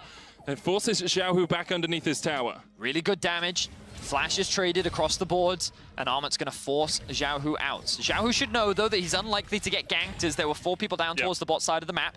Mad will get themselves the second Drake of the game. The fact they were able to disengage from that, also quite surprising, given the control that RNG had. I think the Cryin ultimate was not the best, but at the same time, if he tries to flank, I think that he then gets flanked by things like the Morgana binding, and he could have ended up losing his life. So I understand why he went where he did, as we see another gank in mid. Humanoid has to flash away. Wei just getting in these ganks at the perfect timing. Xiaohu is on the wrong side of the map right now. Armut, spell immune. There's the Soul Shackles. Xiaohu, oh, that was so well played. Gnar into the leap to get that Soul Shackle broken. He saw that the spell shield was used onto Armut. That only protects him from the slow, from the Q of Xiaohu, which means that he can then use his ultimate to disengage. So extremely well played there from Xiaohu to get out of that gank. And now RNG immediately can apply pressure towards the bot side of the map. Remember that they have the Herald with only 3 plates left. All of this gold can be funneled into Gala. Of course, Wei will have to take some. But beautiful stuff from RNG. Actually, surely they're going to use it. No, I'm sure they will. There's no reason not to take the tower here, I feel. Especially with the Herald, I feel it's still got a little bit of time left on it. Yeah, there we go. So that's going to be dropped. Morgana going to be pathing towards bot because he does need to clear that part of the jungle. Ultimate comes through, good damage, forcing Kazi further back. And that's the issue when you play into a Fed Aphelios. You can see Gala picks up, I think, 530 gold there from that tower. He's already got the Noon Quiver. We'll be up at that mythic item in just a moment's time. Go back to base, give Boris some money, and you can grab yourself a mythic. 1,000 gold ahead now. Aphelios to this Jinx. Gala really popping off in this early game, and it's a 2,500 gold lead for RNG across the board, Vedius. Kind of what we expected with the composition that they ran. They have been quite proactive. They have been going for these plays. Have they ballooned the kills out of control? No. But I think that they've done a really good job of finding these advantages, playing for plates. They are a very objective-focused team, and I think that they've controlled the objectives well. Letting loose that second Drake, probably not what they wanted, but still in a very comfortable position as Gala continues to get strong. And we're mounting up towards those first items. I think that Mad, for now, want to just keep the game state as is. Want to avoid fights for a little while longer, perhaps to wait for those second items. They may even concede the third Drake in exchange for just waiting a little bit more, then fight for the fourth, because they've bought that time. They don't have to worry too much about that. Perhaps they could even trade it for the second Rift Herald spawning, and then use that as a means to try and break down either the mid tier 1 or perhaps one of these side lanes. In any case, Mad continuing to play patiently, don't want to overstep their bounds, and RNG are the ones currently putting their foot on the accelerator and controlling the pace of the game. And this is the thing that taking a tower does for you. You can move your bot lane up towards mid, you can catch that, then Crying can pressure with Destiny up towards the top side. That makes Armor play safer. You can look to push in for blue buffs, you can look to push in for fights. Wei, I believe, was spotted out there. I think he may have just stepped outside of the bush. Lots of back pings coming out. Zhao, who's going to build up the Mega Gnar. Kaiser coming in from the side as well. Wei should just be able to walk underneath the tower, pops the Ragnarok, and will be able to escape. But while all of this was happening, Gala, Ming, and Crying are just pushing in the midway. A lot of members of MAD were drawn up towards the top side, and RNG do a good job of creating pressure elsewhere. It was an exchange of ults. Wei doesn't even have to use it. Well, he didn't have his Ghost, so it didn't, of course, cost him. And Xiaohu continuing to chip away at that tower. Elyoya just coming here to cover so they don't lose even more. But RNG, relentless with the pressure. They keep attacking these towers. They want to try and keep this gold lead mounting. The next Drake is going to be spawning in a minute's time. And if Xiaohu can get this tower, then resets, then walk towards the objective, they're in a really good position to contest that next Drake. Andre and the Verizon 5G All Chat, that's a difficult name to pronounce. Andre, how exciting to see the finalists to play their first game already. Perhaps a little bit over-eager, I say, as an LEC commentator. Give Mad a chance to really step up to the stage, but definitely RNG seen in many people's eyes as the forthright finalists. Of course, Mad Lions possibly could be there, still currently undefeated. They are falling behind in this game, about 3,000 gold their deficit right now. We did talk about this in draft. It kind of goes within expectations, I feel. But you're rightly, they are 3k gold behind, and it gets to a certain point where that gold gap can be somewhat insurmountable, even if you believe you have the stronger 5 versus 5. It might not matter if they can just beat you with their wallets. And I think that right now RNG is setting themselves up for success. Immediately on the Drake as it spawns, we can see that Mad making the decision to just make the cross-map play, trade it for the Rift Herald, and I think this is smart. Again, trying to avoid any big fights that could potentially catapult the Olaf extremely far ahead. Could give RNG the gold lead that could... Oh, hang on, but Xiaohu is actually looking for something here. Well, you've got the Destiny available from Crying. He's down in the bottom side. Xiaohu bound. Goes into Mega form. Elyoya with the Soul Shackles. Here comes the Destiny, and Kazi has been flanked, and the rest of RNG are looking for the chase here. Kazi and Kaiser have to flash away. Xiaohu was able to distract the Mad Lions, and here come RNG. Kaiser will fall. Elyoya has to flash the wall, but the Moonlight Vigil will chase him down, and Crying is not going to let him escape. Still on the chase. The binding goes wide off towards the top side. Armor's killed off Ming. He's going to go back in. Gala trying to do what he can. Needs to get to the 7. Needs to get that healing, but he can't survive. Armor gets a double. Elyoya falls down towards the bottom, and there is a pause. What just happened? I thought that team fight was just lost for Mad. I thought that RNG's positioning was so much better. You highlighted it very early on in the fight. Kazi and Kaiser got collapsed on from the mid lane. They got shut down very quickly, and it looked like it was disaster for Mad Lions. RNG had found the fight that they had been looking for, and it ends up getting turned around because Armut on this Wukong was just doing so much damage. His ultimate was up and available. He was able to dive onto Gala. He was able to get that kill. And yeah, because I was paying a lot more attention to the bottom side of the fight, I assumed that the top side was just going to be a matter of cleanup. But wow, okay, crazy. When we get the replay of that, I imagine we're going to get the replay soon. We can look back and break down exactly what happened in that exchange. We might not get the replay. I did wonder, with there being a pause right in the middle of it. Yeah, I was hoping, I'm hoping, but you know, we'll stay optimistic. We'll see what happens. But wow, what a crazy fight! Because remember, the Mad were kind of avoiding these skirmishes for a little while, and what that looked like, that it was just going to be a standard trade, you know, Rift Herald in exchange for Dragon. Especially when Wei is on the bot side of the map and all the Mad Lions members are on the top side. There's no reason for RNG to really force fight there. But Xiaohu says, I think I can force fight it, you know, or at the very least, I can be a bit of a pest, because the bot lane of Gala and Ming had rotated around and were in a position to try and challenge in some way, shape, or form. But even then, they're still at a numbers disadvantage. So what ends up happening is Xiaohu misses everything. He gets binded, but then he flashes out. And then you've got a bunch of Mad members chasing after him, which then ends up leaving Kazi and Kaiser, who's trying to follow up through the river, to get collapsed on by Wei, who's run up from the Drake, and Gala and Ming that are already in mid lane that can also collapse. Destiny and Destiny. Exactly that, the Twisted Fate ultimate too, of course, right. Oh, so here we are, we're gonna get that replay. So here we are, this is the collapse that we were talking about on the bot side of the map, the 4 versus 2, both of them tried to flash out to safety, but the chase down coming out from the Olaf and the Aphelios is just too strong. And at this point, you think, okay, well, the team fight is over. Meanwhile, in the top lane, Humanoid and Armor chase down Xiaohu, and Humanoid is just using his range to keep RNG at bay.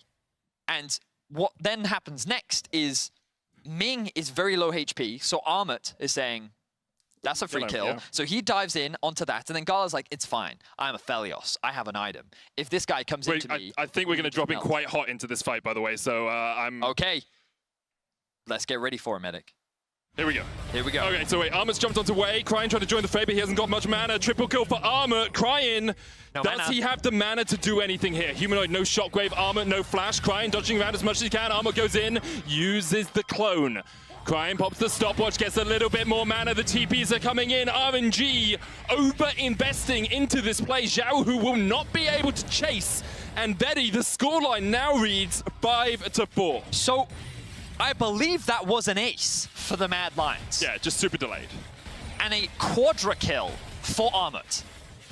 The fact that they were able to turn that around is kind of crazy, because the fight, as we mentioned, looked lost. And I'm not sure if we're going to get the full replay, but let's kind of take stock of, we are going to get a round out of what happens in this replay. So Wei, at the very end, ends up being caught out. He thinks that with Cryin, they actually have the ability to win out on the 2 versus 2, but Armut, he just has so much durability. The red buff also helping him heal up. You have the shielding from Humanoid, who's just stacked on mana, and the mid-top duo is just able to turn it around. So, wow, crazy stuff. Now, Medic, let's just kind of like recap for us like the current state of the map. Okay, so we're 18 minutes in. RNG have had the gold lead for the entire game. They are still 2,000 gold ahead. They have 2 dragons to their name. Ocean Drake will be up in 3 minutes' time. On the side of RNG, Gala is fed. He's had a ton of plates put into him. He is at 1.5 items. Wei is pretty big, as well as is Cryin. For Mad, Armut is Giga fed. Everyone else is a little bit weaker, although I will give credit to Humanoid, 1, 1, and 4 with a 20 CS lead in the mid lane. Let's look at where we are in terms of gold. You can see Gala 1,600 gold ahead of Kazi right now. And that's basically where the gold difference exists. Yes, there's a bit of a jungle diff too. Wei has been, well, but that's because Wei has been getting these kills, but the reality is that what top lane has done is equalized the difference, because the early laning phase obviously did not go great for Armut, and Cryin, the TF passive, was able to make up for that. Now we see Cryin TP attacking Armut. Armut has no flash here, could look to use the clone. The rest of RNG are on their way. Everfrost will root Armut in place. He's going to try and turn it back onto Xiaohu, but there's really not too much that Monkey can do in this situation. Wukong will fall, shut down, goes over to Xiaohu. And that was just a big overstep from Armut. He had a great performance in that last team fight, but now he ends up getting punished for it. Great use of the teleport from Cryin. Xiaohu's already in lane. The rotation from Gala and Ming as well. And these are the type of picks that RNG is going to keep looking to leverage as they break down the 3rd outer tower. RNG will get that mid-tier 1. Humanoid is pushing down the bot side, but he's not even going to be able to get the tower there. That sequence of plays, it was a TP from RNG for a shutdown on Xiaohu and a mid lane tower, whereas Mad Lions got a few CS here or there, and that gold lead once again balloons up to 3,500. Yeah, it was a close team fight, but at the end of the day, RNG have only extended their gold lead. They've gained so much more map control. They're continuing to steal away enemy jungle camps. They're pushing in these waves, and they're setting up for the next Drake. RNG demonstrating why they are considered one of the favorites for the whole thing, and why they are looking so good. Great early game performance from them, and Mad's still waiting for those items, waiting for that team fight that can swing the game heavily in their favor. And we're very much getting to that point that you mentioned earlier, Vedius. The Mad Lions have a good team fight composition, but if you are half an item to an item behind when it gets to those team fights, you are likely just to lose out on those fights. You can see Gala already has Runans and the Kraken Slayer complete. There's a rapid fire cannon and an Everfrost on Cryin. They are so strong right now. There is a caveat to that. Oh, it hit me. Gala currently doesn't have flash, and if Armut just one-shots him, he doesn't get to use his gold. I mean, that is true. The best CC is death, as they say. That's the caveat, right? Yeah, Kazi is very much behind Gala, and if they can just get to play the standard team fight, then that's true. But what Armut is going to be looking for is a flank. That's what he always does when he's playing the Wukong, and he's going to try and create these pockets of vision where he can come in from behind. But that is, I believe, a Baron that is being started off by RNG, and with the Aphelios, they are just going to melt through it, so RNG could very well force the fight that they want right now. This ward just outside of the pit will spot RNG doing it. Armut is working his way up through the river, hasn't teleported yet, but does have the TP. 3000 HP on the Baron. There's the TP. It's too little too late. You got to feel that Baron is gone.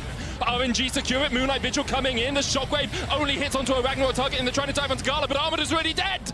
The best form of CC is death. RNG read the manual as well. The hook goes a little bit wide for Ming as Mad Lions try and turn this fight back around. Xiao, who's been forced off towards the top side, Wei is down as well, but RNG will get the Baron and a 1-for-1 trade. Wow, I'm surprised with how slowly Mad reacted to that. They had Armut's TP, Elyoya had Flash, and they still don't commit to it.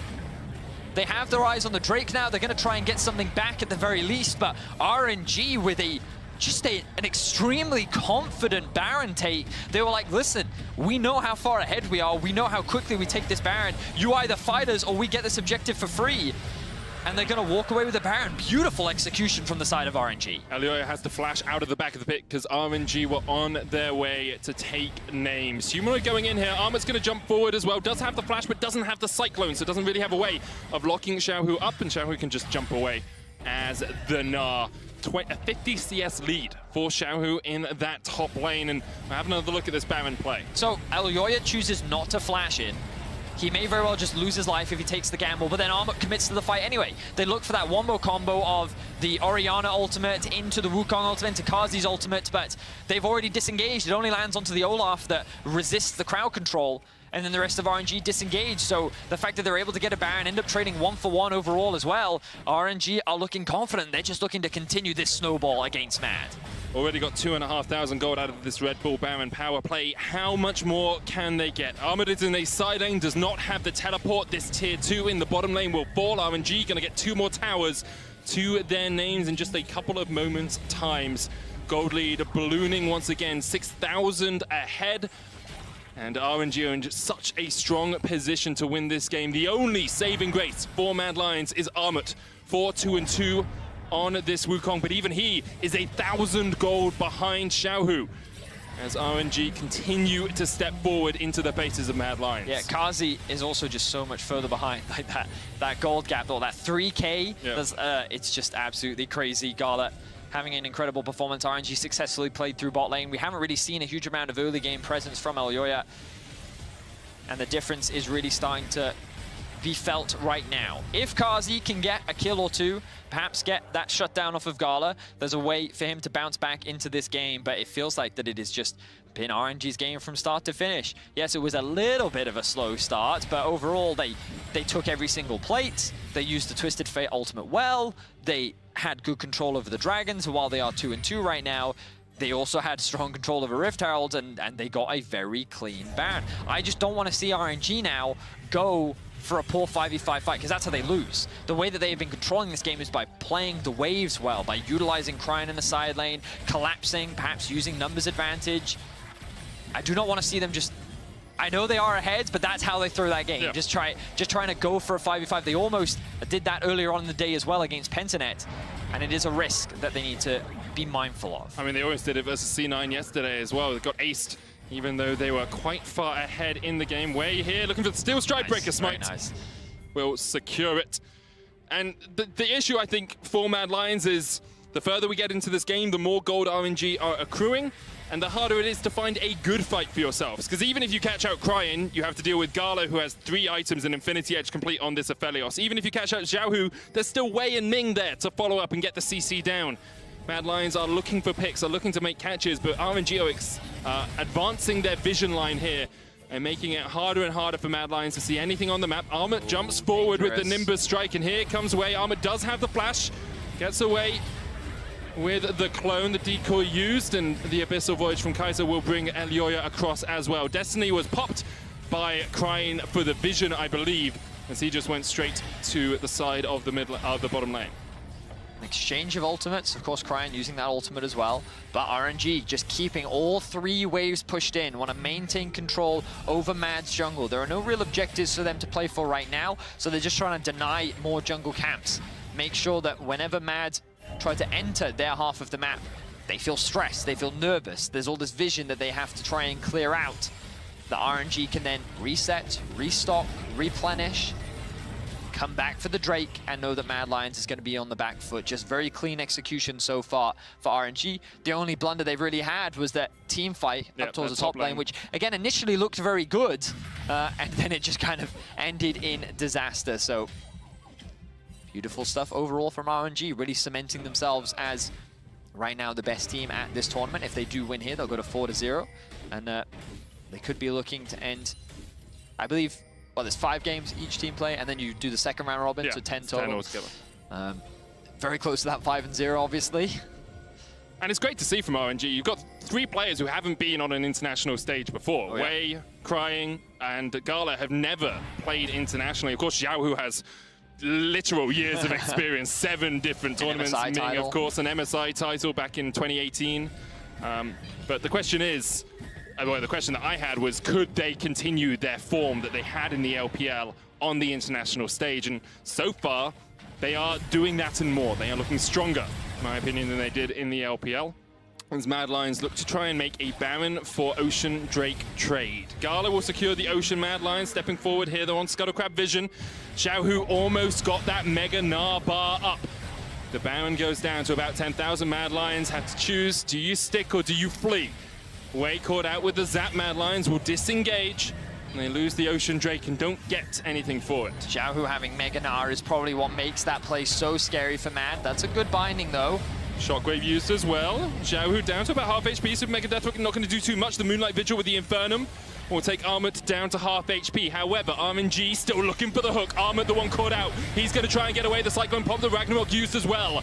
Crying coming in from the side with the Destiny. Armut goes back in, uses the second part of the Cyclone. Kazi gobbled up by Kaiser to try and keep him alive in the middle of this fight, and RNG will turn their eyes straight towards the Baron. There is not a moment of breath. I mean, they can, because so many ultimates have been used, and Gala's just going to melt through this objective. Elyoya can't get close. Elyoya flashes in. Kazi trying to do what he can, Ming down to half HP. They're trying to turn it back around. Here comes Armut. Gala secures the Baron. Xiaohu going to be forced off towards the top side. Crying, trading onto Humanoid down towards the bottom. It's 2v1 as Humanoid continues to keep himself alive, just flashes away. But all of RNG escape with the Baron, and with an easy way now to close out this game. Such a clean performance from RNG. That dance around the Baron was just so flawless in how they just kept baiting out these ultimates. They knew that Xiaohu had the TP to rejoin the fray as well. And once Mad had invested so much to trying to get that kill, that Baron suddenly became a lot less scary. This wombo combo that Mad has just doesn't exist anymore. And Elyoya was forced to flash over the wall just to get anywhere near the pit. So just really good awareness from RNG to recognize that with Gala, they know they can melt through that objective. They know that with Xiaohu there as well, they have enough tanky bodies, and just really great execution from RNG, now mounting a 9k gold lead over Mad. They've got 2 minutes on this Baron buff as well to try and break open these inhibitor towers. You can see the lead, top lane 2,000, jungle 2,000, mid lane basically even, bot lane 3,000 and 2,000 down towards the support role as well. RNG very much in command of this game. They have been since minute 1 pretty much, totally in control. And Mad Lions have to find some sort of avenue, some sort of window of hope if they're ever going to stand a chance. But that window really felt like it was Armut. Now he's 2 levels down on this Wukong against Xiaohu's Gnar. Certainly is. That one pick in the side lane, I think, was also monumental in shifting over the control back to RNG. And I like RNG not grouping up. They're actually just playing through all 3 lanes right now. Very strong utilization of their composition. Create all this pressure. Split the Mad Lions up. Don't actually give them an opportunity to find that 5 versus 5. And now you can see Cryan in the top lane, slowly starting to chip away. And they're going to work towards hitting these towers over and over and over again.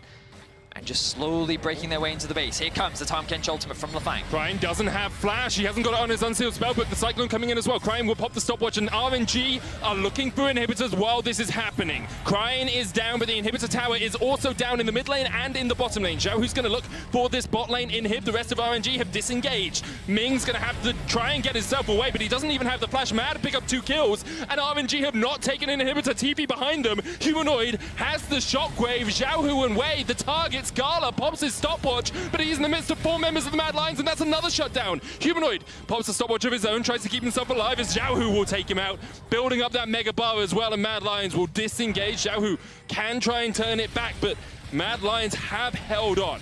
Ends up being a 1 for 3, and Mad Lions do not lose their inhibitors. So for now, they hold the line. Humanoid's TP was a little overeager. He ends up getting punished for it. But okay, I like the proactiveness that we see from Mad there. The utilization of the Tahm Kench ultimate to set up a flank, collapse onto Cryin, who doesn't have the flash, and then try and get a couple more kills onto Kazi. His first kill of the game there, they see Gala out of position, and it was this TP from Humanoid. He thinks that the rest of RNG is going to run down, and he ends up, oh no, I'm in a very awkward situation right here. That CC will not work on the Olaf. Does end up using the Zhonya's, but too little, too late. Xiaohu gets himself another kill. And Lyoya picked up the kill there onto Gala as well. I wonder if they were trying to give it over to Kazi. You can see 3,900 damage there from the Jinx, but Gala, he's got himself a Guardian Angel. You've got to kill him twice if you're going to win this game, and Mad Lions have only been able to kill him twice in the last 32 minutes of game. I will say though, Kazi has the Infinity Edge completed, working towards his 4th item, has also closed the level gap a little bit, but Xiaohu still 2 levels up, Wei 2 levels up. Mid, surprisingly, Humanoid has had a very, well, I say surprisingly, he's obviously had a very strong game, but I'm surprised that he's managed to keep up with levels so much, sitting at 315 CS as right now. The TP behind, the back door from the Twisted Fate. Oh, RNG is going to do it again, going in for the inhibitors. Cryin will be there. There's no minions, so he cannot take the Nexus Towers. Wade's going in. He's got a higher level smite, but Lyoya secures it. Cryin will look for those inhibitors. The Abyssal Voyage is taking Kazi back into the base. They're trying to chase out Kazi as Armor goes in with the Cyclone Gala into the GA. He's going to come back, and Wei is next on the menu, but Gala, they just want this AD carry. They kill off the Aphelios. The inhibitors fall in bot and mid. Xiaohu's going to be able to jump his way away towards the top side as he tries to take down this inhibitor tower as well. The Ocean Drake was secured by Mad Lions. It's 3 apiece right now for both these teams, but Super Minions are pushing into the base of Mad. Even though Mad are at an 8k deficit, they're doing their best to still win out in this game. They've actually been able to come out ahead on the kills, but their base is in tatters. This is what RNG does. You try to go for one thing, they're going to take something else. They take apart the base. Mad, though, still have a chance to turn this game around. They've been able to secure 3 Drakes. We're coming down to the Ocean Soul next. Mad are going to try and get some objectives back. And while no kills went on to Kazi, Humanoid was able to pick up a couple. Have a look at Wei in the mid lane, though. He has his eyes on a potential pick. And the question mark pings are coming down. Armit's pushing forward. Wei and Ming are here. Cryin has a gold card locked in. Armit's going to try and flash away. The Undertow's going to chase him down, and with the Destiny, Armit has been caught. Tries to survive with the Sterak's Gauge, but he is stunned up, locked up and down. Cryin will secure his 2nd kill of the game, and now at a numbers advantage, RNG continue the offensive. Yeah, they have to, I feel. Playing for top lane tower when they have the numbers. Gala is going to grab the red buff and then make his way back. Xiaohu has the TP as well, so if they want to, they can just commit a TP top and then start sieging onto this. Alternatively, the Baron spawns in 10 seconds. This could just be a free objective for them that Mad won't have the numbers to answer for, and with 2 inhibitors down, RNG can just let the minions do the work. Yes, they might be struggling in teamfights now, but they've laid the groundwork that they needed to be able to end this game regardless. And with this Baron, it feels like that it's just the final nail in the coffin. Mad, they put up a decent fight, but to me it feels difficult that they're going to be able to stop this final onslaught. We've all seen Jinx Rockets steal Barons in the past. Not this time, as RNG able to secure it very safely. I will say Kazi's at 4 items on this AD carry. The Jinx Lord Dominic's is complete. GA still on cooldown for Gala. Humanoid trying to sneak in here to the bottom lane, but Xiaohu will check the bushes. He will make sure there is no one lying in wait, and Humanoid greets him with a command attack. Xiaohu now with the Baron buff can push in as the rest of RNG are working their way towards mid. Cryin also has TP if he can get down towards this bottom side. He is level 18, Destiny well and truly online. Gala and Ming will work up towards top to get that wave pushing in, and RNG will try and sink all 3 minion waves. Still 2.5 minutes on both the mid and the top inhibitor. Elyoya stepping forward, flash. Soul Shackle Crying's going to flash out of that route though, and Elyoya perhaps is going to get turned on. Undertow available, Elyoya dodges to the side of it. Now, Mad Lions defending on 3 different fronts. Kazi, Kaiser, and Elyoya with armor off towards the side, getting onto Gala. Crying and diving onto Xiaohu. The Humanoid there as well, he flashes away, but he is gone. Abyssal Voyage was cancelled. Humanoid down, and now Mad Lions have to win a 4v5. Kazi flashes away from the hook, but the damage is coming in from RNG, and Mad have too many places to look, too many places to defend, and RNG should close this one out. Mad Lions, a last ditch chance, some sort of opportunity to find a fight. Armor goes in with the Cyclone, but Xiaohu lands the Gnar, and the Cyclone is but a damp squib. Kazi trying to do what he can. Ming on the front line. Here comes Xiaohu once again. Kazi down, Kaiser down, and RNG undefeated. Just a very clean game overall from RNG. Yes, there were a couple of fights where they stumbled. There were a couple of small opportunities where Mad could have swung the game in their favor, but RNG just did not let go of the pressure. They found advantages bot, they moved their bot lane to mid, they kept looking for picks, they kept pushing in, they took tower after tower after tower, and you saw in that final siege, they did just let the minions do the work. The moment the Mad Lions tried to make a play, they cross-mapped it. The Twisted Fate ultimate onto the Orianna to get that initial pick, just really great patience, great utilization of the tools, and overall, just a fantastic performance from RNG. What a performance, as you say, from RNG. Incredible stuff from Wei as well, who is your Oppo player of the game for this game. He just popped off. Like his Olaf is very strong, but just generally his jungling has been so on point here at MSI. Yeah, it feels like that in order to get this game going, he needed to make something happen, and this pick onto Humanoid in the mid lane is where everything started, because it wasn't just that kill onto Humanoid. The bot lane lost all of their summoner spells too, and then they ended up losing a trade in the 2 versus 2, and like this is the momentum that they needed to kind of unlock the game and get things going, and that's what Wade does. He's kind of that accelerator to really get the RNG train going, and from start to finish they just did not let go of the pedal. So impressive stuff from RNG, definitely looking like the clear favorites here in this tournament. I very much agree with you, but Cloud9 versus PSG Talon is up next, and you can check out their team anthems and the rest of the teams competing at MSI on the official LoL playlist on Spotify. PSG have selected Centuries, great song, by Fallout Boy, while C9 went with AC/DC's Thunderstruck. Only one of these teams will celebrate to their favorite tunes, as the analyst desk is back with a preview in just a few minutes. Where is Centuries?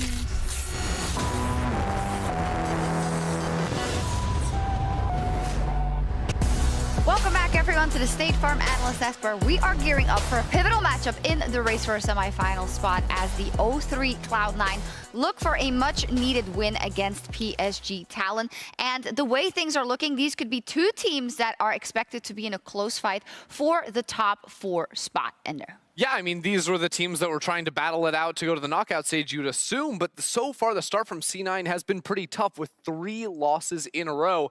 But I'm still of the opinion this team is not a winless team. I still think this team can be quite strong and not too far off the rest of the competition here. And I think that's what we should do here, is dissect the things that we've seen out of Cloud9, because there are a lot of things I think that are kind of easily fixable, and there are also a lot of things that they've shown that they can run with. Maybe let's start with their early game improvement, Emily, something you've seen from them also in the LCS.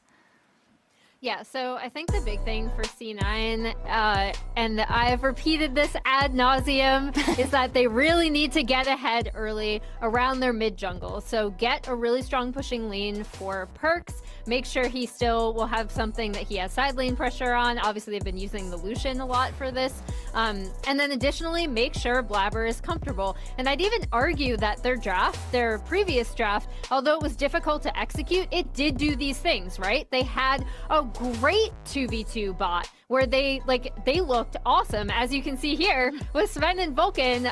This lane into the Senna Tahm Kench is so oppressive for them to have to play into, and I thought C9 played around Vulcan and Sven really, really well. Like, they knew their advantages there. So, you know, pushing lanes, get that advantageous jungler for Blabber, whatever he feels comfortable on. Obviously, the Udyr is huge priority here. And then, you know, take it from there. But I do think that early, especially especially mid-jungle with Perkz and Blabber, is super important. It is, and we've shown now time and time again that they can succeed in this matter in the early game. But a couple of things that then popped their ugly heads up were in the game versus RNG. Of course, late game team fights. Now, I don't want to put that in the same category as what we saw versus Damwon, because that was almost kind of seemingly losing focus and losing the eye on the prize, knowing that your composition isn't necessarily going to make it to that 50-minute point. You cannot afford to make any mistakes in the mid game. And I think that a big thing for them could just be like ease of execution fights, more straightforward tools as well. Because like when you're running these double supports, you know, buffing up your AD carries, like there's a lot on those two players to get a lot of work done. And it's not the front-to-back team fight that's maybe as easy to execute upon. So instead of something like a Karma, if we saw like a Sion, an Ornn, or even like a Bruiser in the top lane, some form of frontliner that can go in next to an Udi or two, you can return to some more natural compositions that they obviously are going to have way more practice on and just know how to fight with better. Yeah, that brings us to the next point, I think, Emily, something you have also touched on today in Countdown, the fact that sometimes the drafts seem a bit needlessly complicated when you know that they have tools at their disposal which they're very comfortable with. And the question of, do you really need to make it this complicated, especially like yesterday, versus the Mad Lions, right? I mean, yeah, if you believe in yourself that you can execute, and obviously they do, like, it's just a risk. And it's obviously a risk that until now, you know, they've been willing to take. We'll see what their draft is coming up. Like I said, I think mixing that comfort with, like Ender said, something that's just a lot more easy to execute, something with a beefy front line. So they have a frontliner for their carries. And then additionally, I think that they've been trying to get Perkz into side lanes, which is also really important. So keep that up. You know, continue to put him on something like the Lucian, where they'll also have some side lane pressure in the game. And I think you make a good point there. Of course, it's a double-edged sword because you want them to be confident enough to make these draft decisions. And, well, if you wonder if they were tilted or if they were in a bad mood...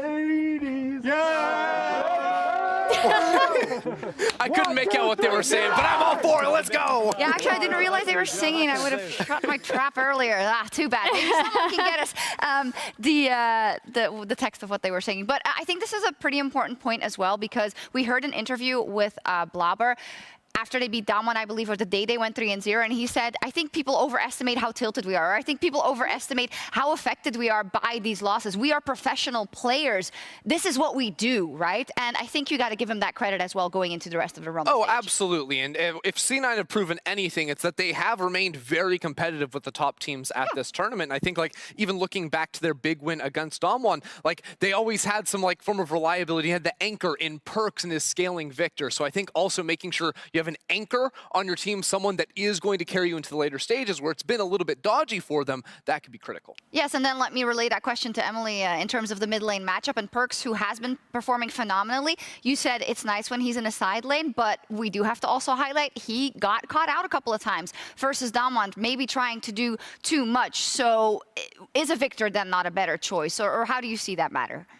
I mean, so in that case, I think it's about what you're trading it for, right? Because it's less about, okay, you got cut out in a side lane, but more about what is the rest of your team doing on the map to mitigate that. And that is sometimes where I think C9 struggles. However, I do want to talk about the his opponent here, which is Maple. And I feel like similarly, getting a pushing or a strong lane for Maple is a really crucial part of how PSG like to play. I do think they like to play with a lot of forward pressure. They're used to being ahead, right? And they really, really want to get at you early as well, but through laning. Like, it's not the same kind of aggression that we might see from a mid jungle matchup that Blabber and Perkz really like, where they're invading, or Blabber is trying to come to lanes, or they're contesting scuttles. But it's more of like a just strong, dominant laning power that I typically see from PSG talent. And so that's why I think getting a really comfortable pick for Maple is going to be really crucial for PSG on the other side of this matchup. Yeah, and we've seen, like, PSG, they are lane dominant in the PCS, so it's about transitioning it here. And I think the biggest difference has been Maple's champion pool. He was an Azir enthusiast, one trick, whatever you want to call it, in the PCS, and he's pulled out 5-6 different champions by now already. So I think his flexibility can be critical to getting a good matchup up against Perkz. Super important game for both teams, but we'll see if Cloud9 can get their first win of the Rumble stage as we return to the Rift in just a few minutes. I believe. I believe.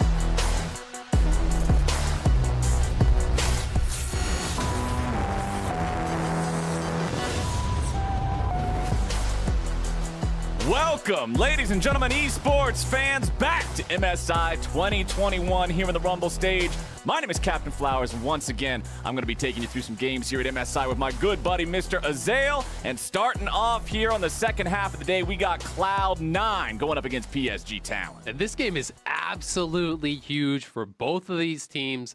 Right now, it is looking like these are two of the teams that are on the cusp of making it out to the semifinals or not. Cloud9 obviously having a pretty rough start here, feeling like not quite a must-win, but it's getting there. If you're assuming that RNG, Dom1, as well as Mad are the big three right now, that those are the teams that are for sure going to get out, well, then you have got to be beating those other teams in the running for it. You've got to take down Pentanet. You've got to take down PSG. Cloud9 already lost to those big three favorites. They did have some close games, but this one is so important to secure their spot in the group going forward. And you and I were talking about this earlier, Isaac. Close doesn't matter, right? Yep. It doesn't matter how close you were to getting the win. Your leads over teams like Dom1 and RNG, you can look back at those and say, sure, that felt good being able to say that we had a lead, but it still feels bad overall because it's a loss on the record, and wins versus losses is what gets you out of this stage. Going up against PSG Talon, remember, this is a team that in the two games that we've seen them play already here in the Rumble stage, one of them a decisive victory, the other a decisive loss. So we've seen this team have good and bad times, even in the one day that we've seen of them here in the Rumble stage, and Cloud9 would love to make them start off with another bad day here. Yeah, they absolutely would. I mean, they're going to have another game here later today. PSG will be playing Mad. We'll be covering that game as well. Obviously, they already lost both their games to Mad in the group stage. So if you're looking at that as an expected loss for PSG, then this game becomes even more important for them. You know, they really want to prove that they are one of the strongest regions around. Of course, you know, the PCS, the LMS in the past kind of got merged into this PCS region now. A lot of the fans of that region have felt that they have been overlooked since then, since the days of yore with the Flash Wolves and some of those really dominant rosters. But Maple is the same guy coming from that team from the past, and PSG, I think, has improved throughout the tournament.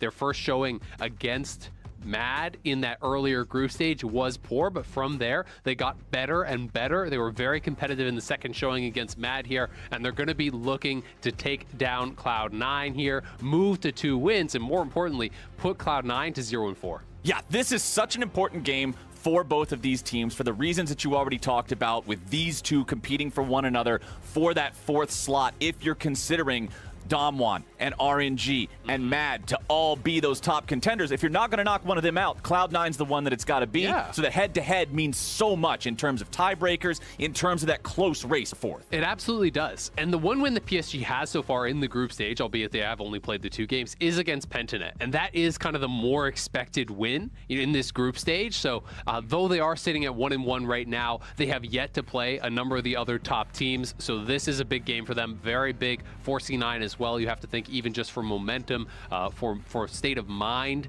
Yeah. A lot of the Cloud9 players are going to be looking towards this game as one of those must-wins, even before their losses in some of those close games to RNG, to Dom1. You're still thinking in the back of your mind, if you're a Cloud9 player, yeah, but if we beat PSG and Pentanet, and we just focus on that, the rest is okay. You can try to improve throughout the tournament. You can try to grow into a spot where you can consistently compete with some of these other squads. Whether or not that will happen will be dictated by the fact that they win or lose this game.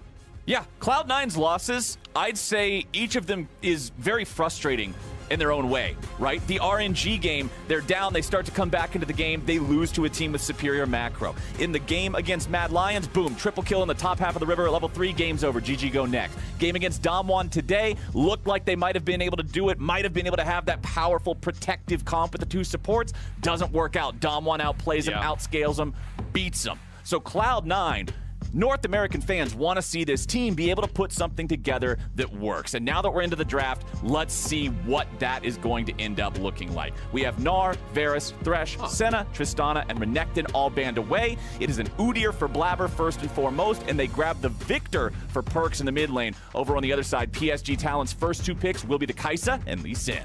All right, very early blind Victor here. We are assuming that the Lee Sin will be top. Of course, yes, this can be flexed a bit, can be flexed to jungle, but let's be real, it's mostly been played up in that top lane. Kai'Sa plus Nautilus, the expected bot lane perhaps here for PSG, but they are thinking about swapping that over. The set, yes, that could be for Vulcan, but Vulcan really hasn't played this a lot whatsoever, so I'm thinking this is very likely going to be set top for Fudge. So now there's going to be some disparity in the picks here. You know, do they want to match picks? And they do. They want to get the Morgana. This is kind of one of those matchups where people are starting to look at this like a bit of a triangle between Rumble, Morgana, and Udyr. A lot of people are feeling Udyr has an advantage into the Rumble, that the Rumble has the advantage into the Morgana, and that the Morgana has the advantage into the Udyr. These are all slight and of course depend on your composition as well, but to oversimplify, it's very difficult for Udyr to actually, you know, just run straight at a Morgana and bear slap her when she has the Black Shield, when she can bind you on the way, right? Like, it gets tough. You have the Black Shield also to kind of empower and support the Kai'Sa, who wants to be diving into the backline, is very vulnerable to CC when she does so. Black Shield her up, she ults into that backline, can look to assassinate some of these champions over on the Cloud9 side, and there's going to be a lot of focus towards the AD carries, because Cloud9 did not draft one in their first phase, and there was already 3 AD carry bans before we even got into the second round of bans. Kalista is going to be added to the table, so Kalista, Tristana, Senna, Varus, Kai'Sa, all taken away. We did just see Ashe, so that is a possibility. Jinx is still up. There is, you know, the off possibility of things like Cog Lulu that is still available as well. So there are options here for Sven, but it's going to be something that he hasn't been playing as much so far this tournament. Right, we get to see Nautilus, Blitzcrank, Alistar, Kalista all banned away. So 3 big meatball supports and an AD carry that utilizes them all wonderfully as big old bowling balls.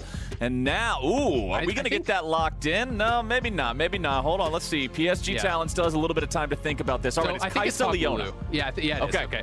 So this makes a lot of sense. As soon as I saw that Blitzcrank ban come through, that's why I was kind of jumping in, because they're denying so many of the heavy engaged supports, right? Lulu is something that is very susceptible to the Thresh, to the Nautilus, to the Blitzcrank. You know, the Alistar got taken off the table. Yes, Leona still has the ability to dive in, and that is still going to be there. But you have drafted a pretty beefy front line. You have high consistent DPS. Cog Lulu is something that we saw earlier in the day from RNG.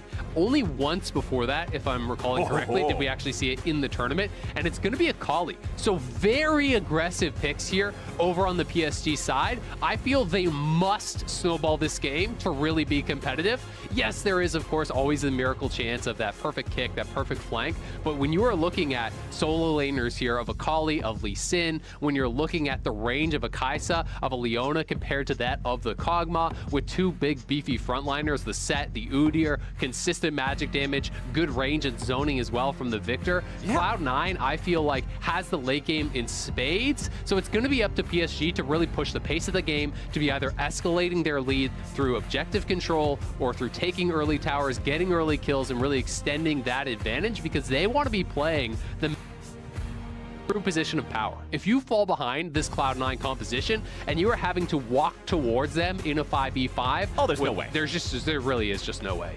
Yeah, when you look at it, they've even got the AD carry who wants to dive in with Lee Sin and Akali and Leona and make sure that they kill this Kog'Maw. And if PSG Talon can splatter the ground with Kog'Maw's Void Ooze and just kill him over and over and over and over and over and over again, then that's how this composition makes this work. Destroy that Kog'Maw. Remove that critical piece of the puzzle that this team needs to work. Because if you don't, man, Bio-Arcane Barrage in a late-game situation with a Lulu to protect you and Victor's Gravity Well to make sure that they can't engage cleanly, it's just a nightmare scenario for a comp like that, if they aren't ahead. It absolutely is, and it's really difficult for champions like Lee Sin and like Akali to be able to close the gap, to get in there and deal with Gravity Field while also trying to deal with Polymorph, while also trying to get on top of this Kog'Maw. You have the added difficulties of Bear Stuns, of Set Peel. The ultimate for Peel can come through from Set as well. So I do think that Cloud9 has drafted some really, really strong tools. I think Set can scrap pretty effectively with the Lee Sin, though the Lee Sin will have the pushing advantage, especially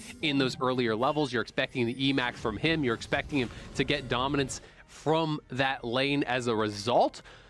And then you're going to have Blabber really playing around his lanes, being careful that if his top laner is shoved in, you cannot go towards those topside objectives. You've got to be careful about the assistance coming in for River from his solo lanes, especially the topside where you're expecting them to be the ones pushing. And depending on how that bottom lane goes, you know, I do think Kog Lulu can actually win the 2v2 straight up against Leona.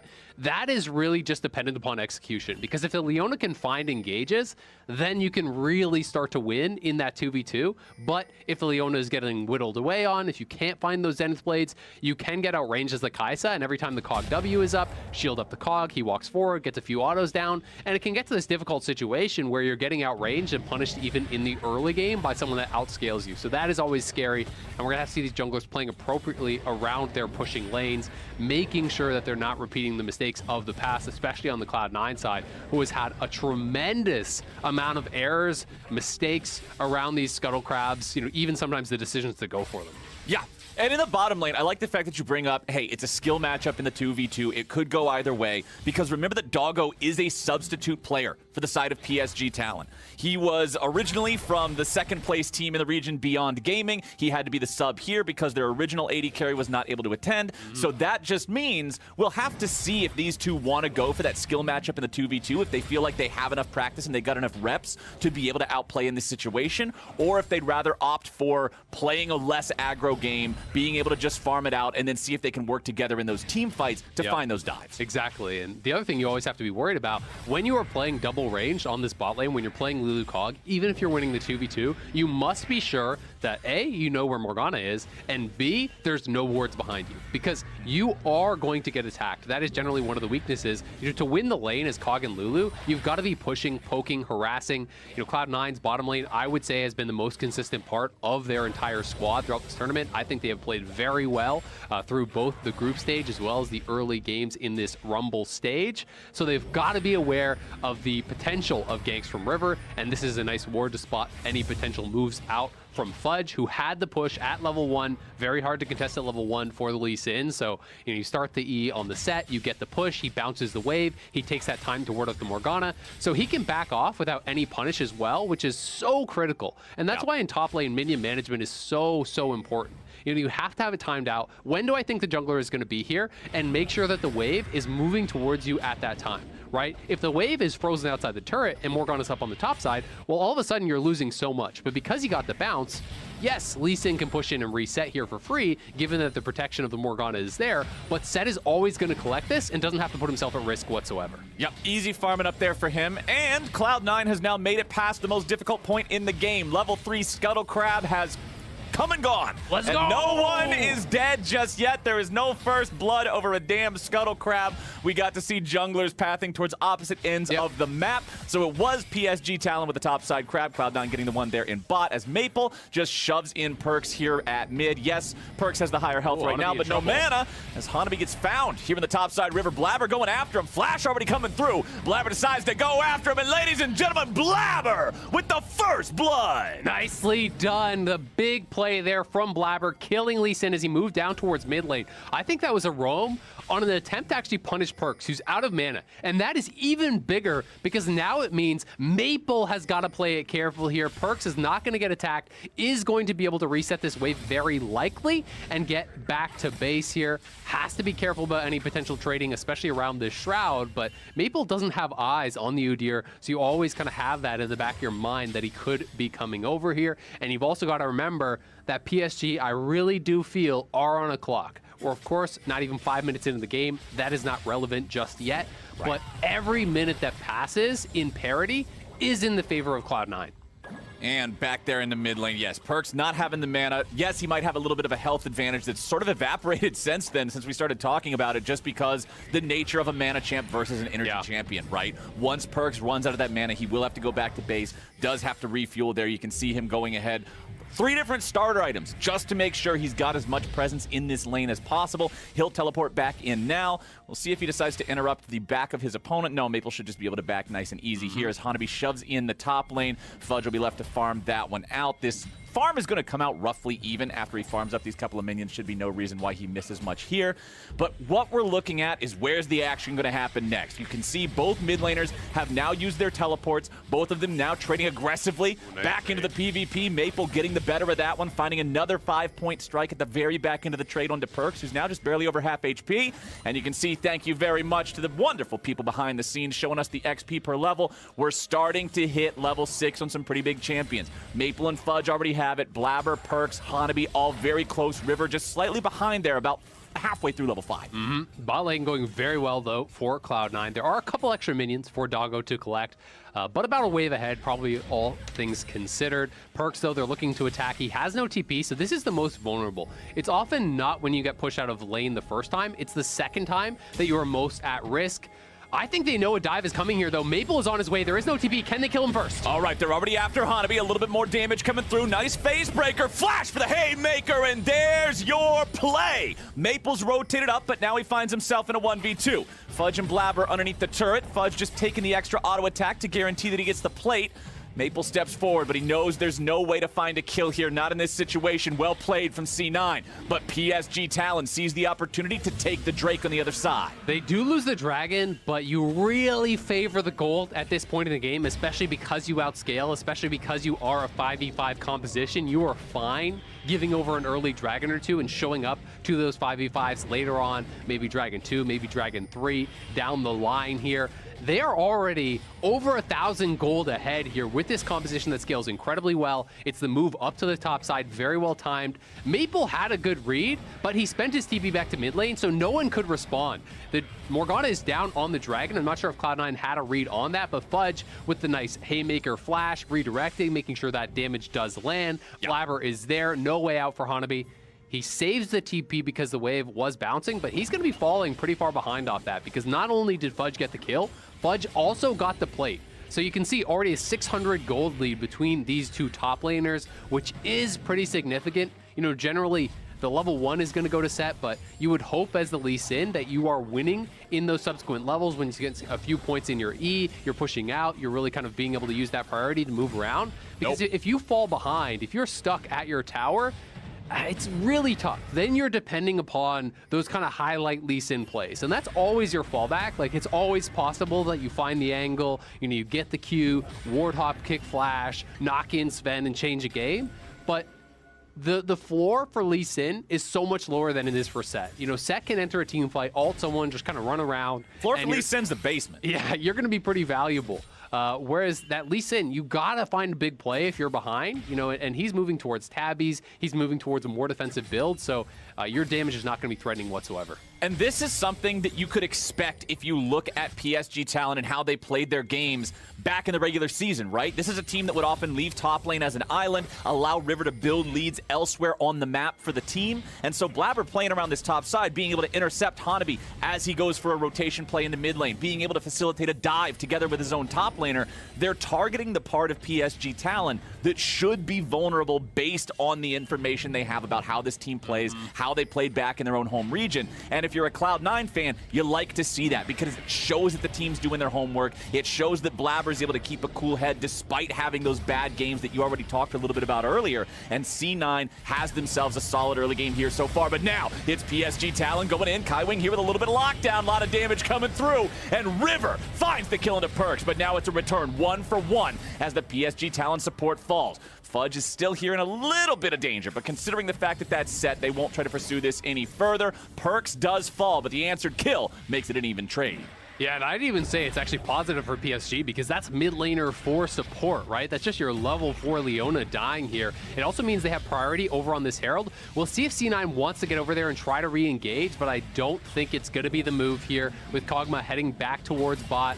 Blabber is in the area, Fudge is moving over, and there's got to be a little bit careful, but it looks like PSG should be able to finish it off, and I think C9, you just need to back it up at this point. Yeah, Blabber doesn't have a whole lot to accomplish here. You already pointed it out. Sven was left in the bottom lane. Doggo was being rotated up towards mid, towards that Rift Herald, and this is something that you've talked about a lot domestically during our LCS broadcasts, Isaac. I know that you have been frustrated multiple times with teams not properly recognizing that a Rift Herald isn't worth and just letting the AD carry farm instead. This time around, C9's going, hey, you know what? There's no point in bringing Sven up here. It's not going to matter that much. Leave him bottom to farm. Yeah, exactly, right? Like, he is just getting that farm, and this is one of those situations where in the back of your mind, or even out loud, someone on your team has got to be repeating win conditions, win conditions, win conditions, the whole game. Think about what it is you want to accomplish in the game. I know that sounds cheesy, but when you are reminding yourselves, we got Koglulu, chill out. We got Victor, chill out. You have the late game.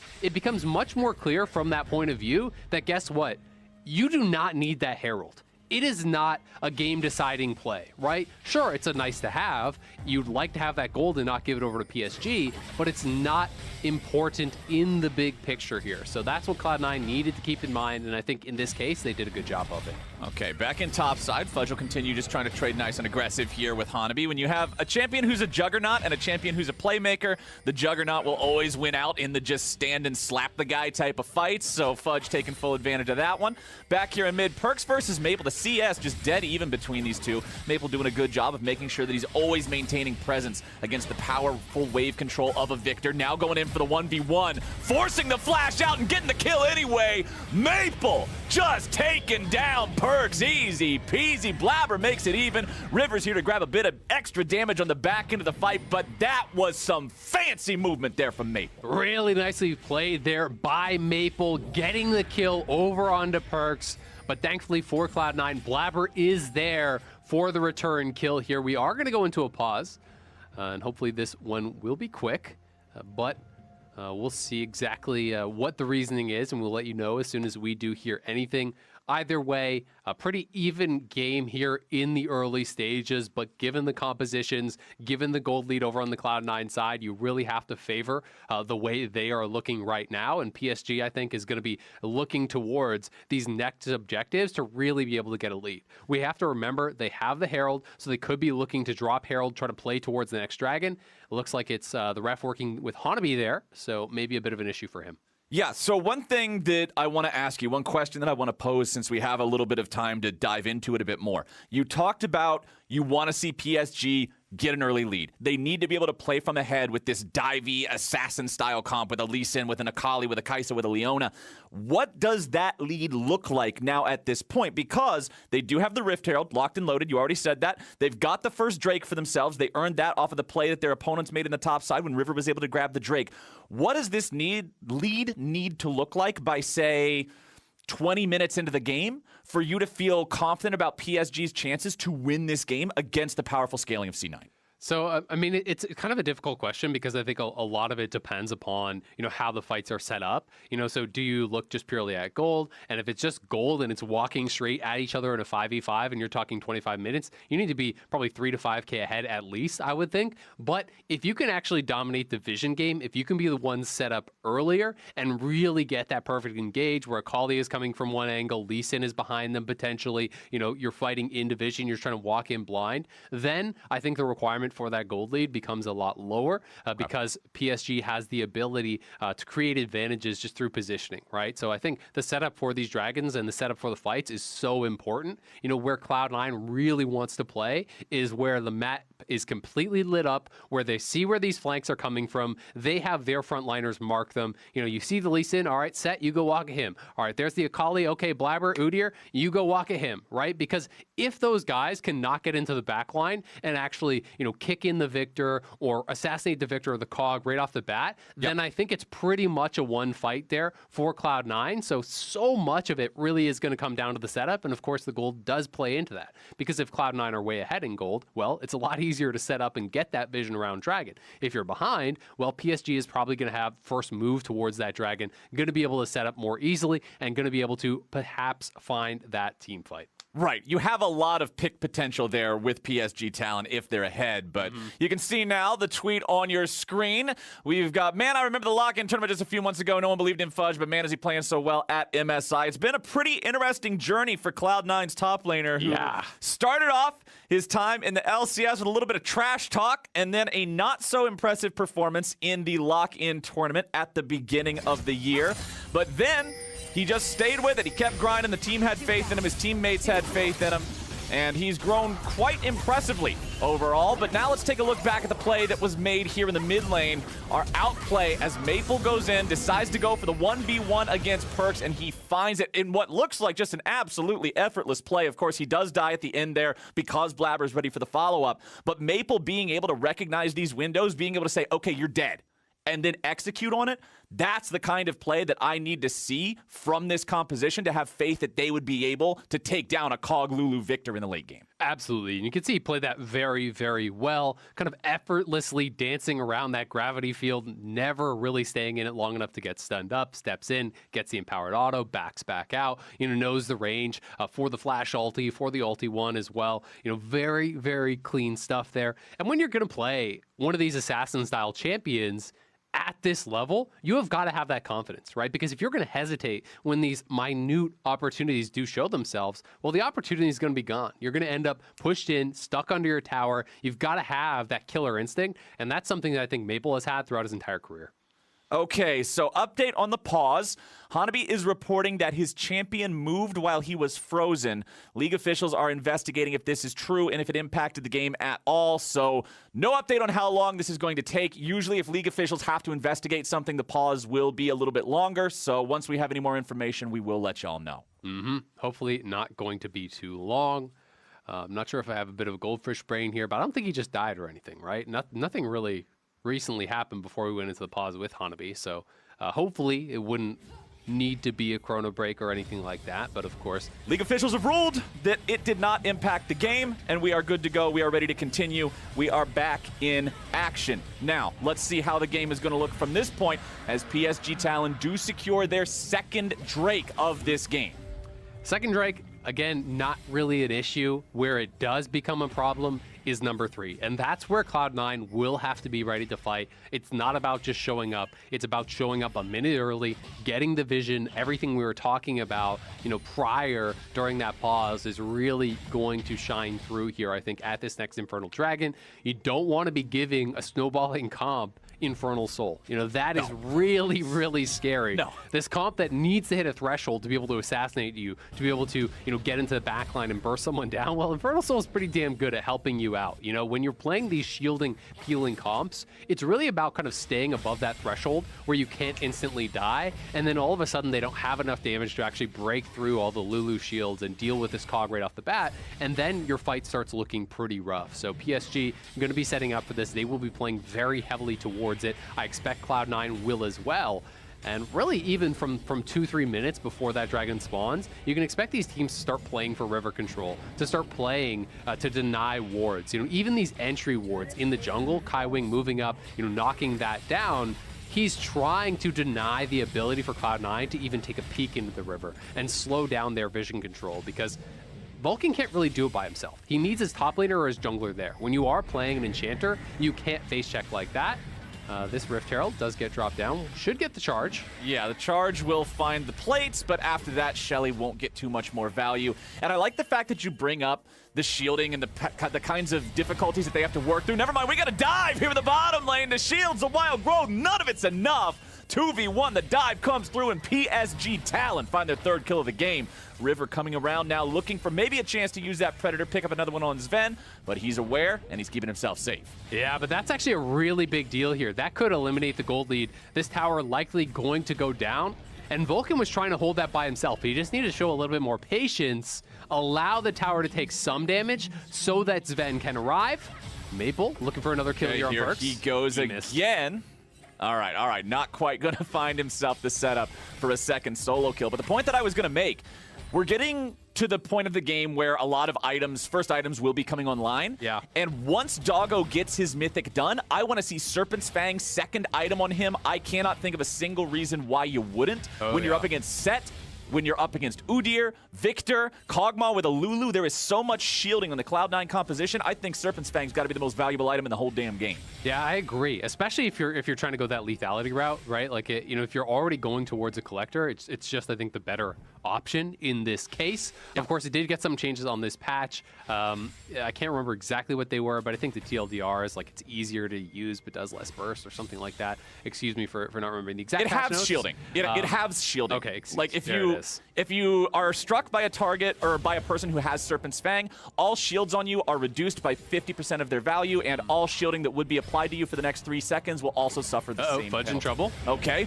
let's see if Fudge is able to outplay this one. Goes for the ulti, flashes over the wall. Blabber's coming down to help him here. They will find themselves in the 2v2, but with the teleport arriving and Kai Wing also approaching on the flank, Fudge is grabbing the first kill here in the 2v4. He should surely die, but it's 1 for 1. Yeah, honestly, good call Worth on that. You get 2 flashes, you get a teleport, and you go 1 for 1?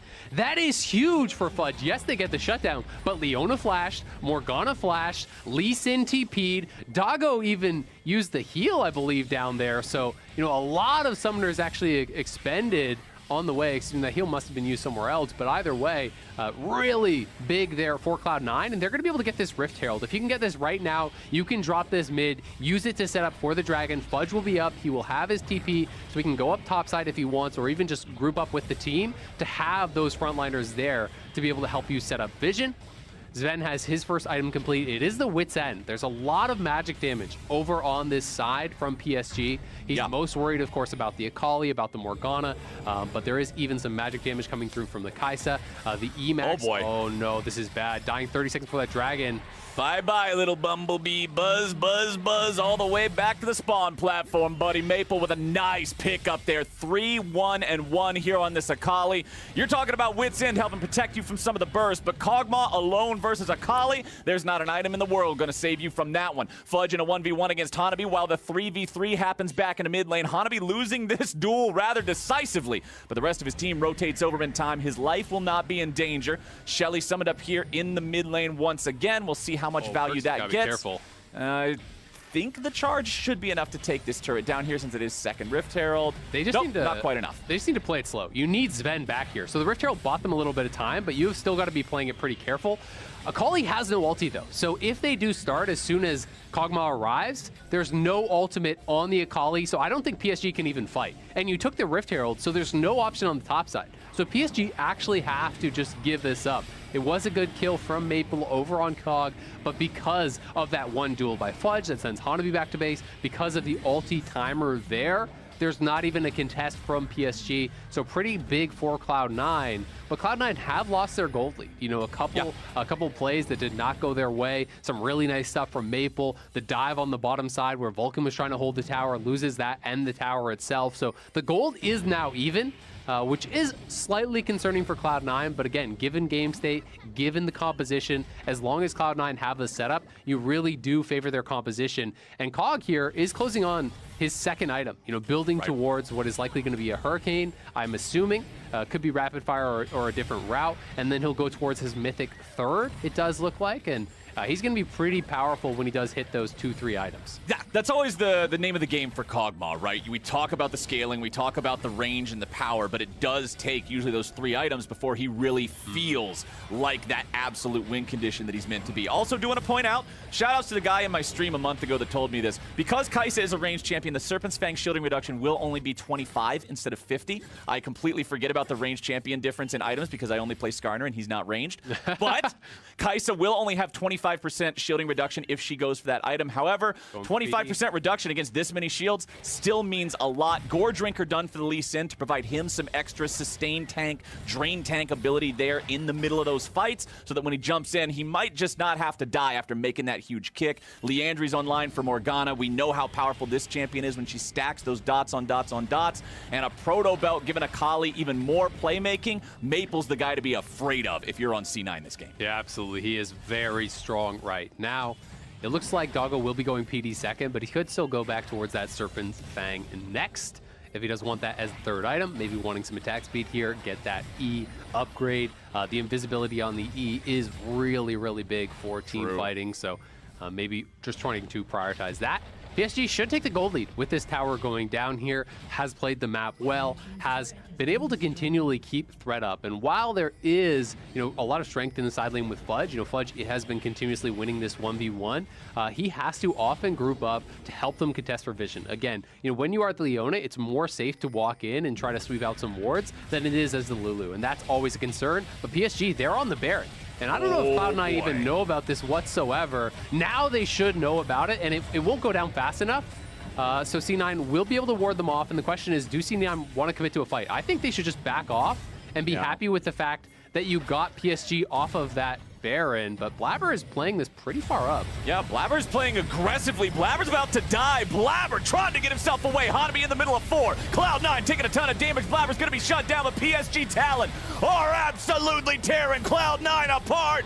1, 2, 3, 4. Knock them all over, baby. Make it 5. Double kill back for the AD carry, and PSG Talon get the ace. And they're going to get the Baron as well here. They are very low, but they should be able to juggle it and pull this off here.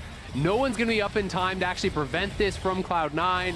And while the slight gold lead was going to be fine, while the game position was going to be fine, Cloud9 overforced. You got them off the Baron. There was absolutely no need for Blabber to be staying in that position. What was he getting out of Baron, bear slapping up a Leona and getting a bit of poke damage? It accomplishes absolutely nothing in the big picture here. He takes so much damage right off the bat. Look at how the team is spread. There's no damage coming through from Perkz and Vulcan to start it off, and then a beautiful ulti there from the Leona, catching multiple members here from Cloud9 in the new Axe Effect replay.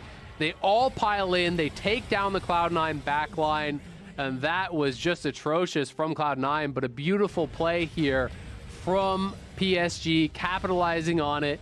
The game really was in Cloud9's hands, and you can see they know they should not be giving that one up. Now with the Baron over to the other side, I mean, Fudge fighting heroically in the end, trying to get some kills back, but now you're down that 3K mark that I was talking about earlier, and you're going to have the Baron power for this next Dragon. So now Cloud9 is forced with this tough choice of, do you contest for this Dragon anyway and maybe just lose the game right here? Because Baron is a lot of extra value on top of what is now a 3K gold lead. Yep. Or do you just give over Soul Point and a potential win condition to them in 5 more minutes? So, Cloud9 could have just sat back, waited for this Dragon, fought on even terms. Instead, they are now in a tough spot here. Hanabi trying to threaten the flank. I think Cloud9 are not even going to have the option to contest, to be honest here. And they're put in a really, really rough spot now. And PSG have the game in their hands. They are looking to grab their second win here, move up in the table in this Rumble stage. And Cloud9, it feels like really starting to kind of fight for their tournament lives a bit. I mean, absolutely. I don't think it's a bit at all. I think this is a serious game that this team really needs to be aware of exactly the gravity of the situation. We started this day off by talking about how these are the most important opponents for both of these teams. These are your most direct competitor for that 4th slot moving out of the Rumble stage.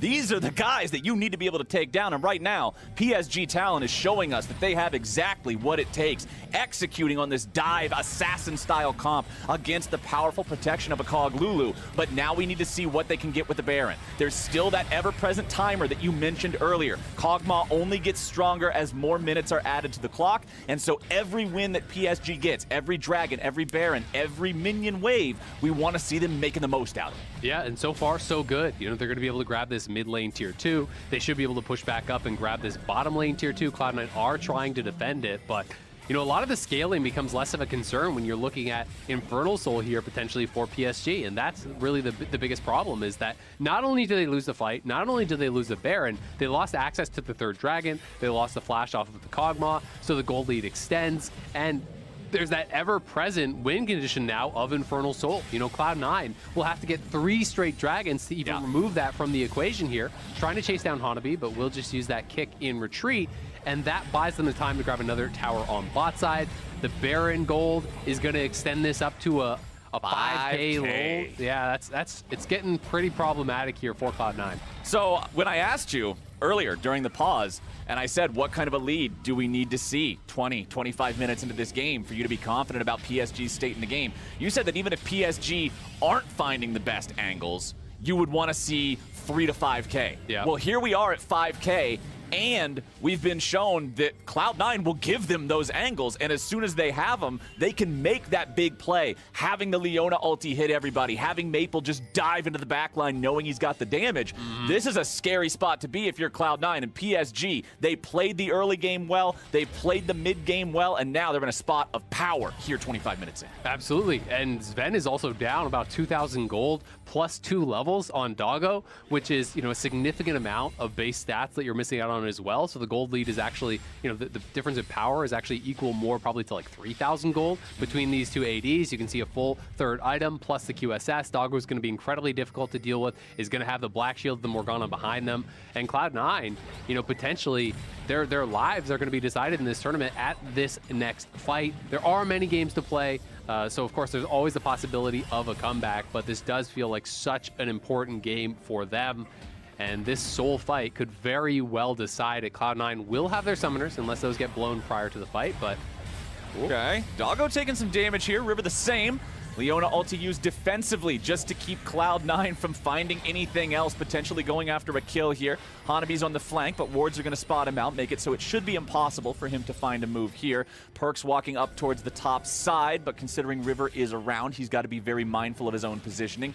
Sven moving up, has Blabber and Vulcan right next to him, and honestly, that's the way it needs to look for the rest of the game. Kog'Maw must have his VIP protection detail. If he does not, it is so very easy for a Fed Akali to just kill him instantly. Absolutely. I mean, if you're ever split, or even if you're not, and you get kicked in, or really they get access to you, if they hit their full combo, the Lulu shields are not going to even come close to saving you, right? You need your front line to be absorbing and to preventing. You can see the look here of what they're trying to accomplish with this composition. Shield him up, speed him up, he procs lethal tempo, he runs at you with the W, gets those autos down. That can become pretty threatening here. He is behind in gold, so it's less threatening than you would want.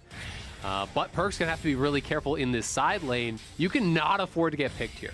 No. Because this next dragon very likely will decide the game. Cloud9 need to set up, need to group, need to get towards that dragon. And the difficult part is, even if you get it, and it's that sigh of relief, but it doesn't really get you that much. The individual dragons... It gets you one Infernal Drake. Yeah, the individual dragons are pretty weak.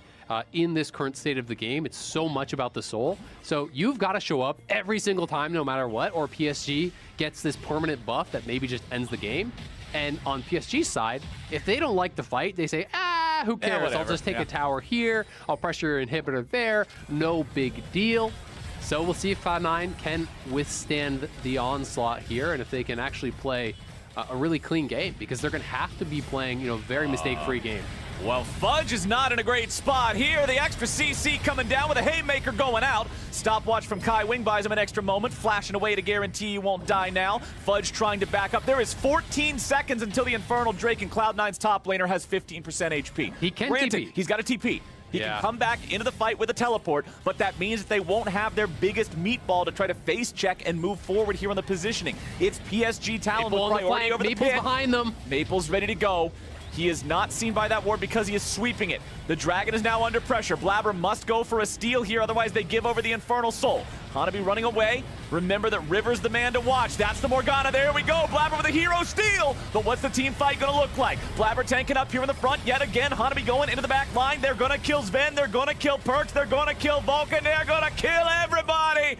PSG Talon just ripping Cloud9 off the map. And look at the team fighting this team's got. Fudge will do what he can in the 1v3, but River takes him down. Minion wave in the bottom lane. PSG Talon on the victory march. Nicely played there. Hanabi gets in the back line, kicks in Sven. He flashes over the wall, but Doggo had the ulti to follow the flash. He gets into the back line, executes Sven, and PSG wipe Cloud9 off the map. PSG Talon, it was an important game for them to win. They stepped up, they won it, they took down the scaling composition. They were willing to draft based on skill. Or is it over yet? Am I getting a little bit too excited?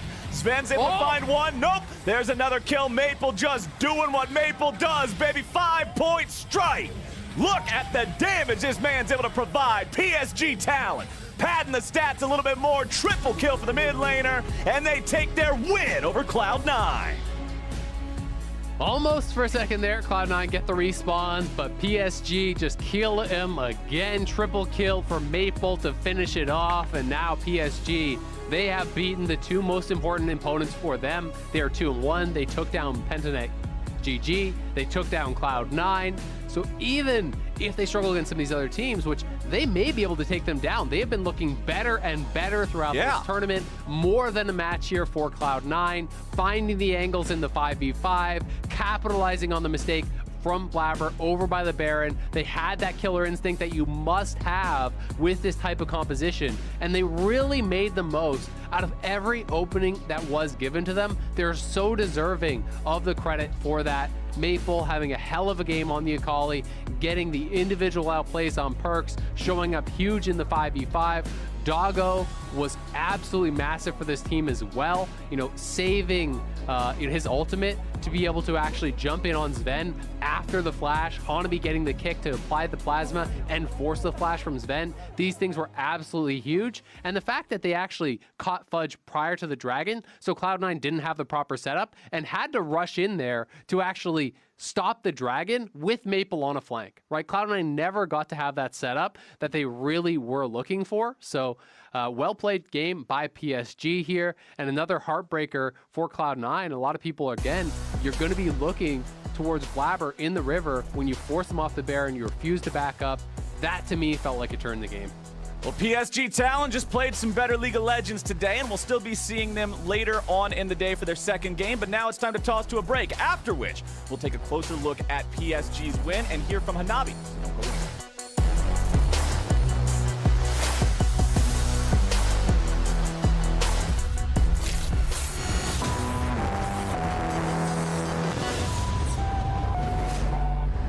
Welcome back to MSI 2021. PSG take down Cloud9. And Hanabi, thank you so much for joining me. You have to tell me about that last team fight, because they got the Drake, but you came clutch with the insane Lee Sin kick. So talk me through the communication with the rest of the team to make this play happen.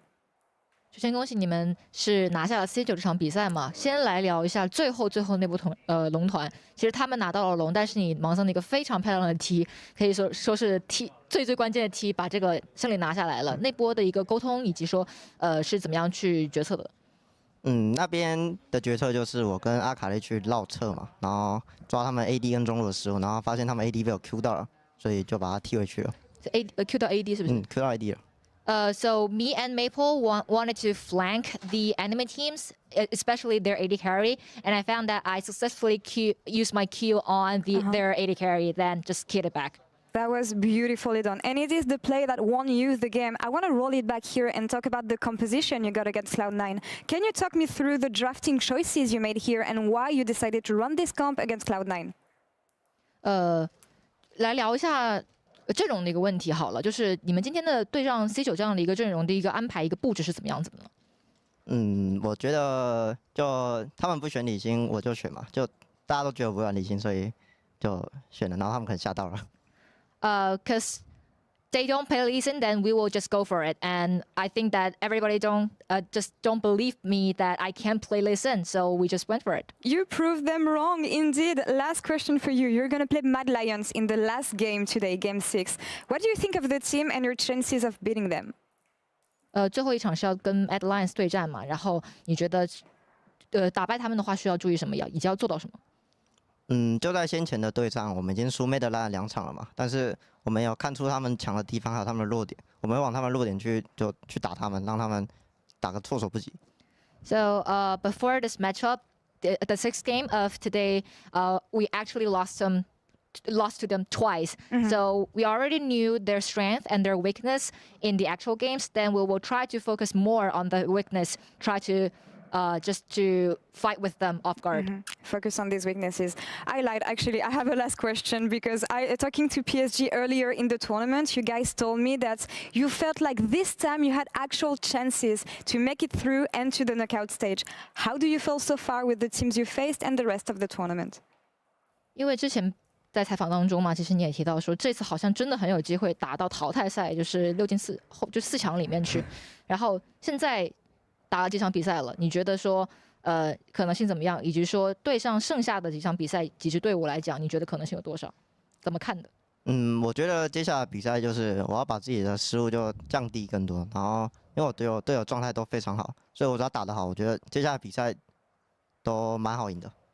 So I think I really need to reduce my individual mistakes in the games. Also, my teammates are in a really good form, so I want to well perform, also just to synergize with my teammates really well, and then try to grab more wins in the upcoming matchups. Very humble. Again, very great win from you guys today. Hanabi, thank you so much for the interview. Iris, thanks for the translation. And back to you, Shox, for post-game. Thank you very much. Welcome back, everyone, to the State Farm Analyst Desk. I love that interview out of Hanabi because, you know, it's also, if you look at the region, if you talk to the regional experts, they do say that Hanabi can be something you can choose to target, Emily. And I love that he just said, yeah, people don't think I can play it, and I just went for it. And I really respect that.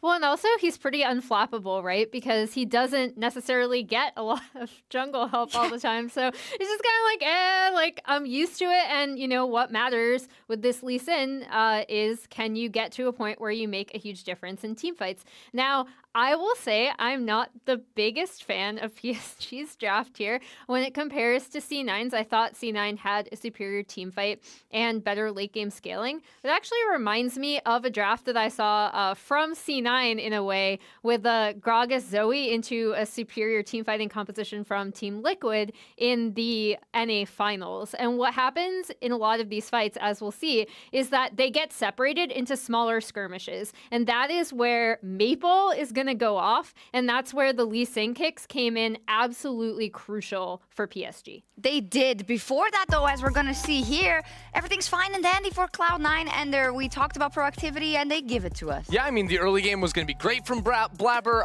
This time, he finally wins a fight in the top river. Everything you could ask for him, also then set up in the top lane very nicely, and ultimately, this is where you're thinking, this is a free win for C9, right? Yeah. They outscale in the team fights. Their team fight composition is easy to execute, just like we wanted to see from them, and they have an early advantage. And yet, Maple was able to find consistent kills on the Akali. They were able to start stacking up Drakes on the other side, and this made it all of a sudden a position where C9 had to start walking into fights earlier because Drake Point was on the table. And you requested this next replay to be played on super slow speed because when it was playing out, you said, well, C9 have the superior team fighting comp. There are actually not a lot of scenarios in which they lose a straight up 5v5. So what happens here? I mean, ultimately, it's just a beautiful combination of CC, and at the very end, it's going to be the kick. But just look at this, how PSG are able to find 4 members of C9 on top of each other. The Solar Flare locks up 4 players, and then it's a 3-man kick to setting up for the rest of those heavy dive threats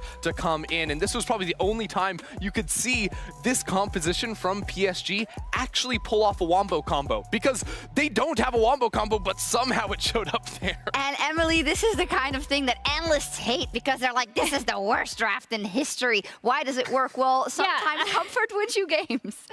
I did not like this draft, like I said. But I think to my point, and to piggyback on something that Ender said, like, they don't really have a wombo combo, right? This is the closest you're going to get. And what happens is once you start separating out C9 members, so they're not on top of each other, so they can't set up that front line for the cog to just be, you know, constantly autoing with Lulu buff, that is suddenly a problem, right? Because PSG are able to isolate the targets they want, and they end up kind of destroying C9 in this fight. Yeah, and to their credit, they followed it up, and as we will take a look at the drive to victory presented by Mercedes-Benz, the final fight for PSG, Ender. And hugely, like, there's so many dive threats from PSG here, the Akali, the Lee Sin, all this stuff, that really all they need to do is remove Kog'Maw or remove the Victor. And the kick from Lee Sin obviously catches Ven. He has to flash over the wall, but that CC allows the Kai'Sa to come flying into the backline right next to that Akali. And I think any one player on their own from PSG diving to the backlines can't kill a Kog'Maw with the Lulu right next to him. But once it's a team effort, once it's a coordinated effort, that's ridiculous. So cute. What is the slow-mo? Oh, the slow-mo. Honestly, I'm a bit left at a loss for words, Emily, because all the things we talked about before into like the tools that Cloud9 has, and I don't even have the words for it watching these games because they keep losing these games now 4 in a row in all very different manners, and you feel that they are so close yet so far, and that must just be a very frustrating position for Cloud9 to be in. Yeah, and I mean, this is the game more than any other game I thought today or over the past few days, right, that they absolutely had to win. Because if you're thinking about the strongest teams at this tournament, it's going to kind of be between, you know, PSG and C9 to get that 4th spot out of this Rumble stage. And this is, you know, kind of a similar situation where they put themselves significantly behind Dead FM just by the fact that they did not have the head-to-head matchup. So it's really scary for C9, you know? Yeah, now we've gone into from 0-2 to very scary territory. So we'll see how that evolves. PSG Talon, we will see them again in Game 6 versus the Mad Lions. But before that, Damwon Kia look to go 2-0 on the day. But they're up against Pentanet, so that's not going to happen.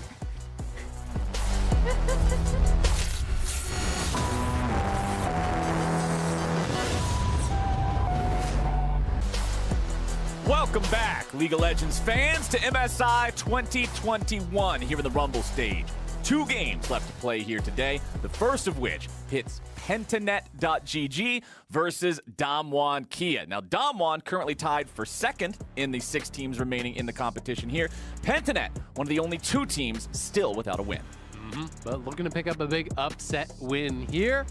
But I've loved the attitude of the Pentanet guys. You know, it feels like they're not taking themselves too serious. They're joking around.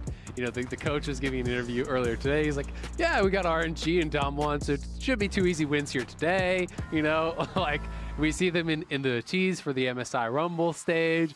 Pabu just dropping we're just here to have fun, right? You know, these guys have come in with a lot of smiles on their faces, with some cool drafts, with some good play. And they're going to be looking to kind of throw out, I would think, some pretty exciting picks and try to surprise Damwon. I think that's their best chance at the win. I mean, we saw them try that against RNG, right? We saw them try to just change the game up. You're not going to beat them in a head-to-head, just straight-up standard vanilla game of League of Legends, so we want to see creativity from Pentanet. They'll start off with a Lee Sin first pick here in the draft, as Lucian, Renekton, Sylas, Morgana, Varus, and Thresh are all banned away. Yep, and while I did mention last game, Lee Sin is normally top, that has not been true for Pentanet. It has actually been 4 games mid lane for Chaz. BioPanther yet to play the pick. That could change here, but for now I'm going to default to assuming that this is going to be mid lane here for Chaz. At the same time, Canyon going to be able to grab the Udyr, which does leave Rumble available, but again, back to that kind of little triangle that I was talking about, I do feel like it's shaking out to Udyr greater than Rumble, Rumble greater than Morgana, so we do see them getting the advantage as far as that does go for Canyon. And Canyon has been a monster. People have been critical of his Rumble play, though, especially the positioning of his ultimates. The heat management is something that a lot of junglers have been getting flack for, Canyon included, despite the fact that he's been known as one of the best, if not the best, mechanical jungler in the world. And he'll have his opportunity to run the show against Pabu here in this game. Yep. Jace is the answer for Khan into the Gnar top, so again, it should be Lee Sin mid.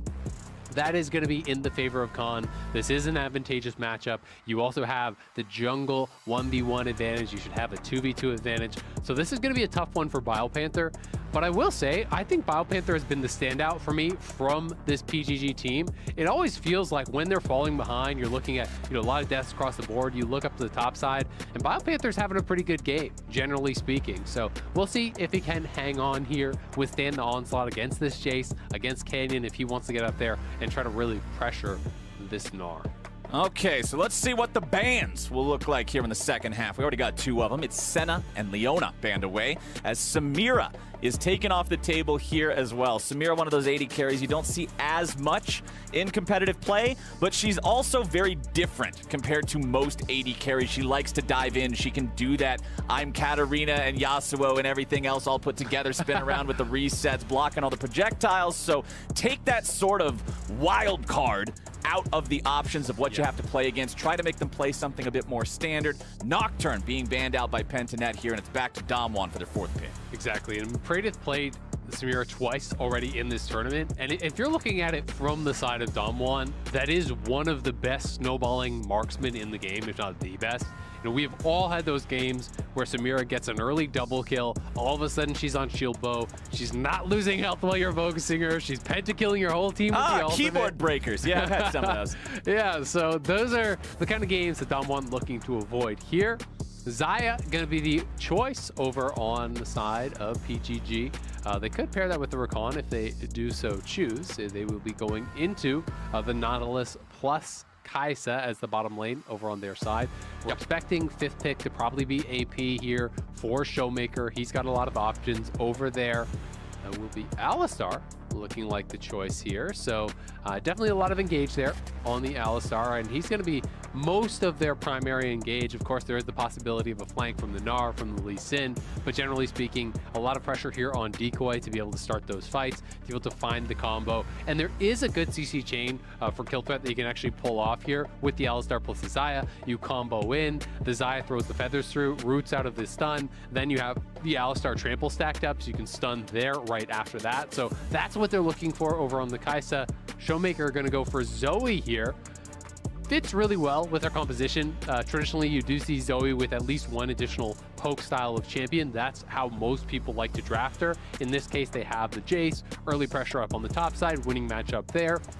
You then group up with the Zoe, you look to poke down and weaken up some of the PGG champions, and then you utilize the Nautilus, the Udyr to start up these fights. The Kai'Sa can fly in to follow that up, and you look to wipe them off the map here. So will be pretty exciting. I do think that Lee Sin should have pressure in mid lane as long as they're playing it, at an even level, but that's not a given. Showmaker is an incredible mid laner. That being said, if you go Resolve secondary, if you start D-Shield, you E-Max, or even in some of these really tough mid lane matchups, you can put a couple more points in W to just survive the poke. Yep. You can shrug off almost all poke from some of these mid laners in the early game and just relentlessly shove, group up with your jungler, try to get things down on the map. And to me, that's Pentanet's chance. When we saw them play Lee Sin earlier, and Lee Sin was locked in lane, stuck under his tower against RNG, that to me was actually kind of what ended that game, because Lee Sin needs to be moving around the map, needs to be proactive, getting things done.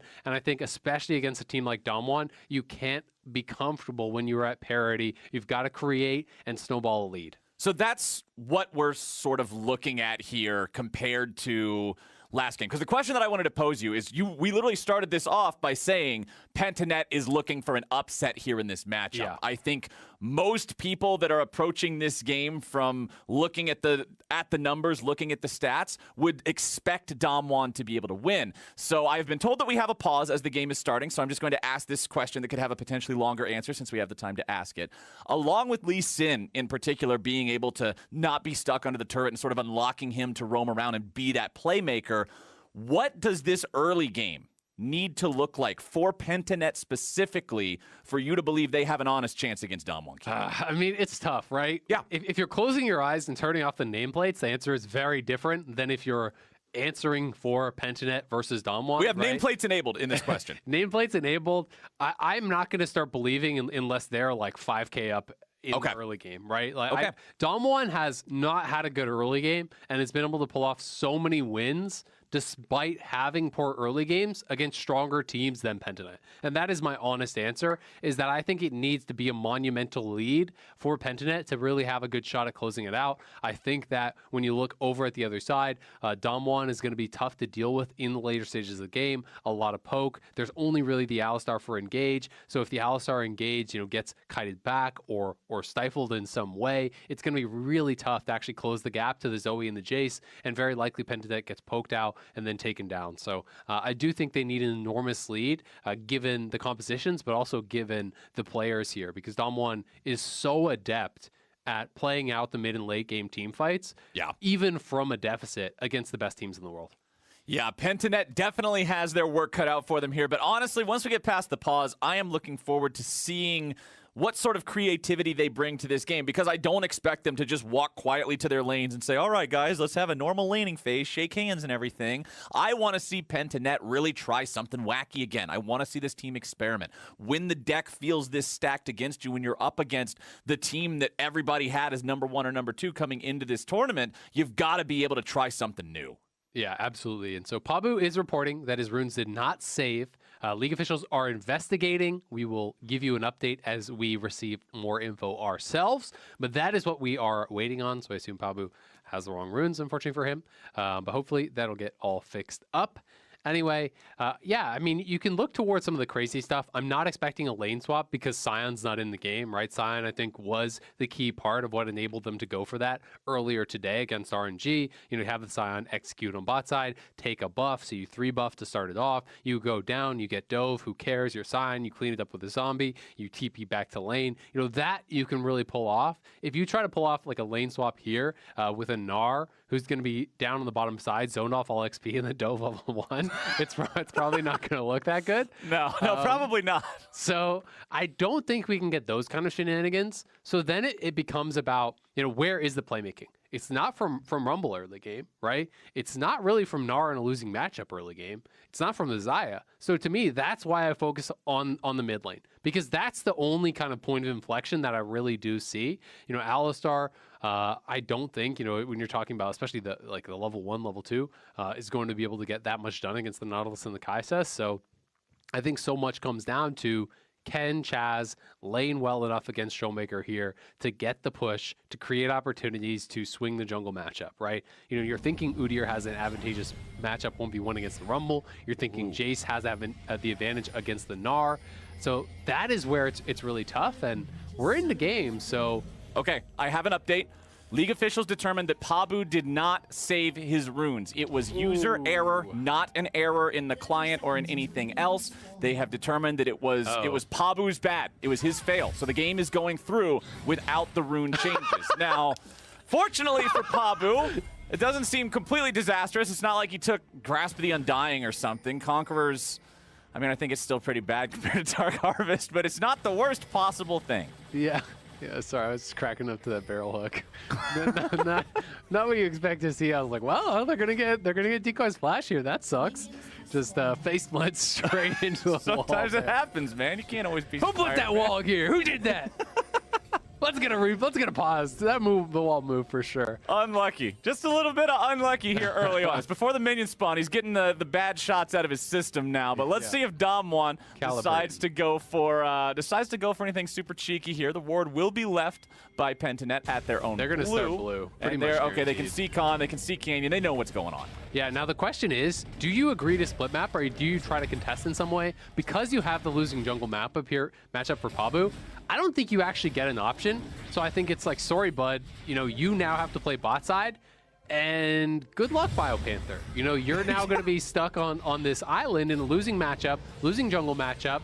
You can see that Canyon's going over to the Gromp as well. He may actually want to do a full 3-camp clear on that side. He also has the option at trying to come in and contest at his own blue quadrant, but he will just do full 3-camp clear. So it's going to be that swap of sides on the map. Rumble will play towards bot side, but look at this. Actually, Damwon's all going back to protect the blue. This is disaster. Now it's going to be a full 3 quadrants because the bot lane had push, Zoe had push, everyone from Damwon comes back, stops Pabu from being able to even trade sides. So it's actually not a map split. It's just a, we get the whole map and you get nothing split, which I don't even know what that is. That's a trade offer like a Cloud9 Scuttle Crab. We don't like those trade offers in the history of trade deals, maybe ever, Flowers. That is not good stuff. When the best thing you can say about your level 2 as a jungler is at least I didn't give any gold when I died, it's not a good day. So Pabu's gonna have to go back to farming now. He lost his red buff, he's dead to the turret, and we'll just see Canyon get to have the time of his life in the jungle. 5-19 in the farm, Mr. Azael. Bright side, when he kills the Krugs here, he's going to double his CS. Okay, that's the, I would call that silver lining, but it feels more like glitter on a really, really dark cloud, as you can see. It's kind of more like a gum lining, like, you know, when it gets stuck to your shoe. Like on the bottom of a chair at a public school cafeteria. Oh, it's nasty. That's where we're at, you know? You got to deal with the harsh realities here, Flowers. Oh, no, man. The best you can hope for. It could be something worse. You know, I'm not going to go there, but it could be even worse. Okay, well, right now, at least there's only one of these little scuttle crabs taken. Maybe Pabu can make his way into the top side river. He's got Chaz next to him with that mid lane priority, so Pabu at least won't get double crabbed. And considering his start, that is something that could have very easily happened.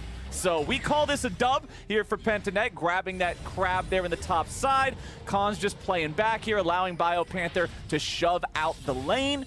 and we'll just see Khan be able to farm it up nice and easy. No problem with it. Pabu in the enemy jungle, stealing away the Krugs, just trying to catch up a little bit here in this jungle. They do know he's here, though, and Canyon's running straight up, and Jace can collapse, so you might be dead, or they might get the flash force. Khan can come down, Canyon can wait on the other side. As long as Khan wins the 1v1, you don't actually need to go over the wall here as Canyon. So flash force, now Canyon can come. Yep, Pabu already flashing, walking back towards his own top laner. Canyon's here with a follow-up. BioPanther's trying to run away. First blood over to Canyon, and they're about to make it 2. Bear slap into bringing down the hammer, and Khan picks it up. Oh, you really hate to see it happen. Pentanet down about 2K gold here, 4 minutes in.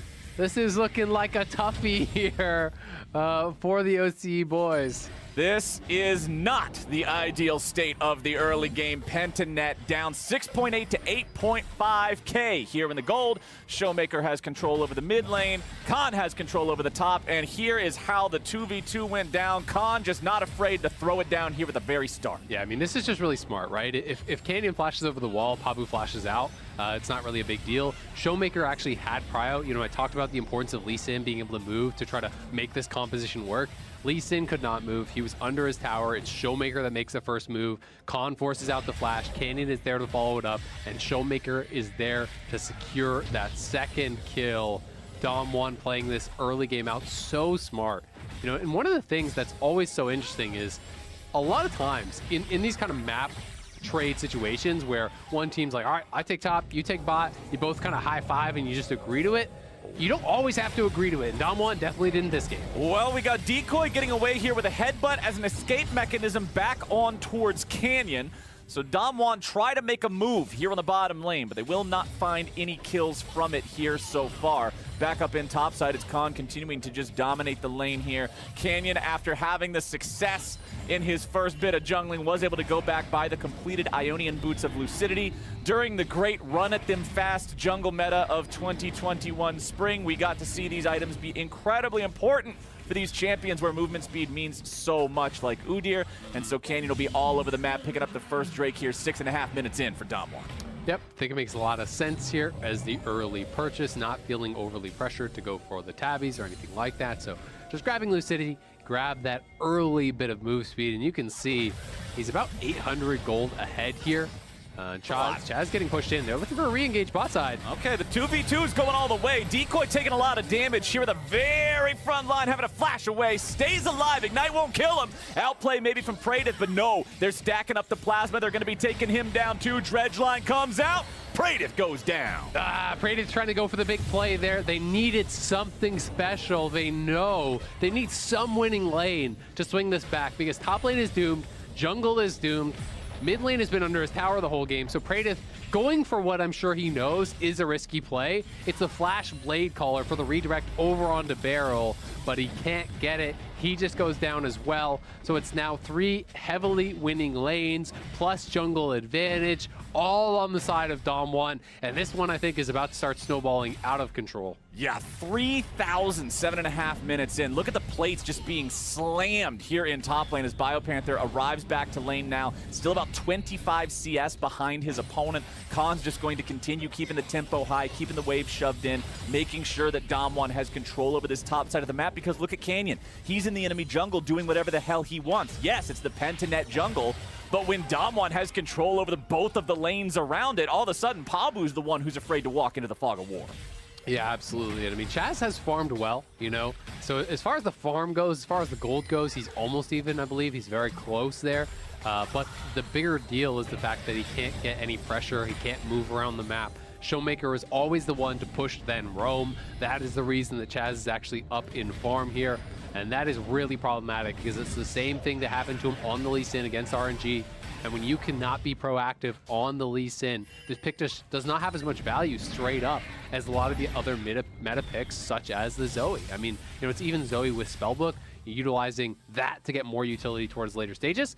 Pentanet looking for a pick. This is one of their hopes in the game. Try to set up traps like this, and we'll see if they can pick off Khan. Okay, Khan trying to disengage on this one. Meanwhile, back in the bottom lane, it's Praedyth dropping again. Ghost getting the kill on him. Meanwhile, the camera pans back to top.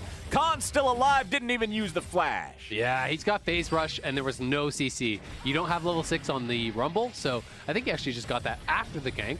They didn't have the equalizer. They don't have Meganar. So really, he just has to proc the phase rush and walk away. That's why the observers, rightly so, pan down to that bottom side where Praedith is going down again. It's now 2 kills, 20 CS, 2 plates, all on that top side.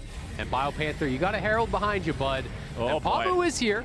They have Mega and they have Equalizer, so you got to pray. Yeah, they're just deciding to go for the 2v2. Ain't no turret to protect him any longer. Showmaker has decided it's his turn to join the fight now as well, with Khan going in for the damage. BioPanther falling over, and Showmaker grabbing a kill here for himself. Canyon continues the chase, but Pabu will be fast enough to escape. And here's Chaz, but he's not to the play in time. This is what you were talking about, Azael. When Lee Sin isn't unlocked to roam, when Lee Sin can't leave that mid lane comfortably, he shows up just to go ahead and attend the funeral of his teammates. Yeah, it's just so tough, right? You know, in other matchups, it wouldn't be so important that the Lee Sin can get on the map. But when you have losing 1v1 in top lane, when you have losing 1v1 in jungle, the 2v2 isn't any better, the bot lane is falling apart. There's just so much pressure on a Lee Sin to be able to get out there, to be that playmaker, to be that difference maker, and he hasn't been able to do it just yet. And that was a really quick flash from Khan, deserving some credit there, to be able to react to BioPanther. If you land the Meganar and the Equalizer does get layered, maybe you can at least salvage something from it, but instead, 10.5 minutes in, we are at 5.5k gold lead. All the objectives going in the favor of Damwon as well. They're going to be setting up for this Cloud Dragon here and looking to speedrun this game. Yeah, and remember back in the LCO, man, Pentanet wasn't exactly a team that had a high forward percentage. They weren't building those leads passively by having greater farm, by securing more objectives. A lot of their early strength came from kills and assists, right? They would pick the right fights, they would get ahead through that. But in an 0-5 game, nothing to be found, man. Pentanet just feels like the early game has completely collapsed with this 6,000 gold deficit. Damwon are exactly where they want to be. This game is theirs for the taking. Yeah, I mean, Damwon just entered this game so intelligently. You know, I think they got advantages in the draft, but also they're level 1. The 3-man invade topside, knowing you have the advantage and knowing you can actually peel back. And here we go again. Canyon has arrived. Decoy and Praedith getting themselves away. Pabu's here too, so Praedith will not die again. Does still have the Xayah ulti as well, so Damwon doesn't want to go completely ham on a dive. Meanwhile, back in the top lane, it's Khan just continuing to absolutely slam in this 1v1 with the Eclipse completed. Remember, all he has to do is hit you twice, and he immediately gets that bonus max health damage. He gets that shield, which is so effective at preventing those little bits of turret damage. That one turret shot that you would get for that, completely nullified by the shield. Yeah, I mean, you see Gnar get chunked to what, 40, 50%, something like that? And Khan didn't even hit the powered shock blast. If he hit that, he could have potentially just chased him down with the phase rush for a kill. So BioPanther is getting completely shoved back, but Damwon just looking to continue invading. Okay, Beryl and Canyon going for the invade here on the enemy red buff. Showmaker coming through with a paddle star. Goodbye, half of Pabu's health. Let's see if they can finish anybody off here. Doesn't look like it. Pentanet decide to back away from this one. Tragically, though, that was BioPanther's teleport used for no sort of a punish, so another big resource spent now for Pentanet. Yep, and meanwhile, Khan taking everything from the topside jungle, so Pabu losing his camps up there. Chaz gonna have to retreat. You can see the tower being taken in bot lane as well here by Ghost. This is really, really tough. I mean, Damwon have played this out incredibly well. I do think that the level 1 was played so intelligently, not only, you know, the invade, knowing you had the early power, but the defense, you know, winning out in the 1v1 and the 2v2, mid and bot, defending without even your jungler being there, just retreating back into your jungle, pushing Pabu out, forcing that execute. Really from the word go, as soon as that happened, Pabu's kind of just screwed in this game, right? You know, your one hope, if that happens to you as a jungler, is that you can get some random kill on the map instantly to get back in the game, right? And maybe you can hope for that in solo queue, but not here, dude. But not against Damwon. Exactly. Like, they know exactly where you are because they've taken all your camps. They know you have to try something, so they ward it out. And when that's prevented, it's just like, what do you do? You're going to be so far down.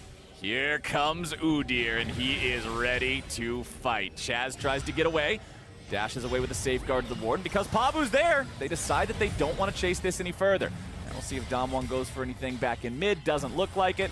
And Azael, I'm going to ask a question here, because this is almost a 9,000 gold lead, 14 minutes into the game. I liked your haircut better before. No.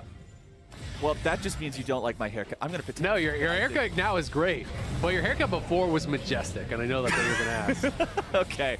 Well, I appreciate what I think. You were the Fabio of League of Legends. Maybe that was a backhanded compliment. I don't know. It was some kind of compliment. I'm going to have to think about that later. Anyway. You can pull it off. Okay. Okay, I appreciate that. I will take that one as a compliment. But the question I'm going to ask you now, Mr. Raziel, with us being 100 gold away from a 10K lead at 14.5 minutes, do you think this game will last longer than 21 minutes on the dot? I will give you the opportunity to take Baron and have it for 60 seconds. I say yes. I say it'll last longer. Yeah. Longer than 21 minutes. Yeah, okay. I would say over that. I would guess under 25 is my guess. I mean, Dom1, I think, you know, if they get if PGG opt into a random fight and they get aced and they can just happen to end the game before that, they will.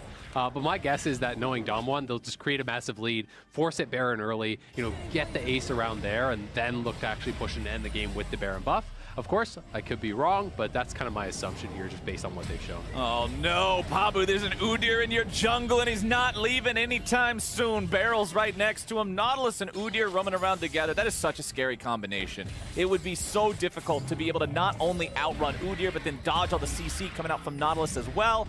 Canyon taking the opportunity to go for a Rift Herald here, 15.5 minutes into the game, picking up this second one here for the squad, and they'll be able to use that to take whichever turrets they feel like. They've already got 4 under their belt. Both the Tier 1 and Tier 2 in that top lane have fallen, remember, and now it's time to apply the pressure elsewhere. BioPanther mid-hop getting knocked away with a hammer. Flashes out, but the flash follow from Khan means a solo kill for the top lane of Dom1. Yeah, Barrel threatening to wrap around here will back it up a little bit. Canyon does grab the Herald, but he just goes back to farm his side of the map with it. They get the solo kill. It will mean that bottom lane tower, the Tier 2 mid, pretty much gone at this point. So going to be tough for PGG to hang on, and we'll see how long they can.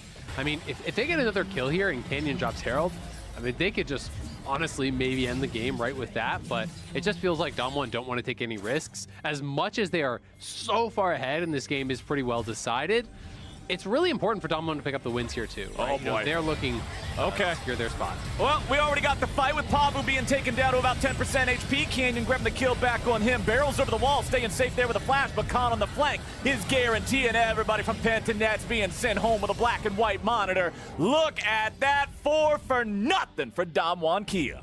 Nicely done, Dom1. They're going to get the ace as well. It will be delayed. It's going to take a while. He's going to have to chase after him. Oh, these stupid blast cones. It's kind of cruel almost. You know, Canyon just doesn't even care about ending the game. Like, he's just farming out the Raptors. He's going for more counter jungling. He's going to go grab the dragon.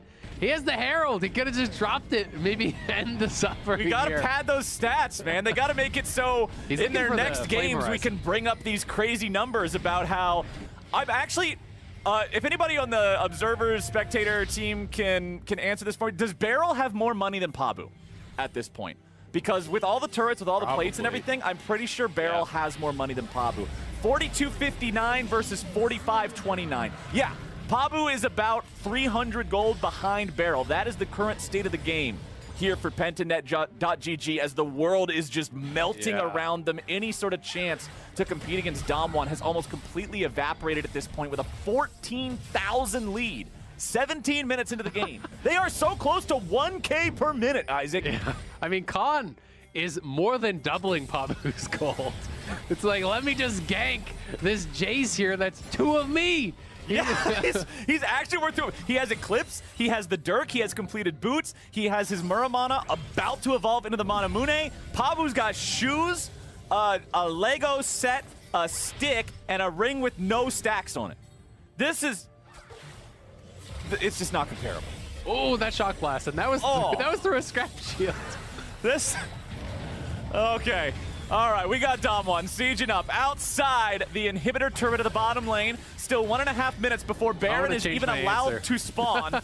Nobody's able to answer this from Pentanet. They're just trying to stick around. BioPanther goes in for the big Mega Gnar, but it won't matter too much just yet. Pentanet, they're on the board, baby. Chaz got the first one. 1 for 1 here in the bottom lane. Nicely done. They still have the Rift Herald. Canyon will drop it, likely, I would think. Oh my God!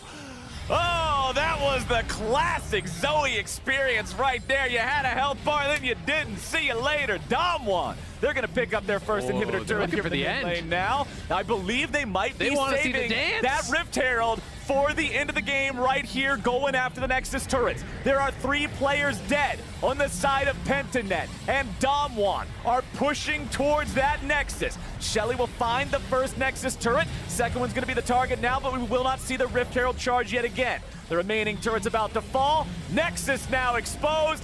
I gave you 21 minutes, Azale. They didn't even need 20.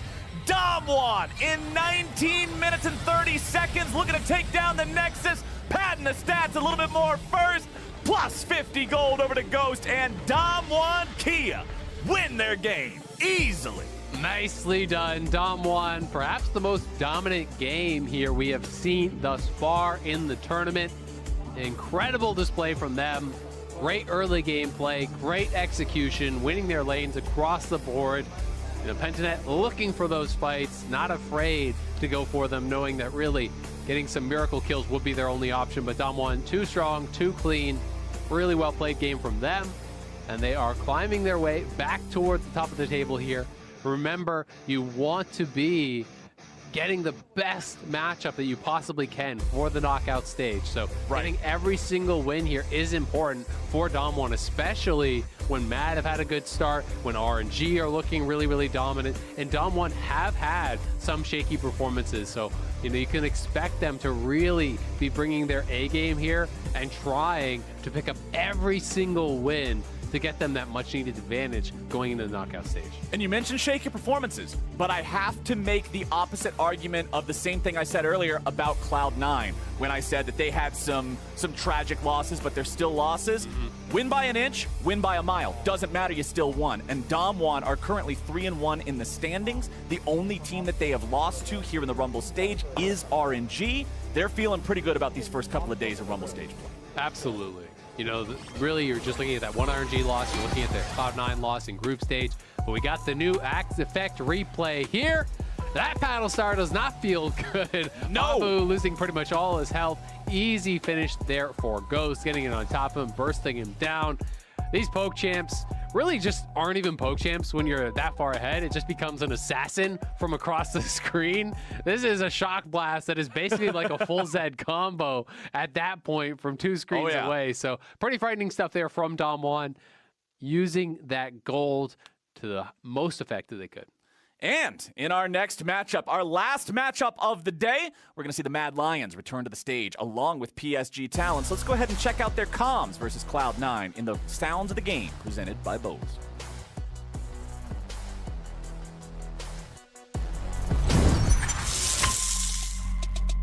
Do we win? They don't have bot. I'm coming. I think we can. Do we win, Marek? I mean, I can come, but I don't know if you win. I think we win 3 vs 3, no? Yeah, we can. If we kill Kindred. I mean, Kindred is quite low, actually. Okay, this is good. This is good for sure. I'm going. I can now flash on them, okay? Let's just reset though. Yeah. Rumble. I got him. Oh!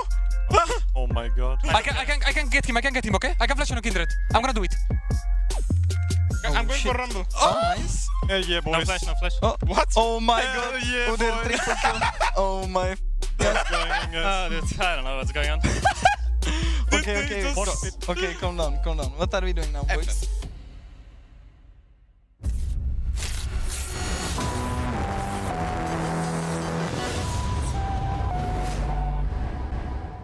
Everyone to the State Farm Analyst Desk. Our next matchup is a battle for a top 3 spot at the end of the day as Mad Lions and PSG Talent face off in a rematch from the group stage.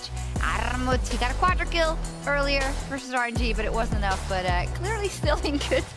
Give me back my mouse pad! Yeah, how dare you. If we get a delay to getting to stage because of those shenanigans, then we'll have a word with you. So. Tisk tisk.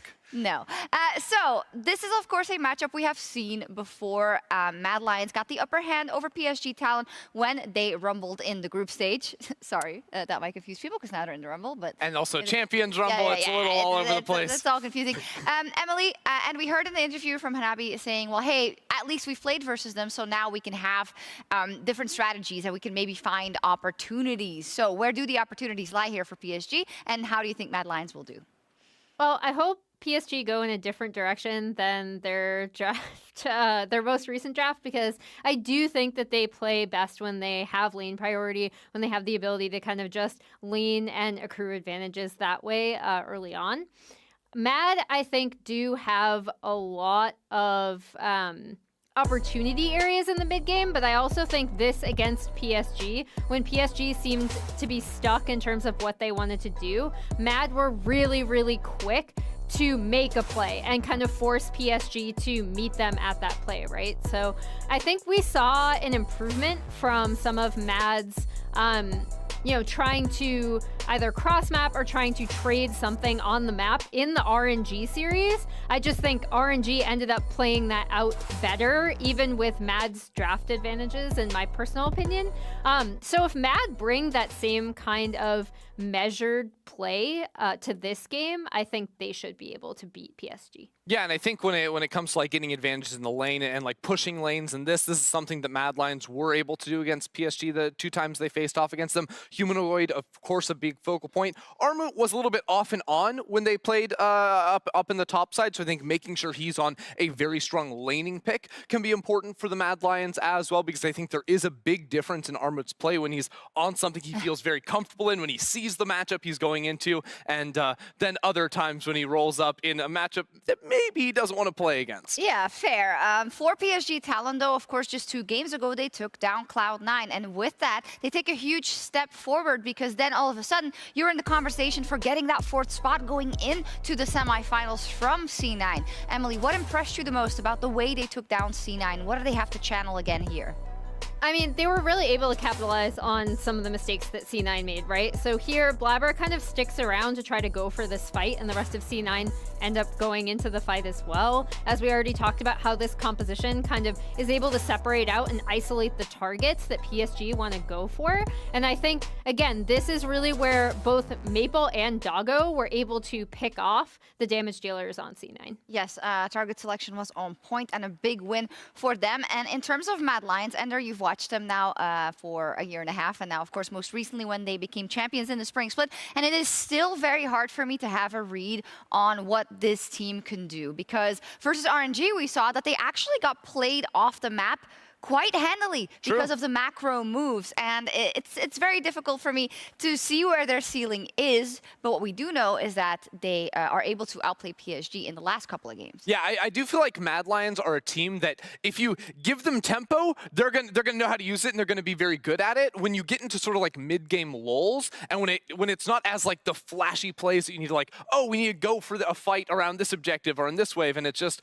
oh, we need to spread out, pick up the CS, these sorts of things. That's where it can be a bit of a drawback for them, and that's where I think we've seen teams like RNG surpass them. And it's not even that Mad Lions would fall behind because they're getting outfought or anything like this, but they're just dropping CS and losing in the economy game almost that you play against some of the top-notch teams. Yeah, losing to the calculator rather sometimes. Let's talk a little bit about the mid lane matchup. Maple versus Humanoid. Emily, you said before you think that this is a matchup where, in general, Maple does need to get priority from his team. Is it as much true against Humanoid and against the Mad Lions? Oh yeah, I mean, Mad have really, really heavily relied on Humanoid to have that mid lane pressure, right? And a lot of their early map movements have been because Humanoid has been so stifling in the mid lane, has been able to get some of his comfort picks, like the Orianna, like the Lucian. These are things that we know he's just gonna pop off on. So obviously that is going to be or in my opinion, it should be a focus coming out of Mad in this draft. Yeah, and I think in my opinion, I'm like the Lucian too is like one of those that's just like automatically like free priority in the early game, and I think that combined with any early game jungler, you're just going to win skirmishes in and around mid lane, in river, and any sort of jungle invades too. So while I think it can be hard to like invest bans in an Orianna and Victor, even though Humanoid is super good at those champions, the pick like the Lucian for me is the one. If I was PSG, I wouldn't even want to mess with that. Let's get that off the board. If we can put Maple on a control mage versus control mage, I think Maple is more than good enough to hold his own in the lane. but once you get Humanoid on something that is super strong in the early game, that's where it becomes a little bit more challenging. Yeah, we'll see what happens, but I think it'll be important for the Mad Lions not to underestimate PSG, not to think we've beat them twice and this is the same team, because they've come off a huge performance versus Cloud9. We'll see who finishes the day 3-1 as we return for PSG Talon versus the Mad Lions after the break.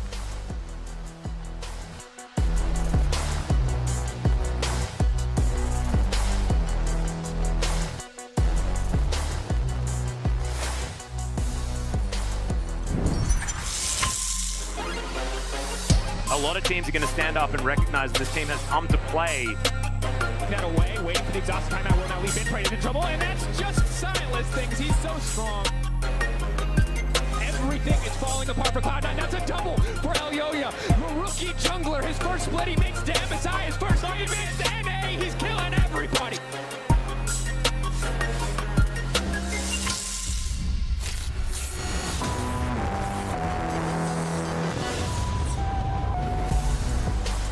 Welcome back, everyone, to our final game of the day here at MSI 2021 in the Rumble stage. And this last one, I'm hoping, is a good one, Mr. Azeo. We've got Mad Lions and PSG Talon, both of whom are sitting at 2-1, tied in the standings, going head-to-head here for the third time this tournament. Remember that the first two times these teams played, it was Mad Lions walking away with a dub in both. Exactly. You know, PSG's that friend. You invite them over, you play a game, you beat them. They say, all right, best of 3. And then, you know, you play again, you beat them, you're like, all right, time to get food, or like, should we do something? All right, best of 5. Best of 5, That's bro. what we're on now. You know, it's 2-0. And if they lose here, they can still ask for the best of 7, but Mad is looking for the 3-0. I will say game number 1 between them was not close at all. Mad smacked him. Game 2 was very competitive, and I do think that PSG have been looking better throughout the event. So while Mad are definitely the favorites, PSG could challenge here.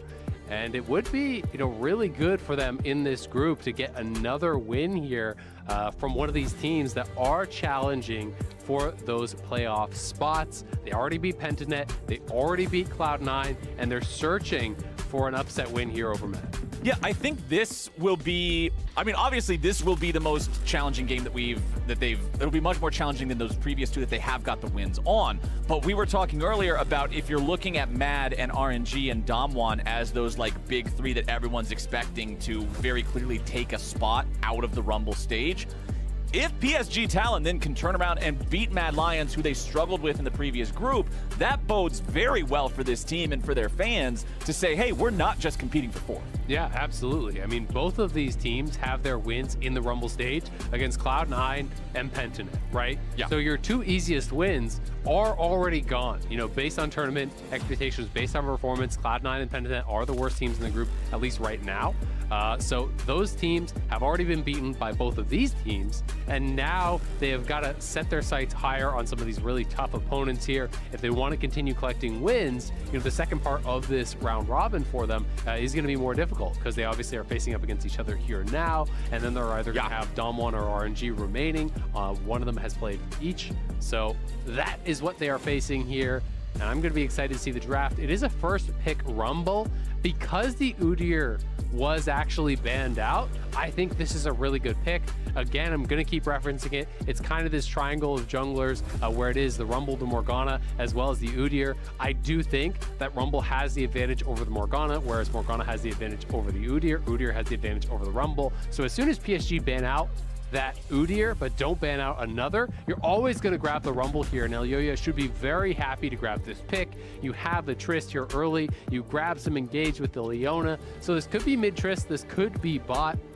We'll have to see where they want to move it around, but we already know very clearly it's going to be the Kai'Sa plus the Nautilus down on the bottom side there for PSG. They're likely going to be going towards this Morgana in the jungle to be able to support the dive. This is being a very meta comp, honestly. Something that we've seen quite a few times at this point is these style of compositions. Kai'Sa plus engage plus Morgana. You black shield her, she goes in, and you look to really create advantages in that way. Okay, so I never went over the bans at the very start, so let's take track of everything here since we are now halfway through the draft. It's Renekton, Thresh, Lee Sin, Udyr, Lucian, and Senna all banned away here in the first half, with Rumble, Trist, Leona as the first 3 picks for the Mad Lions. PSG Talon responding with the Kai'Sa, the Nautilus, and that Morg that you were just talking about as their first 3. Now we're into these next part of the bans. And for the side of PSG Talon, they know what our move can do on the Wukong. They know that this is a pocket pick for him that you don't really expect to play against too often, but this guy clearly knows so much about the champion. He's so proficient at it. They'll ban that one away, as Nocturne is the ban from Mad Lions. Yeah, absolutely. And, you know, something else worth mentioning is that the Kai'Sa is also a takeaway from Carzzy. Was this most played by far in the LEC? You know, he does have 3 games on the Tristana. Humanoid has 1, so it is a flex, but this was not a go-to pick for them, at least in the LEC. Doesn't mean that they can't be fantastic at piloting the champion, but still worth mentioning that PSG was grabbing something both that is high prio for them and is also high prio for your opponents. So you always get a little bit of extra value out of those types of picks. The Sylas ban here does make me wonder what they're looking for as far as their 4th, 5th picks here. If you're expecting an 80 top, maybe you want to look towards something, you know, even like the Malphite. You know, there are certain champions where you just basically can't pick it if Sylas is in the game. Yeah. So if you're looking towards some of those champions, you really have to be careful. None of the ultimates that they have right now, I think, are actually that bad to have stolen. Of course, the Nautilus ult can be good and so on. Jace wouldn't be a concern for that, so it is a bit of an interesting ban. Yeah, the other thing that I always also think about is if the enemy team has picked Alistar as their support, that's always when I expect to see Sylas rise in priority there as well, because you know how effective the Alistar is for Sylas to be able to steal that away from him. But considering we already have Leona and Nautilus locked in, we know what the state of the supports is going to be. So Gnar, the top laner for PSG Talon, response coming out from Mad Lions will be the Jace to answer that one. We know how Jace can do in this matchup. It is very scary stuff. And the final pick of the draft for the Mad Lions is... We'll see. It is... We're not going to get dated just yet. The Gnar pick makes sense with the Sylas ban. Victor. It's not as extreme as the Malphite that I referenced. That's always like kind of the dream scenario for a Sylas, but still, you can actually do very well as Sylas into Gnar, and Gnar, the Mega Gnar taking that, you kind of just have a better version of his ultimate with all the scaling that Sylas does get on it. And you can also see that PSG knew that Jace was theoretically the response because they were actually hovering Jace and showing that before they did go back to the Gnar themselves. So Hanabi going to be in a losing matchup. It's going to be Humanoid mid on the Victor. Control Mage, that's comfort for him. You have Elyoya on the Rumble. That means Trist goes down to the bottom lane here for Carzzy. So Mad have some really powerful 5v5 here.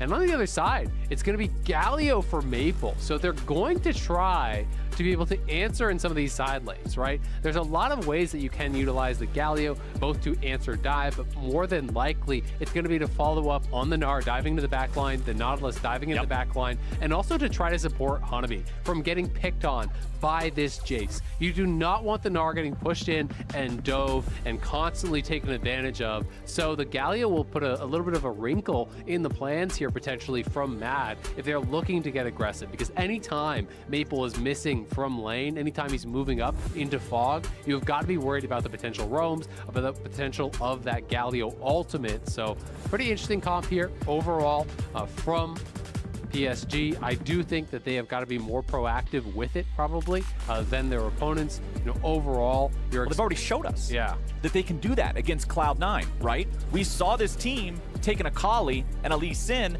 into this Kog'Maw, Lulu, Victor, just we're going to turtle up and scale, and they were able to just absolutely slaughter them as soon as they had the opportunity. Now, once again, Maple's up against a Victor. Once again, he'll have to deal with that wave clear and deal with that powerful AoE. He's on a very different type of champion, but he's already shown us that him and this team, they've got what it takes. Absolutely. They really do have some pretty strong team fighting. Doggo, I think, is excellent mechanically, and he's going to have to be, because really that's where a lot of their damage is coming from here. You know, when you look over at the Morgana, it's not the most consistent DPS, can be pretty high burst if you could actually land a binding on a critical target, but a lot of the heavy lifting will have to be done here by Doggo. Maple wants to be able to be active on the map. It's Predator on him, it's Predator on River. A lot of the Dark Harvest junglers in Pro have just fully swapped over towards Predator, largely because you're not scrapping enough to get so many Dark Harvest stacks, and it just doesn't become worthwhile. If you're playing solo queue and you're fighting non-stop, you know, you have 10, 15, 20 stacks, all of a sudden it's seeming so OP. strong. But Predator is just more reliable. You get the move speed to actually enter these engages. You get that little bit of damage right off the bat. So that is more what they are prioritizing. Elyoya, though, is playing Dark Harvest, so feeling like he can get some value there, and we'll have to see exactly how he does play it out. Okay, Mad Lions 2-1, 2-0 in this matchup, in this head-to-head against PSG Talon from the previous group. Remember that they were in that stage against one another, and now they find themselves head-to-head once more. Kaiwing, River, Doggo, Maple, we saw them all just playing 2 games ago in that matchup against C9, where they did find themselves another win here, and they're looking to make it a 2-0 day by having this late invade here against the Mad Lions, who will be able to see what's going on because of a ward. However, they won't know what's going on until a little later because this is a full-on counter jungle, not just a single buff steal. River knows how effective Morgana is with that spooky dirt, stealing away some chickens. He's not even getting a buff. He's just stealing chickens and then going mid looking for Humanoid. So Humanoid, point-blank binding. He'll still be able to flash away from it, but that's a summoner spell instantly before 2 minutes. Yeah, and because you can kill the Raptor so fast, you don't have to hard commit to doing the red buff, which is a much slower take there for the Morgana. So if you go to that and it gets sussed out, maybe it turns bad. But you take the Raptors, you force the flash mid, you're right up to the top side to do the other Raptor camp, which again is super, super fast here. So yes, he will be slightly behind the pace here, but he's on his 3rd camp at the same time as Elyoya. The Wolves will be faster for the Rumble than the red buff will be for River, so he is slightly behind, but really he wasted very little time to have already exerted pressure mid lane, so well worth it there for River, and it's a really smart adaptation. It seems like we're seeing more and more of this as people are getting comfortable with this new meta, are really becoming very, very confident on a lot of these champions. Ooh, Carzzy with a flash away from the dredge line there. Kaiwing threatening the all-in against the Mad Lions bottom lane duo that is still not level 2. A huge amount of minions waiting to crash into that turret, so the Lions know they can't fight. Absolutely. Would have been terrible if you actually die with that wave pushing. It's kind of the nightmare scenario, so is forced to flash. Will be sad to give that up as the wave is now going to bounce and you could potentially get ganked or be exposed to a bit of a 2v2 fight that you're not really looking for at this point. But all things going pretty well. Besides that, little advantage over to PSG in the jungle, but the laning has been better, you know, in some areas there for Mad, so they're kind of keeping it very close, and we'll see where they want to take us from here. Bottom scuttle will go to PSG. I'm not sure that River can actually get up towards the top side to try to challenge. He has been spotted. Just steal chickens again. Yeah, he's just going to go chickens right on respawn potentially, but it looks like they're already gone. I can't quite see on the minimap. No, they're about to respawn. They're about to respawn. Yellow hourglass. I apologize for my bad eyesight in the small screen. Hey, it doesn't matter, man. Actually, I'm currently standing like 2 feet away from the screen. So now we got Doggo in a bad spot, trying to get away from the explosive charge. Fires back that W, looking for a little bit more damage onto Carzzy, who's got to try to continue getting himself away. Both AD carries down to about 200 HP here as the bottom lane is looking bloody. Yeah, scrapping very heavily there.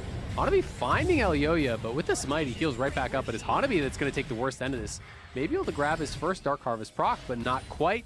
Hanabi, though, still does have his TP as well as his flash available here. The wave is going to be pushed towards him, but not really much of an opportunity for a dive. Armut just wants to reset, wants to be able to hold on to that TP. And Kaiser here is trying to freeze the wave. He's trying to deny it from getting all the way in, which is why Kaiwing is staying around.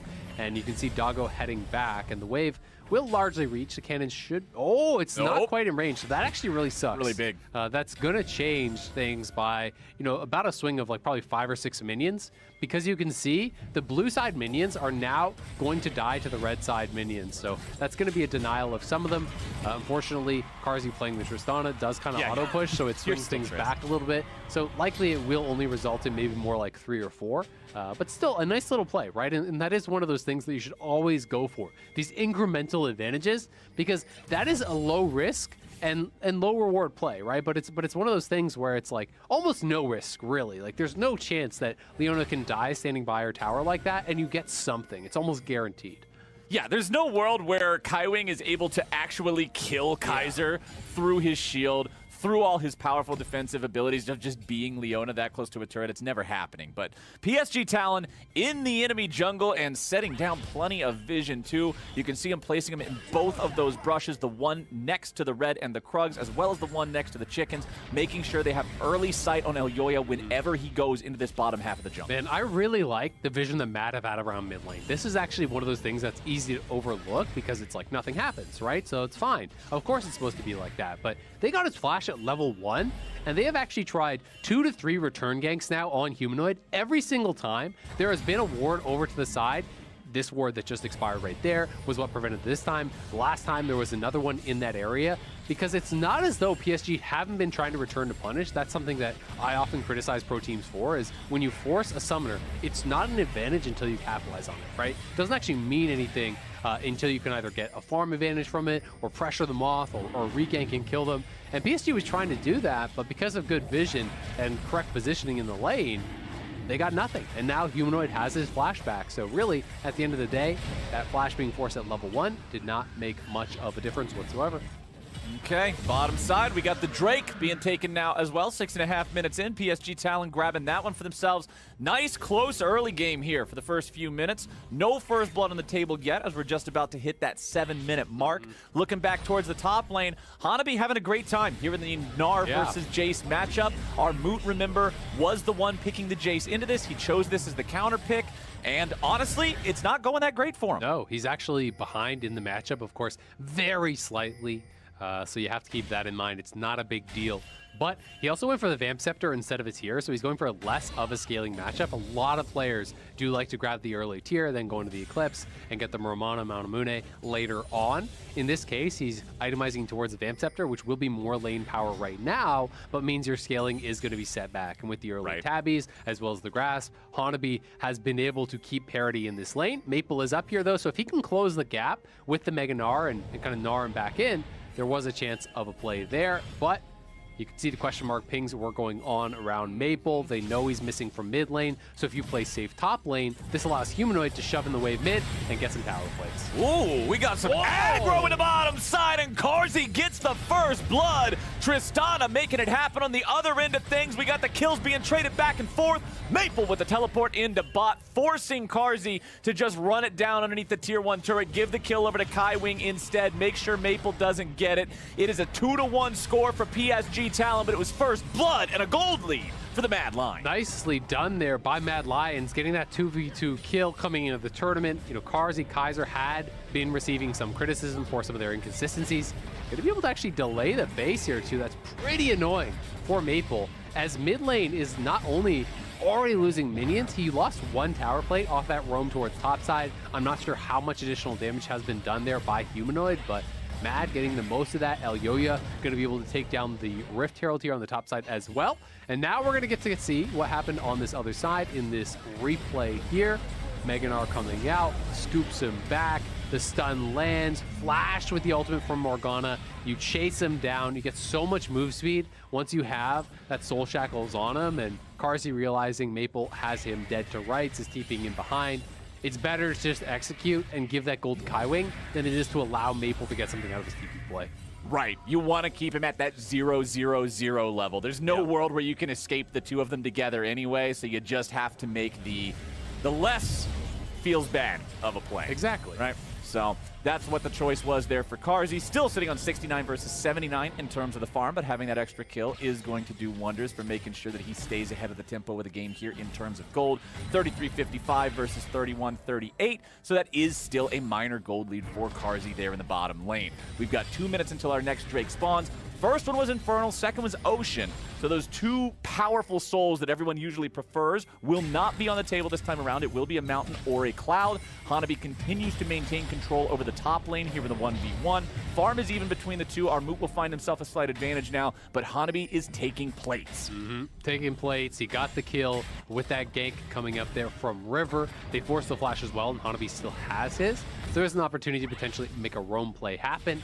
Humanoid, though, has just been kind of slowly and consistently creating farm leads. You know, every time Maple does roam, they're giving the answer of, Okay, Mad Lions making a play in bottom lane. Kaiwing's trying to get out, but I don't think he's going anywhere. Elyoya burns him down. Nicely done. Good trap laid there by Mad Lions. Kaiser and Elyoya waiting in the brush.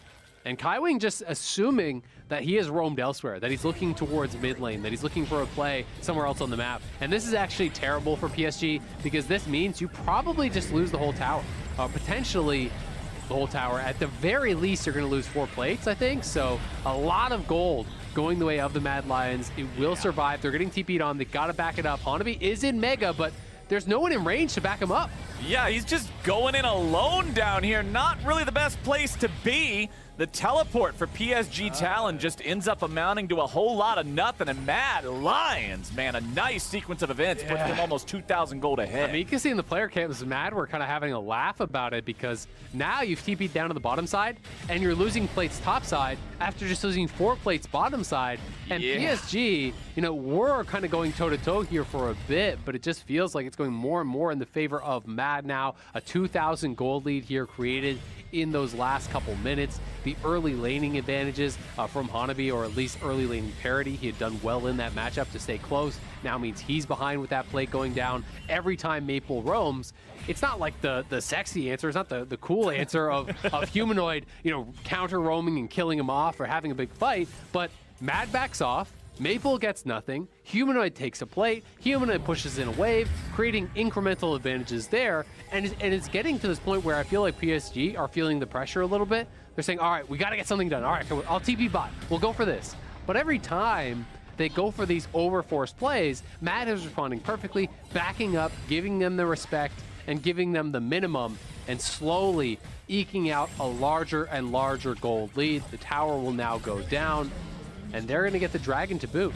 And you love seeing that kind of discipline from the Mad Lions now as we got the turret dive coming out. Our Moot staying alive for a moment, but Maple's got the kill. TP coming in from Humanoid. Should be able to find a return kill here, but the flash away guarantees the Mad Lions mid laner will not find the kill just yet. Morgana's behind Down him. to the bottom lane, they were able to grab themselves a first Drake, but now Humanoid's in trouble. River coming up here, throwing down the soul shackles, trying to keep Humanoid locked down, avoiding the gravity well, and there you go. PSG Talon picking up another kill. Humanoid on the over chase there. PSG pull off the dive. The first time Humanoid has moved from his lane this game, and he really wanted to get something for it. He wanted to make sure he got that kill from Hanabi, but he didn't have the information of where River was. And River was actually so intelligent. If we get this replay, watch what River does when he's playing this out. You know, at first, he's moving up. They get the initial play. Obviously, the Galio ult comes in. Easy peasy. Too much CC for Arma to really do anything. But then Morgana is coming in behind, and he's waiting for the overchase. He's not showing early. He's not wrapping through the tower where there's any chance of response. He waits over here by the pink ward. Blast cones in, and now you're behind Humanoid. So notice how he's staying below Humanoid. So even if Humanoid flashes, the only direction he can go to safety is the tower. And if you flash from there, you will not disconnect the soul shackles. So there's nowhere for him to go. He recognizes it. He doesn't spend the flash, which is the correct play. But a good punish there from PSG on the overchase. Thankfully for Mad, though, they got the tower on bot side. You can see Karzi does have his mythic item completed. He's feeling pretty good about that, despite the fact that he's down on farm to Doggo. The gold is still in the favor of Mad by the tune to about 1K. Yep, and once Karzi gets that second item, has the Phantom Dancer come online, we know that Kraken Slayer Phantom Dancer combination for Tristana is when things start to get really scary for her opponents, especially if she's left to her own devices to farm, make sure nobody else is taking the EXP, let her scale up with the range. Humanoid's looking for a little bit of extra damage here on the Maple, but he won't have the opportunity to find much more. Mad Lions still commanding a modest gold lead here of about 1,000. It's a nice lead to have, but it's nothing you're writing home about just yet. They want to continue to build this. They want to continue to find good fights. Those first items are online for multiple players of the Mad Lions roster. You've got everybody except the support with their mythic completed. On the side of PSG Talon, only the Rocket Belt for the Galio, who has 2 of their 4 kills, is finished at this point in time. One thing I'm going to be curious about is, do Mad give the respect over to PSG and build Merc Treads, right? I really think they get insane value this game. Morgana, Galio, Nautilus, Gnar, like, that is such high value for Merc Treads. There are Sork shoes over on Elyoya. Obviously, it's defensible. You know, he's going more for damage than for that safety. But I would like to see, Merktread's likely on Humanoid as well as Armut, because while Mad are doing great and are really strong at this point, they have a strong 5v5, they have a strong, team fight. CC is so game-changing, right? You get caught by a taunt flash, you can't move your character from full to dead because the binding's going to follow up, the hook's going to follow up, the Mega Gnar, the wall up. You've got to be able to utilize that gold, and that's where I think the CC reduction for Merktreads is just almost a must-buy for a lot of the Mad members. Well, we have Ionian Boots of Lucidity for Armut. We have Merktreads for Humanoid. So during the point that you were talking about all this, those two went back. They made their purchases. So we see one of them going more defensive. Armut, however, wants to stay on the more offensive option. He has completed his Eclipse. He is stacking the tier up. Although he didn't buy it as early as you had previously mentioned it, he's still deciding to go for this build. So it'll come online a little bit later. He won't quite have that extra power as early, but he will still have it eventually as this game moves forward. 6 kills in 16 minutes. It's not like we're playing a super fast game, right? It's not like we're going to see a Nexus pop at 19.5 minutes like we did in the previous game. So they know they've got a little bit of time to play with here. Absolutely, and when you're making choices with itemization, it's all contextual, right? And it all depends, whether it's right or wrong on how the game is played out, how you were going to play it out. Armut obviously going for the earlier Eclipse, wanted the additional laning power to try to pressure there during that phase. So we'll have to track when he does get the roam on it. Looks like it's just going to be a straight up Rift Herald Force here in front of PSG. This is pretty risky, as Hanabi does have his Mega Gnar just about ready to go. Will PSG check this? Will they find the fight? Humanoid looking for poke on the flank here.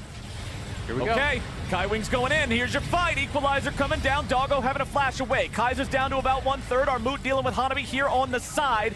Hanabi did use the ulti, but didn't find a lot of success here. Mad Lions still maintaining their position on the Rift Herald, and despite the team fight, despite the ultis, nobody's dead on either side, and the Mad Lions claim that Herald. Yeah, Mad played that out really, really well. Humanoid, they had vision over on him, protecting him with the pink ward, so there was no spot on him, right? Had PSG been able to see Humanoid and collapse on him, separated from his team, things could have gone bad.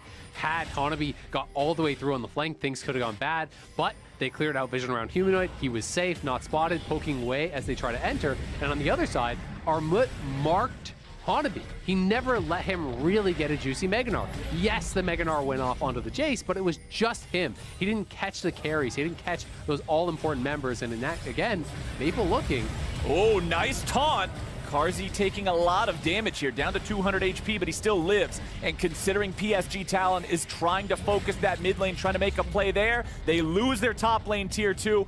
Will Shelly get off another charge? Hanabi should be able to stop this with a boomerang toss. There we go. That could have been a lot of health off of the tier 3 turret. PSG Talon now back in the bottom side river, considering the Mad Lions are nowhere nearby. That'll be Drake number 2 for PSG. Yeah, they grab their second dragon here, but the gold going more in the favor of Mad as they clean up the tower's top with that Rift Herald. Don't quite get that last charge, but the mid lane tier 1 also a stiff breeze away from going down here.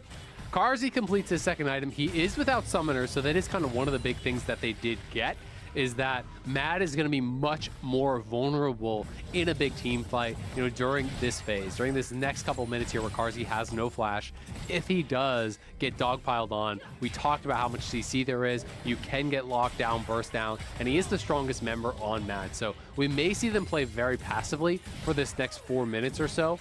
He will have his flash, I think, by the time the next dragon does spawn, so should be ready to go for that. And I think that is where we're going to look to see Mad really kind of stake their claim in the ground. They don't need to force anything too crazy unless the opportunity presents itself. And on the other hand, I want to see PSG Talon try to make something happen there, right? Blowing the summoner spells only matters if you are able to take advantage of that within the window that they're still down. If the next 3 minutes passes and no play has been made, it doesn't really matter that Carzzy had to use the flash and heal. It just means that he used him at the right time and avoided any punishment. Mad Lions will continue farming up here, clearing out the waves. Carzzy up to level 11. That range is starting to get scarier and scarier. Off the top of my head, I don't know when he breaks even with Caitlyn. I think it's sometime around 12 or 13 maybe.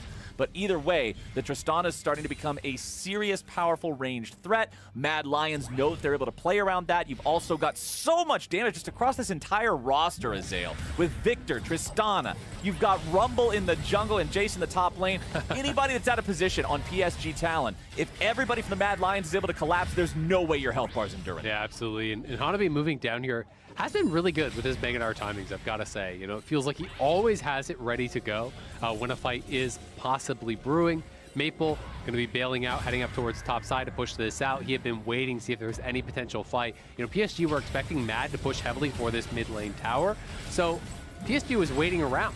But as soon as they see the solo laners on the side lanes, well, guess what? Now they move forward. Good patient play here for Mad, denying any opportunity of an engage, while Maple as well as Hanabi were in flanking positions.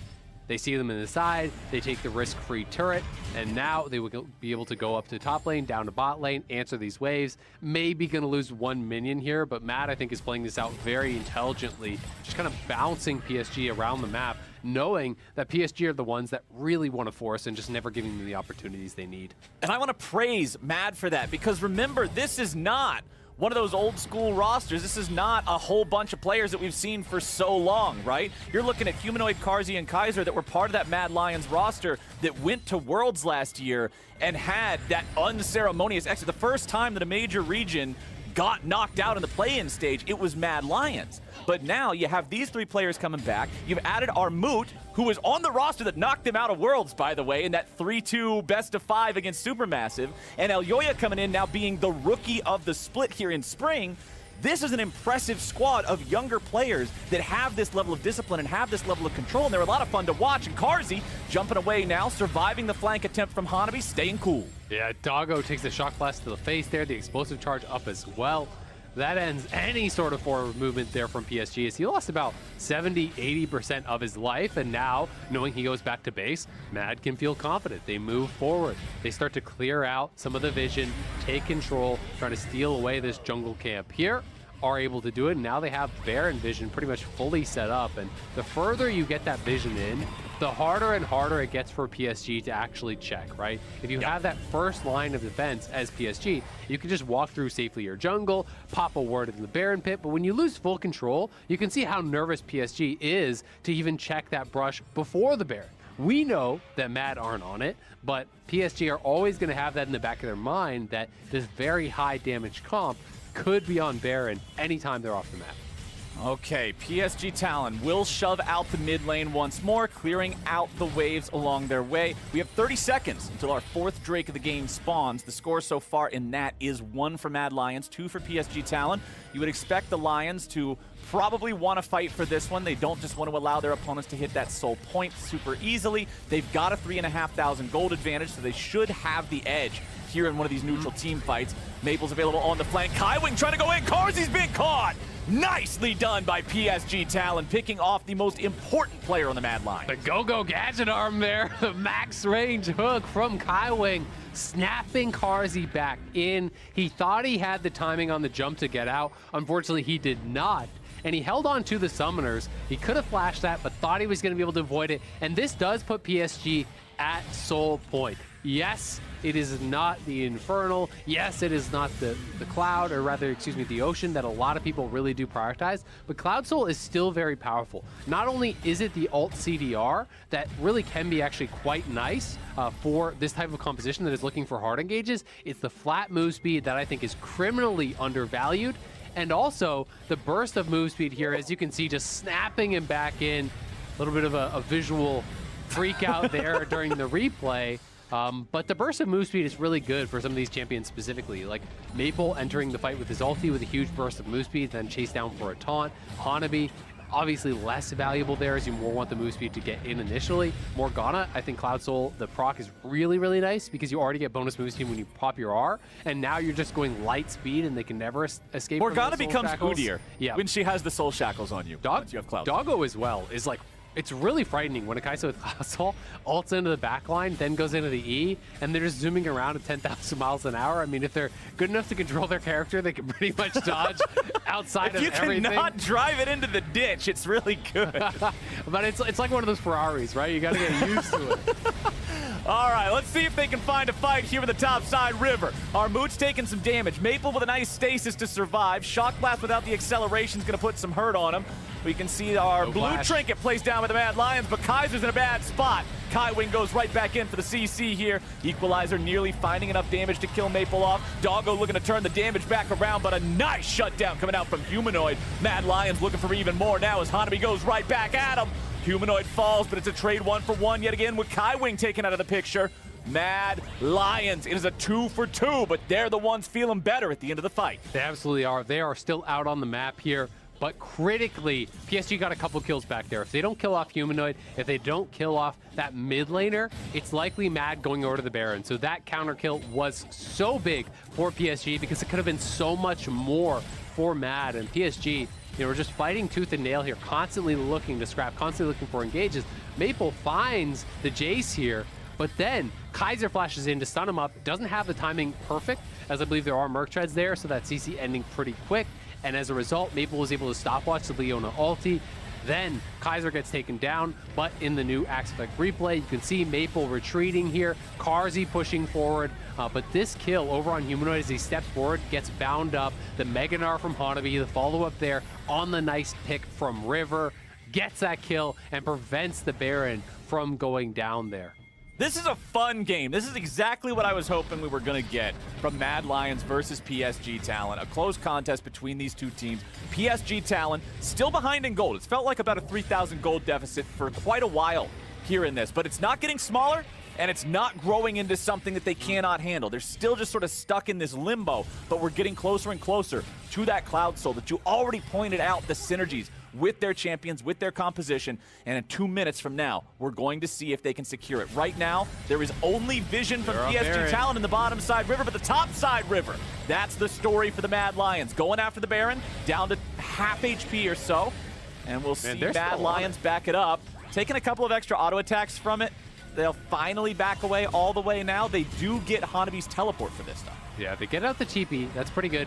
PSG didn't overcommit with a double TP, so that is also actually pretty important. They can still have Maple, at least answering waves from Armut if they do feel they need to.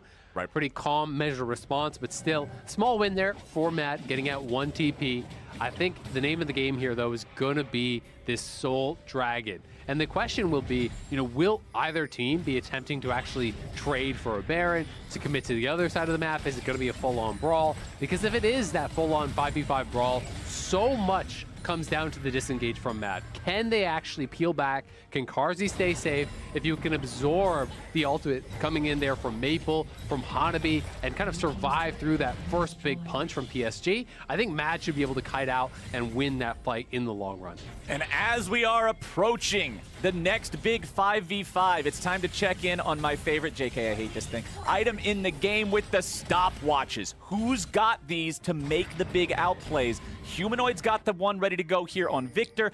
Doggo has the stopwatch on the Kai'Sa, and of course Maple has the completed Zhonya's Hourglass for the Galio. So all of those playmaking tools will be available. Also a stopwatch there for Kaiwing, who, remember, was critical in finding the pick onto Carzzy that made it so PSG Talon was able to get their third Drake and move on to the Soul Point. Now, Morgana binding over the wall onto Kaiser, but that's only Leona. They don't want to overcommit to this one. Doggo with a sidestep on the accelerated Shock Blast there, making sure he doesn't get chunked down. The power of that Jace poke can do so much in these sort of situations. If PSG Talon do not want to commit to going after the Drake here nice and early. Nice two-man stun into the equalizer. River's running away. Kaiwing buying some time here with a stopwatch. PSG Talon want to turn it back around. Goodbye, El Yoya, and Doggo's got the kill. PSG Talon backing themselves away. They know their opponents have no jungler left. Kaiser's going to be targeted now, taken very low. Gnar looking for the damage. It's a double kill over to Doggo, but Carzzy is resetting. Holy Carzzy, baby! Triple kill for the Mad Lions, and he gets it done! What a crazy fight there, Carzzy surviving at the very end. PSG was so chunked out, but they got the initial kills, so they had the confidence to stay around and continue the fight. This ultimate from Leona, River is chunked out immediately. Maple's not even in the fight. Doggo going back and forth, getting so much damage down, but taking a tremendous amount of damage from the Victor here. And then they go for the re-engage. Humanoid with a beautiful Zhonya's. Watch Doggo here, stop watching the second part of the laser to avoid that, but then Carzzy, eyes get big. He knows he can go for it. jumps in and straight up Goomba stomps PSG there. And they're over onto the Baron here now. Can PSG respond in time? I think it's too low. This should just be Mad's Baron as well. Easily. They get it all. Mad Lions. That fight was looking so rough at the start, but Carzzy flashing away as they tried to re-engage on him, having the damage, being that late game carry that the Mad Lions need. The score says 9-10, but it's all looking like Mad Lions right about now. Absolutely. I mean, you deny the early soul there from PSG. They're going to have to wait a lot longer. And for Mad, you're expecting the gold lead to balloon even larger than it is right now. And it's already a 5,000 gold lead. So that next Dragon, if PSG can even survive to get to it, becomes that much harder to take. But I think Mad deserves so much credit for pulling the trigger on that engage. You know, PSG wants to be the ones engaging, wants to be the ones setting up the fights on their terms, but Mad didn't give them the chance. Kaiser as well as Yoya, they find the engage, River is pushed out before the fight even starts, Maple's not even there until much later. It was good team fighting from PSG, but they started off on such a disadvantageous position because of that killer instinct that Mad had.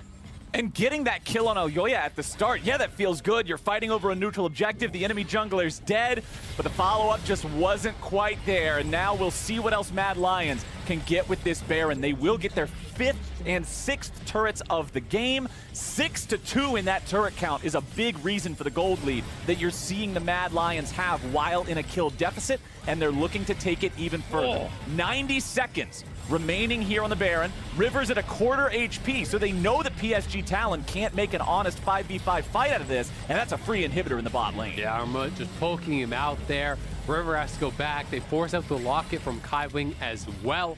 They grab another tower here, so the gold lead really expanding. It's up over 6,000 already. Mad gonna steal the jungle on the way out here, and things are getting pretty tough for PSG. There's still going to be opportunities for them if they find that perfect engage, but it's got to be so good to be able to really find a fight where the gold lead doesn't just completely blast you. And this may be their best chance before Mad get to reset and spend their gold. But with Hanabi's Mega Gnar expiring, that window has kind of closed. Yeah, Mega Gnar is gone. Doggo got chunked by the accelerated shock blast. One of those hitting him takes him to about 60% HP. Kaiser moving forward. Carzzy jumping in. A little bit of more damage coming out here as the Nautilus ulti finds its way on the enemy AD carry, but the Equalizer says y'all better step back. Kaiser somehow surviving with about 10 HP. Hanabi gets chased away. Humanoid on the chase for that one. Kaiser will finally die to Kaiwing. I don't know if he ignited him on the very back end. Oh no, I think he accidentally aggroed the chickens and the chickens murdered him. I'm pretty sure that's what it was, because he's dead right next to him, but the TP's here. He's almost Hanabi's ready to go. He's got the Mega Gnar coming out now. Reinforcements show up in the form of Maple. Doggo's got the kill on Oyoya, but Hanabi's killed by Humanoid instantly. 1-for-1 trade is not what they were looking for. No, not at all. It was Humanoid positioned perfectly on the side. Control alt delates the Gnar. Hanabi goes down in a hurry with all that damage coming through. Matt are going to grab another inhib here. And now PSG are going to be hard pressed to keep these minions out of their base, to get it out on the map, and even set up for this dragon here. So here is the initial play, as Kaiwing had a good disengage there, timed the hook well. Carzzy jumps in, so they say, all right, let's go. The binding does not connect with Carzzy, though. It is over onto Kaiser. Kaiser with the ignite getting very, very low. He does survive, and yeah. Oh, it's the W expiration there. The W pop over the wall. Aggro the chicken. You can see the shock on his face because you're not even thinking about it. You're thinking about, oh, okay, I've got my shield. I'll run away. And then, unfortunately, as soon as that shield procs, the chickens are a vengeful harbinger, man. Those chickens got their revenge, and that will be just about the only saving grace on the back end of that. Mad Lions now picking up their 3rd Drake of the game, once more denying the soul, and once again making it look like this is their game to lose. Absolutely, they are on soul point now, despite the fact that it's 6v5. PSG have 5 plus the chickens. Mad still heroically pushing forward here, looking to close this one out.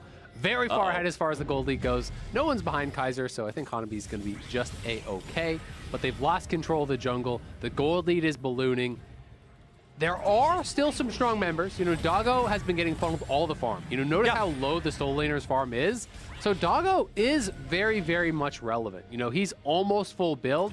Carzzy is slightly ahead as far as like current power right now. You know, he's got 5 plus the Last Whisper, and Doggo has 5 plus a Crit Cloak. So it is an advantage over on that side, but Doggo is a real threat, and you still got to respect the CC and the engage. PSG, they're looking for the same thing as always, that perfect engage, and if they can get it, they might be able to pull something back, but River tanks that shock blast, loses so much of his health, and Kaiser. Oh, Carzzy has to jump away there, but now with the chain CC coming down, guaranteeing they can't move out of the way of the equalizer. Mad Lions have already found 2 kills. Doggo's looking for that damage, but Armut's into the back line and just kills him off.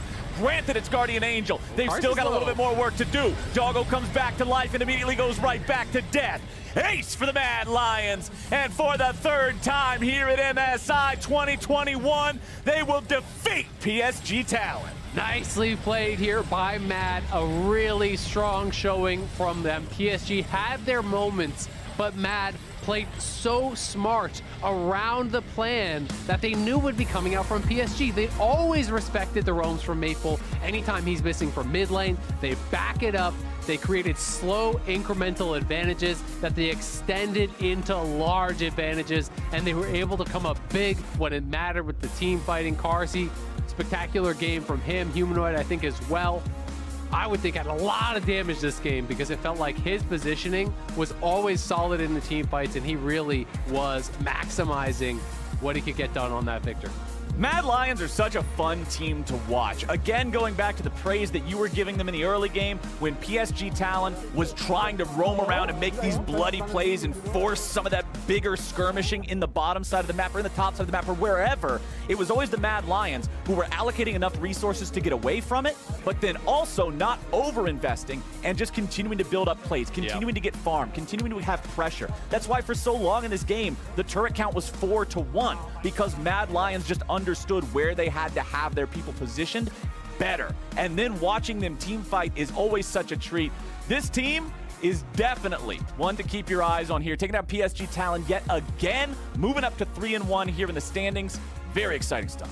Absolutely. It does feel like they've been leveling up throughout the tournament, now into the Rumble stage. It feels like we're seeing less of the mid-game troubles for Mad that they showed in that group stage. They really are rising up to the top here as one of the favorites, and I think something that all the LEC fans, all the Mad Lions fans can be very, very excited about.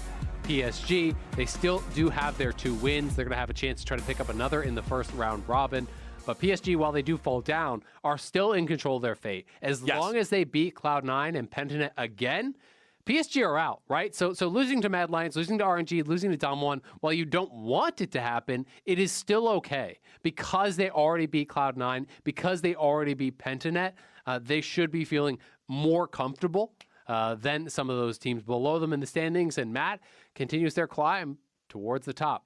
And let's go ahead and take a look back now in the Drive to Victory presented by Mercedes-Benz at the Mad Lions Drake fight that looked like it could have been so bad, but then Carzzy made it oh so good. Yeah, and to me, it's all about the initial engage. It's the fact that River is chunked out before the fight even begins. Hanabi's down to 40%. Maple's not even there. PSG fought this very well from that position, but because of the HP advantages here, it is Carzzy flashing out of the taunt coming through there from Maple, surviving, and then as the stopwatch expires from Doggo, he used it on the second part of the Victor laser. In he goes. He sees those low health bars. He sees the kills waiting for him, and he goes in to collect them. As I step out of frame, my bad. Carzzy, better mechanics on the Tristana than I have with the camera frame here. You know? I just love watching the camera zoom in on this little purple Yordle with a giant cannon jumping on top of an edgy character like Kaisa with her, I've got all the power of the void supporting me. And Tristana says, I got a big old cannon. That's fun to watch. But that's the end of our games here today. That was number 6 of 6. Banger. So back to the commercials here one more time after the break. It's time for the MSI cooldown. We're also going to hear from Kaiser about that Game 6 on the day. Don't y'all go anywhere.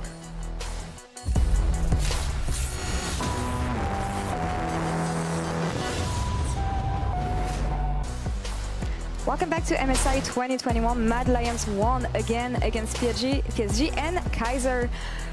Hard fight against the chickens today, right?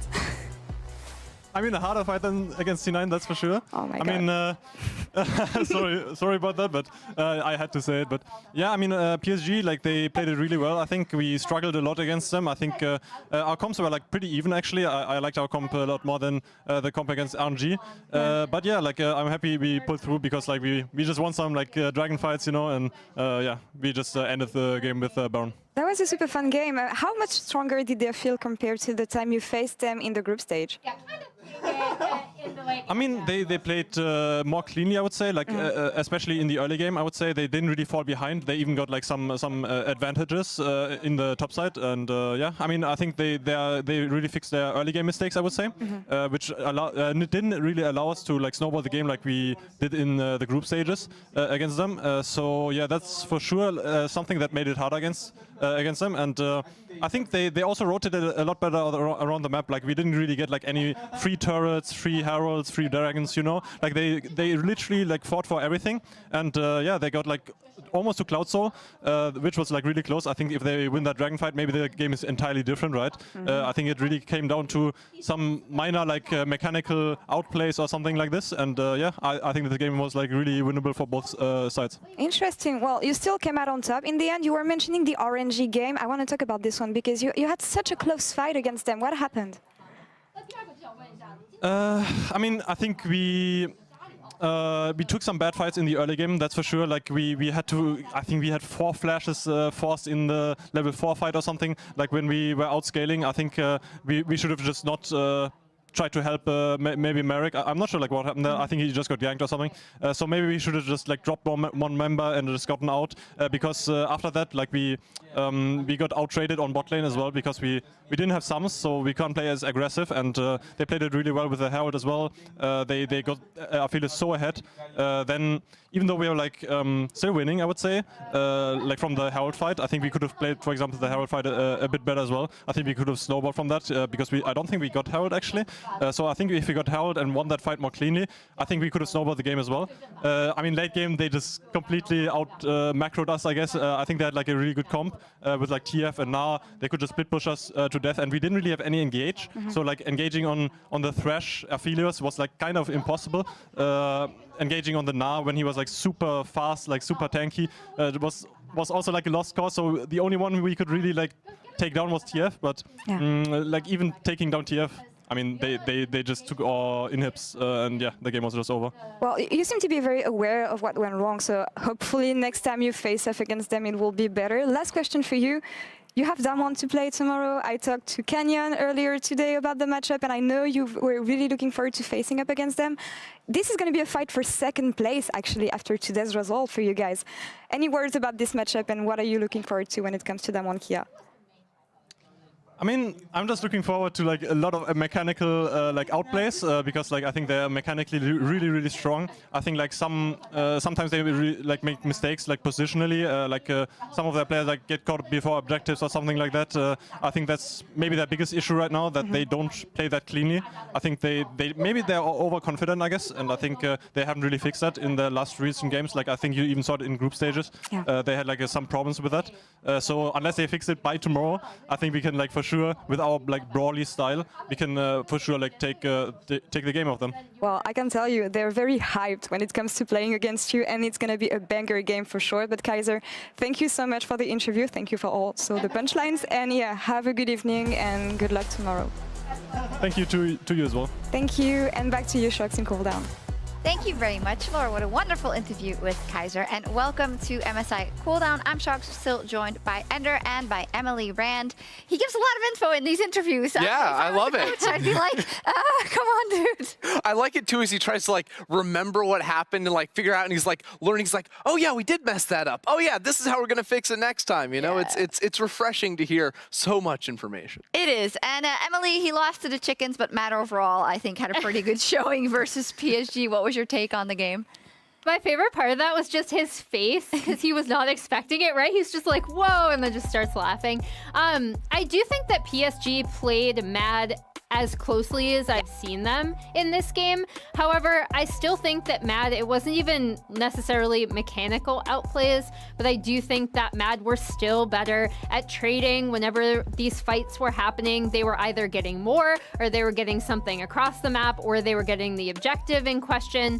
So I think that's still kind of the difference between these two teams, is that even with something like Galio, which I know Maple is very comfortable on, and he likes to be able to affect side lanes with this, you notice that Mad were still getting either CS advantages, or they were taking something whenever he left lane. So it's a really good showcase between both teams in terms of, yes, although PSG didn't win, they were able to show a little bit more in this game. And then also just Mad still proving that they have kind of a superior macro. Yeah, it did come down to like the big turning point in the game was the fight around the Drake. We saw it in the role there where Carzzy's able to get the instant flash away from the Galio taunt, and I think that is really what started the domino effect and put Mad Lions in a great position to close out the game. Armut did steal Carzzy's pentakill, and I hope he's not too salty about that one. I would certainly be. Carzzy was it was Goomba stomping him, like Azale was saying. It was gonna clean up every single kill, but unfortunately it wasn't meant to be. Yeah, and all jokes aside, Carzzy really opening people's eyes, I think, around the world to how he has been playing so far. And, I'm very excited for that matchup tomorrow because yeah, the Mad Lions, they seem poised and they seem confident that they can take down anyone, but you got to do it at the end of the day. And they're playing Dom 1 tomorrow. They didn't take down RNG today, and with that, RNG is still undefeated at the top of the standings, 4-0, followed by Dom 1 Kia and by the Mad Lions. And at the bottom, unfortunately, Cloud9.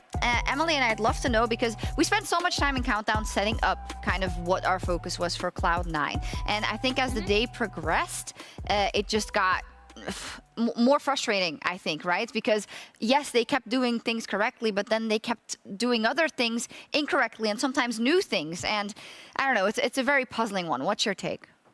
I mean, I think the most frustrating thing looking as an outsider is that some of these things are not necessarily things that you would look at and like not know where you made the mistake, right? So like the best kind of game is a game that you can look at and you are like, okay, we can learn what we did wrong here, we can learn what we did wrong here. But some of these C9 games are coming down to almost like a single play that starts a snowball in the opposite direction.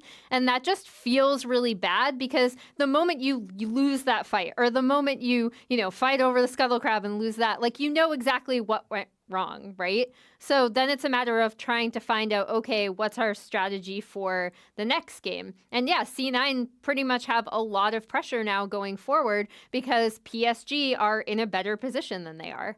And for me, one of the things that hits me hard is when C9 see a potential issue in one game, fix it in the next game, but it doesn't work. So like, for example, today there were questions brought up around their draft in the first game, the difficulty to play, not really running a great front line. So the next game it's like, okay, we'll put Perks on Victor, we'll put Fudge on the set in the top lane, backed up by an Udyr in the jungle. It's the perfect outscaling team fight. Like everyone's like, oh yeah, wrap it up, game's over. What are these guys playing? They're playing Akali, they're playing Lisa. Like, come on. No way you can fight into that. But still, the teams they're playing against are finding ways to beat them. And it's felt like a couple of times in a row now, C9 have been in a position where the game looks very winnable, and then the other team just outplays them, finds the angle in order to come away with the victory. And it seems as though in the clutch situations, that's where C9 continue to be beaten. A lot of the games have been close, have been pretty tight, but in the clutch, in the moments that make or break the game, that's where they've lost nearly every single time. Yeah, difficult for them. 0-4, of course, a lot of games left to go and a lot of possibilities, but a lot of work to do for tomorrow as well. So let's switch gears and take time for our MasterCard question of the day.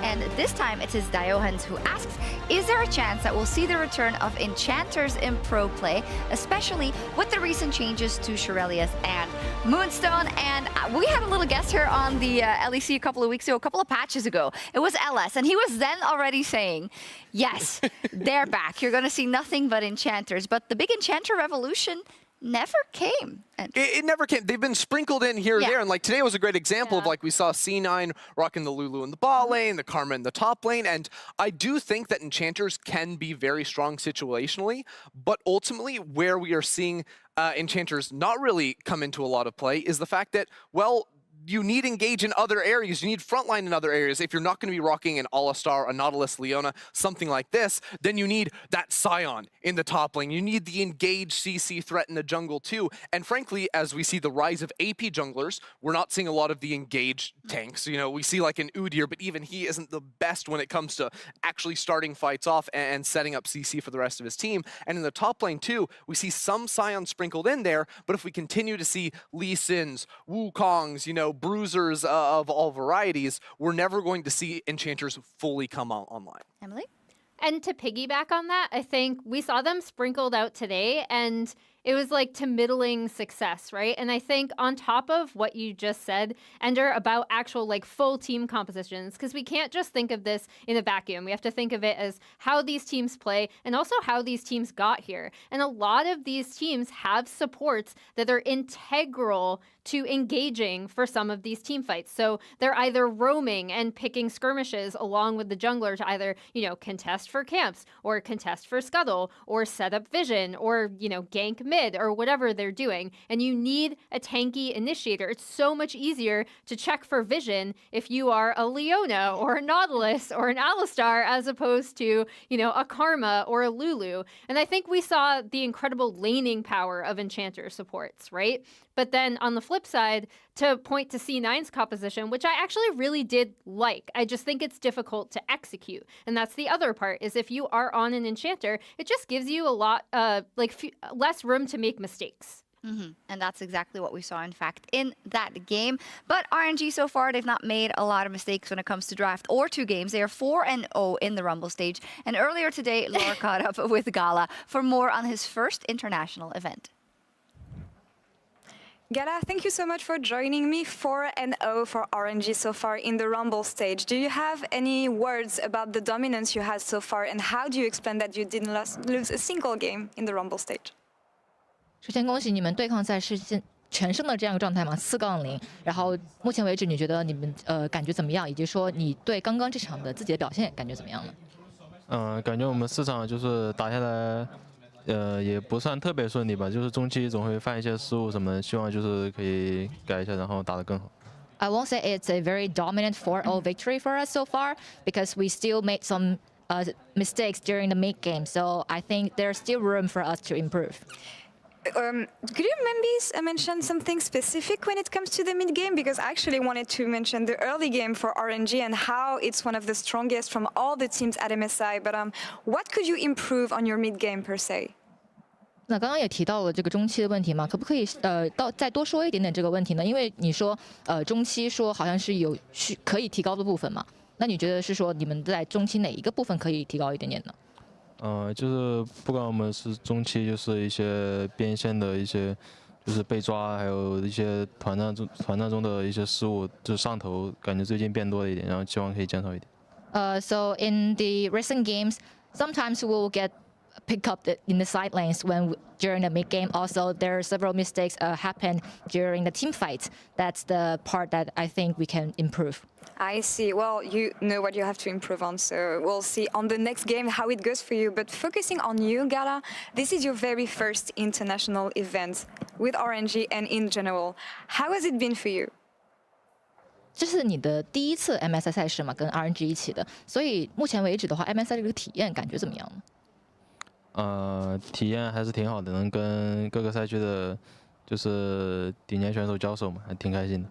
Feels really good to be at my first international tournament at this MSI, and extremely good that I can face off against the best players from each region.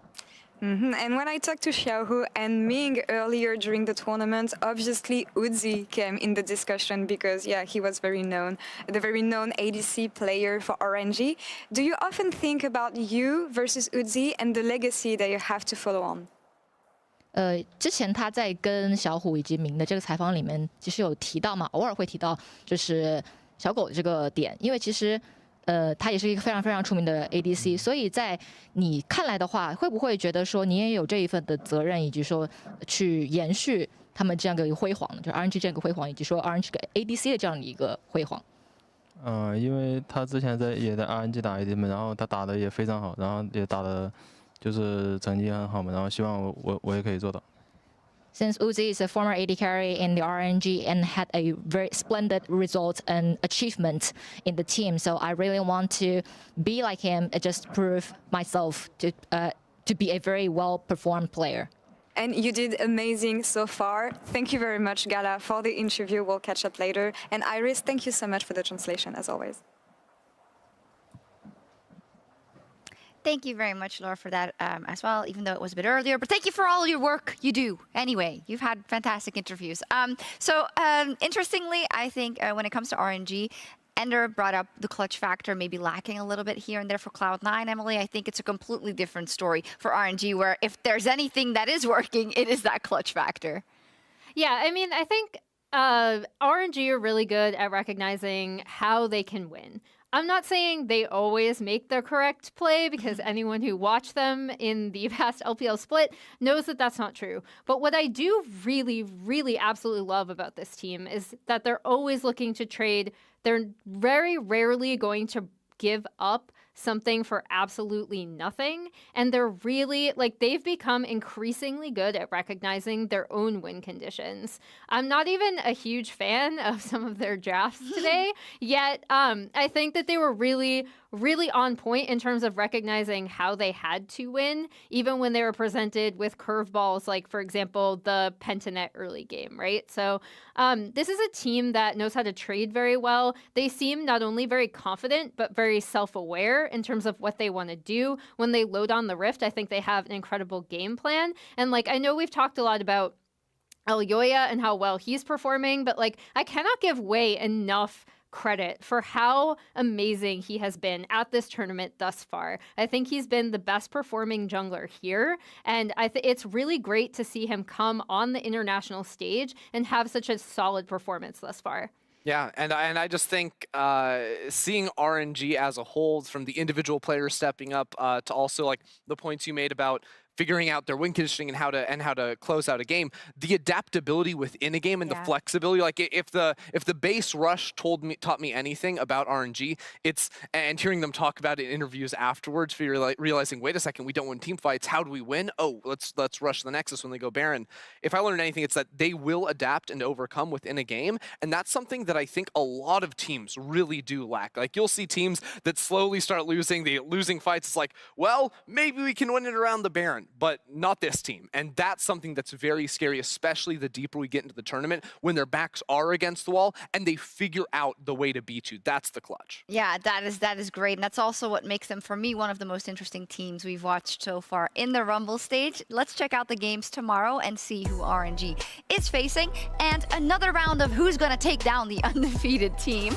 Let me check up. So we have Pentanet. Wait, Pentanet have to play them again tomorrow. But they also play Cloud9, and you know what? Someone has to win, and even more than that, like, I'm gonna meme it a little bit at the start, because it is fun to see OS versus NA after NA's like, hey, bring your players over here. That's totally fine by us. That's gonna be a blast. But honestly, this is a must-win match for Cloud9. Like, today we said their game against PSG, that was super important to stay in the race, and they're not out of it just yet. But if they lose against Pentanet, that is where everything is now on fire. This is do or die for C9. This has to be the turnaround if they want to make a legitimate shot to move into the knockout stage. And Emily, when you, like, think about scenarios for big upsets, this is one of them, right? This, like, 0-4 team with high hopes coming out of NA, now up versus a team that has been struggling to get their first win. That's a dangerous situation.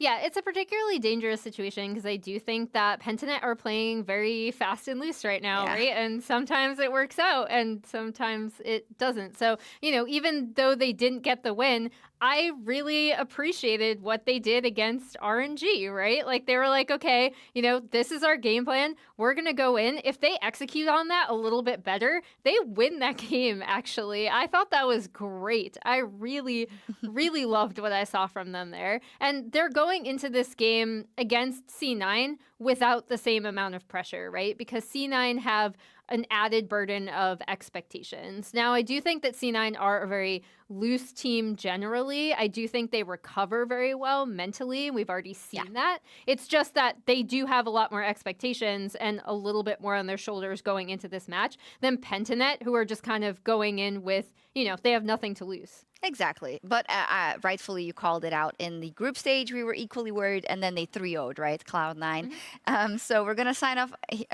off here from Berlin. Thank you so much for joining us once again, Emily. Your enthusiasm and eloquence is absolutely infectious. So we hope to have you back soon. And we will be back tomorrow for the 3rd day of the Rumble stage. You're okay to end there. See you tomorrow. I'm okay, guys. Did you hear that? I'm okay, champ.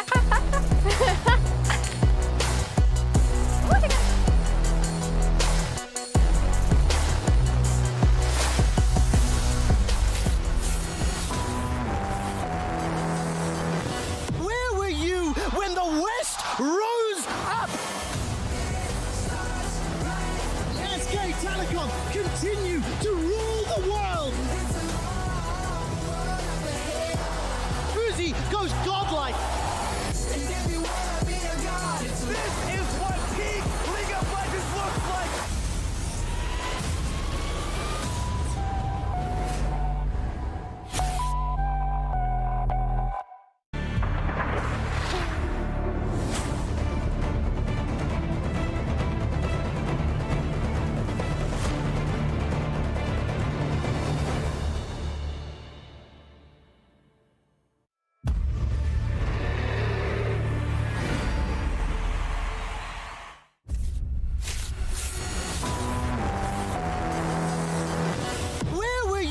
When the West rose up!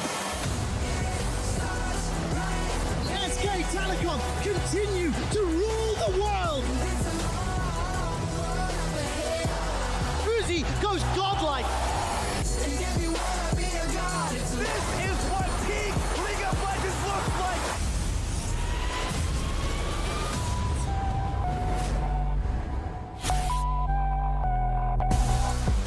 Welcome back to MSI 2021, taking place in lovely Reykjavik, Iceland. It is so much warmer than when I was there a few years ago, and I am so freaking jealous I'm not on the ground with Cloud9 as they take to the stage. They will be battling against Pentanet.gg, and such a bright, shining highlight of a player. You can't miss him. You can't miss him at all. Some say you can see him from the moon. We're about to continue the Rumble stage. It is nearing the end of our first round robin. And of course, the clock is ticking. The hands of fate move ever closer to the 11th hour for those two teams, both winless in the Rumble stage. I'm Quickshot, joined by Kadril, and dialed in from lovely LA, it is Raz. Raz, let's start with some big news here. RNG, they're undefeated.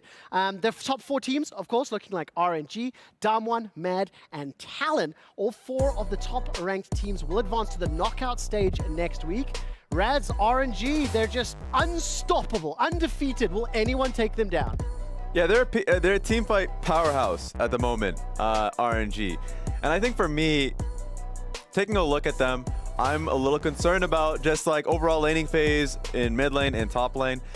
Just overall, just from what I've seen in the LPL playoffs. And so those are my concerns.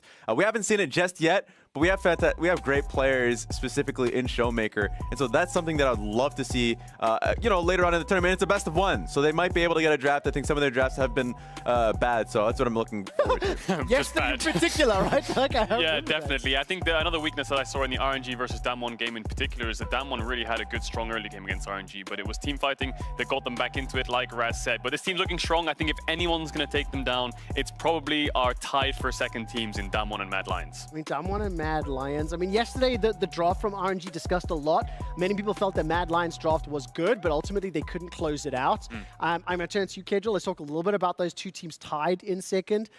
They look defeatable, but I'm surprised Damwon look as sort of weak as they do at times. I'm also surprised that Mad look as good as they do. I don't know how to read them. Yeah, Mad Lions have dropped 2 games whole tournament long. It's Istanbul Wildcats in the first stage of the Rumble, and now in the second stage it was against RNG, right? So they have a very interesting way to draft, very different from the Asian teams where they draft more towards team fights, scaling, you know, things like the Wukong Oriana, things like the Rumble, of course, and the Victor. So it's lots of team fight, whereas the Asian teams, in particular RNG and Damwon, draft for these solo lane, winning lane, just pushing prowess, early game strength. So very different stark contrasts and styles. I think Mad Lions against Damwon is what everyone is wondering how they'll do, because Damwon look vulnerable, losing out to Cloud9 obviously, and then Mad Lions also look slightly vulnerable here and there as well. But I think once these two teams face off, we'll see who our clear second favorite team is in this tournament.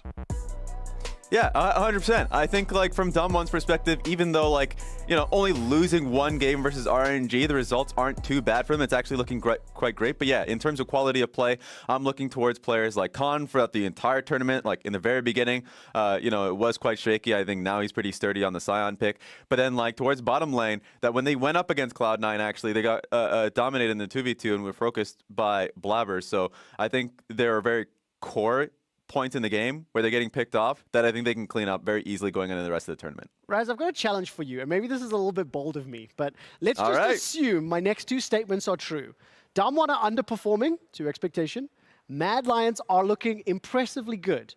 Which one do you think is more true and more shocking at this stage of the tournament? I think the Mad Lions point are looking really good. And you know, I know you guys are the European, representative. You guys have tracked the entire split from the team. My expectation coming in was primarily like I thought that the laning phase for bot lane would be a lot more questionable. I think Kaiser is an insane support, like post early game. But Karzi this tournament has been an insane standout. I think exactly. He's been so damn good throughout. And so, like, I think the individuals have definitely stood up early game and in their 2v2s that I didn't get to actually see when they were a good example going up against Rogue in the finals. Yeah, Mad Lions look fantastic, but a team that's not looking fantastic is Cloud9, right? Actually winless right now, 0-4. There was 2 games that arguably they should have won that they didn't. And it just feels like they keep getting, I don't want to use this word because I don't think it's a good word to use in League of Legends, but they're getting unlucky. Wow. Rez, what's your take here? Winless? Like, how nervous are you that Cloud9 don't advance out of the Rumble stage?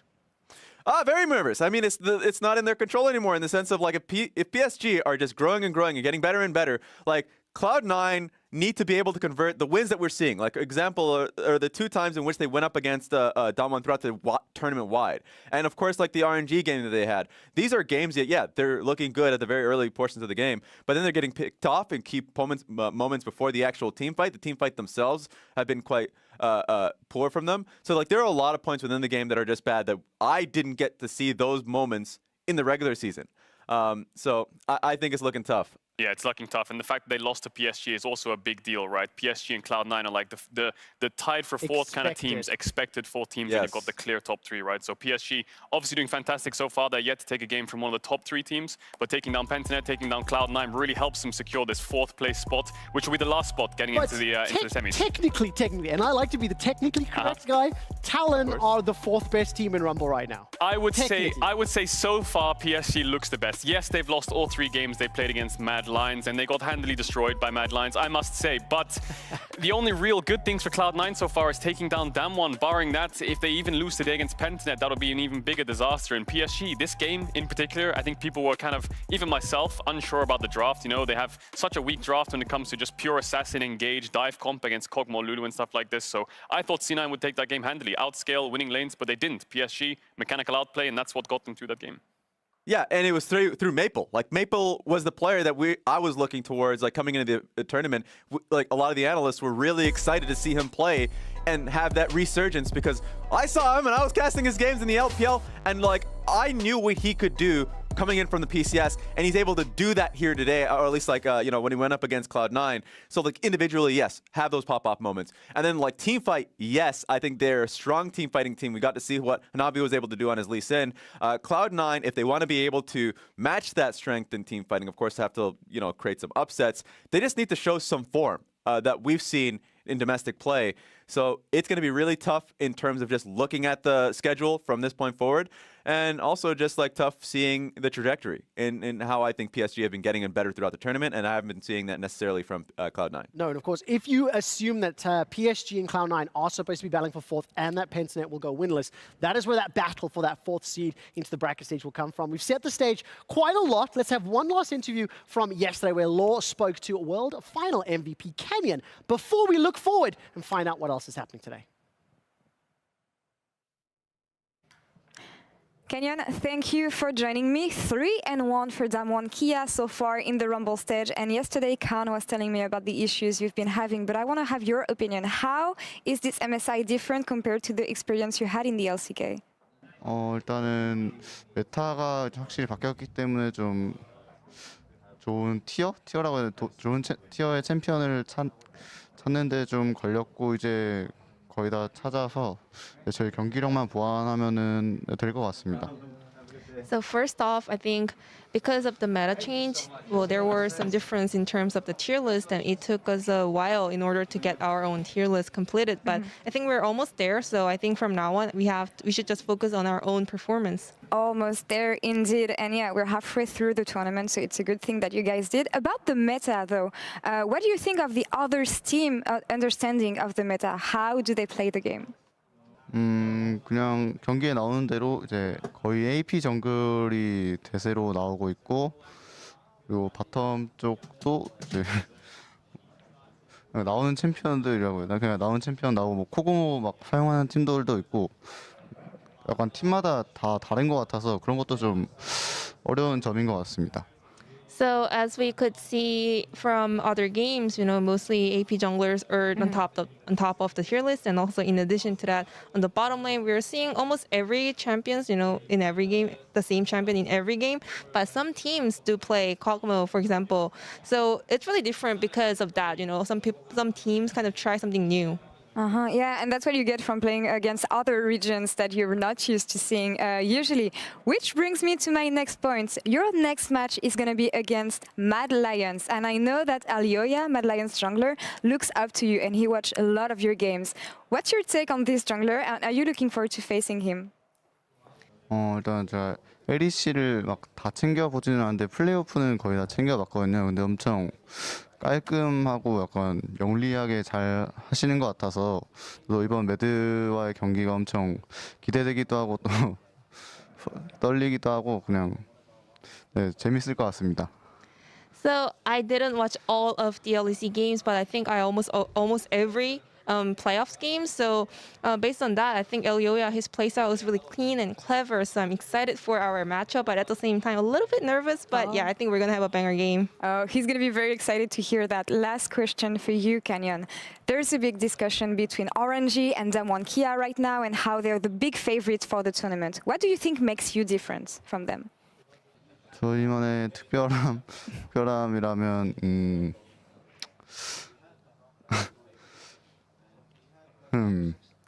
저희 팀에는 쇼메이커 선수가 있습니다. We have Showmaker. You have Showmaker. Okay, great answer. Well, 감사합니다 for the interview, Canyon. And Jason, thank you so much for the translation, as always.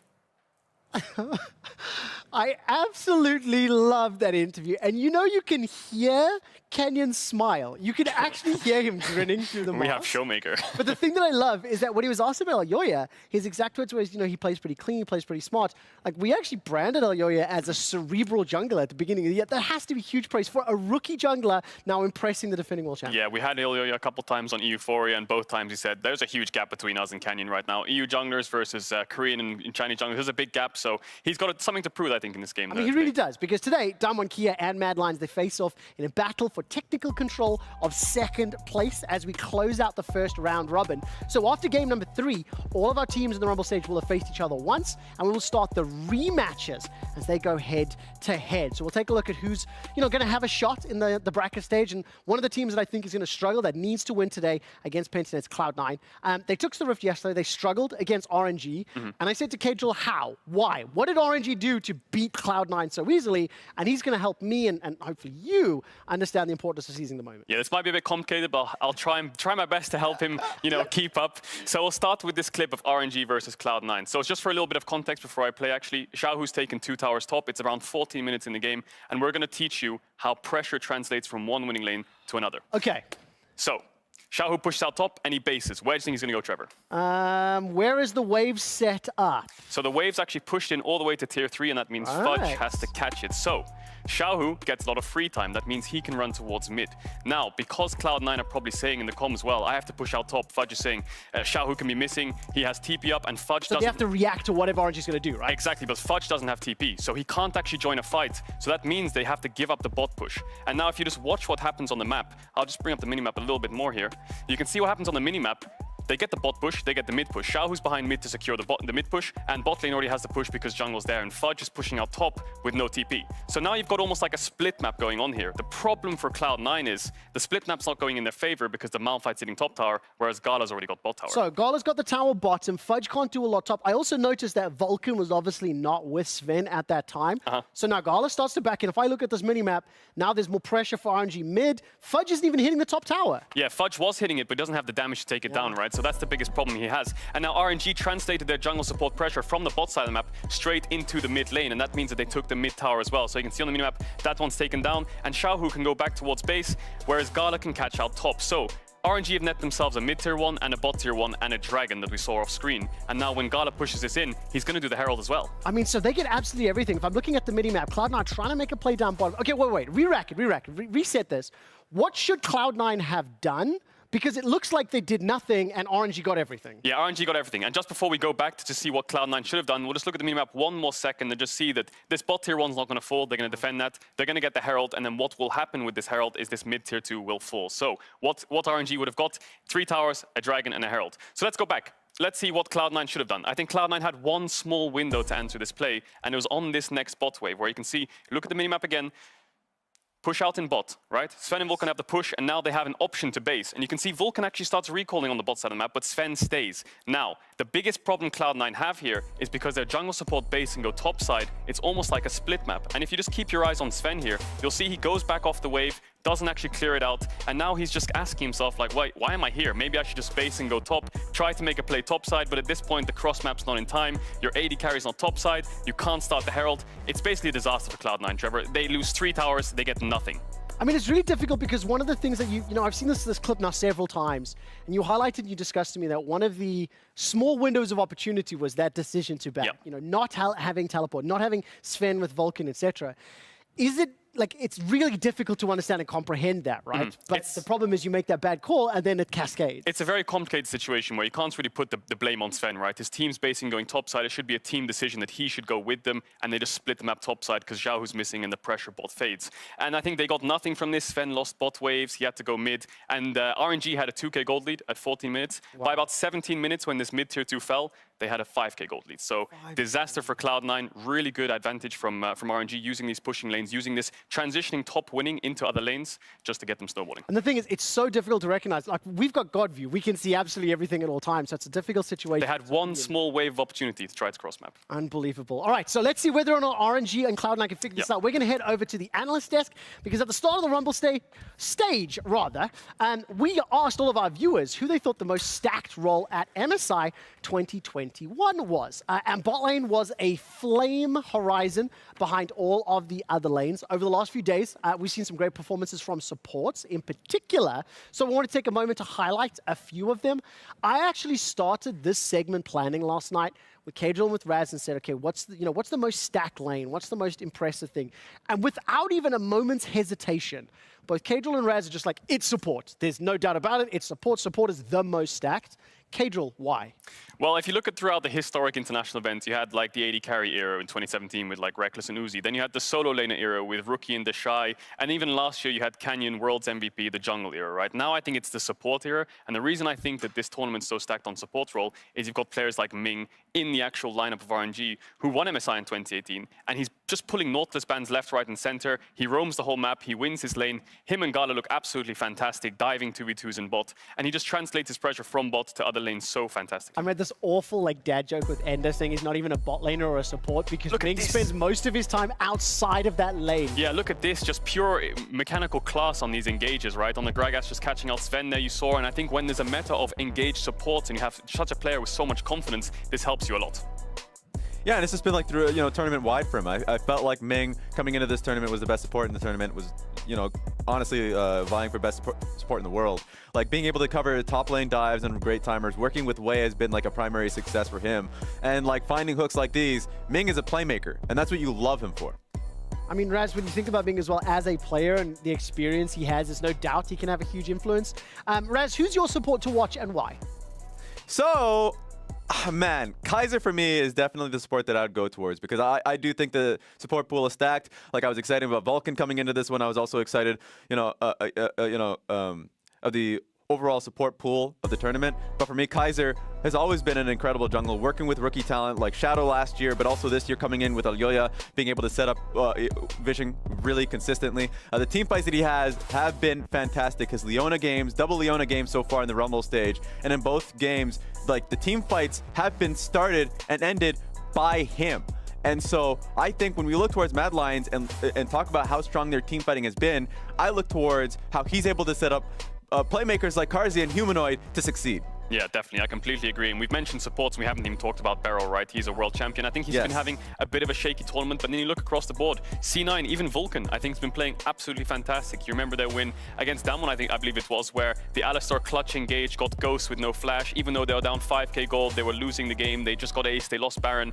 And then they actually managed to win a dragon fight off the back of Vulcan's engage. So that's already 4 supports, which are absolutely fantastic. I think this is probably the most stacked support international event we've ever had. It was very exciting. I'm very interested to see how it'll continue to play out. And throughout MSI, the experts will be answering your questions about the games. But they can only answer those questions if you actually send them in to us. So hit us up on Twitter at MasterCard Nexus, and we'll be able to highlight your responses on the show.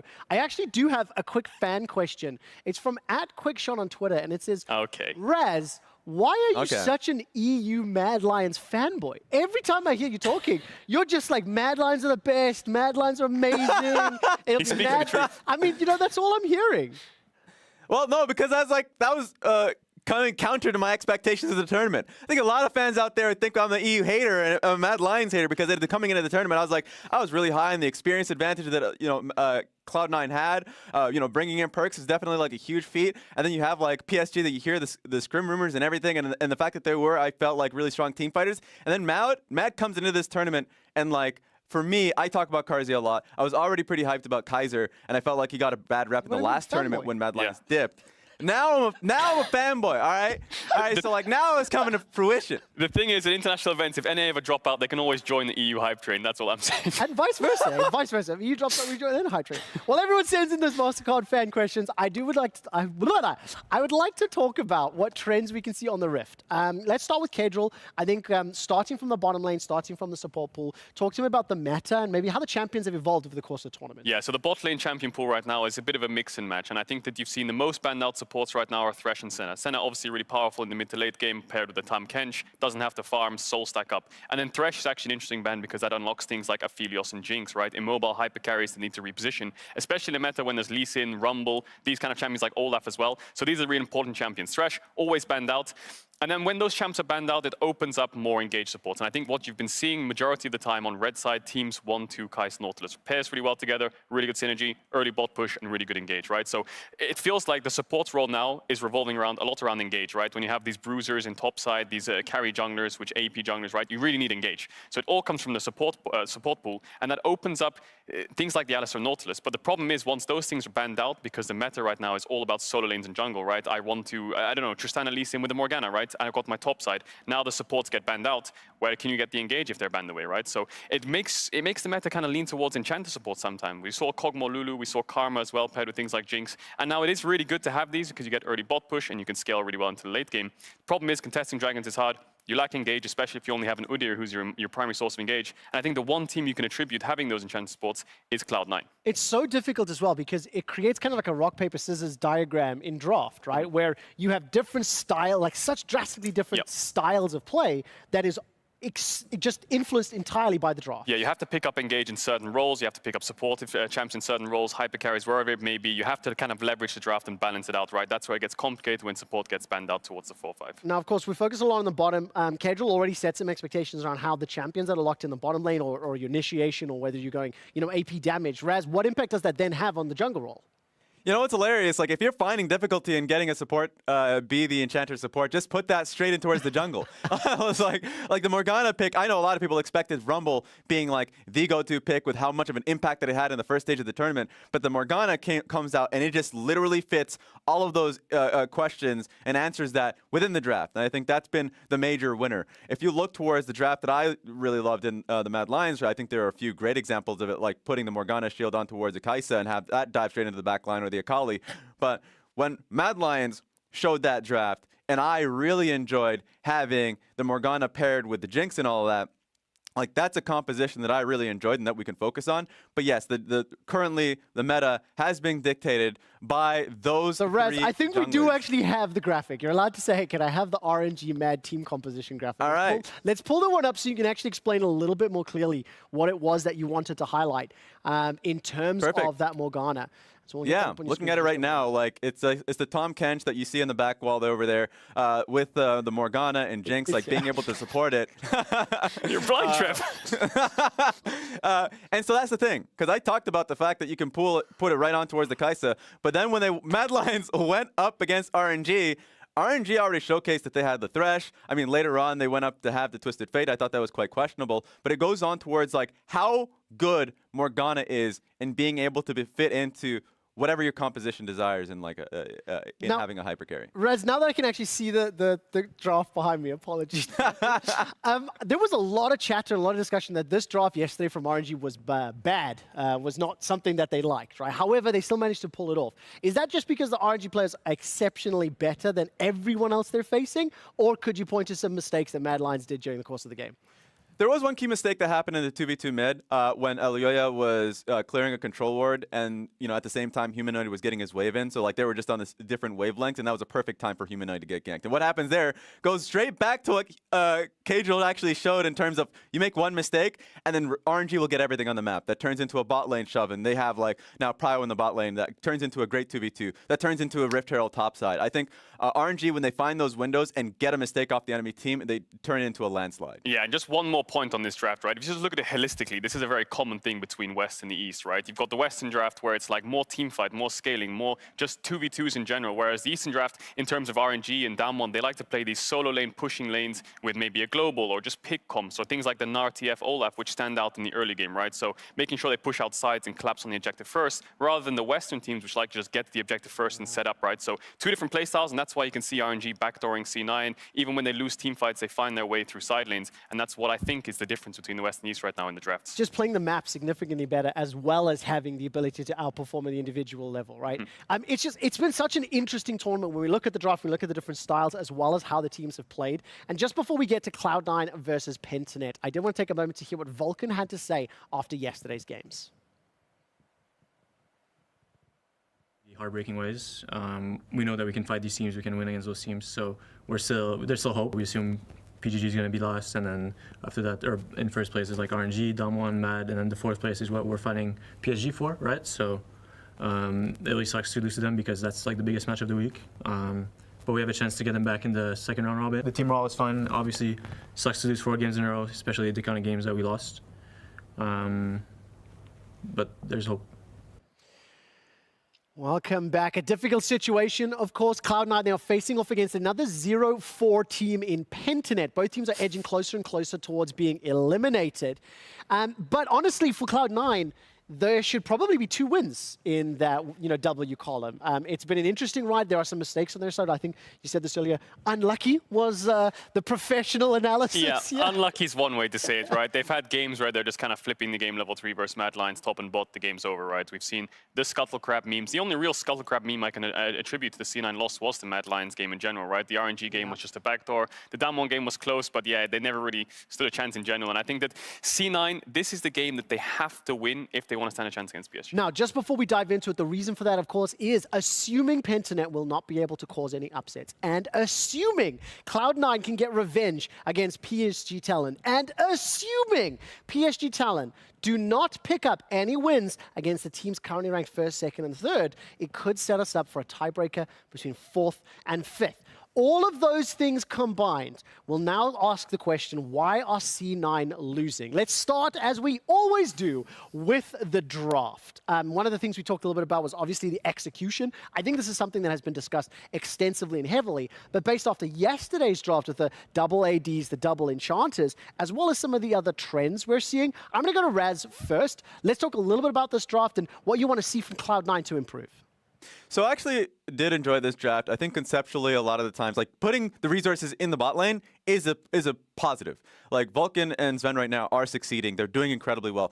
This game, I think, was just like pure misplay in how they wanted to set up around team fights. But I think the consistent concern that fans have for Cloud9 is just the simplicity of the draft. Being able to pick easy go buttons in team fights, or giving a playmaking option towards Perks, that was the deciding thing from him in the finals going up against Team Liquid in the LCS, was that putting the power in Perks so he can succeed and not have them play on these mages. So like those are the questions for me, but I think they should keep on the course and focus on what's really causing them misplays within the game. Yeah, sorry, just talking about the draft in general, right? I think Raz is completely right. Give Perks more agency. When this player is on things like the Lucian, the Yone, even the Tristana, it feels like he takes over the game in his own hands. But when he plays these scaling picks, there's not really much he can do to help the team in general. And I think that as much as I'd want to attribute draft to these kind of things, it's a classic pro player thing where it's like, we go into game, we lose the game, oh, it was the draft. Honestly, in Cloud9's case, it's not the draft. I think the drafts are absolutely fine. The execution is just missed. And you can just see it from PSG's draft when we were talking about the East versus the Western drafts. Look at the amount of outplay potential those champs have. Akali, Lee Sin, Leona, Kai'Sa, they can dive on you, they can outplay you, they can mismatch you. Whereas Cloud9's comp, there isn't really much outplay. It's just straight front to back scaling. So I think give Cloud9 more agency when it comes to the point and click goes, like Raz said, just easy engage, give them more outplay potential, give them more pushing lanes, and get Perks on something that can actually carry the game in the early stages. I mean, I think yesterday's draft, the double AD, double enchanter, right? When you see the advantage they were able to accrue, when you see the way they were able to punish the bottom lane repeatedly and build up that lead, ultimately, it doesn't matter if you pick a draft or a composition that has a time window on winning. Executing is what matters. I do want to move us on to Pentanet very quickly, because when we do look at that team, and they are looking down 0-4, possibility of going 0-5, Pradith has been the player that has really stepped out or stood out in my eyes throughout the course. Him and Pabu, though, I think they're going to be key for victory here. Yeah, Pradith in the wins there. You can see the stats behind us. He's the key driving factor behind this team in their wins. Although the wins were only against UOL in round 1, it basically, the way that the team worked in general was you had Pradith on things like the Samira and the Xayah. He had like 9-2 on the Xayah, I believe. He was basically the consistent driving force behind this team, despite his team picking these odd off-meta champions like Zed, like Nidalee, like Karthus. He was a consistent factor, right? And Pabu was his bridge. He picks the late game hyper carry. He carries you in the team fights. You just have to get him there. And that's what basically Pentanet did. Pabu got him there. He was able to carry, and that's how they picked up their wins against UOL, on top of the crazy picks they had sometimes. Yeah, and also I would say BioPanther top lane has been his, like, throughout the tournament, and mostly in the early portions of it, is a strong team fighter. On his set, on his Urgot, if they can get to the mid-game stages, even footing, I actually think that Pentanet has a lot to offer. The only issue is that a lot of the times the games ends very early for them, off of like Pabu getting put behind in the jungle. So I think coming into this game, what I would love to see from Pentanet, put into the draft resources so that Pabu isn't put behind and isn't like put in a 3-quadrant situation. So like I think if you make it so Pabu is able to farm consistently or skirmish around Scuttle Crabs when that happens, then put yourself in a position where you got here from your team fighting, I think that would be great from Pentanet. All right, now just as we're about to get ready for draft, Kadril, who will win this game and why? I think Cloud9's going to win, right? I think if they lose this game, then, well, I think Pentanet definitely shouldn't win this game. Cloud9 have to win this game. I'm going to say Cloud9 for sure on this prediction. I think Cloud9 just need to bring a more consistent comp. They should be able to beat Pentanet handily, and then just look forward into the day later on when they face a stronger opponent, and then start to pull things out. But if Pentanet bring out something crazy, which I think they might have, then there's a chance Cloud9 could get upset. Raz, wait, hold on. Can I get the prompter to go back? I want to quickly read this. So Raz, before I get your prediction, in order to win out, wait, I need to go up a little bit more for me. The battle of the NA residents. I'm ready. Cloud9 must overcome PSG's win count and outwin Pentanet.gg. And if C9 wins both PGG games, they make it out of the Rumble stage in 23% of remaining scenarios. Dude, right? All of that combined, who will win this game? Trev, and the amount of pressure you can't use percentages. I had a 96% chance to make playoffs in summer last year. Of scenarios. Of scenarios. Not chance. Chance and scenarios are different. Chance and scenarios are different. I'll teach you math when we're in the ad break. Raz, prediction, go. Let the man breathe. I mean, it's absolutely Cloud9. For me, there's no world in which they lose. And maybe it's this, the classic caster curse. They have to win. And I think what I'm looking out for is how they do it. They need to have strong fundamentals. They need to be on point in team fights. I think they need to do it in an emphatic fashion, much like Dom1 has done as well. Oh, I've got to cut you off, dude. I'm so sorry. I waffled too much. It's now or never for North America. Let's get into the action. Oh, math is so hard. Why am I doing math live? Close doesn't matter, right? It doesn't matter how close you were to getting the win. 네, 절대 만족하고 있지 않고 계속 열심히 경기력 올리려고 노력하고 있습니다. 其实我们现在没输过的话，就可能是对手很多也会有失误嘛。然后我们自己的话，不太在乎这个全胜吧。Right now, as the Mad Lions, we have chance to be MSI champions. We are not maybe the greatest players as individually, but as a team, I think we are really one of the top teams. Ace for the Mad Lions, and for the third time here at MSI 2021, they will defeat PSG Talent. 就感觉跟他们打，虽然我输了3次，但我感觉越来越接近了。感觉下一次我们就会赢了。Maple just taken down Perth easy. I think the team morale is fine. Obviously, sucks to lose 4 games in a row, especially the kind of games that we lost. But there's hope. Cloud9's unwinning spree will continue as the world champions take them down. We assume PGG is going to be last, and then in first place is like RNG, Dom1, Mad, and then the 4th place is what we're fighting PSG for, right? So it really sucks to lose to them because that's like the biggest match of the week.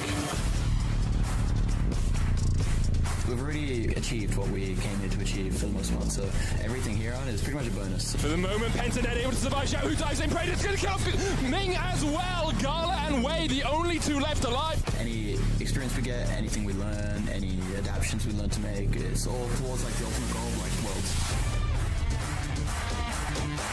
很多问题，然后一直赢的话，也不一定是个好事。但是我觉得能赢的话，目前来说看起来还是蛮不错的。对上RNG的话，因为他们0败吧，所以对上他们肯定是有压力的。但是 The King of Europe is coming for you, Dom1 Gaming. 잘하는 것 같고 그래서 저만 잘한다면은 다 충분히 이길 수 있는 상대라고 생각합니다. So you don't need to have the best of records. You only need to be top 4 out of 6, right? This Cloud9 game, up and coming, is, I mean, it's pretty hilarious if we win this game, honestly. Like, if mini NA beats NA, I think that's a bloody good storyline, so I really hope we can do some damage.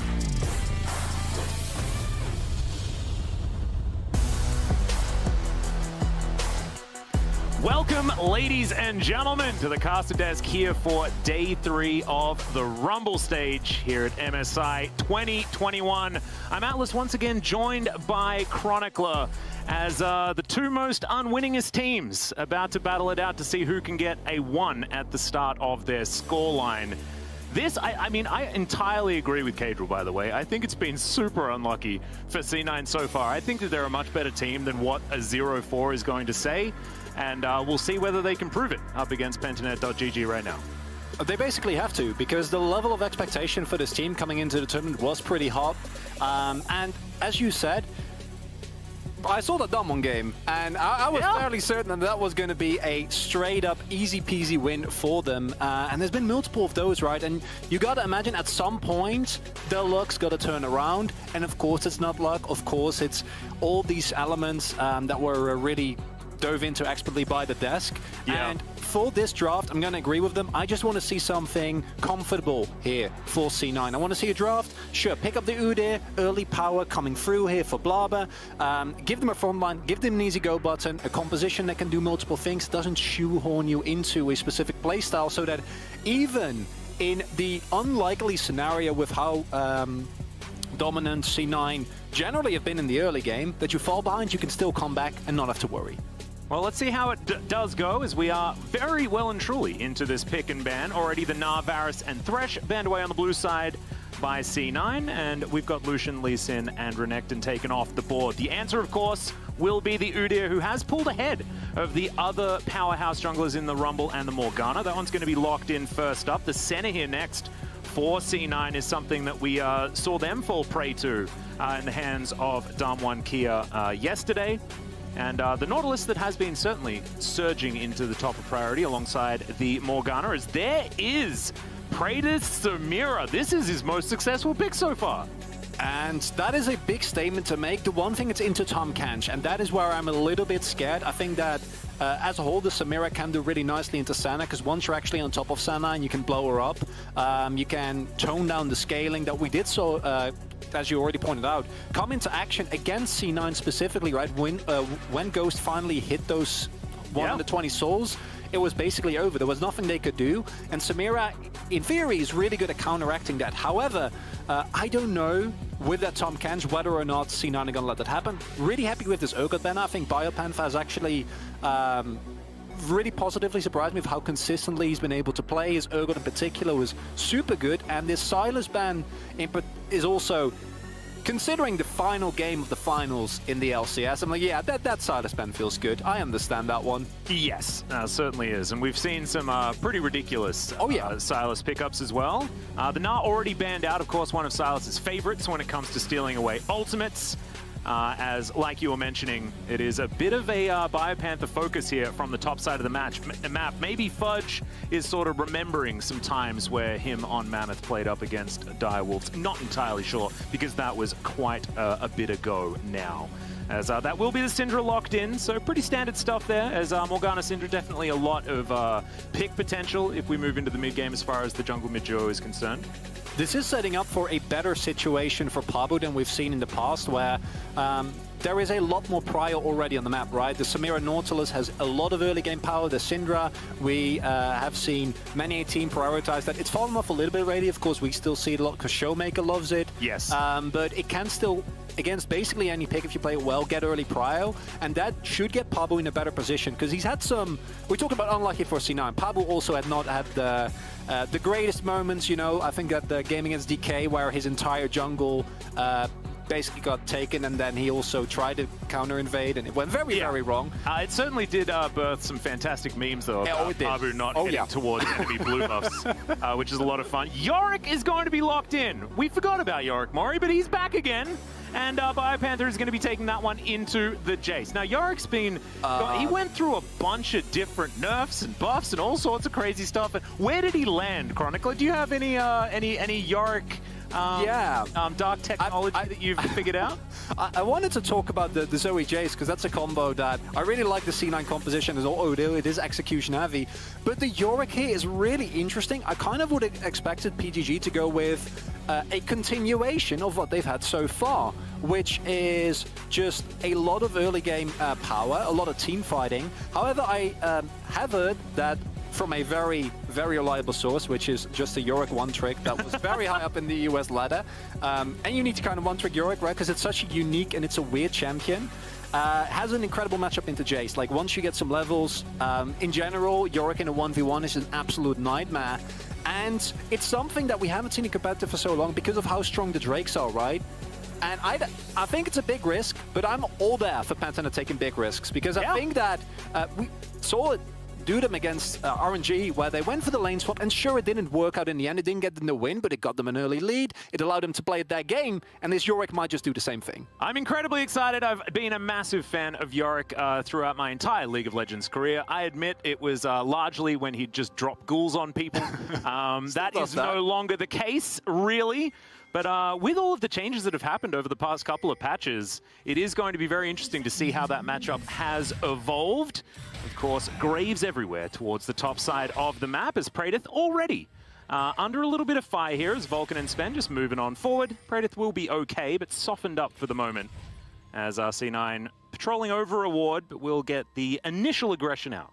And that's the value of the Glacial Augment. Deco needs to be a little bit careful, but he can get away there. And yeah, once you hit your first auto attack on the center, more will follow, as we saw there. However, not the end of the world. Pradith can just go back, and that will be the end of that.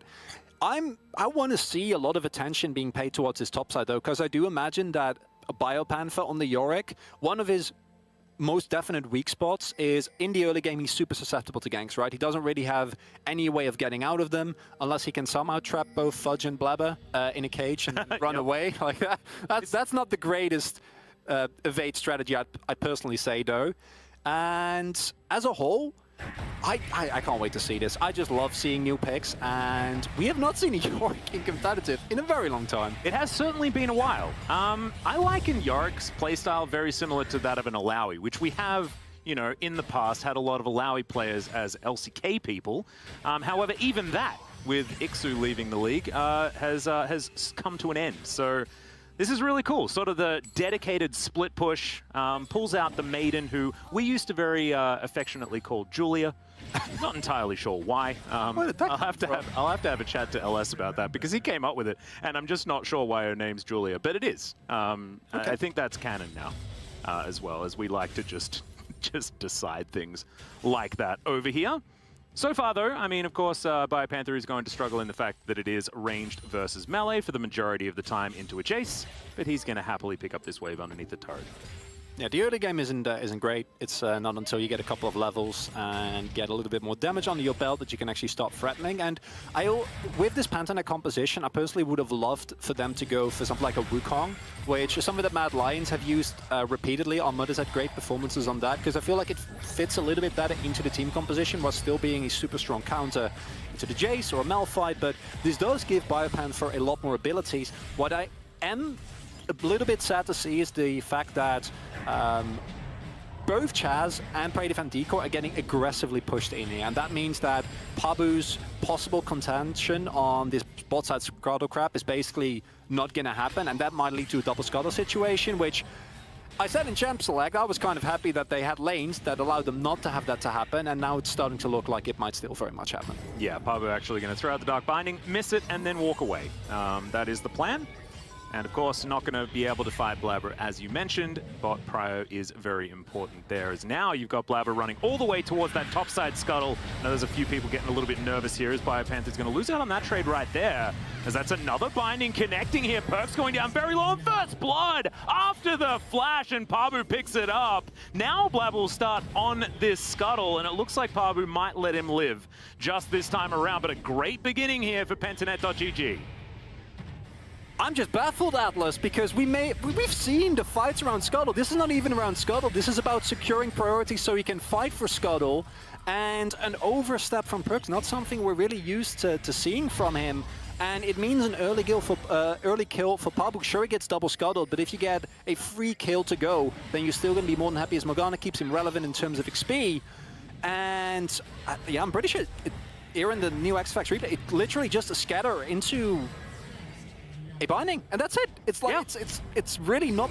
There's not much more to say about it than that, and that comes from, again, C9 trying to set up, right? Trying to set up Blabber for success, but it has as a result that you can't afford to overstep. And giving up kills like that this early, especially for a team like C9 who already have so much pressure on them, it's not great. No, certainly isn't. You can see Biopanther starting to have a better time up here towards the top side, as well as, of course, the CS will equalize after that wave is eaten by the Jace. Here on the bottom side, though, Pentanet.gg continuing just to struggle with all of the added range that C9 do have down here, especially with the extraordinary amount of safety that they also have going for them. Vulcan just getting some deep vision there towards the bottom side of the map. And it looks like C9 does still own the map, despite the fact that that first blood did go over to Pentanet.gg. And I think a lot of that has to do with the fact that Blabber has been getting around this jungle just a little bit faster.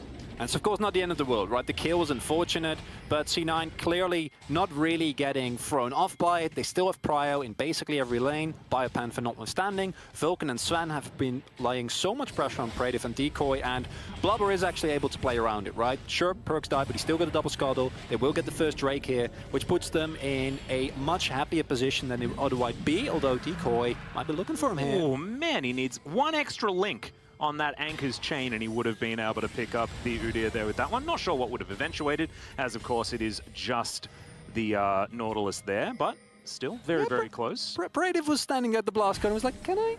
No, I cannot, unfortunately, as Pabu will be spotted there. Yep, he's going to be able to clear out this ward as the bubble does go wide. Scatter the Weak going to miss as well as Black Shield there, just to deter Perks from throwing any more magical things towards the Syndra. And Pentanet.gg will just accept the fact that this game is extraordinarily even at 6.5 minutes in. And I think there's one thing that I imagine is on everyone's minds, mine included, is where does this Yorick factor in to how Pentanet.gg win this game? Because I'm used to seeing Yoriks just sit in a side lane with Julia and smack down turrets over and over again. Speaking of Julia, there she is. Yeah, hello. Hi, Julia. It's been a while. It really has. It really has. As Pabu's going to turn up as well. Of course, Julia, very popular. Going to have a lot of friends. As Fudge, going to have to just step away from this one. The Maiden of the Mists, definitely dangerous. As Blabber is going to find Pabu here alongside Fudge. But Baby Cage comes out, and Binding also connects, as Pentanet.gg will just drive on by. And it's a flash into a cage. And I was joking about it earlier, but in this scenario, it actually does work out really, really well. It is a very anti-Udyr spell, isn't it? Yeah. Oh, I hadn't even really thought of that. No, neither of us had. And I'm happy that you pointed that out, because we really got thrown off by the Yorick. Unfortunately, Julia does get taken down, so need to wait a little bit before we see her again. But I actually wonder what Pentanet is going to do here, because I do feel that with the Yorick in the side lane, it might be a possible solution to the problem that C9 is going to create for them in the mid to late game, which is this is an insanely strong poke composition with a lot of sustain. The PGG comp is fairly short range, right? The only person with real range is Syndra, and that in of itself alone isn't really enough.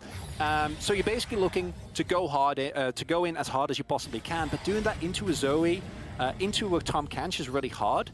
And I think that without this Yorick being a threat in the side lane, you might be into trouble, just like Pabu possibly might be here, but does get the walk away. And it does depend on execution. And I think this is something that Pentanet can do, but it is not easy, right? No. It's a very fine line that you need to walk. Whereas for C9, I think they can walk up to an objective, as long as they have vision, set up shop, and just fire skill shots after skill shot after skill shot.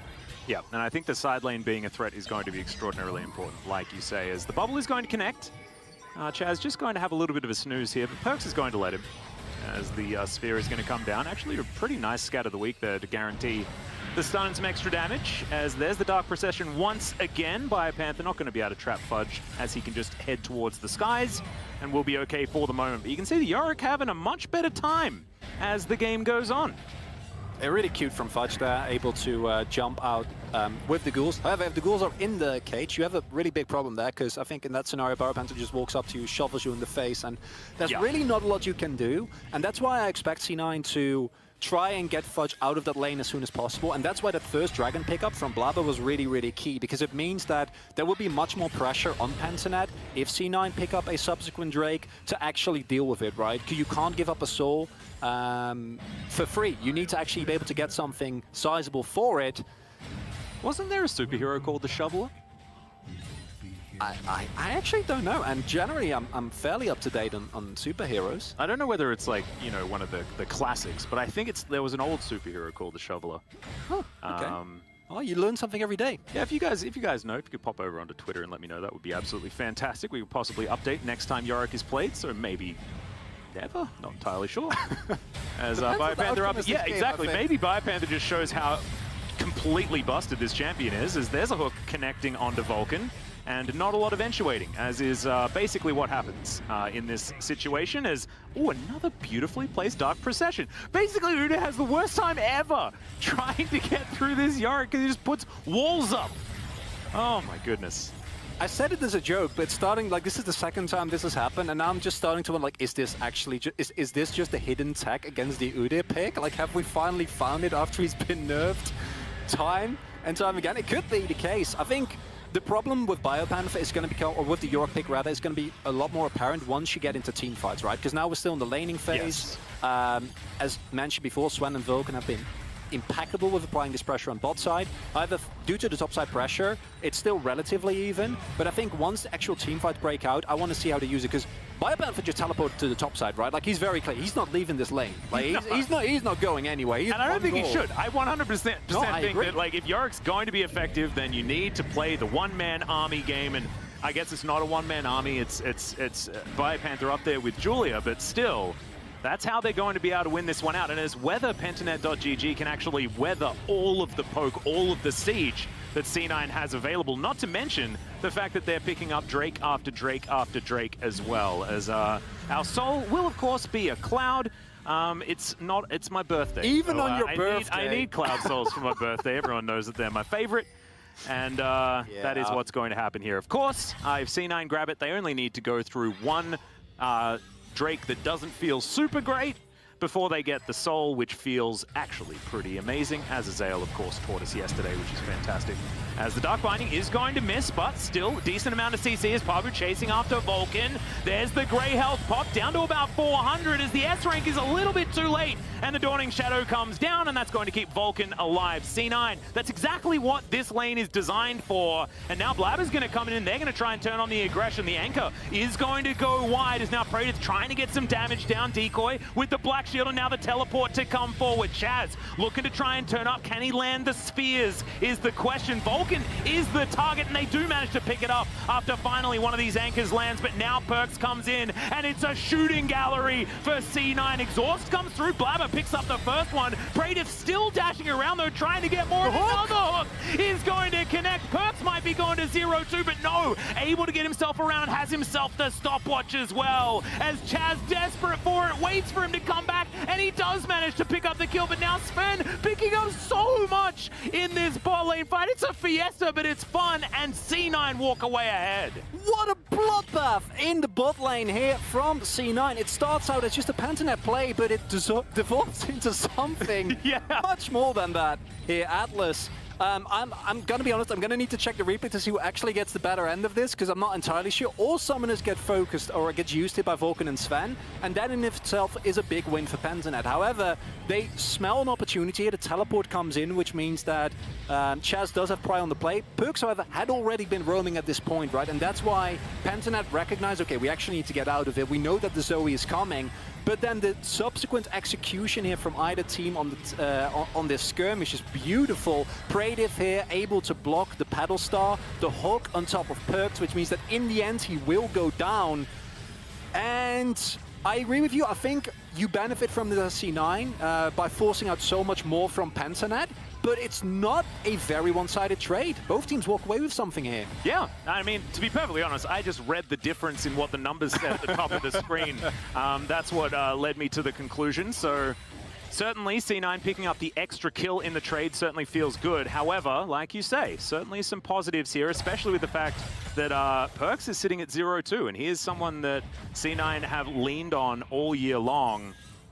And we'll see whether he's going to be able to pull himself back. Of course, Zoe's still going to be able to do Zoe things, but you're just not going to quite have the one-shot Paddle Stars, things like that. Anemic Zoes are very difficult to play out in the mid-game, which should be your playground, right? But it hasn't necessarily been Zoe gets crushed and therefore turret dies, things like that. It's not about losing map control, and I think that C9 will be able to make the Zoe work as we move towards a mid-game if they keep control of the map, which they still have retained. Because the explosiveness from the C9 comp is something that you can look towards and like, okay, maybe right now, you know, it's a bit of a back and forth, but this next Drake fight is going to be pivotal. If Pentanet can actually either keep C9 off of the Drake, or punish Biopanther, as we do see Blabber make his way over to that top side, and then try to go from there. Oh, let's see whether the baby cage is going to be in the right spot. And yep, that's both of them alongside Julia. Poor Julia going to get smoked. And okay, That's going to be Biopanther making it out, but one of his biggest tools not going to be there to smack down that turret. And Sven and Vulcan are the heroes here yet again, because just the fact that they are able to continuously have pressure means that now the vision will finally get swept out. But you saw how long Praetiv and Deco had to wait there. Praetiv might still get caught. Yeah, Root is going to connect Decoy, trying to keep him alive. The extra bit of CC working out as well as Vulcan. I mean, this Grey health still there, and there's the Dawning Shadow from Sven to pick up the kill onto Decoy. Pentanet.gg now without their support for the ensuing Drake fight, although will come back alive and might actually have an opportunity to walk towards that river, but they will definitely not have control, as now Chaz might be suffering the same fate. Oh my goodness! The shock blast damage. Chaz lucky to have his life, but he'll have to spend some time on the fountain, and more concessions being made here by Pentanet.gg around this map. And here we see the power of C9. They know how to play with these poke champions, right? Like, sure, as you said, Perks in the early game didn't find the kills he really needed to, but in these scenarios, just him and Fudge being there together, throwing out skill shots continuously, make it so much harder to get anything done. They got the turret before Shelly even got the chance to get the first charge in. Will do so now. Yeah. And as a whole, as long as C9 win this fight, which looking good, Praetiv might get caught here. Yeah, that's a very fast Blabber making his way back down towards this bottom side as, oh, special delivery. And that's an easy one for Sven. Biopanther's getting the heck out of here. He's like, why did I leave my top lane? It's not what we want. Scatter the weak, not going to find anyone. No one on C9 weak enough for that ability, apparently, as Blabber will find Chaz. He's going to hit the Death Chamber, as Yorick is going to trudge his way back towards top lane. Now we see the problem with Pentanet's composition. I love that Biopanther tries to help his teammate, but he's a Yorick. That's not really what the champion does. Yeah, please no. He comes in, and it's a bit of a lose-lose situation, because as Pantanet, you also know, if Yorick doesn't teleport there, Praetiv just dies, and then the Drake gets given up, right? So they know that they need to try and do something here. Might look for another pick on Perks, though. Yeah, potentially. We'll see whether Decoy can make it on down. Depth charge after the flash is going to come on forward. Now Perks seeing who he wants to exhaust, but it looks like the chances are not going to be there. Just too much CC with the good old Morgana Nautilus combo, and nowhere that Perks could go. Just a little bit too overextended. What is happening, though, is that C9, as mentioned previously, even though they're giving up kills left and right, it doesn't really impact the larger state of the game. Sven is getting ridiculously bad. Yeah. Absolutely. And here's what we saw earlier. I think that I understand the Pantanet call to try and contest it, because if you lose Praetiv here, it's 100% gone on the Drake. But Biopanther, look at his health bar, right? Look at his mana bar, and he's a Yorick. All those factors should be enough sign for them to say, listen, we can't do this. We need to just back off here and let them have it, because at this point in time, they've already got it anyway. No use or need for us to give up more kills. And now we slowly get to the point where Biopanther in like 3.5 minutes has to be hitting inhibitors if you want this trade to be worth, because it's going to be like 21-minute Cloud Soul for your opponent is real bad news. Yes, most certainly is. However, was able to at least break down the outer turret there towards the top side, as Julia taking some fire here from Fudge. He's going to miss the shock blast, though, and that is going to cause Julia to survive for the moment. But C9 still controlling this rift completely, and we've already illustrated it, but it's even more important. We talk about map control and the fact that it is really, really strong. However, if you've got a poke composition, it's paramount. If it was the opposite circumstance, then it would be a very, very bad news story. But this is exactly where C9 want to be in this stage of the game. And you have one of the best hard counters to a possible solutions poke is hard engage, right? You don't really have a flanking champion. If Biopanther was a Gnar, you know, you can look for the flank, you can find the backline axes and throw in the whole team. Yep. But what you're trying to do now is have Deco run forward, try and hook someone, but Vulcan is just always there. He's not going to let everyone die on his team, and there is so much damage available that as long as someone says lies, they have a problem. Well, man towards the top lane here. Yeah, Decoy underneath the turret now, Fudge. Oh, it's another shooting gallery, and Decoy is going to be on the wrong end of it. Perks still looking for even more, but it looks like Chaz and Pabu will be able to make their way out. Once again, Praetiv on the wrong side of this one, as he's just going to try and scoot his way out. Will do so successfully, as we can see, but there are not a lot of turrets available, as Praetiv's going to Blade Whirl and Flash, and that is going to get him to safety. Yeah, I think the Blade Wall would have been enough for the Zoe bubble, but Tom Kench would have definitely gotten onto you, and if that happens, you are still very dead. Better safe than sorry is the thought here, but slowly Pentanet are losing control of this game, and don't forget this is a must-win for C9 here. Oh no, there's a lot of sleepiness going on here as another Dawning Shadow flies on forward. Pentanet.gg underneath their own turret will be taken down. Chaz falls as well. And now C9 will be able to take this turret if they would like to. However, have a look at Yorick. It's the work on the bottom side. Yorick and Julia trying to take matters into their own hands. It's the epitome of a Yorick composition, right? Like, you're losing at the rest of the map, but Yorick is definitely getting those turrets. Unfortunately, it's too much, and this is the thin line we were talking about. As Pentanet, you either need to play well enough defensively or find offensive openings. The offensive openings were never in contention, and C9 has been grouping so well, has been playing so aggressively. They might be able to maybe get the turret here, but with the empowered backs coming in, it's the Red Bull Baron power play coming in for C9, and it's looking good for the Atlas. It certainly is. Up to 1.6 at the moment, but we're expecting that Red Bull Baron power play to only extend as this game goes on. Of course, we've got an outer turret on the bottom side of the map, outer turret on the top side of the map for C9 to still get, and it looks like a stiff breeze is what's keeping them up at this stage anyway, so this money will start flowing through, and this is when, you know, these split push style compositions kind of fall apart, because if the split push doesn't have any time to get any splitting done without losing your Nexus, that's when you can fall into problems, especially against a composition that sieges so well, like what C9 have put together. As Chaz is going to take his blue buff. That is, was it? Yep, yes he did, he got it. Thought that might have been stolen away from Perks, as Vulcan does have to flash. Is going to keep himself alive, and C9 continuing to move on forward. Pentanet.gg not going quietly into the night, as you can see, pushing out this mid lane. Not actually able to get too much, and you can see Fudge still getting work done there towards the bottom side of the map. He'll be able to grab that inner turret. That's going to be the second one, after we did talk about the amount of turrets that they had available to them. As, oh dear, Praetor discovered once again, just having a bit of a tour of the river when he didn't really want to. And we talk about the split pushing from Biopanther, but Fudge himself is doing an expert job here as well. I do love that 000 KDA, that is Yorick special, you know, that is what beautiful. You want to see. And I'm joking, but that is what the champion is designed to do. However, it feels like at this point in the game, Pentanet didn't hit the timing. They lost too much pressure on the rest of the map due to the really strong priority that C9 have had. Blabber with a great game on the Uda here, picking up basically every objective that you could dream of.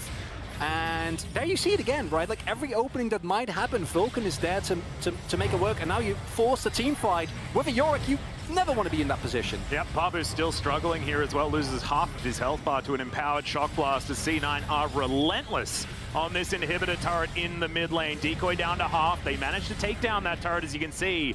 But Biopanther, he has to spend time in the mid lane. This is absolutely not where he wants to be, trying to get his team back into it, as the Cloud Soul going to be available for C9 as well, if they would like to collect it. And they will do so. The map very, very dark for Pentanet.gg at this point in time.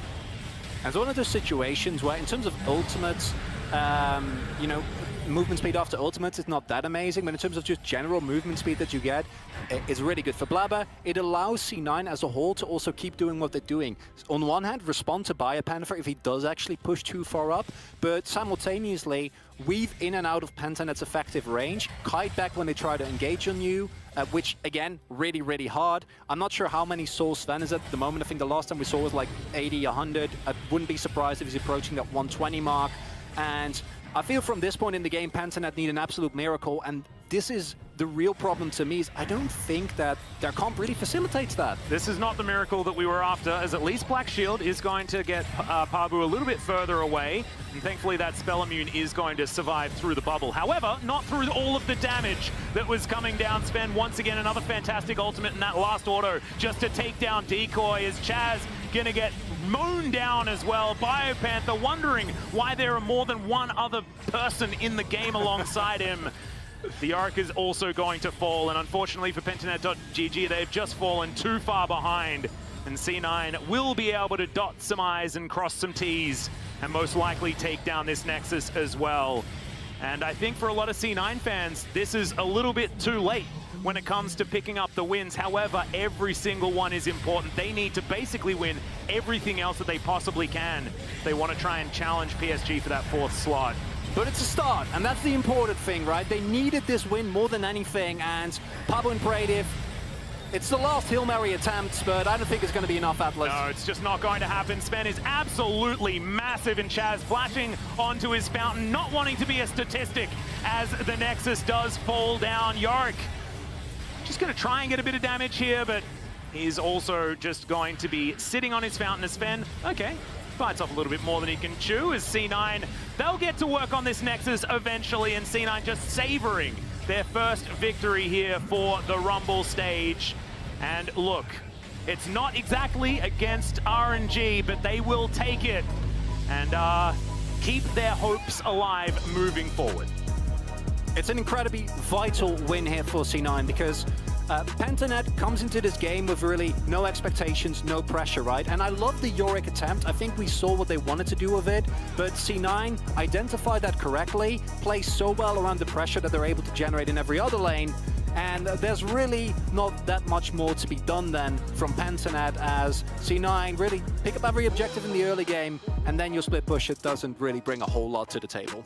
Yeah, no, exactly right. And I like that, you know, like you mentioned, it's once again just an experiment, something a little bit different. Pentanet.gg showing that they can be the mad scientists here of the Rumble stage, understanding as well that, you know, C9 is absolutely a formidable opponent. You need to bring a little bit of that X factor if you are going to go up against them with any hope of victory. And I just love seeing it from the Pentanet guys, right? Like, with their lane swap that they had before, now pulling out the Yorick, they've already played Fiddlesticks and Karthus. What more can you want? And on that, on the side of C9, I'm happy to see Blabber have the kind of games that we were kind of expecting coming into this tournament, right? Like, I feel like this was a really necessary game for specifically him. Picked up every objective, was set up for success, and made it work from there. No, exactly right. It's absolutely fantastic to see. But we'll soon see PSG and RNG in action, and you can check out their anthems and the rest of the teams competing at MSI on the official LOL playlist on Spotify.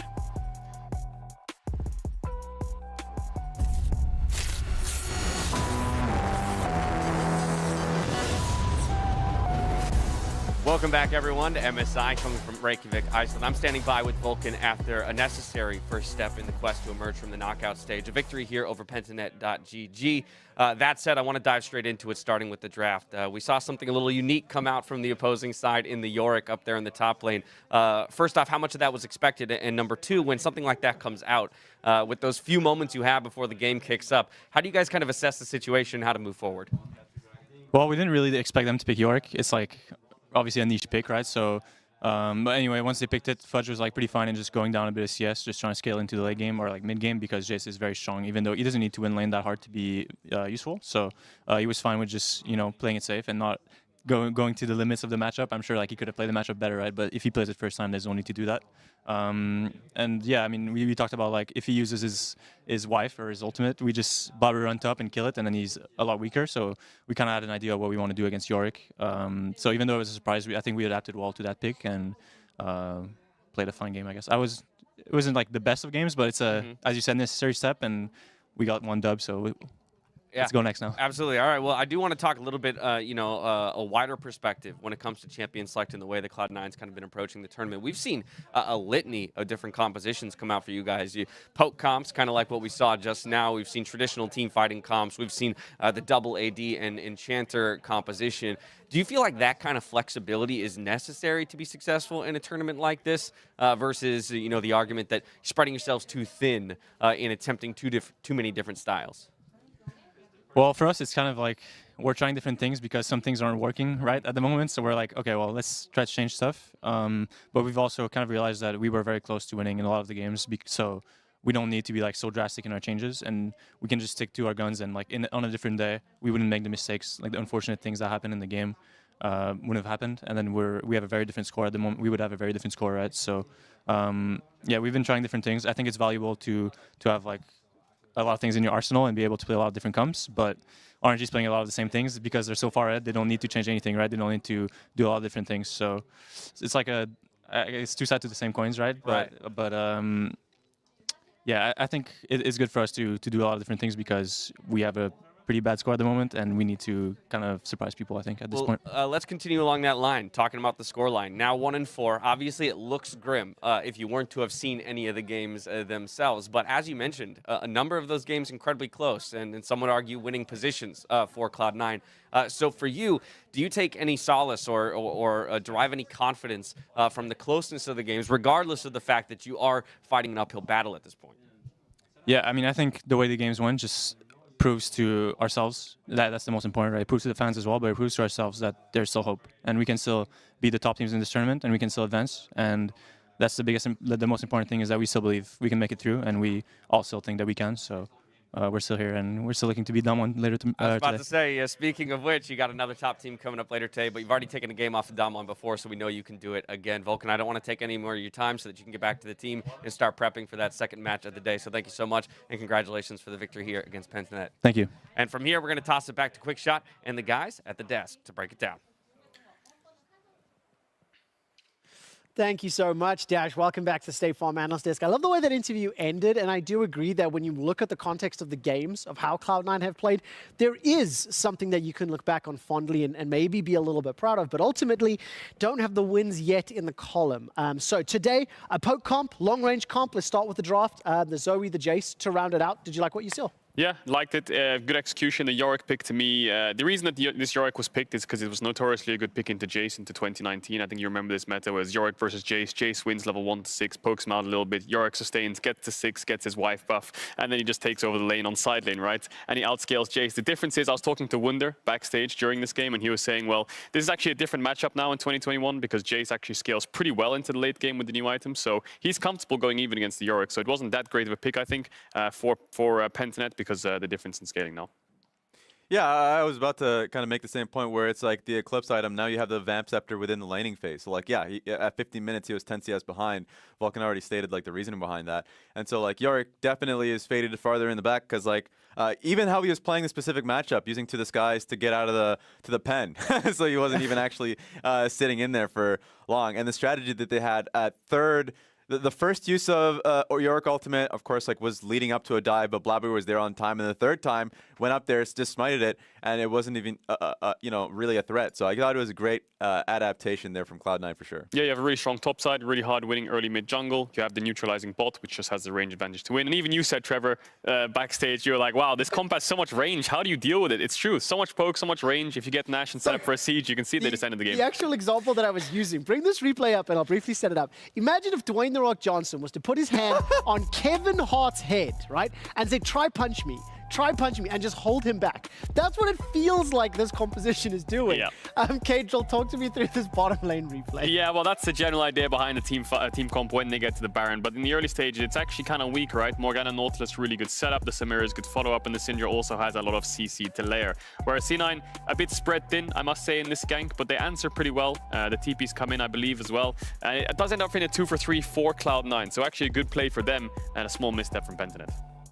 Yeah, and it goes back to what our expectations were with Pentanet on specifically the AD carry and Predath and like his options, because as you said, like in terms of range, it's hard for them to ever start a fight versus the Tahm Kench.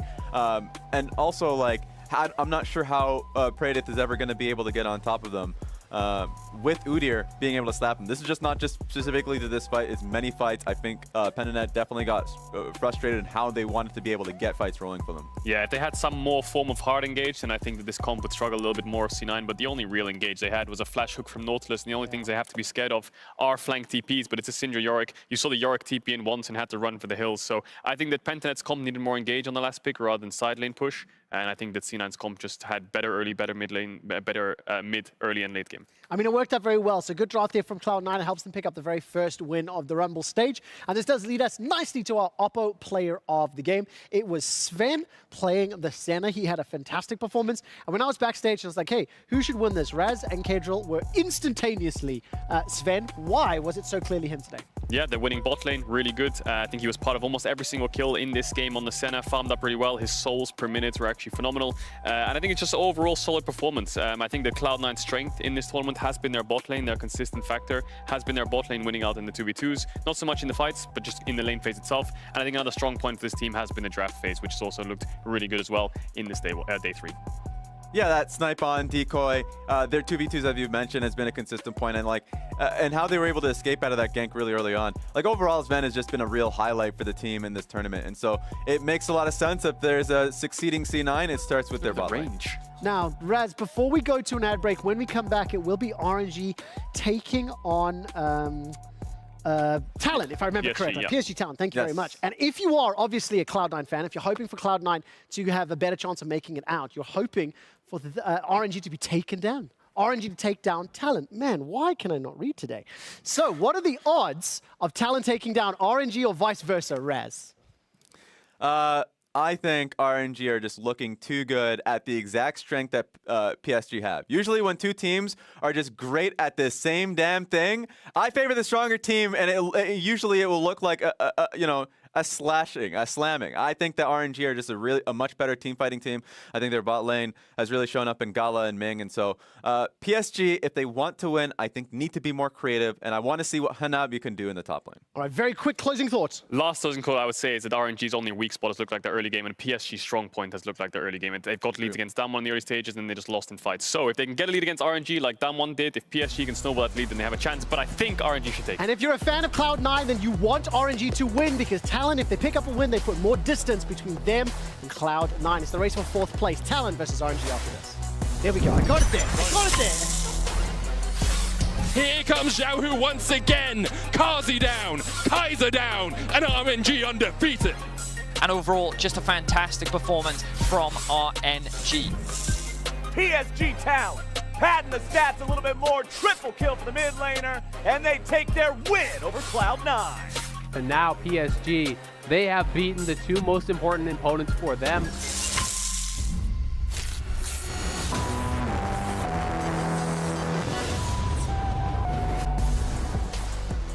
Welcome back, ladies and gentlemen, to the MSI caster desk here for game number 2 of the day. RNG, our undefeated team throughout the entire tournament, taking on PSG Talent. PSG, who I think have been looking better and better as the tournament has gone on. I think a lot of that has to do with Doggo sort of meshing as things go on.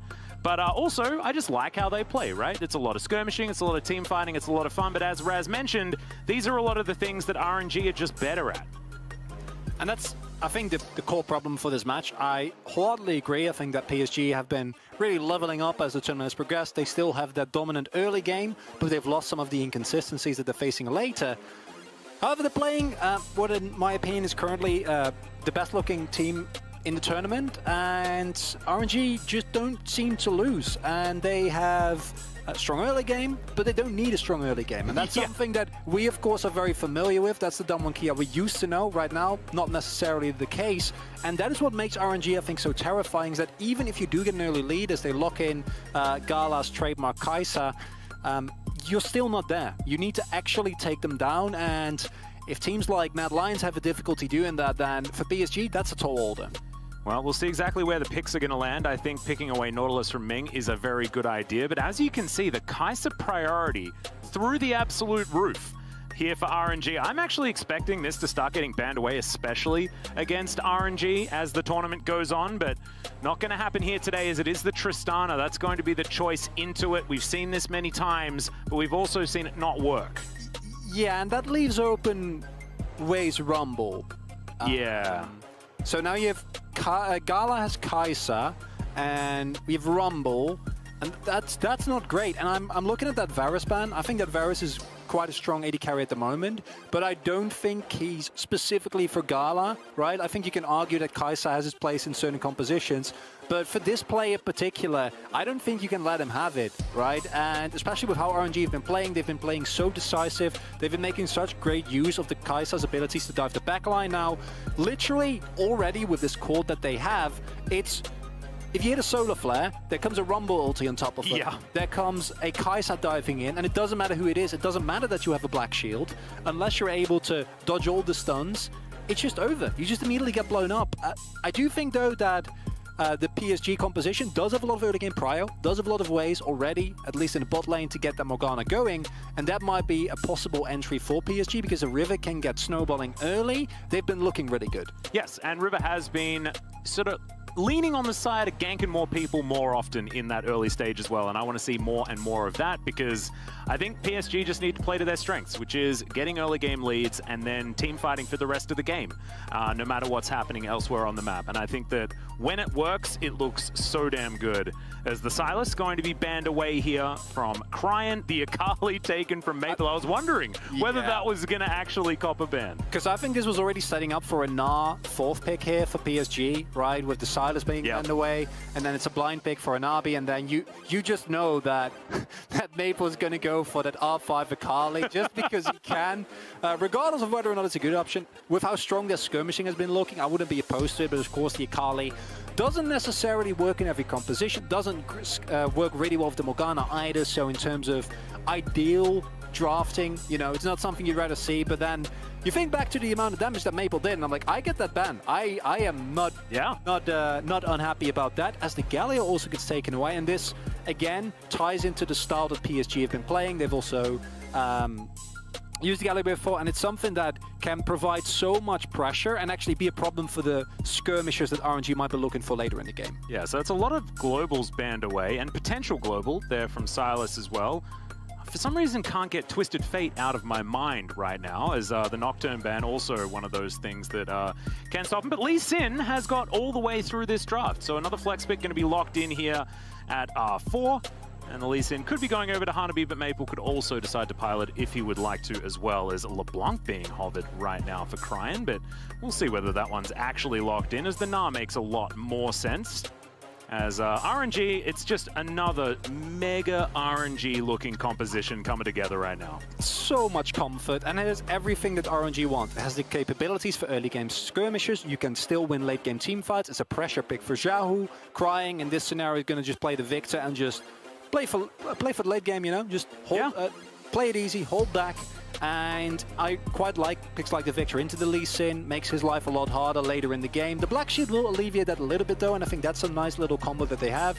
Same for the Tristana. And you already mentioned it, Atlas. I would actually love this, because I think team fighting against this come from RNG is doomed. Like, don't try to do that. The Zoe kind of has a similar effect in a different direction. I think that the TF would actually allow you to try and pull apart the composition. Now you're trying to just never fight on even footing, right? You hit a binding or a bubble, you blow someone up, and then you fight from there. Well, let's see whether Maple can actually get that one done. So much pick potential for this composition in the mid game. I think that's where PSG are going to be playing for, as RNG looking pretty capable throughout the entirety of the game. And if their players keep playing just the way they have been, even the lanes are going to go well, right? You can certainly see RNG's road to victory, but there is that wild card in the mid-game. I mean, TF wasn't actually picked in the end, but you know what I'm saying. For PSG to actually take this one, right? And I do like what they've done with a lot of the leaning towards getting as much pick options as possible. It's just whether they can salvage the game, because if a comp like this falls behind too far early, then it's just straight up doomed. I think that's a really good way to put it, and that's what you need to avoid at all costs. And I think RNG, as I said before, I think they're the best team at the tournament at the moment. But also historically, there's not been a lot of teams that really go without dropping one happy game. Yeah, right. Just a single one. This and could be that is one. Day 3 the happy game? Are we going to have the happy game in the first round robin of the Rumble stage? Of course, there are only 2 more games of the first round robin as we do wrap things up. As here we go, RNG versus PSG Talon hitting the Rift for their first game of the day. RNG, can they go 5-0 to set themselves up for the clean sweep? Will mean that they've taken down everyone that's in the Rumble stage, and that's certainly got to feel good. Another thing that we're playing for, which isn't quite as important, is if RNG wins this game, then we are definitely going to get perfectly mirrored scorelines all the way down. 5-0 to 0-5. So, you know, if you guys like symmetry, then you'll be going for RNG. But also, if you like North America, you'll be going for RNG, as Trevor so expertly stated for us. If you are a North American League of Legends fan, you are now an RNG fan. That's just how it goes. It's not a bad place to be in with how they've been playing so far. Yes, I would say that the smart money is there. It is the safer side for sure. But there are possibilities, and I want to go a little bit more into what I expect PSG to try and play around.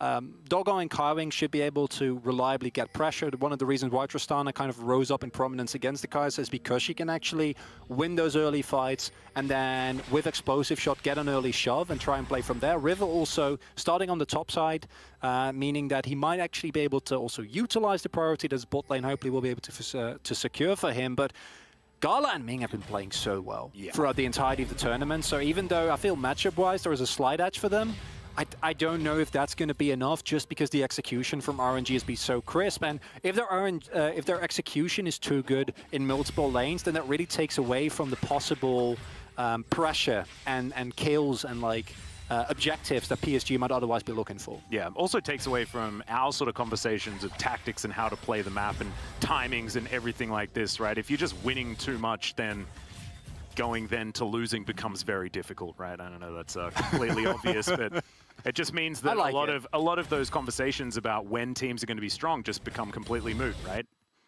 As we are going to see the Zenith Blade not quite connect, as RNG just going to continue shoving on in. Maple trying to do his best to try and get this lane in a favorable position for PSG, but right now Cryan's very happy with its positioning as Anchor is going to find a pesky minion.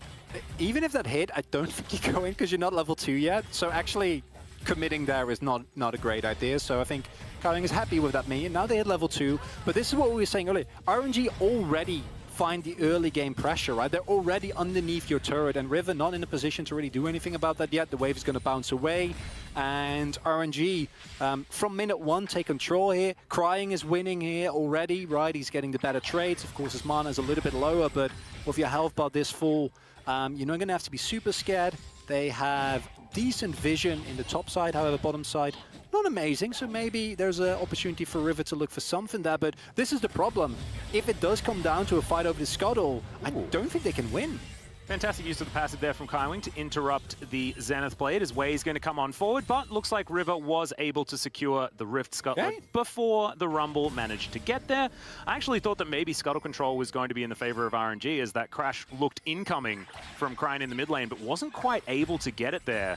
Maple holding him into the lane, and River is just going to move all the way up, said River, and grab that double scuttle by the looks. And here in a microcosm, why clear speed is important, right? Because it's just the fact that River was at that scuttle earlier. Whoa, that's a big old flash forward as Doggo's going to follow as well. Ming doing his very best to stop PSG from moving on forward, and another link necessary in the dredge line as Kaiwing burning down from the Ignite, but will keep himself alive for now.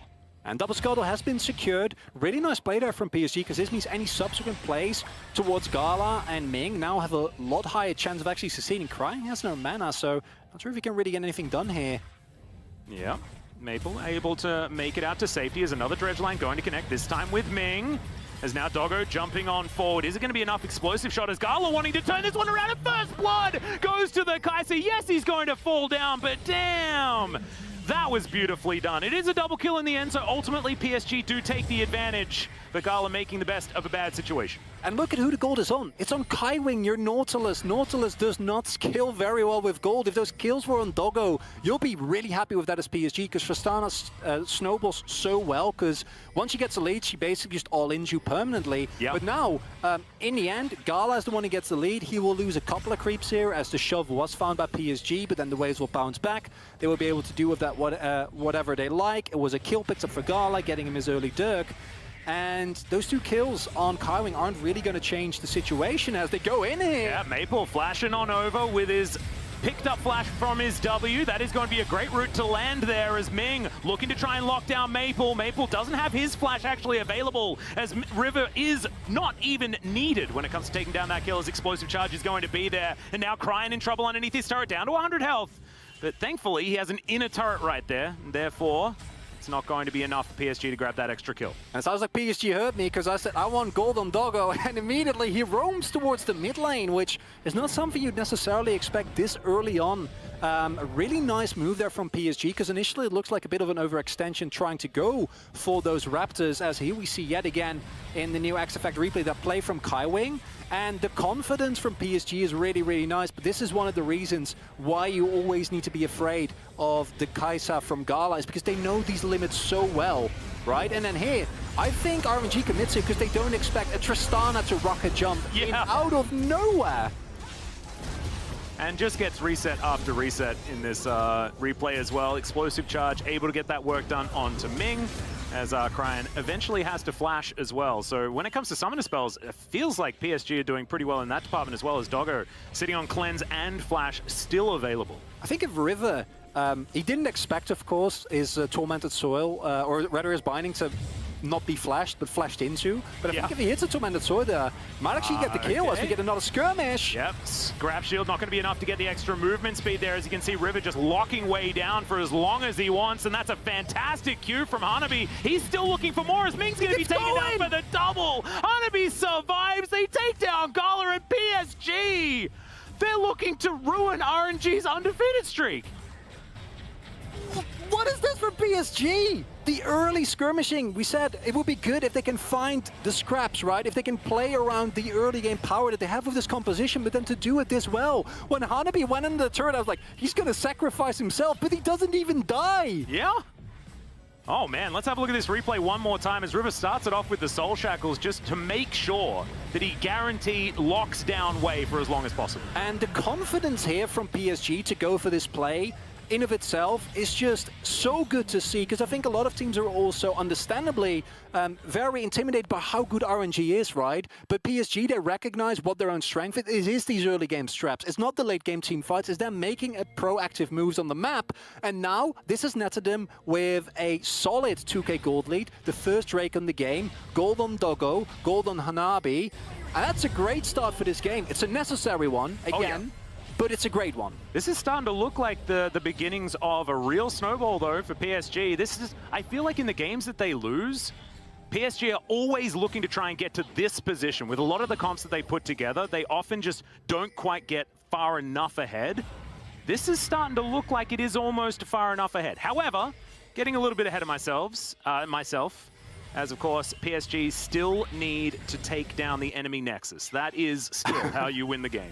Let's not forget, RNG are completely fine in these positions. We've seen them there before. Yeah. And they have been able to wiggle them out of them extremely successfully. As we're mentioning this, Wei is currently getting a Rift Herald, and the 2k gold lead is nice, but if you then immediately give up a couple of turrets, maybe in the top lane, where there have been a lot of plays sacrificed, you might be in trouble, and I think they're just going to get this without... There's no prio in mid or top lane, so that's just a free herald. There's only 3 plates on top. If you get a dive on Hanabi, you get the first turret blood, then that gold lead is just kind of gone.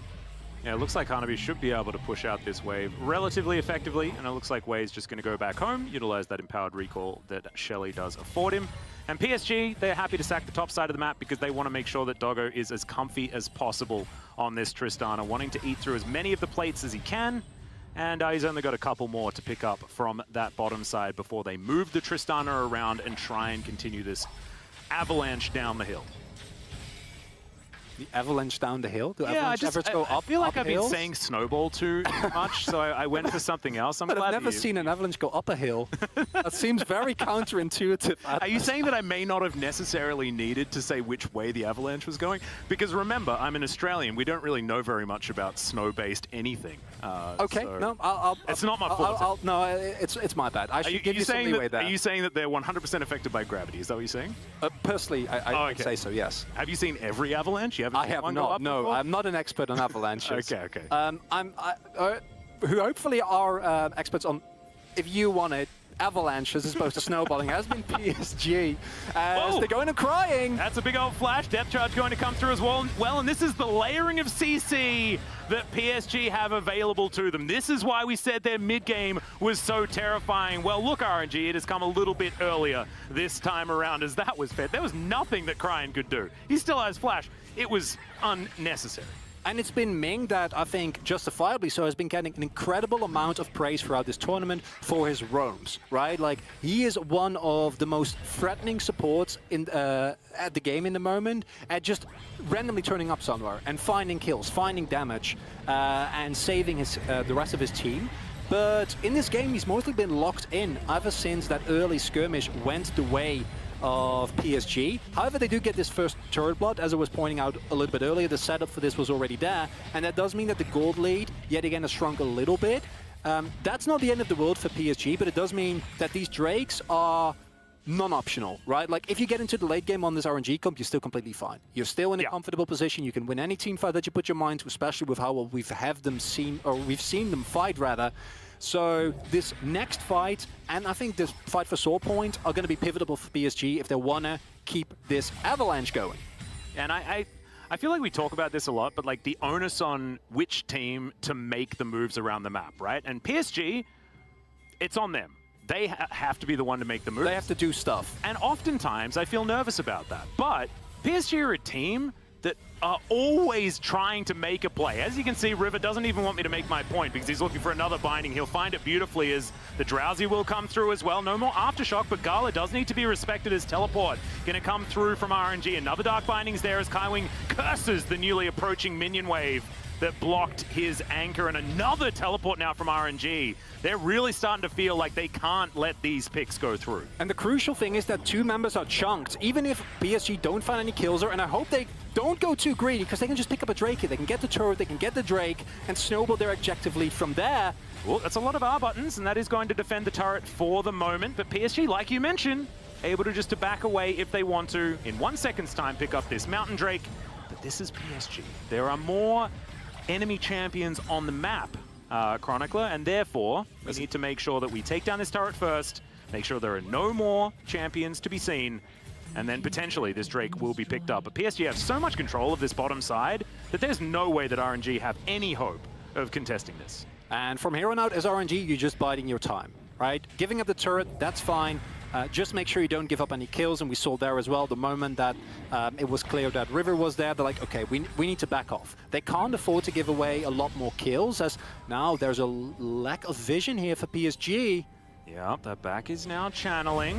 There they come. Kaiwing's going to be taken down. The Dragon's going to fall at the same time, but RNG will take that one little pick and get themselves out of there, as it's going to be an Infernal Soul as well. And if you're a PSG fan, that definitely feels good, because they were already relying on Drakes, and now they have the most dangerous one available if they can keep control of this game.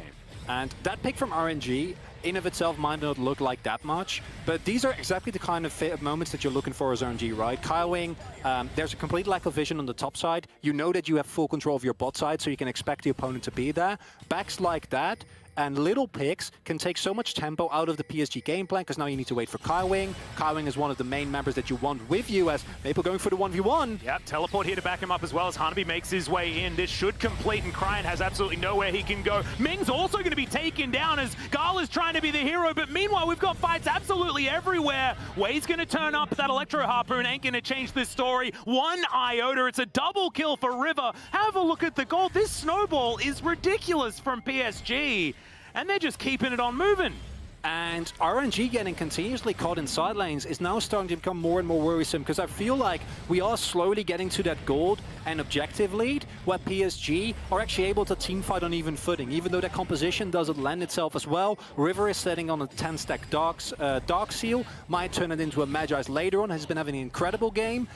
You have a fed Zoe, which in of itself is a huge menace, and while Doggo has not been able to pick up a lot more kills, he's still able to shred through turrets in a matter of seconds, right? So PSG's overall map pressure between Zoe Bubbles and Lee Kicks and Kaiwing turning up and Doggo churning down turrets is so threatening. Yep, more CC to come through. Gala caught out on the backline as well as Hanabi will say goodbye to him. River picks up that kill as now Maple to make sure that RNG can't get any help in here whatsoever. Outer turret in mid lane will be taken down. Rift Herald should surely follow immediately afterwards. PSG not showing any signs of slowing as Cryan might also be in a bit of danger here as well, as River decides not to pop on over there with the blast cone. Might be waiting here, Crying. You were already caught in this exact position. There's two people coming for him from that river. Oh, this is so dangerous. He is going to start the back, and there is no vision available here of the Victor. He cancels it, actually. That's he's very brave. However, it is going to be Shirley that will be taken instead, and the Victor will survive for now. Still chilling up there towards the top side as we have a look at this replay once again. Yet again, it's just, PSG make it look so easy. You see the level of safety that a Morgana provides, even though the attack damage still comes through and Gala finds the return kill. Just the fact that as Tristana you can jump in and not have to worry about CC at all is amazing. That's a 2-for-1 trade that you'll take right there because it leads into more turrets. And the real kicker is that simultaneously, as PSG, you force a 2v1 on the bot side of the map. How do you then simultaneously also win a skirmish in the mid lane? Yeah, I don't know. It's just ridiculous. Maple, once again, a joy to watch. We saw as Akali finally find all of the value just recently, and now on the Zoe looking fantastic once again. I don't know what it is with Maple, but he just charges up. You get him into an international competition, he just plays better. He's already really good, but he just seems to be even better when you add pressure to this man. So fantastic to see that even after all these years, it's still the same. And this is such a pivotal match because for RNG, honestly, even I don't know if they will drop this game. Again, I've costed too many Damwon Kia games to think that a match is over before it's actually over. And RNG, as I said before, are as good, if not better at the moment, at turning lost games, or seemingly lost games, into wins, right? But the moment that PSG wins this game, it puts them in such a better position because it's not very likely that any of the other teams are going to be able to snag a win against RNG, right? And if they don't get those and PSG does, then all of a sudden that claim that PSG has to the 4th spot that we're talking about before might become a 3rd spot. Yep, there's going to be a lot of things that people will need to change as well because theoretically it'll be either Mad or Damwon Kia if PSG win this game that will tie with RNG for first place as the first round robin does conclude. And that makes things a whole lot more interesting as PSG still need to win this game, right? We're having conversations like, what if? But like you say, it's definitely not done. RNG are still a team that, and they still have exactly the comp that they want and exactly the comp that they have shown they can fight on in late games and being able to shore up some whoopsies in early game play. PSG is going to absolutely need to keep their foot on the accelerator if this one is still going to be a success. But at 18 minutes, still around the mid-game, and these picks that PSG can put together are still going to be very valuable as Shirley pops down the river and will start causing a bit of a distraction in mid. Yeah, they can try and go for a steal, go for the Hail Mary, but it's never going to actually come to fruition. And this is one of the situations where this is perfect time Rift Arrow, by the way. It didn't even generate pressure, but it's fine. They can still get her towards the turret. Yep. Where an Infernal Drake is actually so good. Because Infernal Drake means both Xiaohu and Wei have so much less space to play around, right? Of course, Maple might be a little bit sad about that, but less Narbars are great as the hook comes in. Another dredge line lands. It's a big knob, but is it actually going to be enough is the question. The shutdown comes through on to River, but they are now without their Kai'Sa, and you can see PSG, they will back away. They got the extra charge, but it's a 1-for-1 in the end. And not much more can come with it. Kaiwing has been insane on this Nautilus thus far. They sacrifice River, but with no objective on the map. Sacrificing your jungler, not actually that big of a problem. Of course, the shutdown is a bit unfortunate. And this is going to be, for me, the real turning point of this match. Because this is what PSG, the quote-unquote easy objectives on the map, are gone, right? You've got most outers, you've got most inners as... Yeah, Kaiwing is just having a really good game. I don't know what to tell you, just the immediate layering of damage following through. There's not actually anything that you can really get out of this as PSG, so is it really worth it is a question you can ask yourself. But I think just for keeping RNG on the back foot and keeping that feeling of fear that they have definitely shown thus far and have definitely been able to instill in them, I'd personally say that I like those plays because it really keeps them on their feet. And now the gold lead, it hasn't really ballooned yet. And that's why this game is so tense and so exciting, is because, yes, it's a big lead, it's a very relevant lead, but it's not the game should basically be over kind of lead. No, it's not. And PSG still have a lot of quests they need to complete as well. One of them being taking down this Infernal Drake in 3 minutes' time. Infernal Soul is going to be huge, but also forcing RNG to fight them around things like Elder or Baron is going to be very, very strong too for this squad. And that will take away from, like you were saying, they've run out of easy objectives. Well, it's pretty easy to park yourself in the river and choose a buff to fight over. And that's what PSG will be able to do in the future if that Drake is actually taken. Now, just consolidating vision around this river. I can count like, what, 1,100 wards for PSG? Yes, I think they know topside river and what's going on. As Kaiwing, once again, hunting Ming in the darkness for now. As we see PSG closing in on this topside, just continually trying to make things darker and darker for RNG. Another control ward spotted out and will be cleared. Cheeky little ward up there in the brush is going to be frustrating for PSG, but as we can see, it looks like the Baron has been started. Blue Trinket will spot that one out.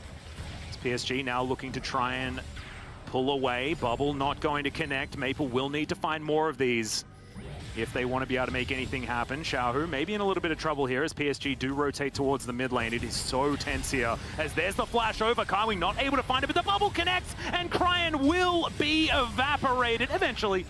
Actually, okay, takes a little while, but they do manage to get him in the end. Kaiwing goes golden with his stopwatch as now another sleepy member of RNG, but Wei is going to survive for the moment. River also going to go golden as the Soul Shackles do go off, as in goes Gala, looking for one in the back line. Can he actually do it? That's 2 kills already, but now it's Tristana's turn. Maple diving on towards the Kaiser, and there's no way Gala is going to do that 1v3 as PSG now look for the Baron. Are PSG really going to do it? Are they